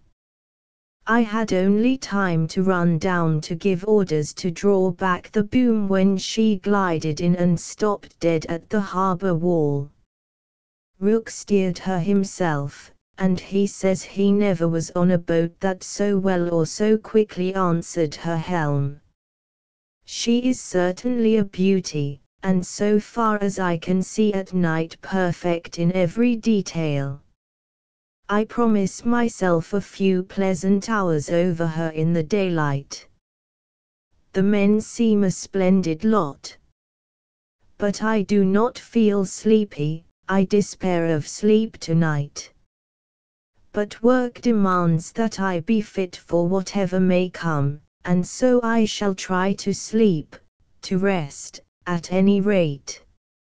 Rupert's Journal. Continued. The 4th of July, 1907. I was up with the first ray of sunrise, so by the time I had my bath and was dressed there was ample light. I went down to the dock at once, and spent the morning looking over the vessel, which fully justifies Rook's enthusiasm about her. She is built on lovely lines, and I can quite understand that she is enormously fast. Her armor I can only take on the specifications, but her armament is really wonderful. And there are not only all the very newest devices of aggressive warfare, indeed, she has the newest up-to-date torpedoes and torpedo guns, but also the old-fashioned rocket tubes, which in certain occasions are so useful. She has electric guns and the latest Massillon water guns, and Reinhard electro-pneumatic deliverers for pyroxylene shells. She is even equipped with war balloons easy of expansion, and with compressible kits and aeroplanes. I don't suppose that there is anything quite like her in the world. The crew are worthy of her. I can't imagine where Ook picked up such a splendid lot of men. They are nearly all man-of-warsmen, of various nationalities, but mostly British. All young men, the oldest of them hasn't got into the 40s, and, so far as I can learn, all experts of one kind or another in some special subject of warfare. It will go hard with me, but I shall keep them together. How I got through the rest of the day I know not. I tried hard not to create any domestic trouble by my manner, lest Aunt Janet should, after her lurid dream or vision of last night, attach some new importance to it. I think I succeeded, for she did not, so far as I could tell, take any special notice of me. We parted as usual at 10:30, and I came here and made this entry in my journal. I am more restless than ever tonight, and no wonder. I would give anything to be able to pay a visit to St. Savres, and see my wife again, if it were only sleeping in her tomb. But I dare not do even that, lest she should come to see me here, and I should miss her. So I have done what I can. The glass door to the terrace is open, so that she can enter at once if she comes. The fire is lit, and the room is warm. There is food ready in case she should care for it. I have plenty of light in the room, so that through the aperture where I have not fully drawn the curtain there may be light to guide her. Oh, how the time drags! The clock has struck midnight. 1, 2. Thank goodness, it will shortly be dawn, and the activity of the day may begin. Work may again prove, in a way, to be an anodyne. In the meantime I must write on, lest despair overwhelm me. Once during the night I thought I heard a footstep outside. I rushed to the window and looked out, but there was nothing to see, no sound to hear. That was a little after 1 o'clock. I feared to go outside, lest that should alarm her, so I came back to my table. I could not write, but I sat as if writing for a while. But I could not stand it, so rose and walked about the room. As I walked I felt that my lady, it gives me a pang every time I remember that I do not know even her name, was not quite so far away from me. It made my heart beat to think that it might mean that she was coming to me. Could not I as well as Aunt Janet have a little second sight? I went towards the window, and, standing behind the curtain, listened.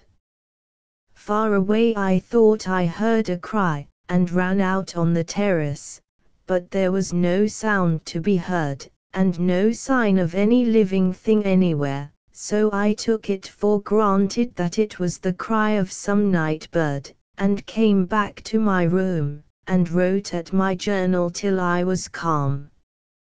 I think my nerves must be getting out of order, when every sound of the night seems to have a special meaning for me. Rupert's journal continued. The 7th of July, 1907. When the grey of the morning came, I gave up hope of my wife appearing, and made up my mind that, so soon as I could get away without exciting Aunt Janet's attention, I would go to St. Savres.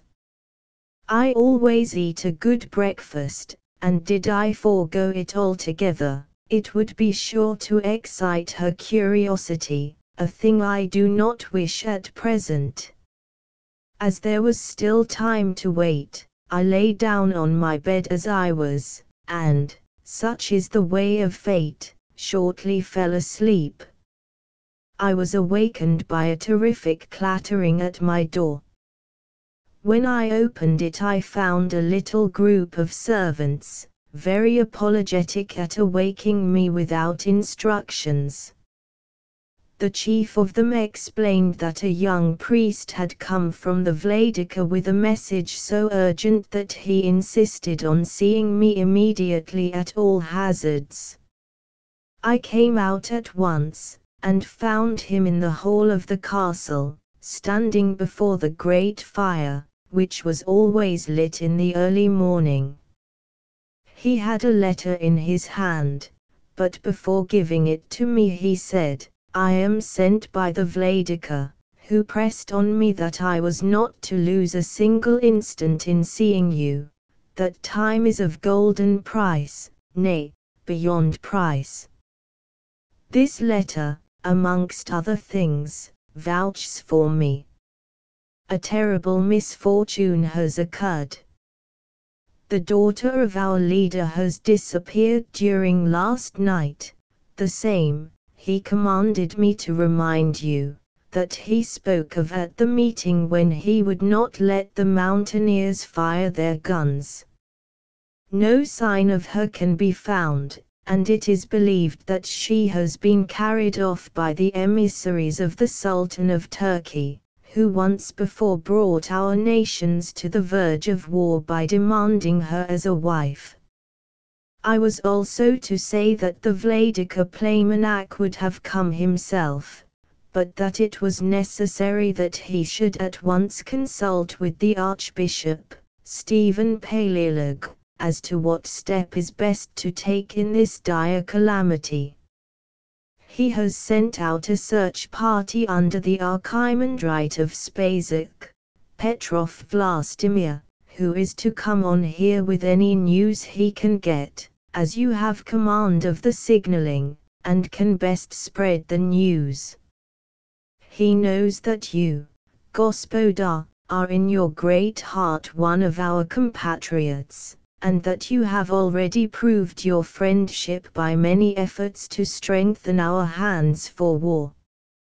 And as a great compatriot, he calls on you to aid us in our need. He then handed me the letter, and stood by respectfully whilst I broke the seal and read it. It was written in great haste, and signed by the Vladika. Come with us now in our nation's peril.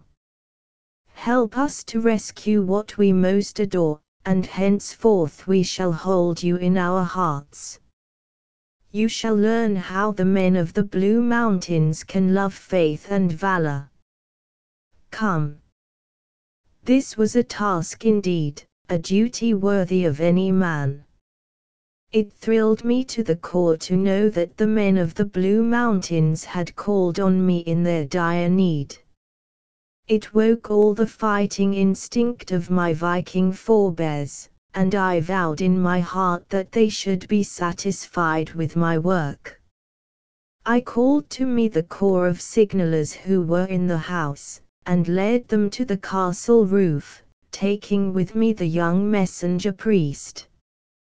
Come with me, I said to him, and see how I answer the Vladika's command. The national flag was run up, the established signal that the nation was in need. Instantly on every summit near and far was seen the flutter of an answering flag. Quickly followed the signal that commanded the call to arms. One by one I gave the signallers orders in quick succession, for the plan of search unfolded itself to me as I went on. The arms of the semaphore whirled in a way that made the young priest stare. One by one, as they took their orders, the signallers seemed to catch fire. Instinctively they understood the plan, and worked like demigods. They knew that so widespread a movement had its best chance in rapidity and in unity of action.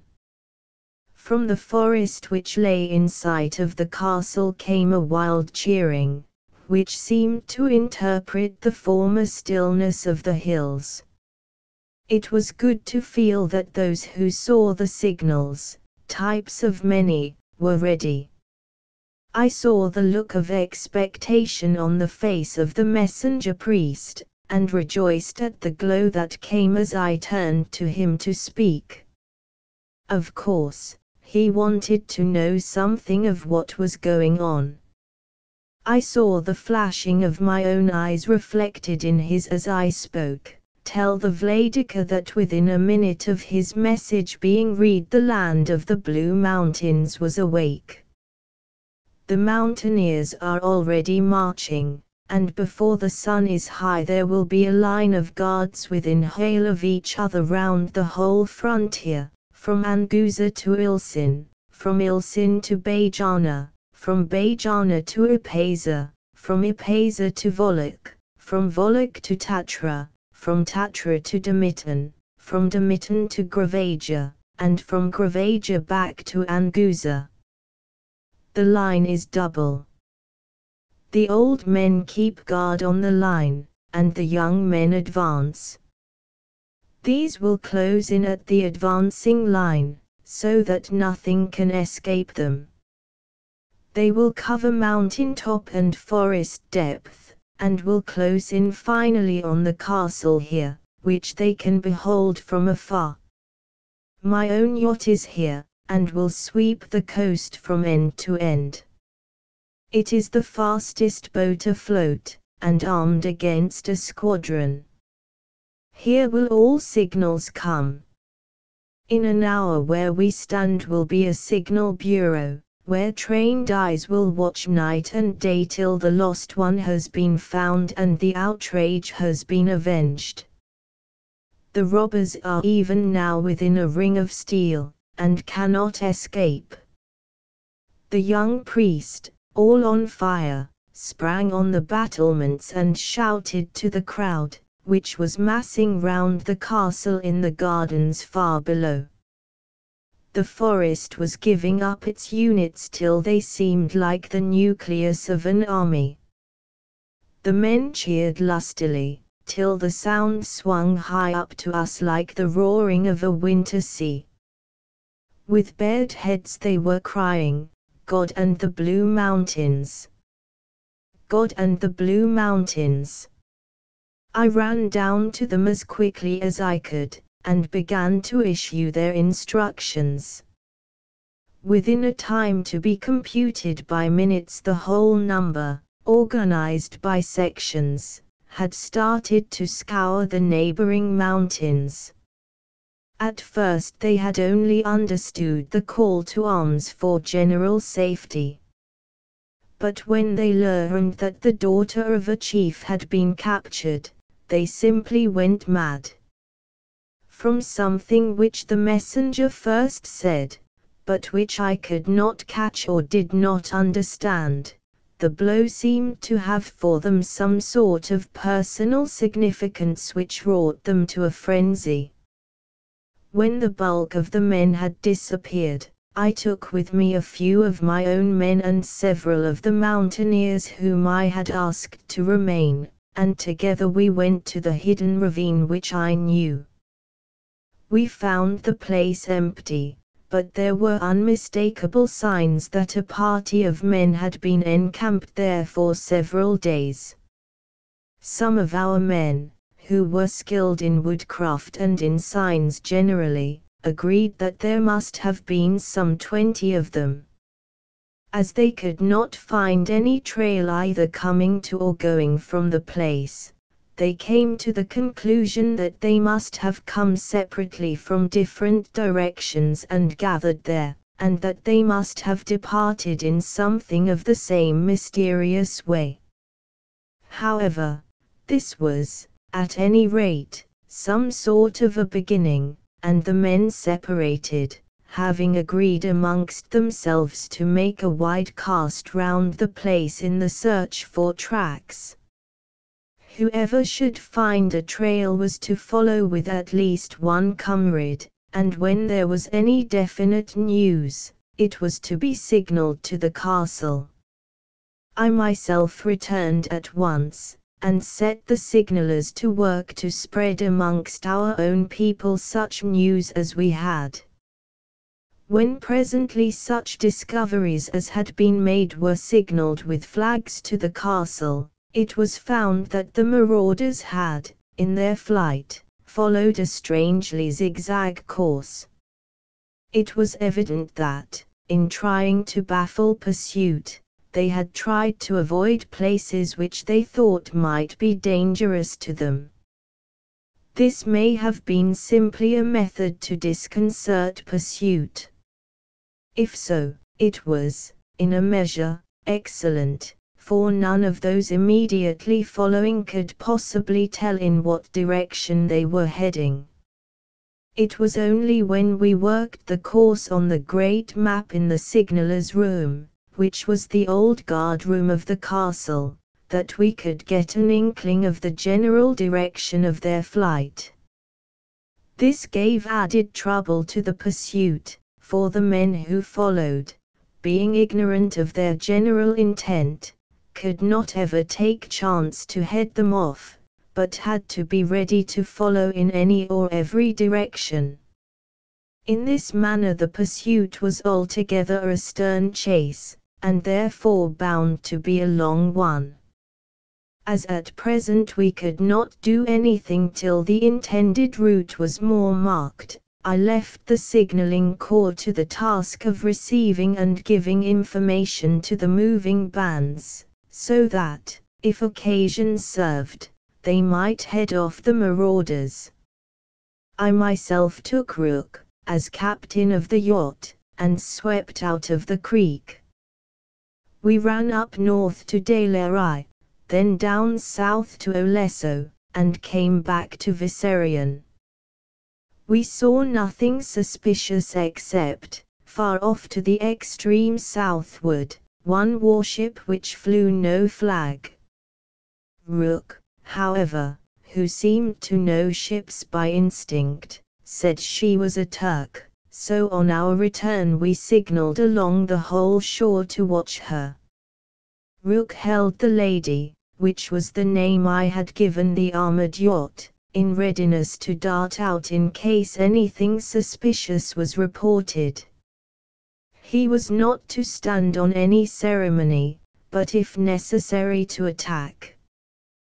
We did not intend to lose a point in this desperate struggle which we had undertaken. We had placed in different likely spots a couple of our own men to look after the signalling. When I got back I found that the route of the fugitives, who had now joined into one party, had been definitely ascertained. They had gone south, but manifestly taking alarm from the advancing line of guards, had headed up again to the northeast, where the country was broader and the mountains wilder and less inhabited. Forthwith, leaving the signalling altogether in the hands of the fighting priests, I took a small chosen band of the mountaineers of our own district, and made, with all the speed we could, to cut across the track of the fugitives a little ahead of them. The Archimandrite, abbot, of Spazak, who had just arrived, came with us. He is a splendid man, a real fighter as well as a holy cleric, as good with his handjar as with his Bible, and a runner to beat the band. The marauders were going at a fearful pace, considering that they were all afoot, so we had to go fast also. Amongst these mountains there is no other means of progressing. Our own men were so aflame with ardor that I could not but notice that they, more than any of the others whom I had seen, had some special cause for concern. When I mentioned it to the Archimandrite, who moved by my side, he answered, "All natural enough. They are not only fighting for their country, but for their own." I did not quite understand his answer, and so began to ask him some questions, to the effect that I soon began to understand a good deal more than he did. Letter from Archbishop Stephen Palaiolog, head of the Eastern Church of the Blue Mountains, to the Lady Janet McKelpie, Vicerean. Written the 9th of July, 1907. Honored Lady, as you wish for an understanding regarding the late lamentable occurrence in which so much danger was incurred to this our land of the Blue Mountains, and one dear to us, I send these words by request of the Gospodar Rupert, beloved of our mountaineers. When the Voivode Peter Vicerean made his journey to the great nation to whom we looked in our hour of need, it was necessary that he should go in secret. The Turk was at our gates, and full of the malice of baffled greed. Already he had tried to arrange a marriage with the Voivodin, so that in time to come he, as her husband, might have established a claim to the inheritance of the land. Well he knew, as do all men, that the Blue Mountaineers owe allegiance to none that they themselves do not appoint to rulership. This has been the history in the past. But now and again an individual has arisen or come to the front adapted personally for such government as this land requires. And so the Lady Tutor, Voivodin of the Blue Mountains, was put for her proper guarding in the charge of myself as head of the Eastern Church in the land of the Blue Mountains, steps being taken in such wise that no capture of her could be effected by unscrupulous enemies of this our land. This task and guardianship was gladly held as an honor by all concerned. For the Voivodin Tutor of Vicerean must be taken as representing in her own person the glory of the old Serb race, inasmuch as being the only child of the Voivode Vicerean, last male of his princely race, the race which ever, during the 10 centuries of our history, unflinchingly gave life and all they held for the protection, safety, and well-being of the land of the Blue Mountains. Never during those centuries had any one of the race been known to fail in patriotism, or to draw back from any loss or hardship enjoined by high duty or stress of need.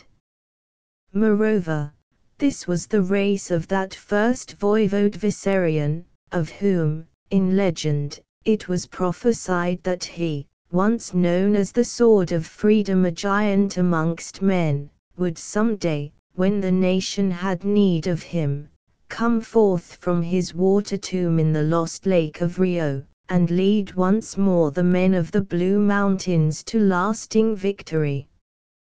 This noble race, then, had come to be known as the last hope of the land. So that when the Voivode was away on his country's service, his daughter should be closely guarded. Soon after the Voivode had gone, it was reported that he might be long delayed in his diplomacies, and also in studying the system of constitutional monarchy, for which it had been hoped to exchange our imperfect political system. I may say inter alia that he was mentioned as to be the first king when the new constitution should have been arranged. Then a great misfortune came on us, a terrible grief overshadowed the land. After a short illness, the Voivodin tutor Vissarion died mysteriously of a mysterious ailment. The grief of the mountaineers was so great that it became necessary for the governing council to warn them not to allow their sorrow to be seen. It was imperatively necessary that the fact of her death should be kept secret. For there were dangers and difficulties of several kinds. In the first place, it was advisable that even her father should be kept in ignorance of his terrible loss. It was well known that he held her as the very core of his heart, and that if he should hear of her death, he would be too much prostrate to be able to do the intricate and delicate work which he had undertaken. Nay, more, he would never remain afar off, under the sad circumstances, but would straightway return, so as to be in the land where she lay. Then suspicions would crop up, and the truth must shortly be known afield, with the inevitable result that the land would become the very center of a war of many nations. In the second place, if the Turks were to know that the race of Vissarion was becoming extinct, this would encourage them to further aggression, which would become immediate should they find out that the voivode was himself away. It was well known that they were already only suspending hostilities until a fitting opportunity should arise. Their desire for aggression had become acute after the refusal of the nation, and of the girl herself, that she should become a wife of the Sultan. The dead girl had been buried in the crypt of the church of Saint Sava, and day after day and night after night, singly and in parties, the sorrowing mountaineers had come to pay devotion and reverence at her tomb. So many had wished to have a last glimpse of her face that the Vladika had, with my own consent as Archbishop, arranged for a glass cover to be put over the stone coffin wherein her body lay. After a little time, however, there came a belief to all concerned in the guarding of the body, these, of course, being the priests of various degrees of dignity appointed to the task, that the Voivodin was not really dead, but only in a strangely prolonged trance. Thereupon a new complication arose. Our mountaineers are, as perhaps you know, by nature deeply suspicious, a characteristic of all brave and self-sacrificing people who are jealous of their noble heritage. Having, as they believed, seen the girl dead, they might not be willing to accept the fact of her being alive. They might even imagine that there was on foot some deep, dark plot which was, or might be, a menace, now or hereafter, to their independence. In any case, there would be certain to be two parties on the subject, a dangerous and deplorable thing in the present condition of affairs.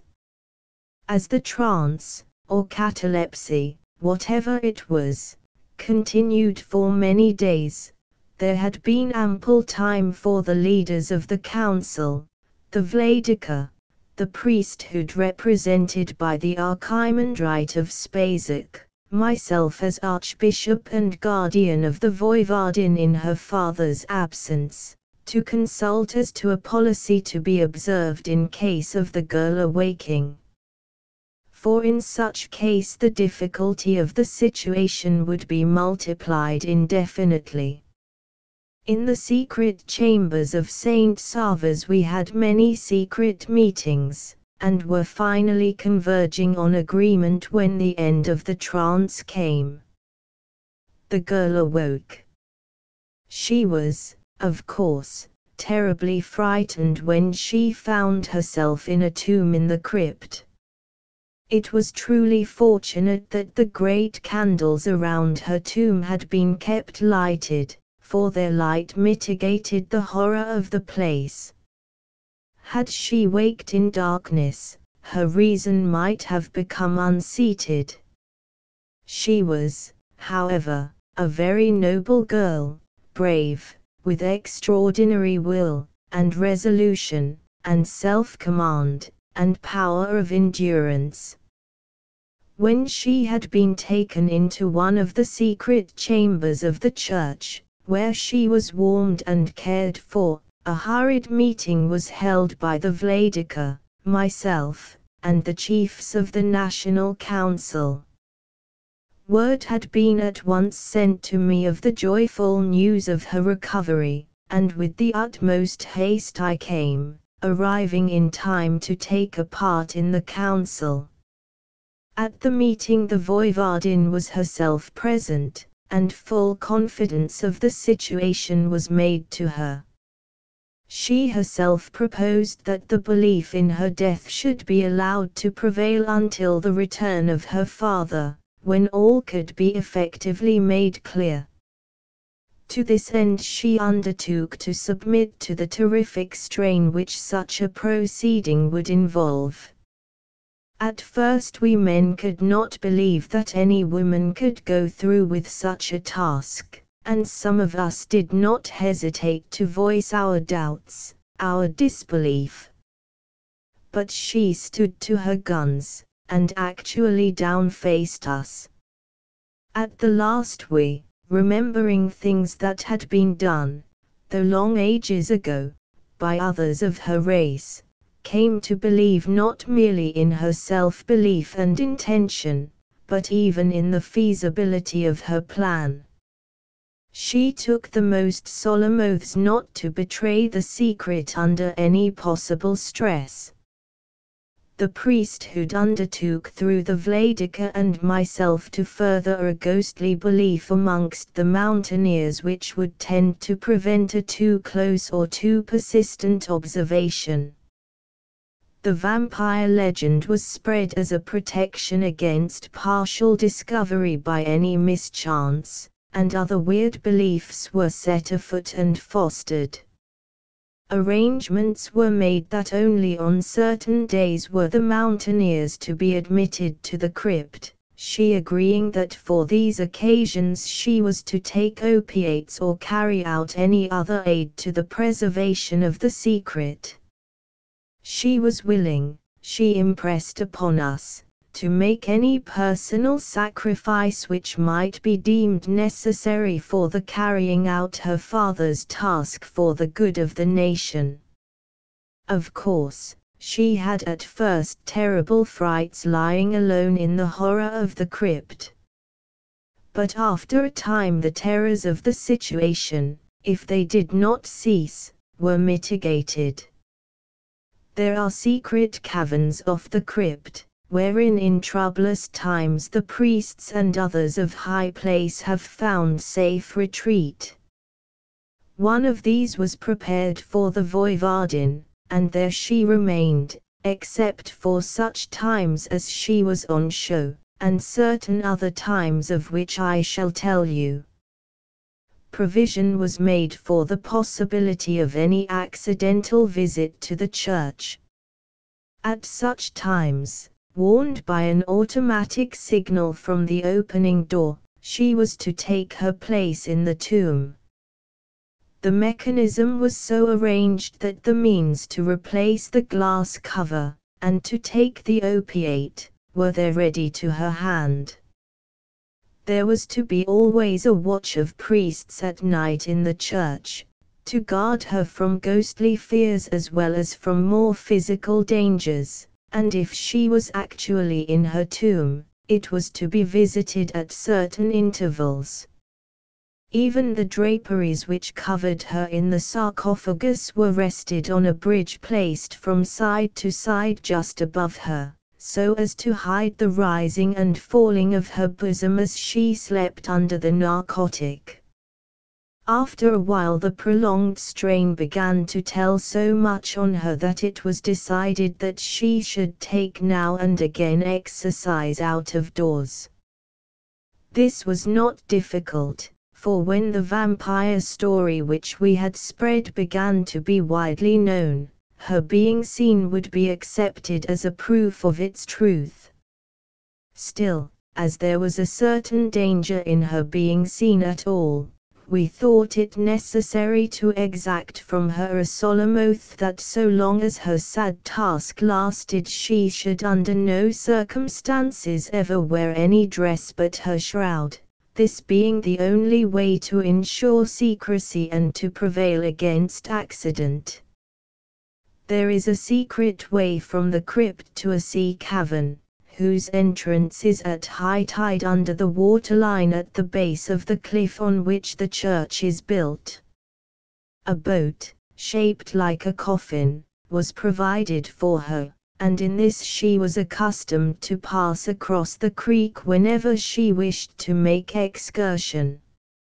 It was an excellent device, and most efficacious in disseminating the vampire belief.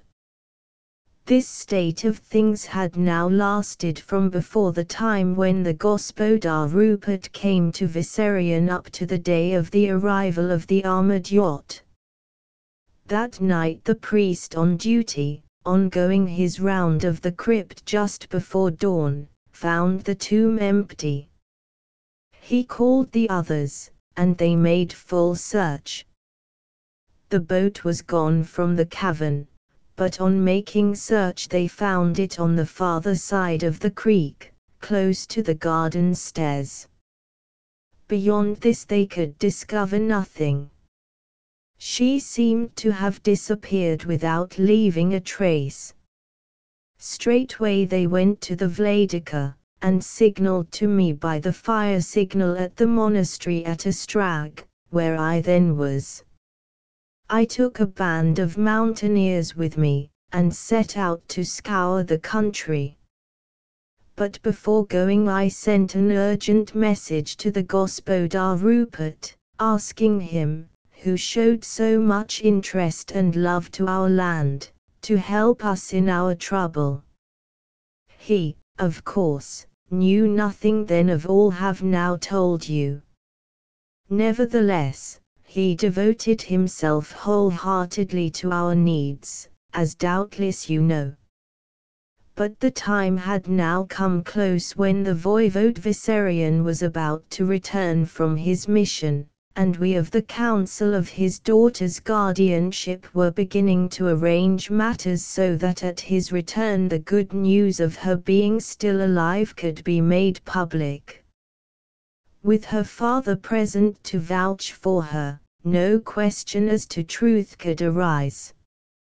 But by some means the Turkish Bureau of Spies must have got knowledge of the fact already. To steal a dead body for the purpose of later establishing a fictitious claim would have been an enterprise even more desperate than that already undertaken. We inferred from many signs, made known to us in an investigation, that a daring party of the Sultan's emissaries had made a secret incursion with the object of kidnapping the Voivodin.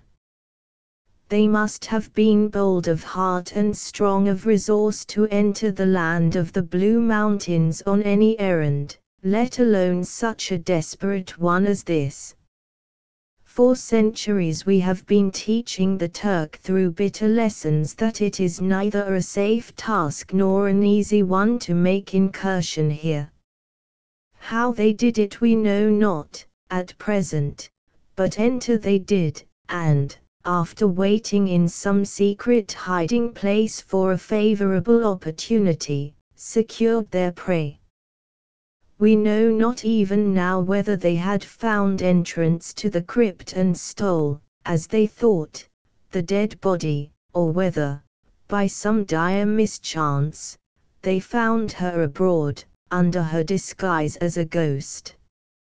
At any rate, they had captured her, and through devious ways amongst the mountains were bearing her back to Turkey. It was manifest that when she was on Turkish soil the Sultan would force a marriage on her so as eventually to secure for himself or his successors as against all other nations a claim for the suzerainty or guardianship of the Blue Mountains. Such was the state of affairs when the Gospodar Rupert threw himself into the pursuit with fiery zeal and the berserk passion which he inherited from Viking ancestors, whence of old came the sword of freedom himself. But at that very time was another possibility which the Gospodar was himself the first to realize. Failing the getting the Voivodin safe to Turkish soil, the ravishers might kill her. This would be entirely in accord with the base traditions and history of the Moslems. So, too, it would accord with Turkish customs and the Sultan's present desires. It would, in its way, benefit the ultimate strategic ends of Turkey. For were once the Viserian race at an end, the subjection of the land of the Blue Mountains might, in their view, be an easier task than it had yet been found to be. Such, illustrious lady, were the conditions of affairs when the Gospodar Rupert first drew his handjar for the Blue Mountains and what it held most dear. Paleolog, Archbishop of the Eastern Church, in the land of the Blue Mountains. Rupert's Journal, continued. The 8th of July, 1907. I wonder if ever in the long, strange history of the world had there come to any other such glad tidings as came to me, and even then rather inferentially than directly, from the Archimandrite's answers to my questioning.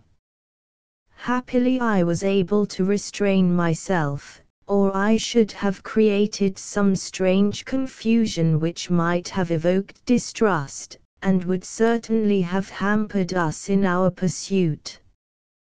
For a little I could hardly accept the truth which wove itself through my brain as the true inwardness of each fact came home to me and took its place in the whole fabric.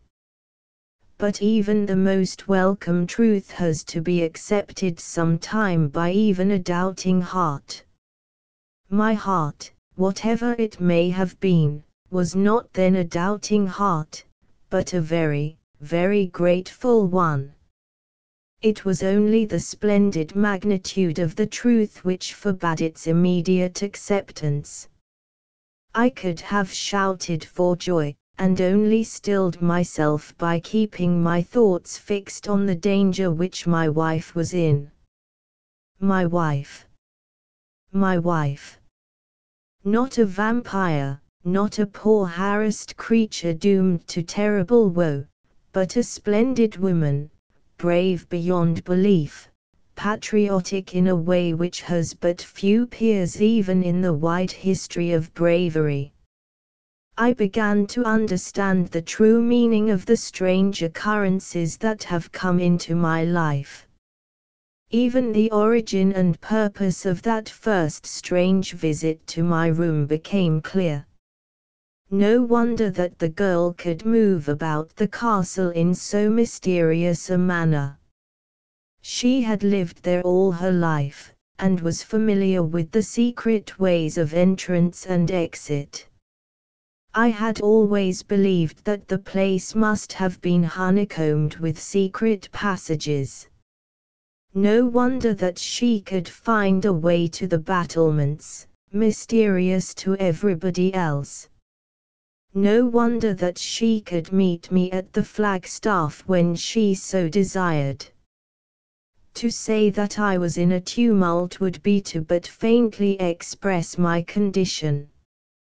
I was wrapped into a heaven of delight which had no measure in all my adventurous life, the lifting of the veil which showed that my wife, mine, one in all sincerity in the very teeth of appalling difficulties and dangers, was no vampire, no corpse, no ghost or phantom, but a real woman of flesh and blood, of affection, and love, and passion.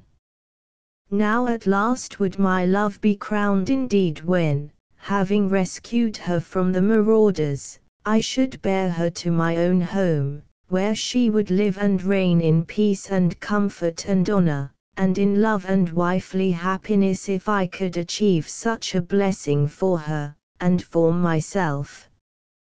But here a dreadful thought flashed across me, which in an instant turned my joy to despair, my throbbing heart to ice. As she is a real woman, she is in greater danger than ever in the hands of Turkish ruffians. To them a woman is in any case no more than a sheep, and if they cannot bring her to the harem of the Sultan, they may deem it the next wisest step to kill her. In that way, too, they might find a better chance of escape. Once rid of her, the party could separate, and there might be a chance of some of them finding escape as individuals that would not exist for a party. But even if they did not kill her, to escape with her would be to condemn her to the worst fate of all the harem of the Turk. Lifelong misery and despair, however long that life might be, must be the lot of a Christian woman doomed to such a lot. And to her, just happily wedded, and after she had served her country in such a noble way as she had done, that dreadful life of shameful slavery would be a misery beyond belief. She must be rescued, and quickly. The marauders must be caught soon, and suddenly, so that they may have neither time nor opportunity to harm her, as they would be certain to do if they have warning of immediate danger. On, and on it was all through that terrible night as well as we could through the forest. It was a race between the mountaineers and myself as to who should be first. I understood now the feeling that animated them, and which singled them out even from amongst their fiery comrades, when the danger of the Voivodin became known. These men were no mean contestants even in such a race, and, strong as I am, it took my utmost effort to keep ahead of them. They were keen as leopards, and as swift. Their lives had been spent among the mountains, and their hearts and souls were in the chase. I doubt not that if the death of any one of us could have through any means effected my wife's release, we should, if necessary, have fought amongst ourselves for the honor. From the nature of the work before us, our party had to keep to the top of the hills. We had not only to keep observation on the flying party whom we followed, and to prevent them making discovery of us, but we had to be always in a position to receive and answer signals made to us from the castle, or sent to us from other eminences. Letter from Petrov Vlastimir, Archimandrite of Spazak, to the Lady Janet MacKelpie, of Vissarion. Written the 8th of July, 1907. Great Lady, I am asked to write by the Vladika, and have permission of the Archbishop.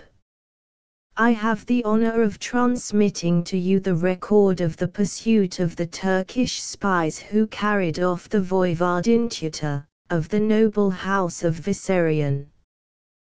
The pursuit was undertaken by the Gospodar Rupert, who asked that I would come with his party, since what he was so good as to call my great knowledge of the country and its people might serve much. It is true that I have had much knowledge of the land of the Blue Mountains and its people, amongst which and whom my whole life has been passed. But in such a cause no reason was required.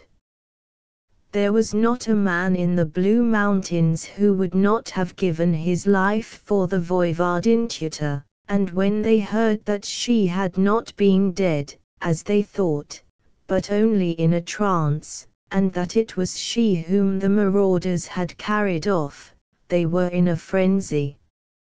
So why should I, to whom has been given the great trust of the monastery of Spazak, hesitate at such a time? For myself, I wanted to hurry on, and to come at once to the fight with my country's foes, and well I knew that the Gospodar Rupert, with a lion's heart meet for his giant body, would press on with a matchless speed. We of the Blue Mountains do not lag when our foes are in front of us, most of all do we of the Eastern Church press on when the crescent wars against the cross. We took with us no gear or hamper of any kind, no coverings except what we stood in, no food, nothing but our hand jars and our rifles, with a sufficiency of ammunition.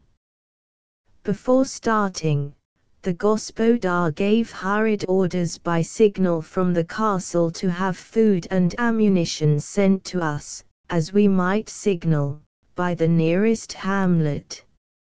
It was high noon when we started, only 10 strong, for our leader would take none but approved runners who could shoot straight and use the handjar as it should be used. So as we went light, we expected to go fast. By this time we knew from the reports signaled to Vissarion that the enemies were chosen men of no despicable prowess. The keeper of the green flag of Islam is well served, and as though the Turk is an infidel and a dog, he is sometimes brave and strong. Indeed, except when he passes the confines of the Blue Mountains, he has been known to do stirring deeds. But as none who have dared to wander in amongst our hills ever return to their own land, we may not know of how they speak at home of their battles here. Still, these men were evidently not to be despised, and our Gospodar, who is a wise man as well as a valiant, warned us to be prudent, and not to despise our foes overmuch. We did as he counselled, and in proof we only took 10 men, as we had only 20 against us. But then there was at stake much beyond life, and we took no risks. So, as the great clock at Vissarion clanged of noon, the 8 fastest runners of the Blue Mountains, together with the Gospodar Rupert and myself, swept out on our journey. It had been signaled to us that the course which the marauders had as yet taken in their flight was a zigzag one, running eccentrically at all sorts of angles in all sorts of directions. But our leader had marked out a course where we might intercept our foes across the main line of their flight. Until we had reached that region we paused not a second, but went as fast as we could all night long. Indeed, it was amongst us a race as was the Olympic race of old Greece, each one vying with his fellows, though not in jealous emulation, but in high spirit, to best serve his country and the voivodin tutor. Foremost amongst us went the Gospodar, bearing himself as a paladin of old, his mighty form pausing for no obstacle. Perpetually did he urge us on. He would not stop or pause for a moment, but often as he and I ran together, For, lady, in my youth I was the fleetest of all in the race, and even that now can head a battalion when duty calls. He would ask me certain questions as to the Lady Tutor and of the strange manner of her reputed death, as it was gradually unfolded in my answers to his questioning. And as each new phase of knowledge came to him, he would rush on as one possessed of fiends, whereat our mountaineers, who seemed to respect even fiends for their thoroughness, would strive to keep pace with him till they too seemed worked into diabolic possession. And I myself, left alone in the calmness of sacerdotal office, forgot even that. With surging ears and eyes that saw blood, I rushed along with best of them. Then truly the spirit of a great captain showed itself in the gospoda, for when others were charged with fury he began to force himself into calm, so that out of his present self-command and the memory of his exalted position came a worthy strategy and thought for every contingency that might arise. So that when some new direction was required for our guidance, there was no hesitation in its coming. We, 9 men of varying kinds, all felt that we had a master, and so, being willing to limit ourselves to strict obedience, we were free to use such thoughts as well as such powers as we had to the best advantage of the doing. We came across the trail of the flying marauders on the second morning after the abduction, a little before noon. It was easy enough to see, for by this time the miscreants were all together, and our people, who were woodlanders, were able to tell much of the party that passed. These were evidently in a terrified hurry, for they had taken no precautions such as are necessary baffle pursuit, and all of which take time. Our foresters said that 2 went ahead and 2 behind. In the center went the mass, moving close together, as though surrounding their prisoner. We caught not even a single glimpse her, could not have, they encompassed her so closely. But our foresters saw other than the mass, the ground that had been passed was before them. They knew that the prisoner had gone unwillingly, nay, more, one of them said as he rose from his knees, where he had been examining of the ground, the misbegotten dogs have been urging her on with their yatagorns. There are drops of blood, though there are no blood marks on her feet. Whereupon the gospodar flamed with passion. His teeth ground together, and with a deep breathed on, he sprang off again, handjar in hand, on the track. Before long we saw the party in the distance. They were far below us in a deep valley, although the track of their going passed away to the right hand. They were making for the base of the great cliff, which rose before us all. Their reason was twofold, as we soon knew. Far off down the valley which they were crossing we saw signs of persons coming in haste, who must be of the search party coming from the north. Though the trees hid them, we could not mistake the signs. I was myself forester enough to have no doubt. Again, it was evident that the young voivodin could travel no longer at the dreadful pace at which they had been going. Those blood marks told their own tale. They meant to make a last stand here in case they should be discovered. Then it was that he, who amongst us all had been most fierce and most bent on rapid pursuit, became the calm. Raising his hand for silence, though, God knows, we were and had been silent enough during that long rush through the forest, he said, in a low, keen whisper which cut the silence like a knife. My friends, the time is come for action. God be thanked, who has now brought us face to face with our foes.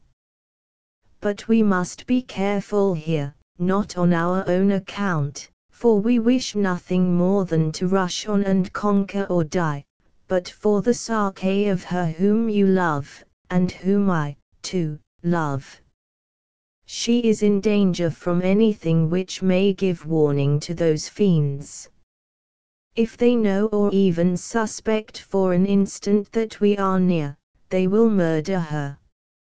Here his voice broke for an instant with the extremity of his passion or the depth of his feeling, I hardly know which. I think both acted on him.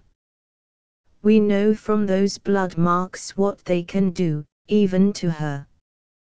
His teeth ground together again, but he went on without stopping further. Let us arrange the battle. Though we are but little distance from them as the crow flies, the way is far to travel. There is, I can see, but one path down to the valley from this side. That they have gone by, and that they will sure to guard, to watch, at any rate. Let us divide, as to surround them. The cliff towards which they make runs far to the left without a break.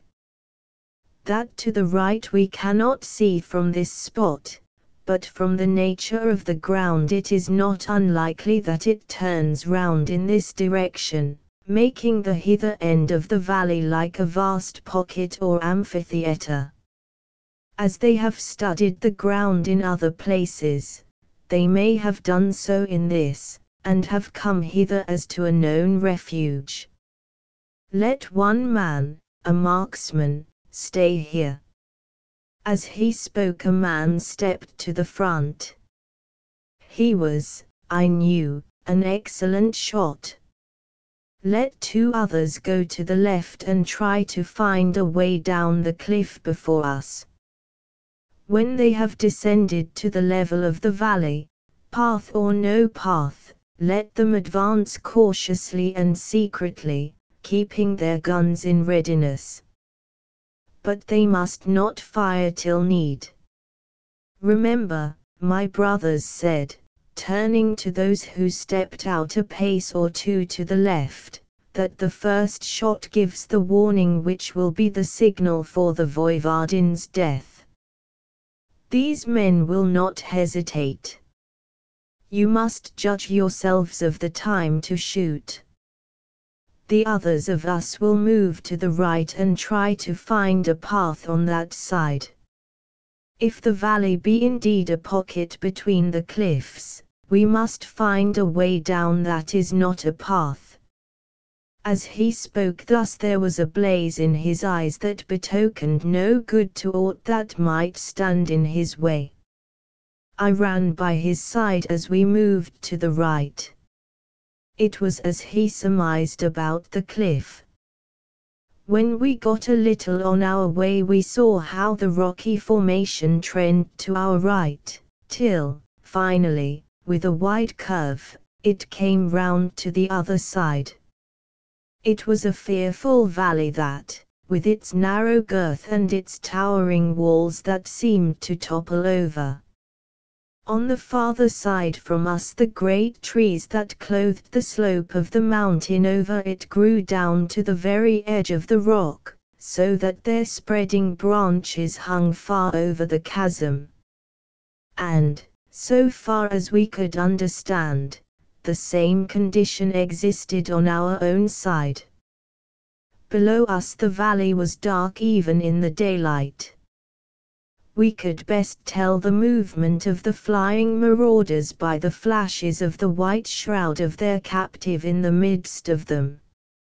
From where we were grouped, amid the great tree trunks on the very brow of the cliff, we could, when our eyes were accustomed to the shadow, see them quite well. In great haste, and half dragging, half carrying the Voivardin, they crossed the open space and took refuge in a little grassy alcove surrounded, save for its tortuous entrance, by undergrowth. From the valley level it was manifestly impossible to see them, though we from our altitude could see over the stunted undergrowth. When within the glade, they took their hands from her. She, shuddering instinctively, withdrew to a remote corner of the dell. And then, oh, shame on their manhood, Turks and heathens though they were, we could see that they had submitted her to the indignity of gagging her and binding her hands. Our Voivardin tutor bound. To one and all of us it was like lashing us across the face. I heard the gospodar's teeth grind again. But once more he schooled himself to calmness ere he said, "It is, perhaps, as well, great though the indignity be. They are seeking their own doom, which is coming quickly. Moreover, they are thwarting their own base plans. Now that she is bound they will trust to their binding, so that they will delay their murderous alternative to the very last moment. Such is our chance of rescuing her alive." For a few moments he stood as still as a stone, as though revolving something in his mind whilst he watched. I could see that some grim resolution was forming in his mind, for his eyes ranged to the top of the trees above cliff, and down again, very slowly this time, as though measuring and studying the detail of what was in front of him. Then he spoke. "They are in hopes that the other pursuing party may not come across them. To know that, they are waiting. If those others do not come up the valley, they will proceed on their way. They will return up the path the way they came. There we can wait them, charge into the middle of them when she is opposite, and cut down those around her. Then the others will open fire, and we shall be rid of them." Whilst he was speaking, two of the men of our party, who I knew to be good sharpshooters, and who had just before lain on their faces and had steadied their rifles to shoot, rose to their feet. "Command us, Gospodar," they said simply, as they stood to attention. "Shall we go to the head of the ravine road and there take hiding?" He thought for perhaps a minute, whilst we all stood as silent as images. I could hear our hearts beating. Then he said, "No, not yet. There is time for that yet. They will not, cannot stir or make plans in any way till they know whether the other party is coming towards them or not. From our height here we can see what course the others are taking long before those villains do. Then we can make our plans and be ready in time." We waited many minutes, but could see no further signs the other pursuing party. These had evidently adopted greater caution in their movements as they came closer to where they expected to find the enemy. The marauders began to grow anxious. Even at our distance we could gather as much from their attitude and movements. Presently, when the suspense of their ignorance grew too much for them, they drew to the entrance of the glade, which was the farthest place to which, without exposing themselves to anyone who might come to the valley, they could withdraw from their captive. Here they consulted together. We could follow from their gestures what they were saying, for as they did not wish their prisoner to hear, Their gesticulation was enlightening to us as to each other. Our people, like all mountaineers, have good eyes, and the gospodar is himself an eagle in this as in other ways. 3 men stood back from the rest. They stacked their rifles so that they could seize them easily. Then they drew their scimitars, and stood ready, as though on guard. These were evidently the appointed murderers. Well they knew their work, for though they stood in a desert place with none within long distance except the pursuing party, of whose approach they would have good notice, they stood so close to their prisoner that no marksman in the world, now or that ever had been, not William Tell himself, could have harmed any of them without at least endangering her. 2 of them turned the Voivodin round so that her face was towards the precipice, in which position she could not see what was going on, whilst he who was evidently leader of the gang explained, in gesture, that the others were going to spy upon the pursuing party. When they had located them he, or one of his men, would come out of the opening of the wood wherein they had had evidence of them, and hold up his hand. That was to be the signal for the cutting of the victim's throat, such being the chosen method, villainous even for heathen murderers, of her death. There was not one of our men who did not grind his teeth when we witnessed the grim action, only too expressive, of the Turk as he drew his right hand, clenched as though he held a yataghan in it, across his throat. At the opening of the glade all the spying party halted whilst the leader appointed to each his place of entry of the wood, the front of which extended in an almost straight across the valley from cliff to cliff. The men, stooping low when in the open, and taking instant advantage of every little obstacle on the ground, seemed to fade like spectres with incredible swiftness across the level mead, and were swallowed up in the wood. When they had disappeared the Gospodar Rupert revealed to us the details of the plan of action which he had revolving in his mind. He motioned us to follow him. We threaded a way between the tree trunks, keeping all the while on the very edge of the cliff, so that the space below was all visible to us. When we had got round the curve sufficiently to see the whole of the wood on the valley level, without losing sight of the Voivodin and her appointed assassins, we halted under his direction. There was an added advantage of this point over the other, for we could see directly the rising of the hill road, up which farther side ran the continuation of the mountain path which the marauders had followed. It was somewhere on that path that the other pursuing party had hoped to intercept the fugitives. The Gospodar spoke quickly, though in a voice of command which true soldiers love to hear. Brothers, the time has come when we can strike a blow for Teuta and the land. Do you too, marksmen, take position here facing the wood. The 2 men here lay down and got their rifles ready. Divide the frontage of the wood between you, arrange between yourselves the limits of your positions.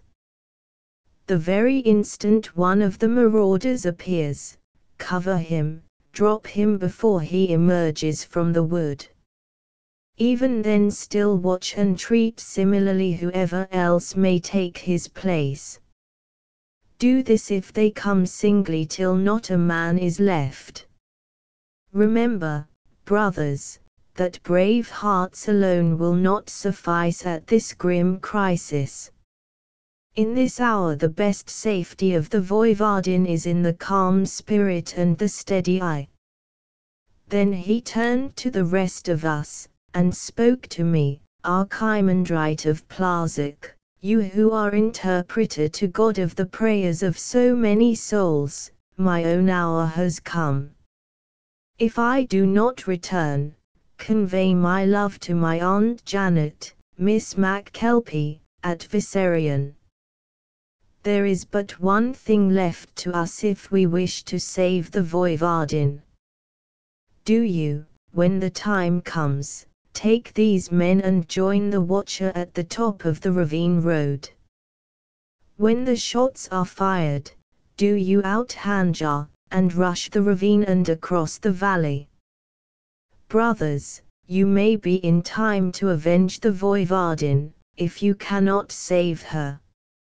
For me there must be a quicker way, and to it I go. As there is not, and will not be, time to traverse the path, I must take a quicker way. Nature finds me a path that man has made it necessary for me to travel. See that giant beech tree that towers above the glade where the Voivardin is held. There is my path. When you from here have marked the return of the spies, give me a signal with your hat. Do not use a handkerchief, as others might see it's white, and take warning. Then rush that ravine.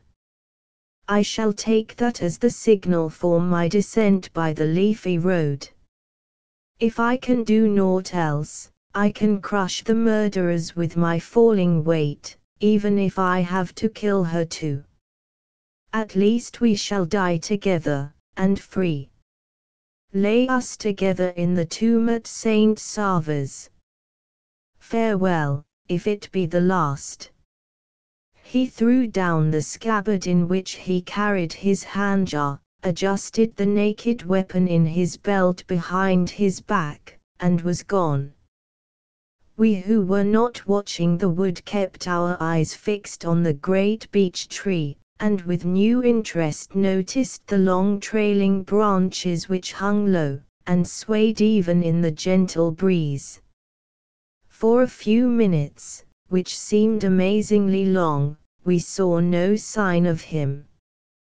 Then, high up on one of the great branches which stood clear of obscuring leaves, we saw something crawling flat against the bark. He was well out on the branch, hanging far over the precipice. He was looking over at us, and I waved my hand so that he should know we saw him. He was clad in green, his usual forest dress, so that there was not any likelihood of any other eyes noticing him. I took off my hat, and held it ready to signal with when the time should come. I glanced down at the glade and saw the Voivardin standing, still safe, with her guards so close to her as to touch. Then I, too, fixed my eyes on the wood. Suddenly the man standing beside me seized my arm and pointed. I could just see through the trees, which were lower than elsewhere in the front of the wood, a Turk moving stealthily, so I waved my hat. At the same time a rifle underneath me cracked. A second or two later the spy pitched forward on his face and lay still. At the same instant my eyes sought the beech tree, and I saw the close-lying figure raise itself and slide forward to a joint of the branch. Then the gospodar, as he rose, hurled himself forward amid the mass of the trailing branches. He dropped like a stone, and my heart sank. But an instant later he seemed in poise. He had clutched the thin, trailing branches as he fell, and as he sank a number of leaves which his motion had torn off floated out round him. Again the rifle below me cracked, and then again, and again, and again. The marauders had taken warning, and were coming out in mass. but my own eyes were fixed on the tree. Almost as a thunderbolt falls fell the giant body of the gospodar, his size lost in the immensity of his surroundings. He fell in a series of jerks, as he kept clutching the trailing beech branches whilst they lasted, and then other lesser verdure growing out from the fissures in the rock after the lengthening branches had with all their elasticity reached their last point. At length, for though this all took place in a very few seconds, the gravity of the crisis prolonged them immeasurably, there came a large space of rock some 3 times his own length. He did not pause, but swung himself to one side, so that he should fall close to the Voivodin and her guards. These men did not seem to notice, for their attention was fixed on the wood whence they expected their messenger to signal. But they raised their yatagans in readiness. The shots had alarmed them, and they meant to do the murder now, messenger or no messenger. But though the men did not see the danger from above, the Voivodin did. She raised her eyes quickly at the first sound, and even from where we were, before we began to run towards the ravine path, I could see the triumphant look in her glorious eyes when she recognized the identity of the man who was seemingly coming straight down from heaven itself to help her, as, indeed, she, and we too, can very well imagine that he did, for if ever heaven had a hand in a rescue on earth, it was now. Even during the last drop from the rocky foliage the gospodar kept his head. As he fell he pulled his handjar free, and almost as he was falling its sweep took off the head of one of the assassins. As he touched ground he stumbled for an instant, but it was towards his enemies. Twice with lightning rapidity the handjar swept the air, and at each sweep a head rolled on the sward. The Voivodin held up her tied hands. Again the handjar flashed, this time downwards, and the lady was free. Without an instant's pause the gospodar tore off the gag, and with his left arm round her and handjar in right hand, stood face toward his living foes. The Voivodin stooped suddenly, and then, raising the yatagan which had fallen from the hand of one of the dead marauders, stood armed beside him. The rifles were now cracking fast, as the marauders, those that were left of them, came rushing out into the open. But well the marksmen knew their work. Well they bore in mind the gospodar's command regarding calmness. They kept picking off the foremost men only, so that the onward rush never seemed to get more forward. As we rushed down the ravine we could see clearly all before us. But now, just as we were beginning to fear lest some mischance might allow some of them to reach the glade, there was another cause of surprise, of rejoicing. From the face of the wood seemed to burst all at once a body of men, all wearing the national cap, so we knew them as our own. They were all armed with the handjar only, and they came like tigers.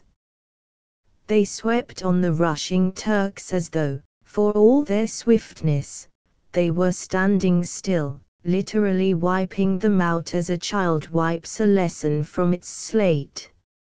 A few seconds later these were followed by a tall figure with long hair and beard of black mingled with grey.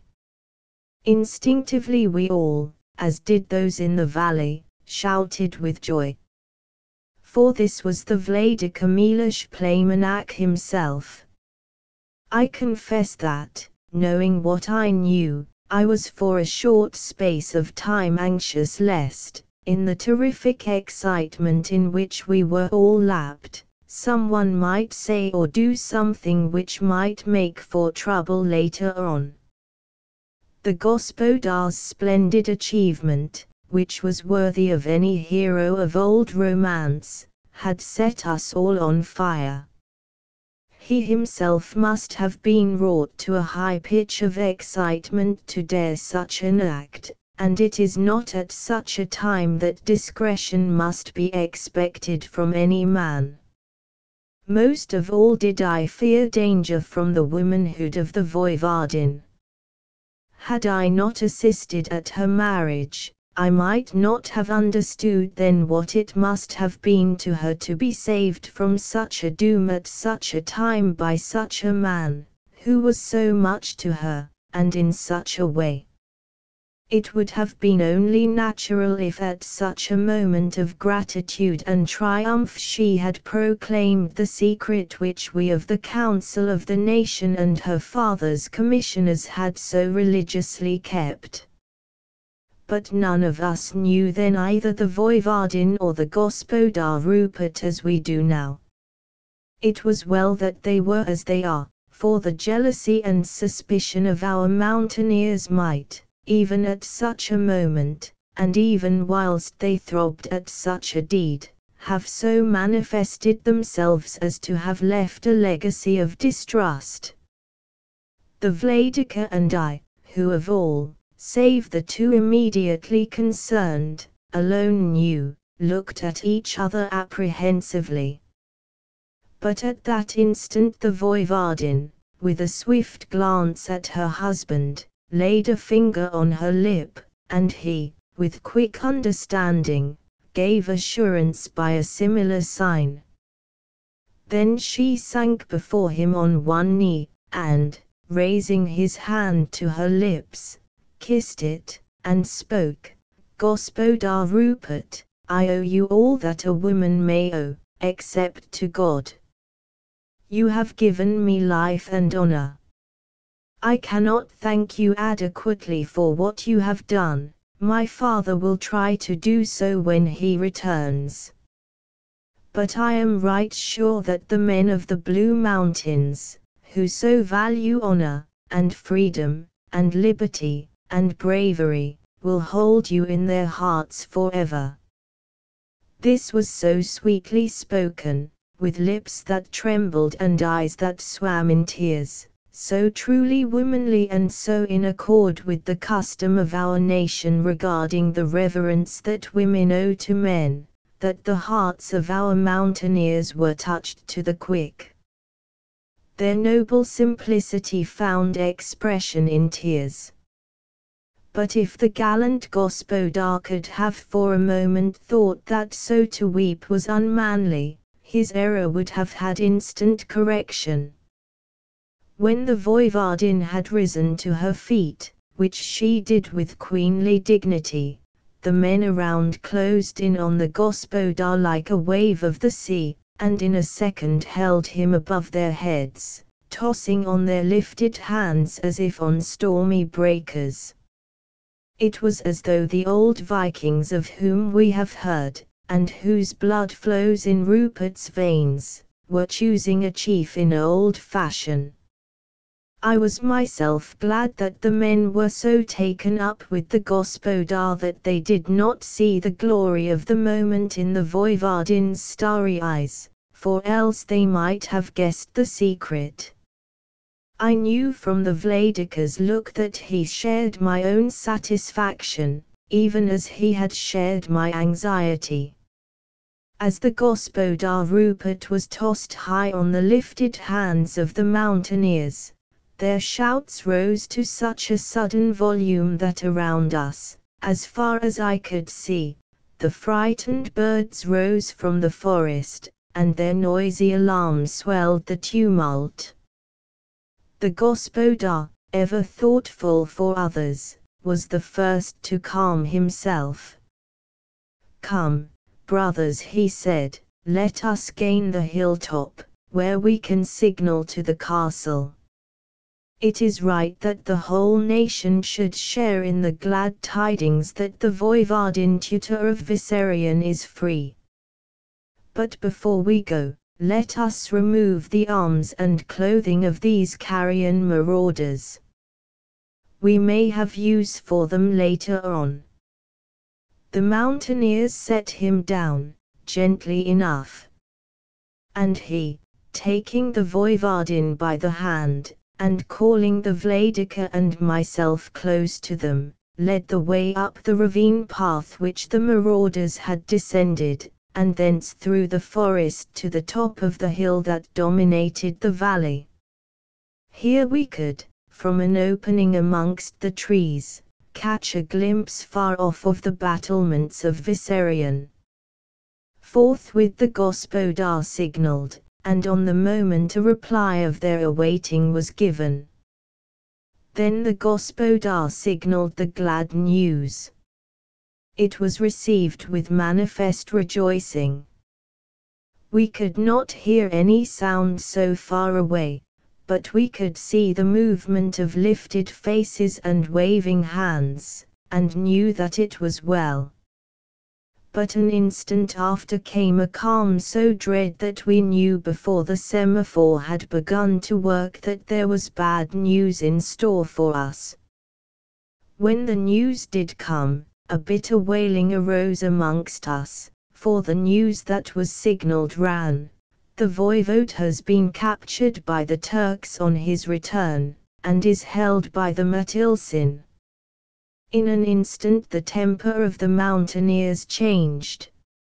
It was as though by a flash summer had changed to winter, as though the yellow glory of the standing corn had been obliterated by the dreary waste of snow. Nay, more, it was as when one beholds the track of the whirlwind when the giants of the forest are levelled with the sword. For a few seconds there was silence, and then, with an angry roar, as when God speaks in the thunder, came the fierce determination of the men of the Blue Mountains, to Ilsin. To Ilsin, and a stampede in the direction of the south began. For, illustrious lady, you, perhaps, who have been for so short a time at Vissarion, may not know that at the extreme southern point of the land of the Blue Mountains lies the little port of Ilsin, which long ago we wrested from the Turk. The stampede was checked by the command, "Halt," spoken in a thunderous voice by the gospodar. Instinctively all stopped. The gospodar Rupert spoke again. "Had we not better know a little more before we start on our journey? I shall get by semaphore what details are known. Do you all proceed in silence and as swiftly as possible. The Vladika and I will wait here till we have received the news and have sent some instructions, when we shall follow, and, if we can, overtake you. One thing, be absolutely silent on what has been. Be secret of every detail, even as to the rescue of the Voivodin, except what I send." Without a word, thus showing immeasurable trust, the whole body, not a very large one, it is true, moved on, and the gospodar began signalling. As I was myself expert in the code, I did not require any explanation, but followed question and answer on either side. The first words the gospodar Rupert signalled were, "Silence, absolute and profound, as to everything which has been."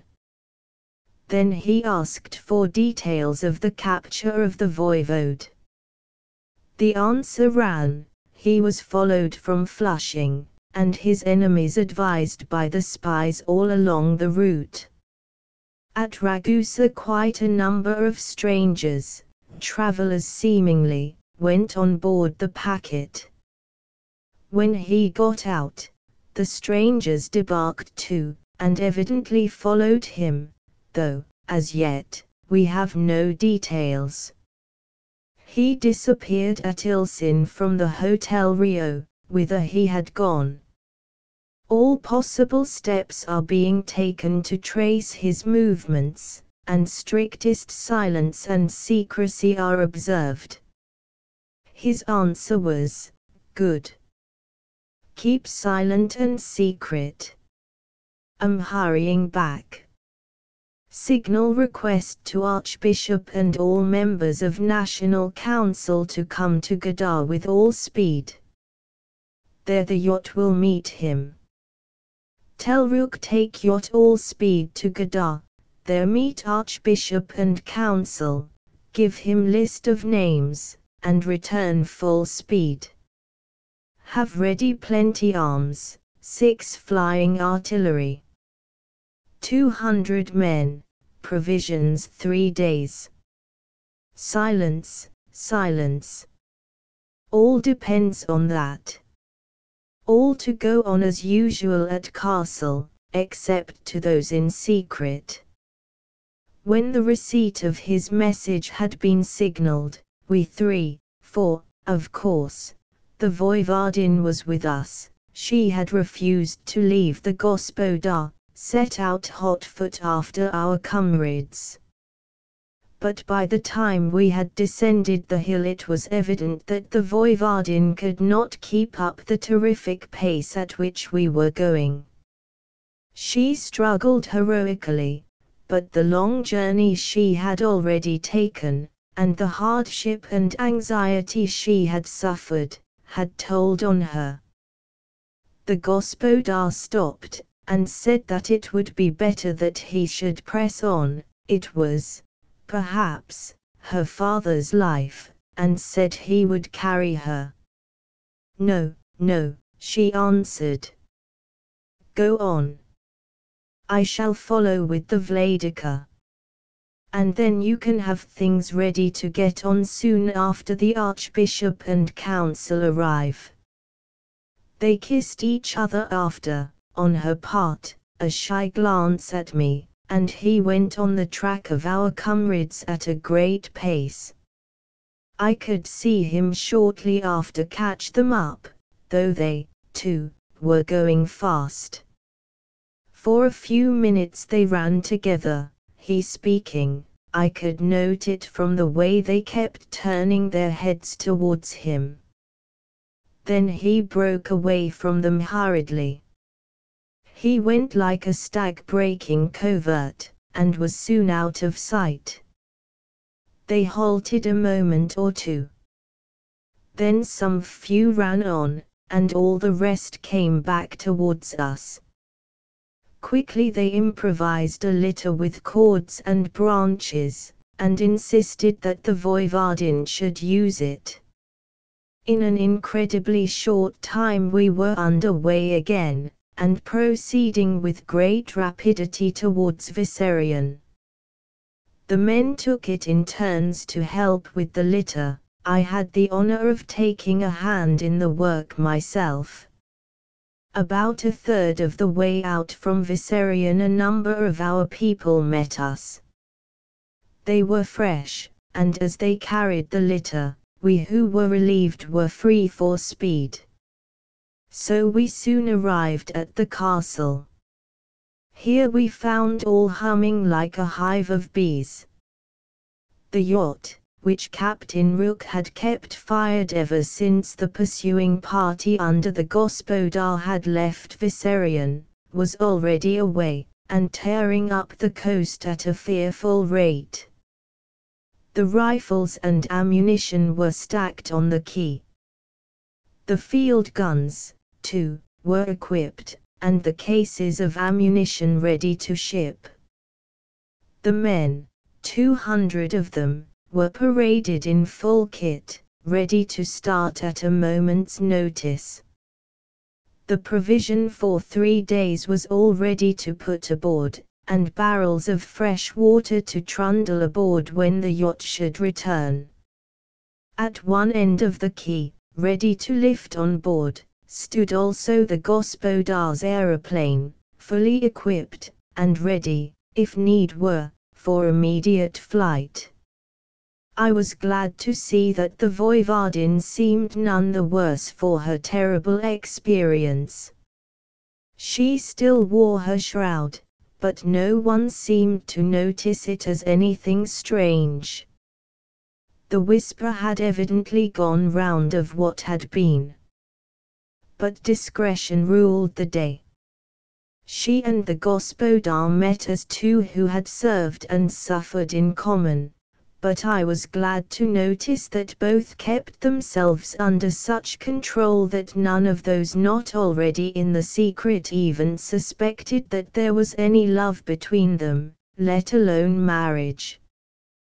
We all waited with what patience we could till word was signaled from the castle tower that the yacht had appeared over the northern horizon, and was coming down fast, keeping inshore as she came. When she arrived, we heard to our joy that all concerned had done their work well. The Archbishop was aboard, and of the National Council not one was missing.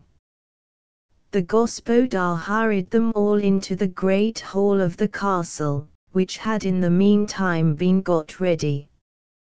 I, too, went with him, but the Voivodin remained without. When all were seated, he rose and said, "My Lord Archbishop, Vladika, and Lords of the Council all, I have dared to summon you in this way because time presses, and the life of one you all love, the Voivode Vissarion, is at stake. This audacious attempt of the Turk is the old aggression under a new form. It is a new and more daring step than ever to try to capture your chief and his daughter, the Voivodin, whom you love. Happily, the latter part of the scheme is frustrated. The Voivodin is safe and amongst us. But the Voivode is held prisoner, if, indeed, he be still alive. He must be somewhere near Ilsin, but where exactly we know not as yet. We have an expedition ready to start the moment we receive your sanction, your commands. We shall obey your wishes with our lives. But as the matter is instant, I would venture to ask one question, and one only: shall we rescue the Voivode at any cost that may present itself? I ask this, for the matter has now become an international one, and, if our enemies are as earnest as we are, the issue is war. Having so spoken, and with a dignity and force which is inexpressible, he withdrew, and the council, having appointed a scribe, the monk Christophorus, whom I had suggested, began its work.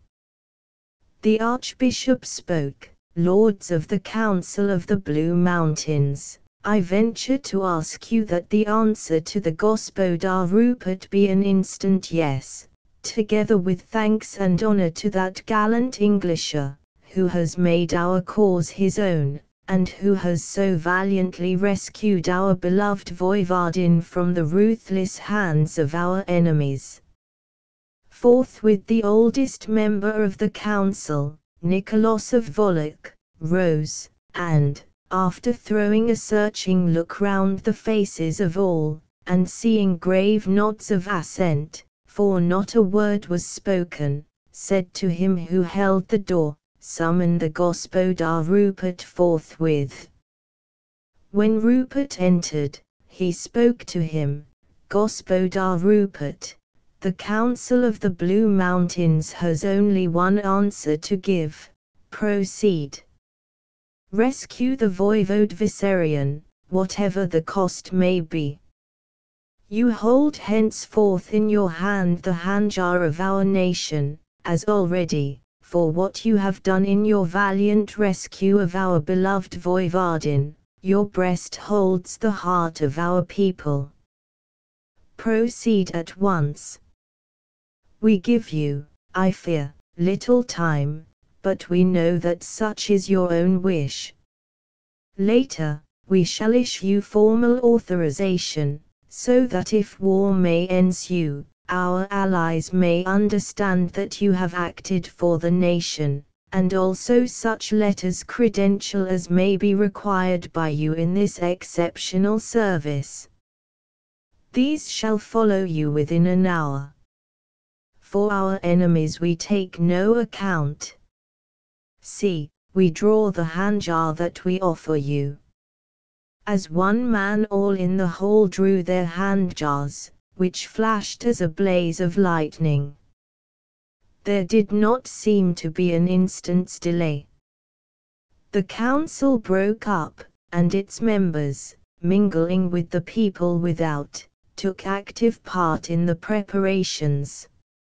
Not many minutes had elapsed when the yacht, manned and armed and stored as arranged, was rushing out of the creek. On the bridge, beside Captain Rook, stood the gospodar Rupert and the still shrouded form of the voivodin tutor. I myself was on the lower deck with the soldiers, explaining to certain of them the special duties which they might be called on to fulfill. I held the list which the gospodar Rupert had prepared whilst we were waiting for the yacht to arrive from Gadar. Petrov Vlastimir. From Rupert's journal, continued. The 9th of July, 1907. We went at a terrific pace down the coast, keeping well inshore so as to avoid, if possible, being seen from the south. Just north of Ilsin a rocky headland juts out, and that was our cover. On the north of the peninsula is a small landlocked bay, with deep water. It is large enough to take the yacht, though a much larger vessel could not safely enter. We ran in, and anchored close to the shore, which has a rocky frontage, a natural shelf of rock, which is practically the same as a quay. Here we met the men who had come from Ilsin and the neighborhood in answer to our signaling earlier in the day. They gave us the latest information regarding the kidnapping of the voivode, and informed us that every man in that section of the country was simply aflame about it.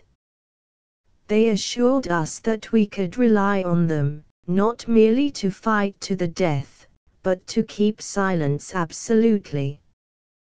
Whilst the seamen, under the direction of Rook, took the aeroplane on shore and found a suitable place for it, where it was hidden from casual view, but from which it could be easily launched, the Vladika and I, and, of course, my wife, were hearing such details as were known of the disappearance of her father. It seems that he traveled secretly in order to avoid just such a possibility as has happened. No one knew of his coming till he came to Fiume, whence he sent a guarded message to the Archbishop, which the latter alone would understand. But these Turkish agents were evidently on his track all the time, and doubtless the Bureau of Spies was kept well advised. He landed at Ilsin from a coasting steamer from Ragusa to the Levant. For 2 days before his coming there had been quite an unusual number of arrivals at the little port, at which arrivals are rare. And it turned out that the little hotel, the only fairly good one in Ilsin, was almost filled up. Indeed, only one room was left, which the voivode took for the night. The innkeeper did not know the voivode in his disguise, but suspected who it was from the description. He dined quietly, and went to bed. His room was at the back, on the ground floor, looking out on the bank of the little river Silver, which here runs into the harbor. No disturbance was heard in the night. Late in the morning, when the elderly stranger had not made his appearance, inquiry was made at his door. He did not answer, so presently the landlord forced the door, and found the room empty. His luggage was seemingly intact, only the clothes which he had worn were gone. A strange thing was that, though the bed had been slept in and his clothes were gone, his night clothes were not to be found, from which it was argued by the local authorities, when they came to make inquiry, that he had gone or been taken from the room in his night gear, and that his clothes had been taken with him. There was evidently some grim suspicion on the part of the authorities, for they had commanded absolute silence on all in the house. When they came to make inquiry as to the other guests, it was found that one and all had gone in the course of the morning, after paying their bills. None of them had any heavy luggage, and there was nothing remaining by which they might be traced or which would afford any clue to their identity. The authorities, having sent a confidential report to the seat of government, continued their inquiries, and even now all available hands were at work on the investigation. When I had signaled to Vissarion, before my arrival there, word had been sent through the priesthood to enlist in the investigation the services of all good men, so that every foot of ground in that section of the Blue Mountains was being investigated. The port-master was assured by his watchman that no vessel, large or small, had left the harbor during the night. The inference, therefore, was that the voivode's captors had made inland with him, if, indeed, they were not already secreted in or near the town. Whilst we were receiving the various reports, a hurried message came that it was now believed that the whole party were in the Silent Tower. This was a well-chosen place for such an enterprise. It was a massive tower of immense strength, built as a memorial, and also as a keep, after one of the massacres of the invading Turks. It stood on the summit of a rocky knoll some 10 miles inland from the port of Ilsin. It was a place shunned as a rule, and the country all around it was so arid and desolate that there were no residents near it. As it was kept for state use, and might be serviceable in time of war, it was closed with massive iron doors, which were kept locked except upon certain occasions. The keys were at the seat of government at Plazak. If, therefore, it had been possible to the Turkish marauders to gain entrance and exit, it might be a difficult as well as a dangerous task to try to cut the voivode out. His presence with them was a dangerous menace to any force attacking them, for they would hold his life as a threat. I consulted with the Vladika at once as to what was best to be done. And we decided that, though we should put a cordon of guards around it at a safe distance to prevent them receiving warning, we should at present make no attack. We made further inquiry as to whether there had been any vessel seen in the neighborhood during the past few days, and were informed that once or twice a warship had been seen on the near side of the southern horizon. This was evidently the ship which Rook had seen on his rush down the coast after the abduction of the Voivodin, and which he had identified as a Turkish vessel. The glimpses of her which had been had were all in full daylight. There was no proof that she had not stolen up during the night time without lights. But the Vladika and I were satisfied that the Turkish vessel was watching, was in league with both parties of marauders, and was intended to take off any of the strangers, or their prey, who might reach Ilsin undetected. It was evidently with this view that the kidnappers of Tutor had, in the first instance, made with all speed for the south. It was only when disappointed there that they headed up north, seeking in desperation for some chance of crossing the border. That ring of steel had so far well served its purpose. I sent for Rook, and put the matter before him. He had thought it out for himself to the same end as we had. His deduction was, let us keep the cordon, and watch for any signal from the silent tower. The Turks will tire before we shall.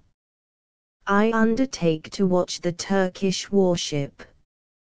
During the night I shall run down south, without lights, and have a look at her, even if I have to wait till the grey of the dawn to do so.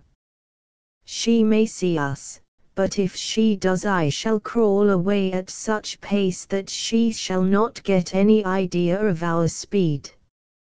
She will certainly come nearer before a day is over, for be sure the Bureau of Spies is kept advised, and they know that when the country is awake each day increases the hazard of them and their plans being discovered.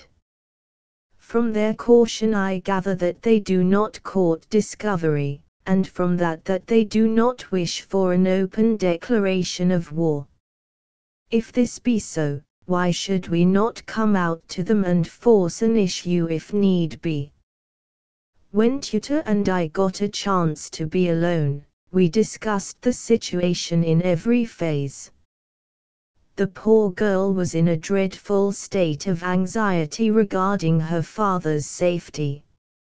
At first she was hardly able to speak, or even to think, coherently. Her utterance was choked, and her reasoning palsied with indignation. But presently the fighting blood of her race restored her faculties, and then her woman's quick wit was worth the reasoning of a camp full of men. Seeing that she was all on fire with the subject, I sat still and waited, taking care not to interrupt her. For quite a long time she sat still, whilst the coming night thickened.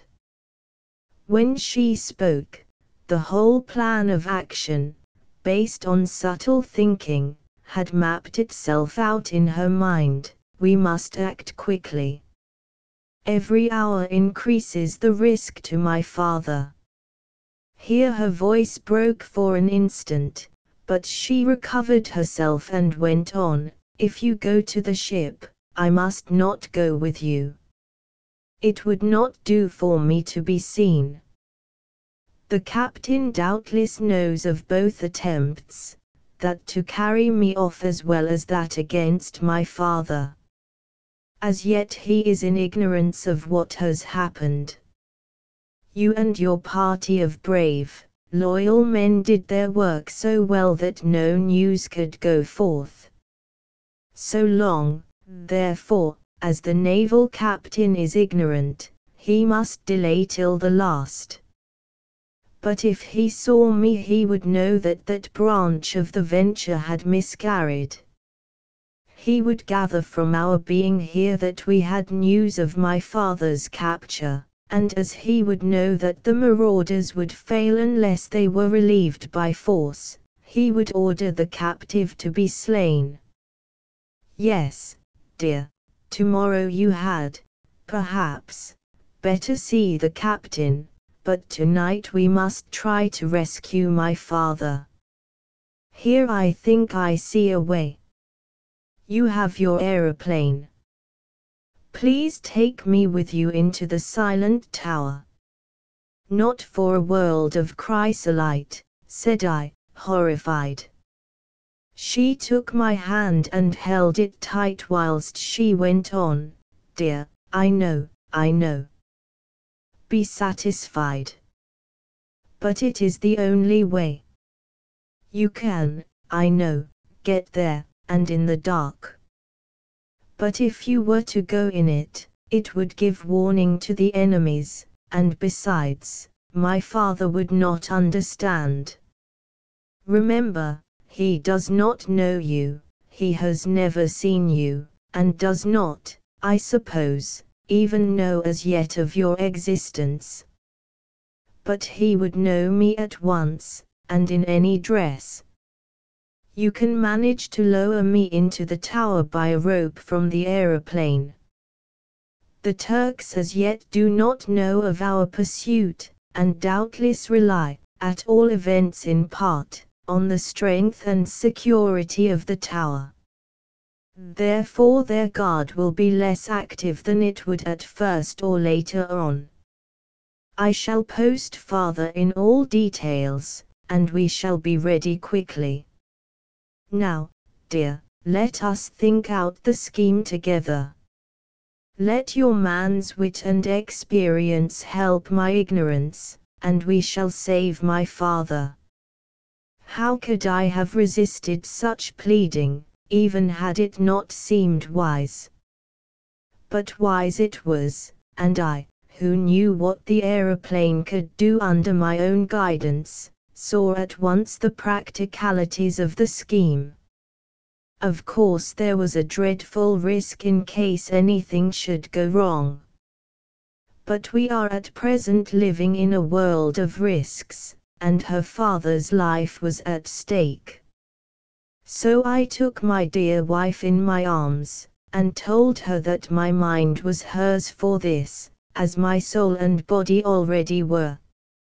And I cheered her by saying that I thought it might be done. I sent for Rook, and told him of the new adventure, and he quite agreed with me in the wisdom of it. I then told him that he would have to go and interview the captain of the Turkish warship in the morning, if I did not turn up. "I am going to see the Vladika," I said. "He will lead our own troops in the attack on the silent tower. But it will rest with you to deal with the warship. Ask the captain to whom or what nation the ship belongs. He is sure to refuse to tell. In such case mention to him that if he flies no nation's flag, his vessel is a pirate ship, and that you, who are in command of the navy of the Blue Mountains, will deal with him as a pirate is dealt with, no quarter, no mercy. He will temporize, and perhaps try a bluff, but when things get serious with him he will land a force, or try to, and may even prepare to shell the town. He will threaten to, at any rate. In such case deal with him as you think best, or as near to it as you can." He answered, "I shall carry out your wishes with my life. It is a righteous task. Not that anything of that sort would ever stand in my way. If he attacks our nation, either as a Turk or a pirate, I shall wipe him out. We shall see what our own little packet can do. Moreover, any of the marauders who have entered the Blue Mountains, from sea or otherwise, shall never get out by sea. I take it that we of my contingent shall cover the attacking party. It will be a sorry time for us all if that happens without our seeing you and the Voivodin, for in such case we shall understand the worst." Iron as he was, the man trembled. "That is so, Rook," I said. "We are taking a desperate chance, we know. But the case is desperate. But we all have our duty to do, whatever happens. Ours and yours is stern, but when we have done it, the result will be that life will be easier for others, for those that are left. Before he left, I asked him to send up to me 3 suits of the Masterman bulletproof clothes of which we had a supply on the yacht. 2 are for the Voivodin and myself, I said, the 3rd is for the Voivode to put on.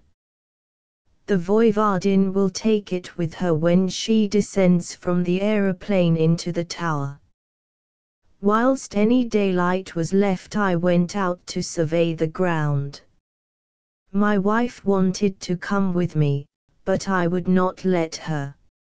No, said I, you will have at the best a fearful tax on your strength and your nerves. You will want to be as fresh as is possible when you get on the aeroplane. Like a good wife, she obeyed, and lay down to rest in the little tent provided for her. I took with me a local man who knew the ground, and who was trusted to be silent. We made a long detour when we had got as near the silent tower as we could without being noticed. I made notes from my compass as to directions, and took good notice of anything that could possibly serve as a landmark. By the time we got home I was pretty well satisfied that if all should go well I could easily sail over the tower in the dark. Then I had a talk with my wife, and gave her full instructions. When we arrive over the tower, I said, I shall lower you with a long rope. You will have a parcel of food and spirit for your father in case he is fatigued or faint, and, of course, the bulletproof suit, which he must put on at once. You will also have a short rope with a belt at either end, one for your father, the other for you. When I turn the aeroplane and come back again, you will have ready the ring which lies midway between the belts. This you will catch into the hook at the end of the lowered rope. When all is secure, and I have pulled you both up by the windlass so as to clear the top, I shall throw out ballast which we shall carry on purpose, and away we go. I am sorry it must be so uncomfortable for you both, but there is no other way. When we get well clear of the tower, I shall take you both up on the platform. If necessary, I shall descend to do it, and then we shall steer for Ilsin. When all is safe, our men will attack the tower. We must let them do it, for they expect it. A few men in the clothes and arms which we took from your captors will be pursued by some of ours. It is all arranged. They will ask the Turks to admit them, and if the latter have not learned of your father's escape, perhaps they will do so. Once in, our men will try to open the gate. The chances are against them, poor fellows. But they are all volunteers, and will die fighting. If they win out, great glory will be theirs. The moon does not rise tonight till just before midnight, so we have plenty of time. We shall start from here at 10. If all be well, I shall place you in the tower with your father in less than a quarter hour from that. A few minutes will suffice to clothe him in bulletproof and get on his belt. I shall not be away from the tower more than a very few minutes, and, please God, long before 11 we shall be safe. Then the tower can be won in an attack by our mountaineers.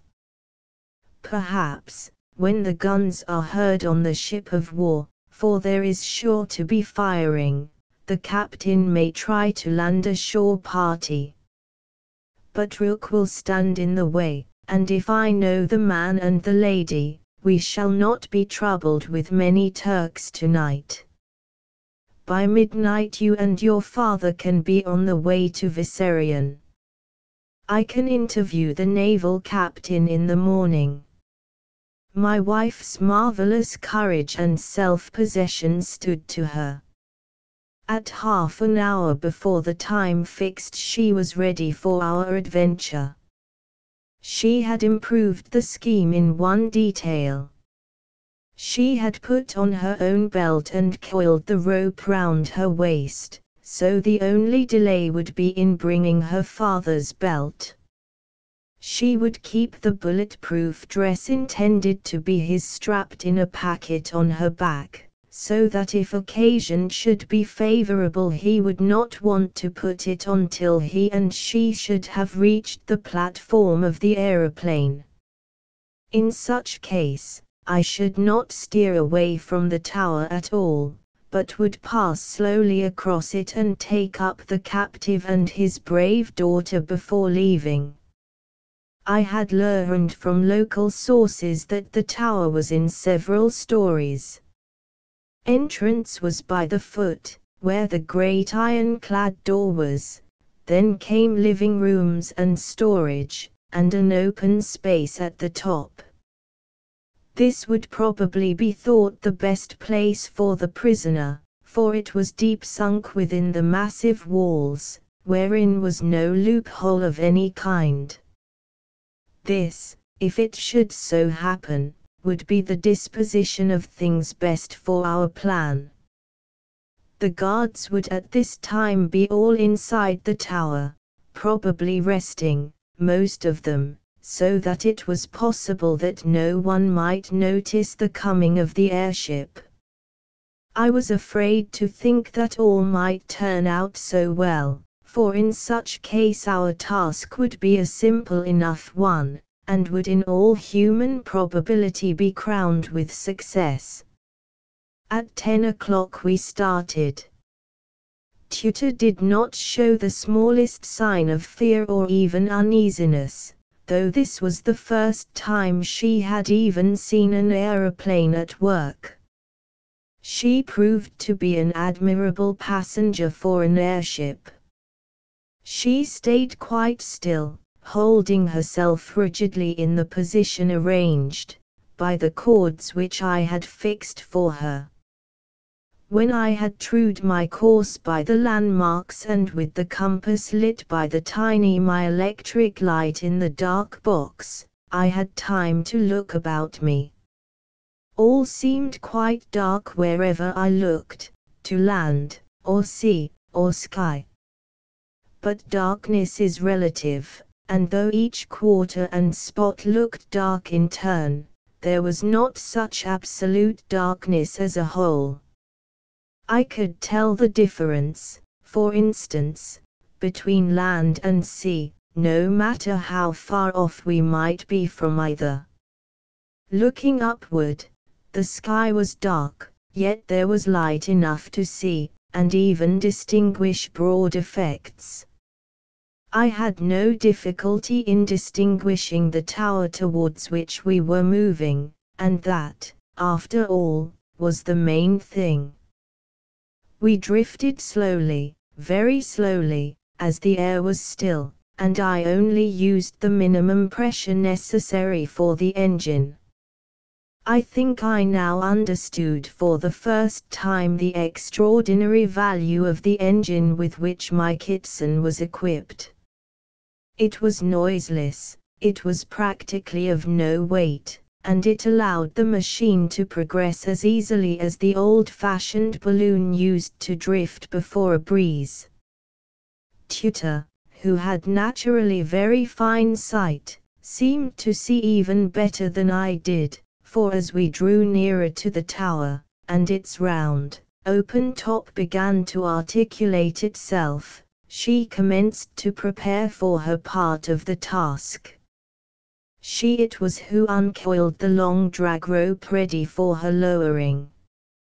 We were proceeding so gently that she as well as I had hopes that I might be able to actually balance the machine on the top of the curving wall, a thing manifestly impossible on a straight surface, though it might have been possible on an angle. On we crept, on, and on. There was no sign of light about the tower, and not the faintest sound to be heard till we were almost close to the line of the rising wall. Then we heard a sound of something like mirth, but muffled by distance and thick walls. From it we took fresh heart, for it told us that our enemies were gathered in the lower chambers. If only the voivode should be on the upper stage, all would be well. Slowly, almost inch by inch, and with a suspense that was agonizing, we crossed some 20 or 30 feet above the top of the wall. I could see as we came near the jagged line of white patches where the heads of the massacred Turks placed there on spikes in old days seemed to give still their grim warning. Seeing that they made in themselves a difficulty of landing on the wall, I deflected the plane so that, as we crept over the wall, we might, if they became displaced, brush them to the outside of the wall. A few seconds more, and I was able to bring the machine to rest with the front of the platform jutting out beyond the tower wall. Here I anchored her fore and aft with clamps which had been already prepared. Whilst I was doing so, Tutor had leaned over the inner edge of the platform, and whispered as softly as the sigh of a gentle breeze, "Hist, hist." The answer came in a similar sound from some 20 feet below us, and we knew that the prisoner was alone. Forthwith, having fixed the hook of the rope in the ring to which was attached her belt, I lowered my wife. Her father evidently knew her whisper, and was ready. The hollow tower, a smooth cylinder within, sent up the voices from it faint as were the whispers, "Father, it is I, Tutor. My child, my brave daughter. Quick, father, strap the belt round you. See that it is secure. We have to be lifted into the air if necessary. Hold together. It will be easier for Rupert to lift us to the airship." Rupert? Yes, I shall explain later. Quick, quick. There is not a moment to lose.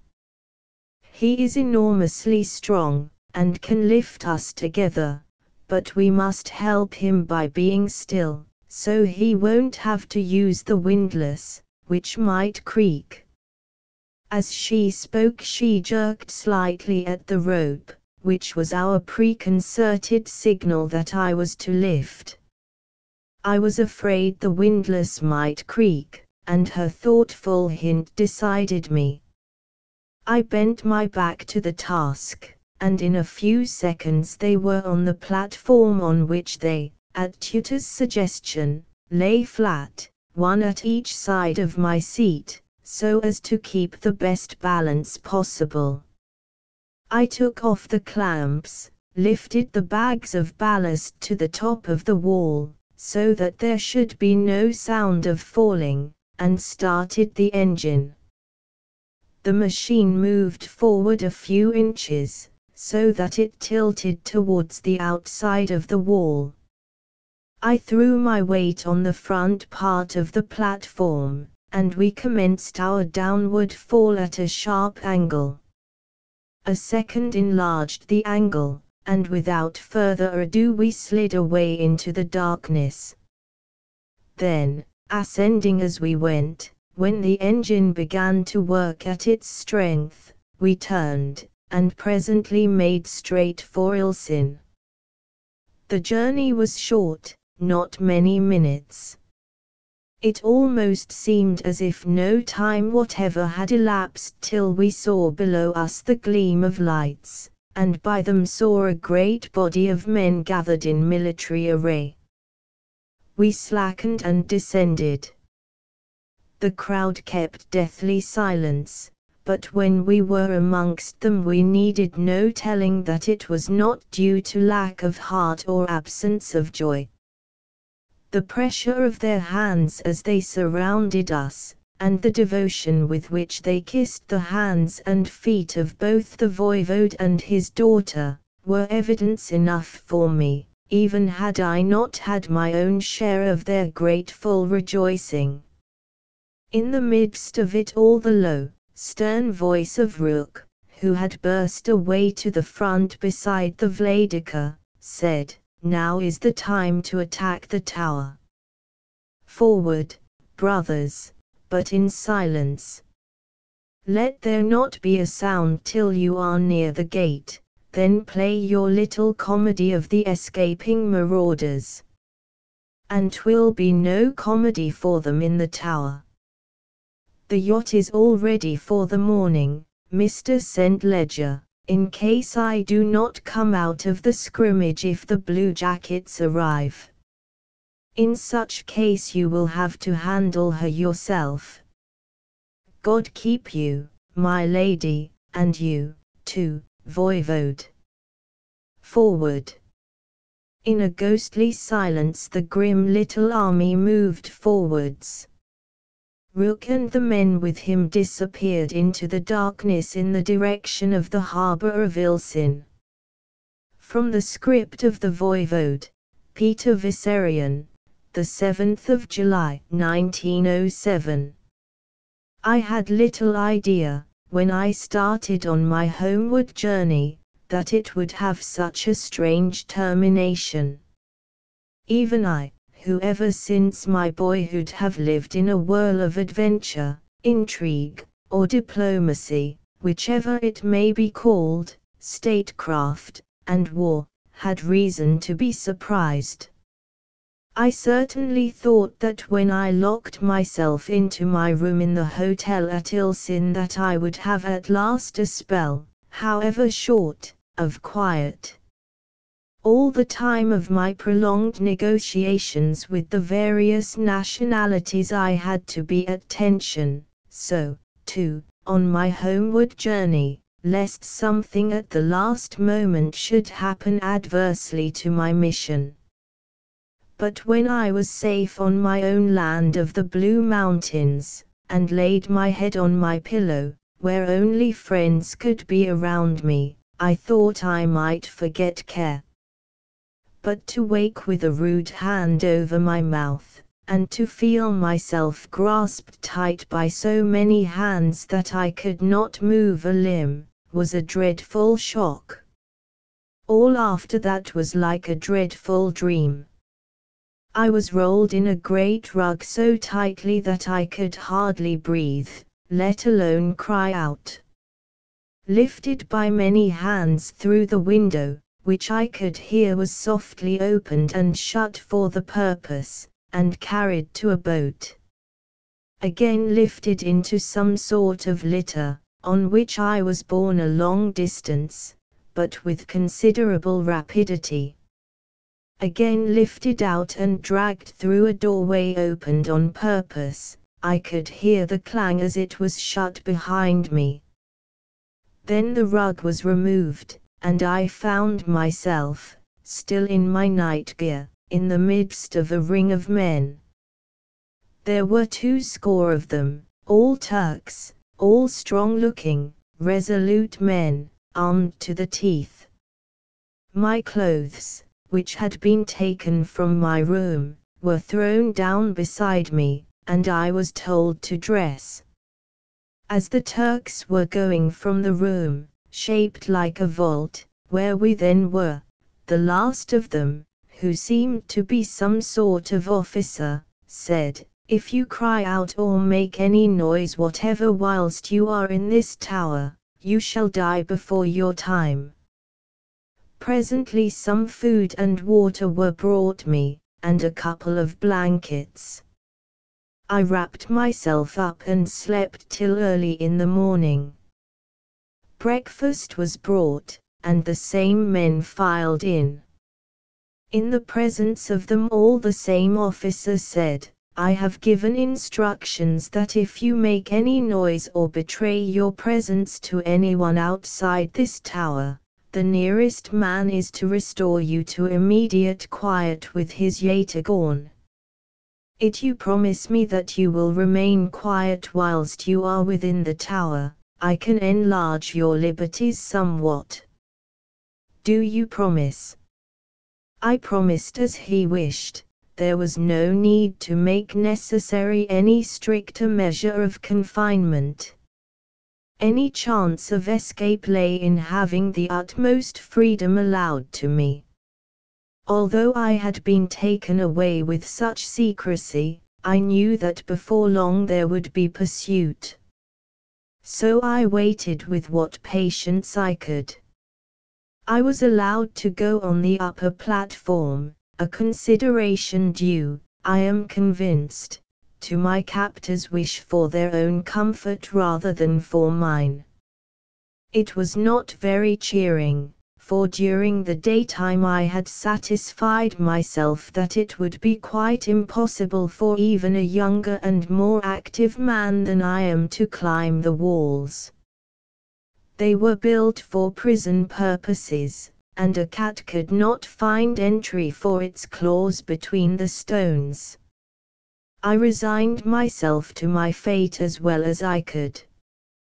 Wrapping my blanket round me, I lay down and looked up at the sky. I wished to see it whilst I could.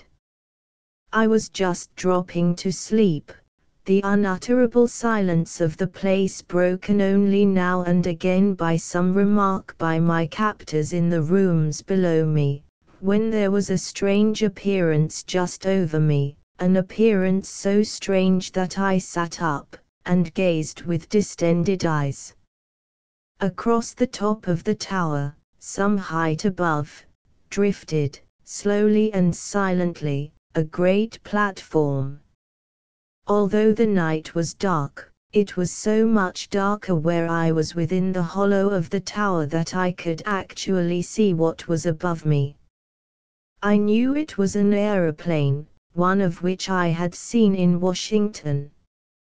A man was seated in the center, steering, and beside him was a silent figure of a woman all wrapped in white.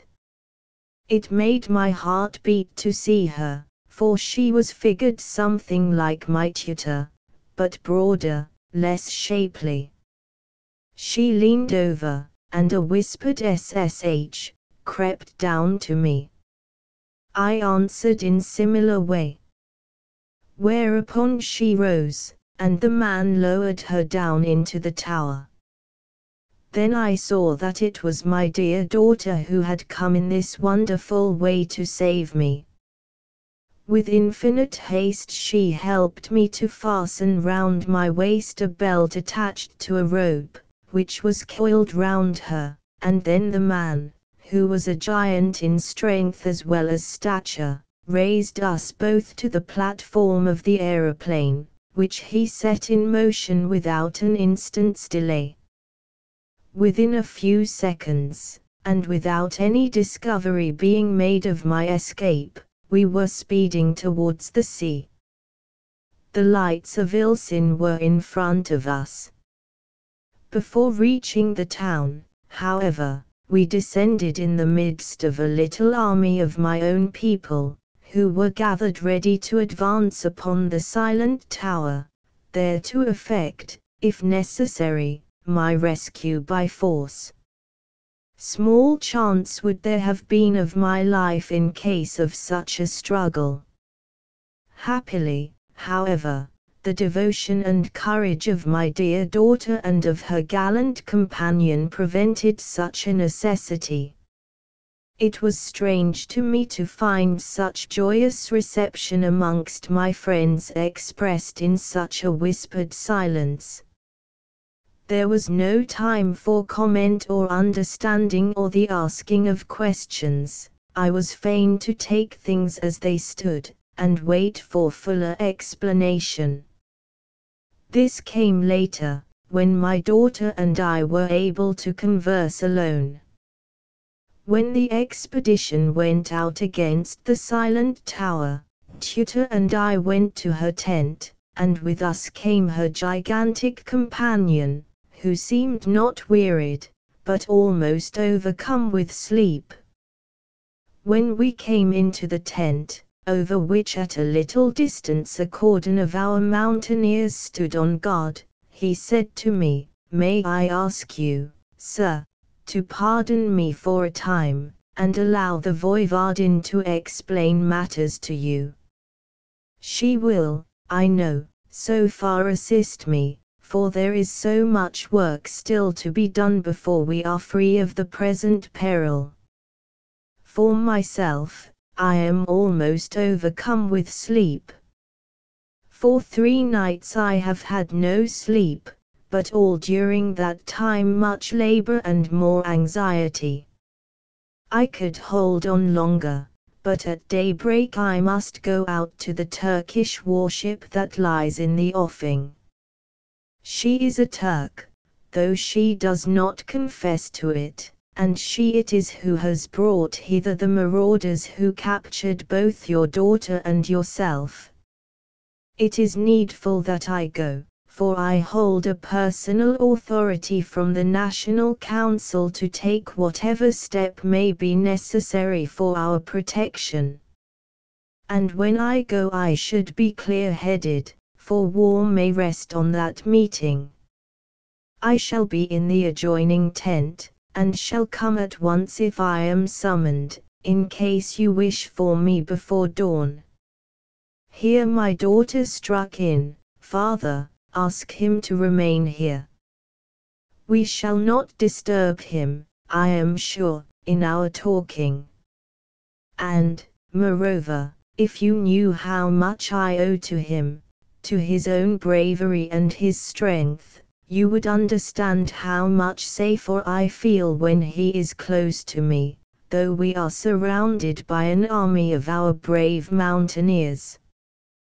"But, my daughter," I said, for I was as yet all in ignorance, "there are confidences between father and daughter which none other may share.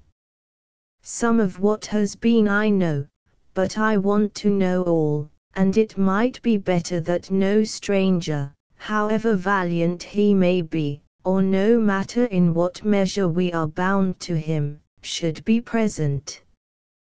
To my astonishment, she who had always been amenable to my lightest wish actually argued with me, "Father, there are other confidences which have to be respected in like wise.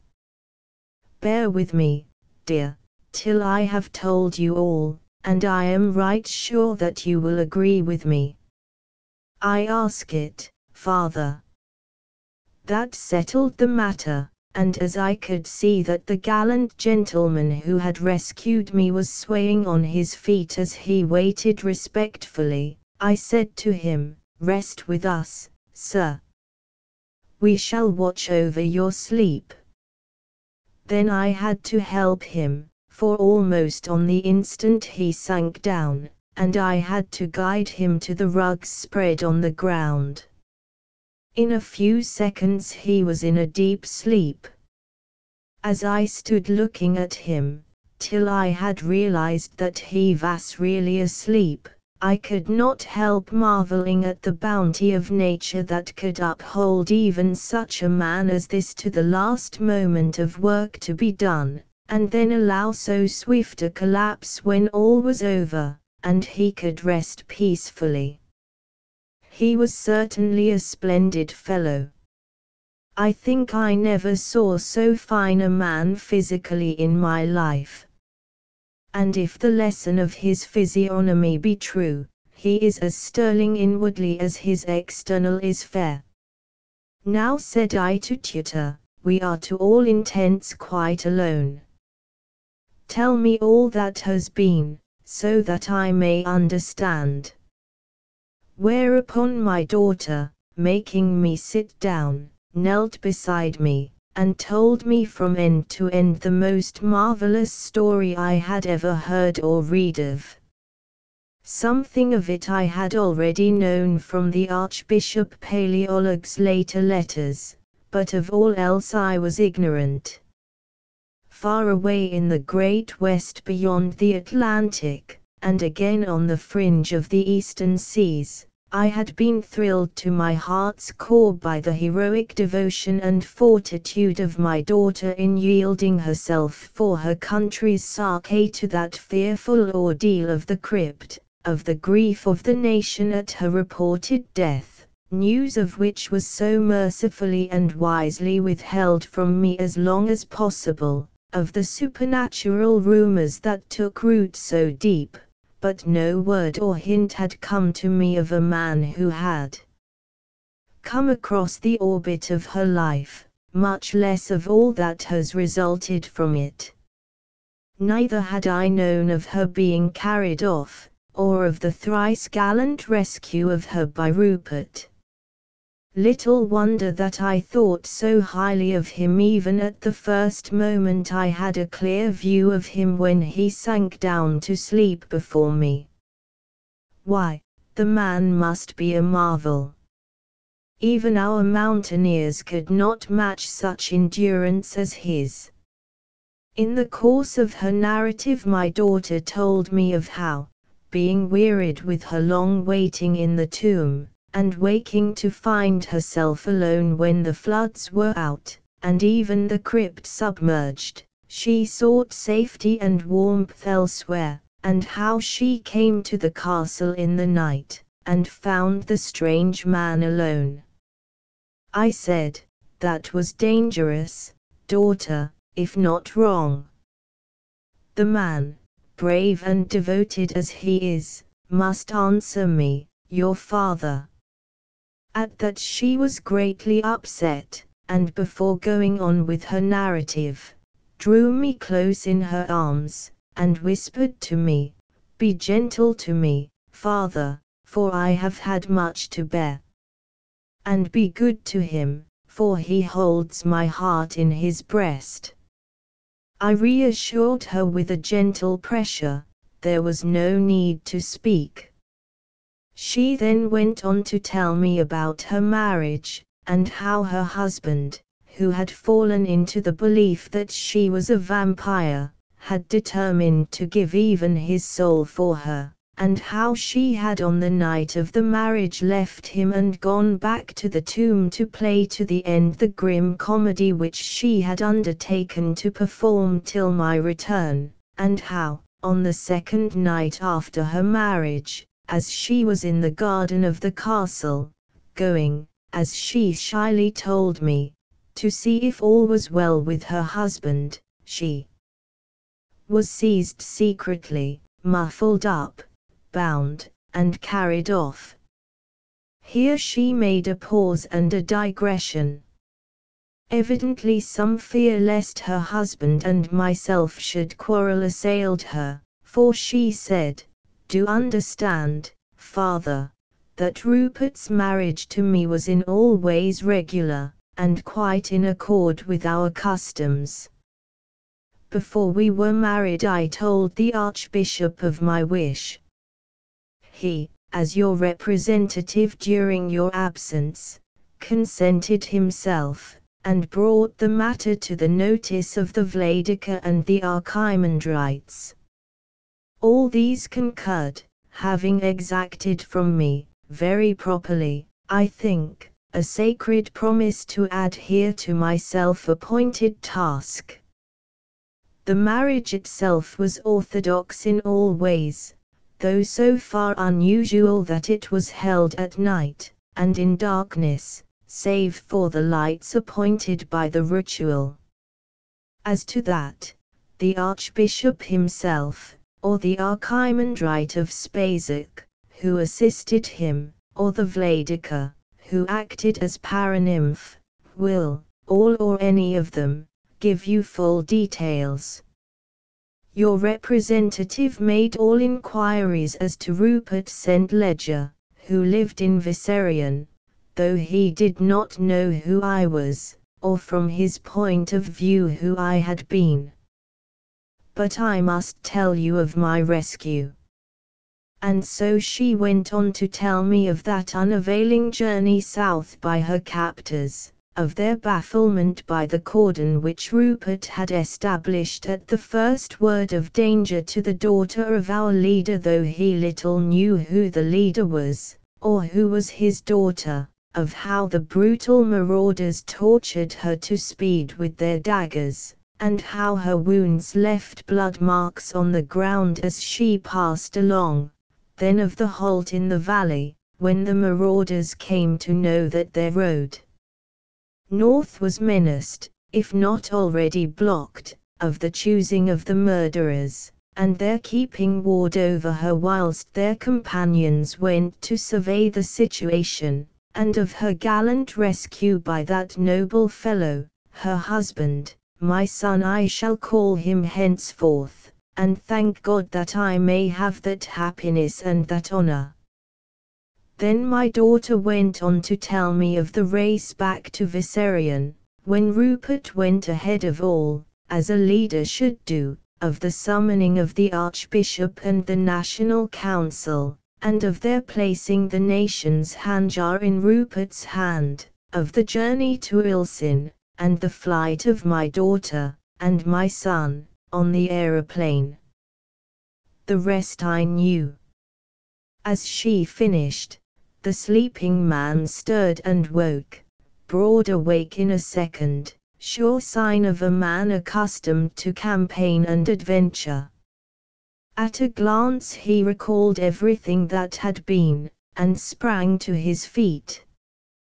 He stood respectfully before me for a few seconds before speaking.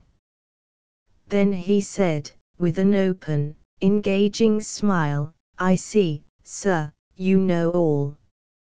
Am I forgiven, for Tutor's sarcasm as well as my own?" By this time I was also on my feet. A man like that walks straight into my heart. My daughter, too, had risen, and stood by my side. I put out my hand and grasped his, which seemed to leap to meet me, as only the hand of a swordsman can do.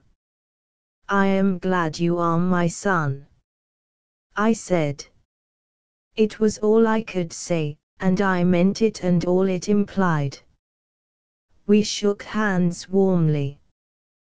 Tutor was pleased. She kissed me, and then stood holding my arm with one hand, whilst she linked her other hand in the arm of her husband. He summoned one of the sentries without, and told him to ask Captain Rook to come to him. The latter had been ready for a call, and came at once. When through the open flap of the tent we saw him coming, Rupert, as I must call him now, because Tutor wishes it, and I like to do it myself, said, "I must be off to board the Turkish vessel before it comes in shore. Goodbye, sir, in case we do not meet again." He said the last few words in so low a voice that I only could hear them. Then he kissed his wife, and told her he expected to be back in time for breakfast, and was gone. He met Rook. I am hardly accustomed to call him captain as yet, though, indeed, he well deserves it, at the edge of the cordon of sentries, and they went quickly together towards the port, where the yacht was lying with steam up. Book 7. The Empire of the Air. From the report of Christophorus, war scribe to the National Council. The 7th of July, 1907. When the Gospodar Rupert and Captain Rook came within hailing distance of the strange ship, the former hailed her, using one after another the languages of England, Germany, France, Russia, Turkey, Greece, Spain, Portugal, and another which I did not know. I think it must have been American. By this time the whole line of the bulwark was covered by a row of Turkish faces, When, in Turkish, the gospodar asked for the captain, the latter came to the gangway, which had been opened, and stood there. His uniform was that of the Turkish Navy, of that I am prepared to swear, but he made signs of not understanding what had been said, whereupon the gospodar spoke again, but in French this time. I append the exact conversation which took place, none other joining in it. I took down in shorthand the words of both as they were spoken. The gospodar. Are you the captain of this ship? The captain. I am. Gospodar. To what nationality do you belong? Captain. It matters not. I am captain of this ship. Gospodar. I alluded to your ship. What national flag is she under? Captain, throwing his eye over the top hamper. I do not see that any flag is flying. Gospodar. I take it that, as commander, you can allow me on board with my 2 companions. Captain. I can, upon proper request being made.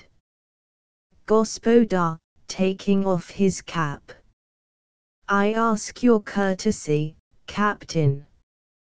I am the representative and accredited officer of the National Council of the Land of the Blue Mountains, in whose waters you now are, and on their account I ask for a formal interview on urgent matters.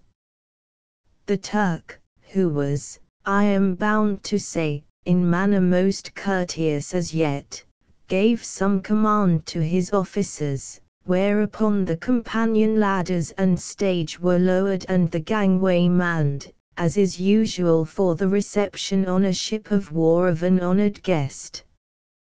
Captain. You are welcome, sir, you and your 2 companions, as you request. The gospodar bowed. Our companion ladder was rigged on the instant, and a launch lowered. The gospodar and Captain Rook, taking me with them, entered, and rowed to the warship, where we were all honorably received. There were an immense number of men on board, soldiers as well as seamen. It looked more like a warlike expedition than a fighting ship in time of peace. As we stepped on the deck, the seamen and marines, who were all armed as at drill, presented arms. The gospodar went first towards the captain, and Captain Rook and I followed close behind him. The gospodar spoke. I am Rupert St. Ledger, a subject of His Britannic Majesty, presently residing at Viserion, in the land of the Blue Mountains. I am at present empowered to act for the National Council in all matters. Here is my credential. As he spoke, he handed to the captain a letter. It was written in 5 different languages: Balkan, Turkish, Greek, English, and French. The captain read it carefully all through, forgetful for the moment that he had seemingly been unable to understand the gospodar's questions spoken in the Turkish tongue. Then he answered, I see the document is complete. May I ask on what subject you wish to see me? Gospodar. You are here in a ship of war in Blue Mountain waters, yet you fly no flag of any nation. You have sent armed men ashore in your boats, thus committing an act of war. The National Council of the Land of the Blue Mountains requires to know what nation you serve, and why the obligations of international law are thus broken. The captain seemed to wait for further speech, but the gospodar remained silent, whereupon the former spoke. Captain, I am responsible to my own chiefs. I refuse to answer your question. The gospodar spoke at once in reply. Gospodar. Then, sir, you, as commander of a ship, and especially a ship of war, must know that in thus violating national and maritime laws you, and all on board this ship, are guilty of an act of piracy. This is not even piracy on the high seas. You are not merely within territorial waters, but you have invaded a national port. As you refuse to disclose the nationality of your ship, I accept, as you seem to do, your status as that of a pirate, and shall in due season act accordingly. Captain, with manifest hostility. I accept the responsibility of my own acts. Without admitting your contention, I tell you now that whatever action you take shall be at your own peril and that of your national council. Moreover, I have reason to believe that my men who were sent ashore on special service have been beleaguered in a tower which can be seen from the ship. Before dawn this morning firing was heard from that direction, from which I gather that attack was made on them. They, being only a small party, may have been murdered. If such be so, I tell you that you and your miserable little nation, as you call it, shall pay such blood money as you never thought of. I am responsible for this, and, by Allah, there shall be a great revenge. You have not in all your navy, if navy you have at all, power to cope with even one ship like this, which is but one of many. My guns shall be trained on Ilsin, to which end I have come inshore. You and your companions have free conduct back to port, such is due to the white flag which you fly. 15 minutes will bring you back whence you came. Go. And remember that whatever you may do amongst your mountain defiles, at sea you cannot even defend yourselves. Gospodar, slowly and in a ringing voice. The land of the Blue Mountains has its own defenses on